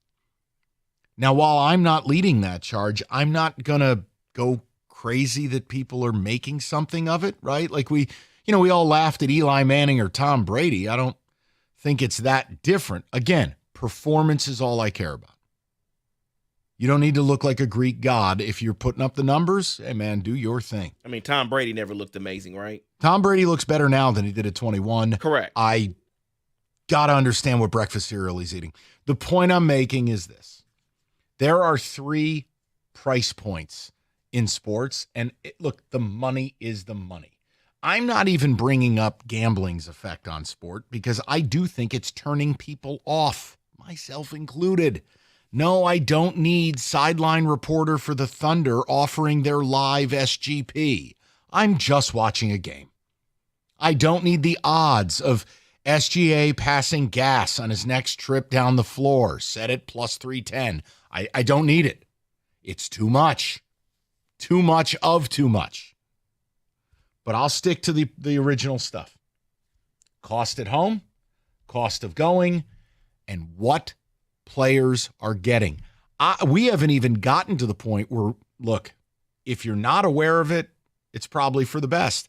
But what the Lakers just did, what the Giants just did, what teams are doing where they're selling out to private equity and selling slices of the team to private equity. And the valuations, you're going, let me get this straight. Team X is valuated at $9 billion, but you want public money to redo your stadium? Wait a second. I mean, you're looking in the NHL right now, no slander, But the idea that any hockey team is worth $1 billion is laughable. Newsflash. About 14 of them are valued at $1 billion or more. The Red Wings are about 2.5. They come in about number 7 or 8. That's an absurdity. No slander, no disrespect. So, does one of these bug you? Multiple, all, or is it none? You just say, la, la, la. There's nothing I can do about it. 248-539-9797. We'll get some of your phone calls. David, it's your topic. I'd like to hear from you on it as well, and Kenny too, because I think there's something for everybody in this. All right, paying noticeably higher energy bills in the summer. Keep your home cool. It's an absolute annoyance. 2 areas of your home that are costing you the most money. Your roof, if it's not ventilated right. Your windows are old, not sealing, and are just pieces of junk. How can we get to the bottom of this? Victor's Home Solutions. Simple, 21-point roof and window inspection. And before you start to snicker, there's no hassle. There's no runaround. They're going to lay out the facts. And honestly, if they find anything that needs attention, it's usually an inexpensive repair.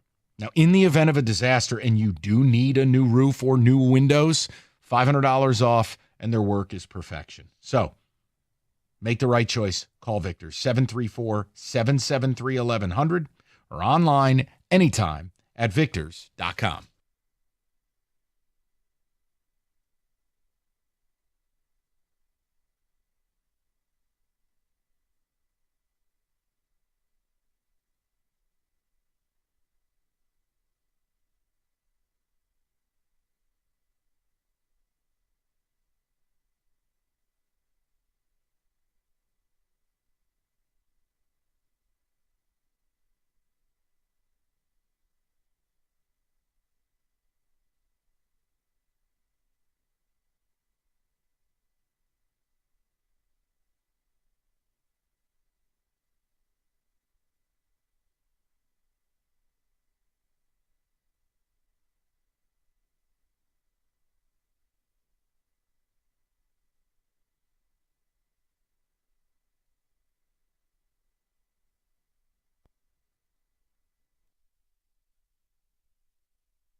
One piece of slander before we get to David, some ticket texts, and your phone calls. Did you see at Big 12 Media Days, Scott Frost? Oh, boy.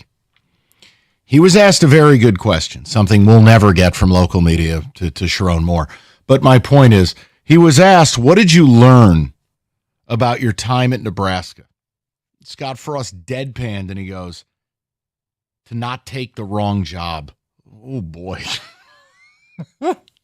Oh, man. How do you really feel? Okay, then.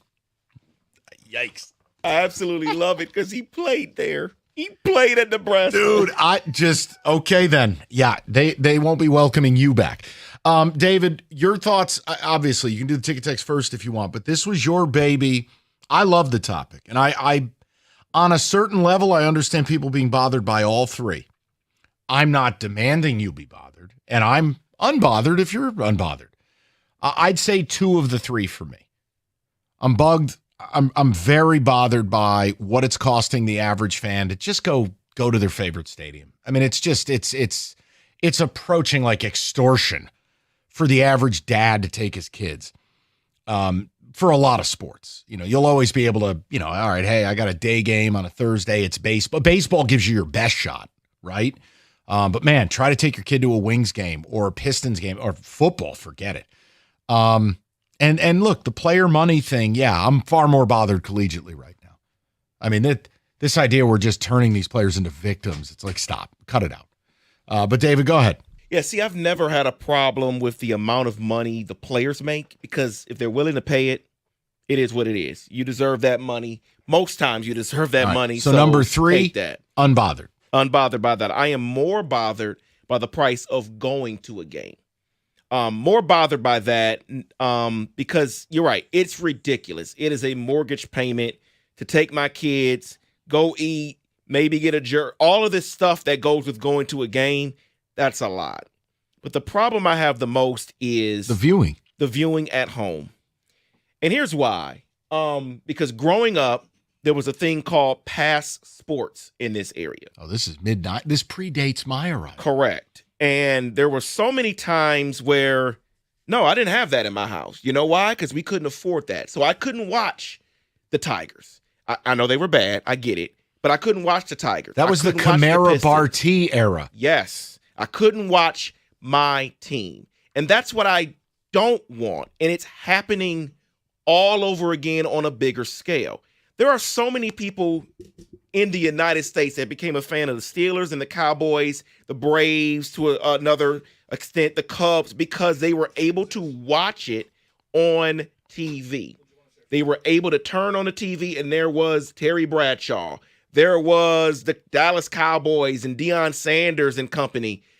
Now we can't do that. What makes me, and it scares me because I know it's happening soon, is that very soon there'll be a Stanley Cup final, there'll be a World Series, there'll be a Super Bowl pay-per-view on Amazon or something like that, and you will not be able to watch your team. I think a game that should be accessible to everyone. I could see a standalone Super Bowl, almost pay-per-view, like a boxing match. Yep. Yeah, I could see it. And honestly, like, truthfully, I think it feels like an invasion of our privacy. Because now, see, this is why I always laughed at the people who are like, "I'm cutting the cord." No, you're not. Well, you think the network's going to let you get away with that? You think they're not going to catch up? So all that cutting the cord did was now it's more fragmented, it's more expensive, and now you could have cut the cord. You're spending more than if you had just stayed with cable. Yep. Yes, Kenneth. How long until we see a Super Bowl on Netflix? Live streaming on Netflix. 5 years. Live streaming on Prime. I don't even think it's that long. You know what, Kenny? The second that deal is up. Well, I have to check on when that is up. Yeah, whenever that deal is up, I feel like that's the next step. Your point is absolutely I'm not arguing. Yes. Well, I'll tell you when the deal's up because I saw something about the NFL yesterday.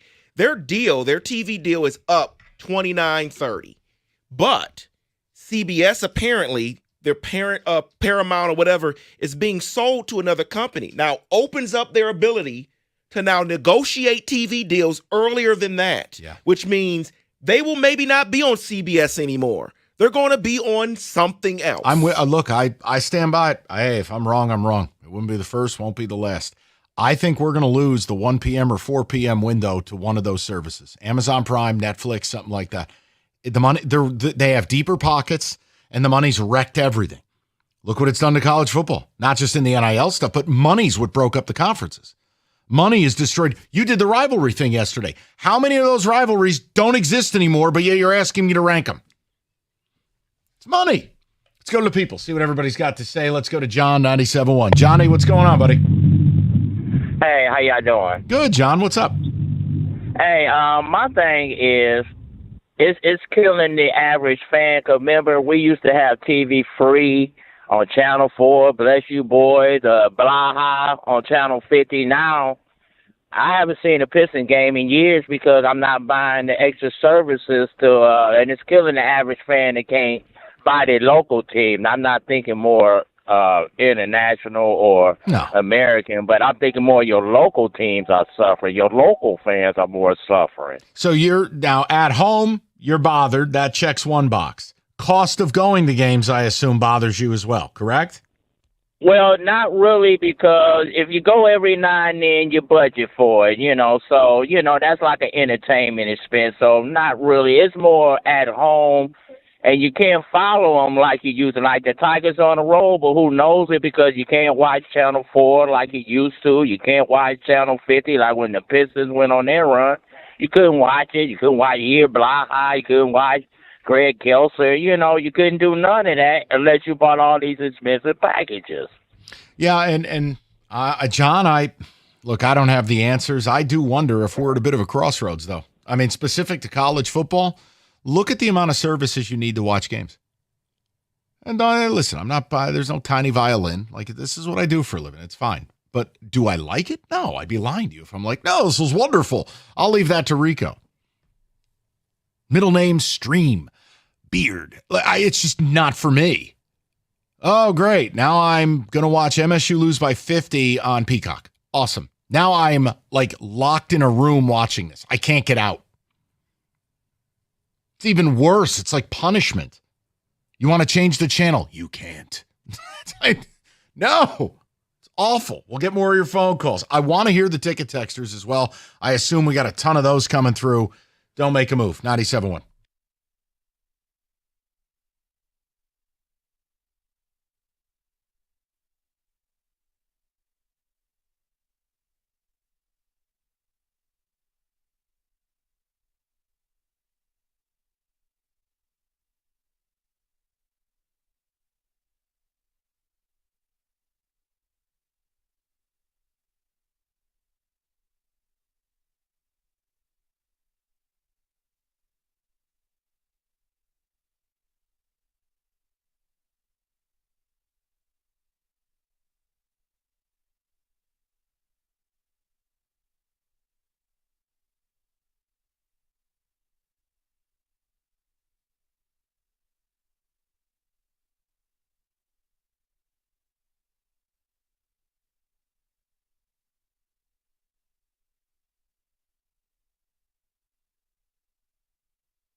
David, a couple ticket texts. We'll go right to the phones. It is the crossroads of sports. The cost of watching games, it's through the roof. We've given you some of the numbers. The cost of going to games, self-explanatory. We've lost cabin pressure post-COVID. Then there's this new angle. NIL is not only here to stay, but getting more egregious, but also professionally, where I normally don't care much what athletes get. Holy hell. Shai Gilgeous-Alexander, $71 million per.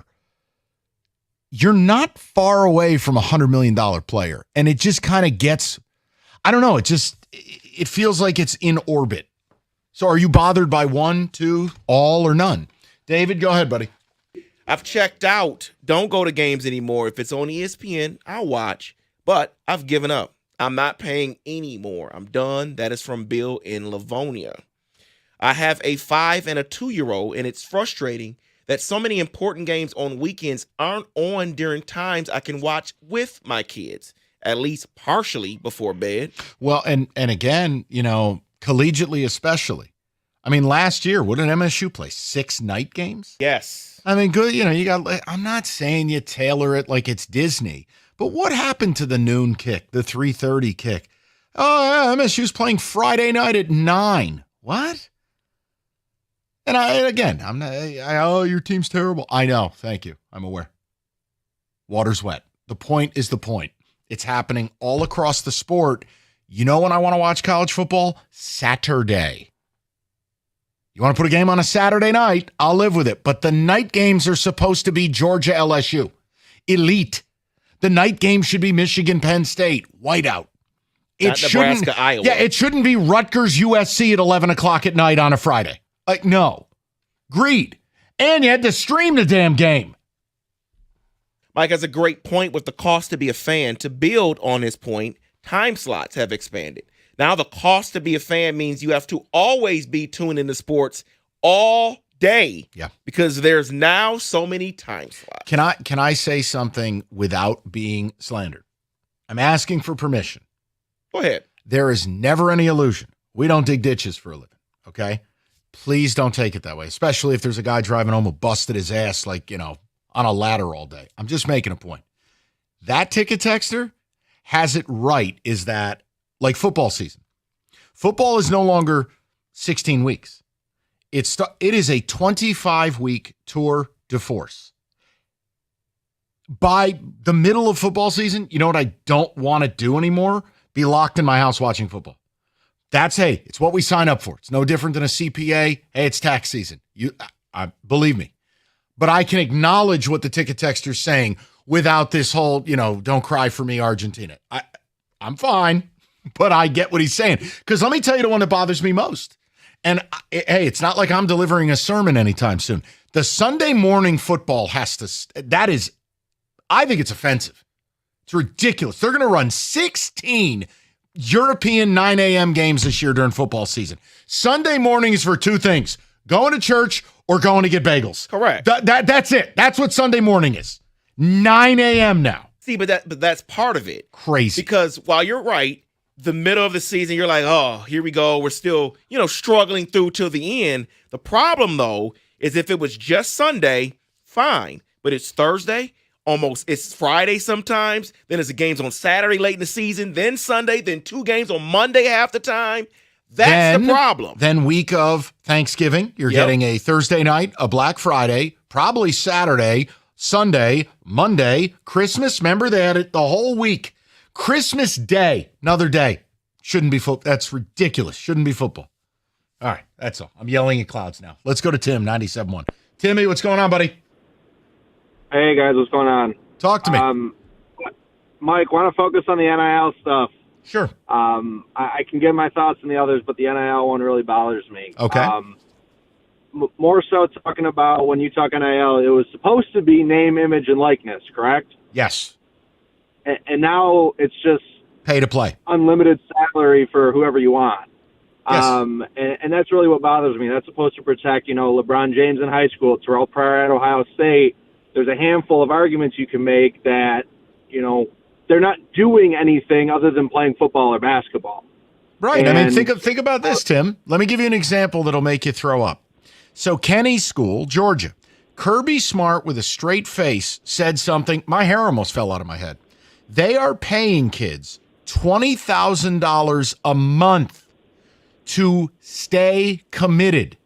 So a kid who commits and can't sign until whatever, February, that kid is getting $20,000 a month to just keep his word. What? Yeah. Let's also talk about what it's doing to the kids. These are future members of society or current members of society, and you're teaching them to sell out for money. You're teaching them that it's okay not to say what you're committed to and that you can move on and do other things where there's more money. Hey, come play football. Let's play a game, Mike. Ashton Genty went in the draft. Let's say he was a freshman last year at Boise State. He's not playing there anymore. No. Who's he playing for tomorrow, and how much money did he get to sell out in front of his teammates and his coaches? Yeah, and Tim, I think the other thing is, look, if a player attains a certain level of greatness, I do lean towards David that, look, if you've been through the wars and it's your last year in school and you want to cash in and go try to win a national championship, I can work my way there. 100%. But You're right, because here's what it's creating. It's creating a real society, a generation of player that can't handle adversity. The first time something goes wrong, transfer. First time you don't get UCLA the... now, Mike. What's up? He's playing at UCLA now. Playing at UCLA. Well, forgive me, I'm not picking up what you're laying down here. Who? Nico. Oh, yeah. Oh, wonderful point. Yeah, and again, Tim, he renegotiated his deal twice and tried it a third time in the same offseason. No, you gave your word. You got paid. Look, this happened with Keon Coleman at State. It happened with Derek Harmon. They gave Derek Harmon his money. And then Oregon said, well, we don't care. We'll double it. And Derek Harmon had a sick mom. What am I going to say? But the whole point is, when you're playing at a school, the first time something goes wrong, you don't bail. That's the opposite of what sports teaches us. That's the opposite of a brotherhood. That's the opposite of your coming of age story. You can't bail in life when bleep gets hard. That's the part that turns me off. It's not necessarily like players and their families getting money. It's how it's happening. And that there's no guardrails. And that there's just no accountability. Oh, you didn't get 20 touches this week. Wow. What are you going to do? Leave? We still won the game. Like, what the hell? So, yeah, I'm with him on a lot of that, David. But when a player earns the right, like, look, Ashton Genty, if he wanted to leave Boise, he could have. Boise created a specific fundraising mechanism. I don't know if it was called the Bronco Club or whatever it was. They put like all the resources in it to keep him for the 1 year. But again, that's a kid who valued where he was at, who believed in him, who recruited him out of Florida and gave him a chance when nobody else did. And he actually has some integrity about him. And he still made money. See, but the problem is it creates things. I mean, I don't know if you've seen this Ace Bailey story for the Utah Jazz. What now? Well, Ace Bailey. I'm tired of Ace Bailey, and he hasn't taken his first shot. He got drafted by the Utah Jazz. Didn't really want to go there. Well, apparently, did he really want to go to Rutgers? Probably not. Because you got paid. Well, apparently he was it seems like his team was trying to get his agent's son to be one of the coaches for Summer League. Oh. The NBA had a question about it, and now he's no longer going to be that guest coach. Oh my! And it's like some of this NIL has created. I want this, and it's hold on. This is the NBA. You know what kills me about all of it too is there's no standard for being an agent in the NIL space. I mean, a lot of these dudes are street hustlers. Do you know the rate that some of these guys are charging? Some of the people I've talked to. Do you know some of these kids are getting taken to the cleaners for 25, 30%? I mean, the mob offers a better rate. That's crazy. Like in Hollywood, your agent might get 1%. Just as a comparison. You imagine taxes plus you sign a bad agent with a bad NIL. There should be a standardized fee. If you want to play in the NIL space and you want to be an agent, there is a flat fee. You got to pass this test.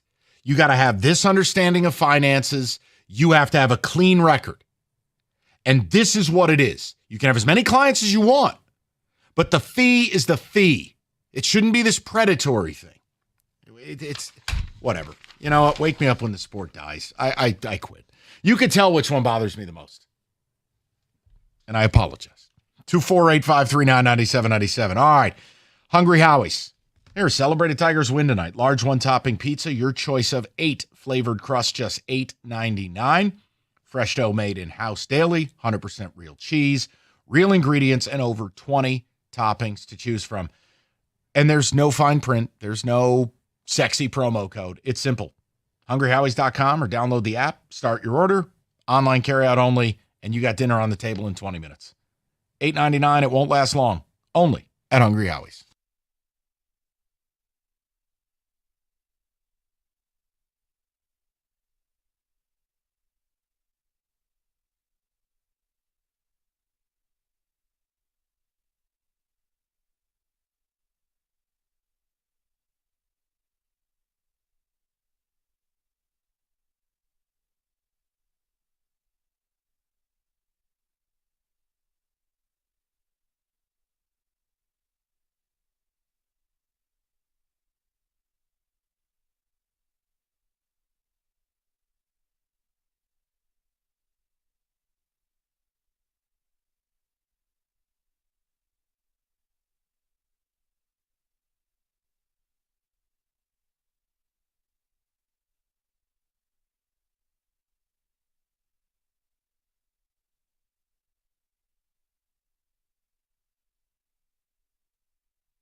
The hell is this?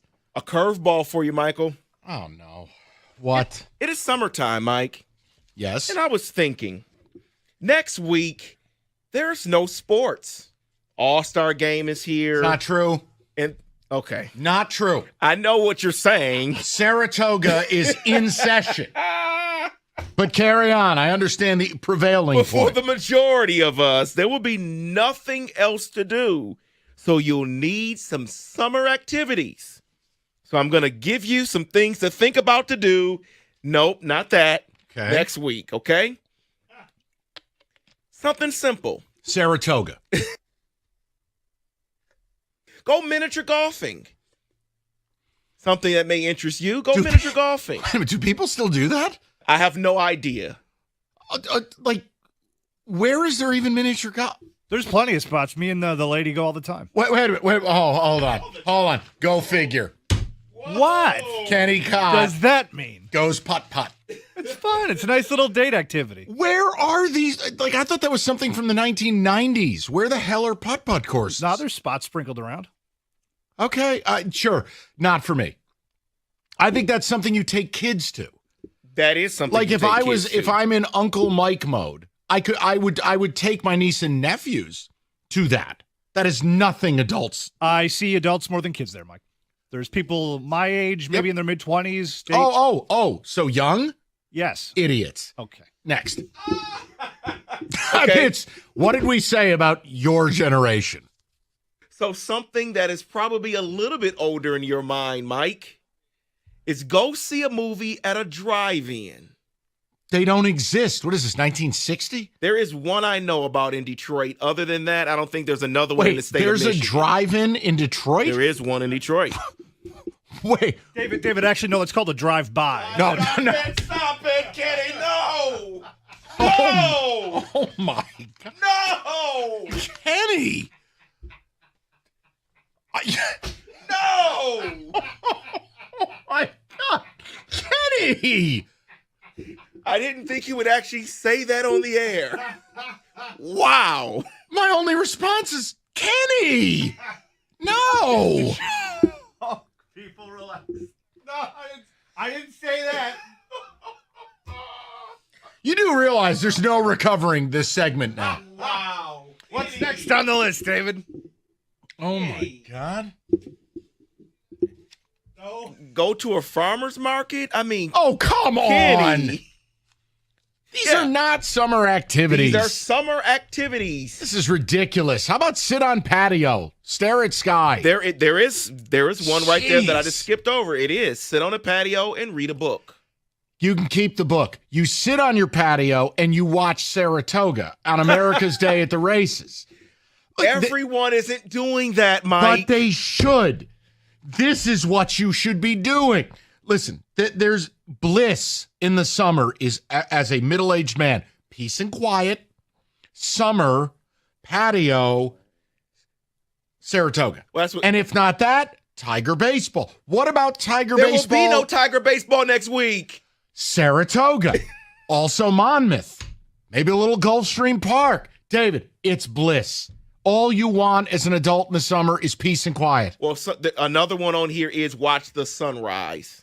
No, that means you're up at 5 a.m. No. Not even Big G watches the sunrise, and he's the earliest riser of all. I think it's psychotic behavior. I do.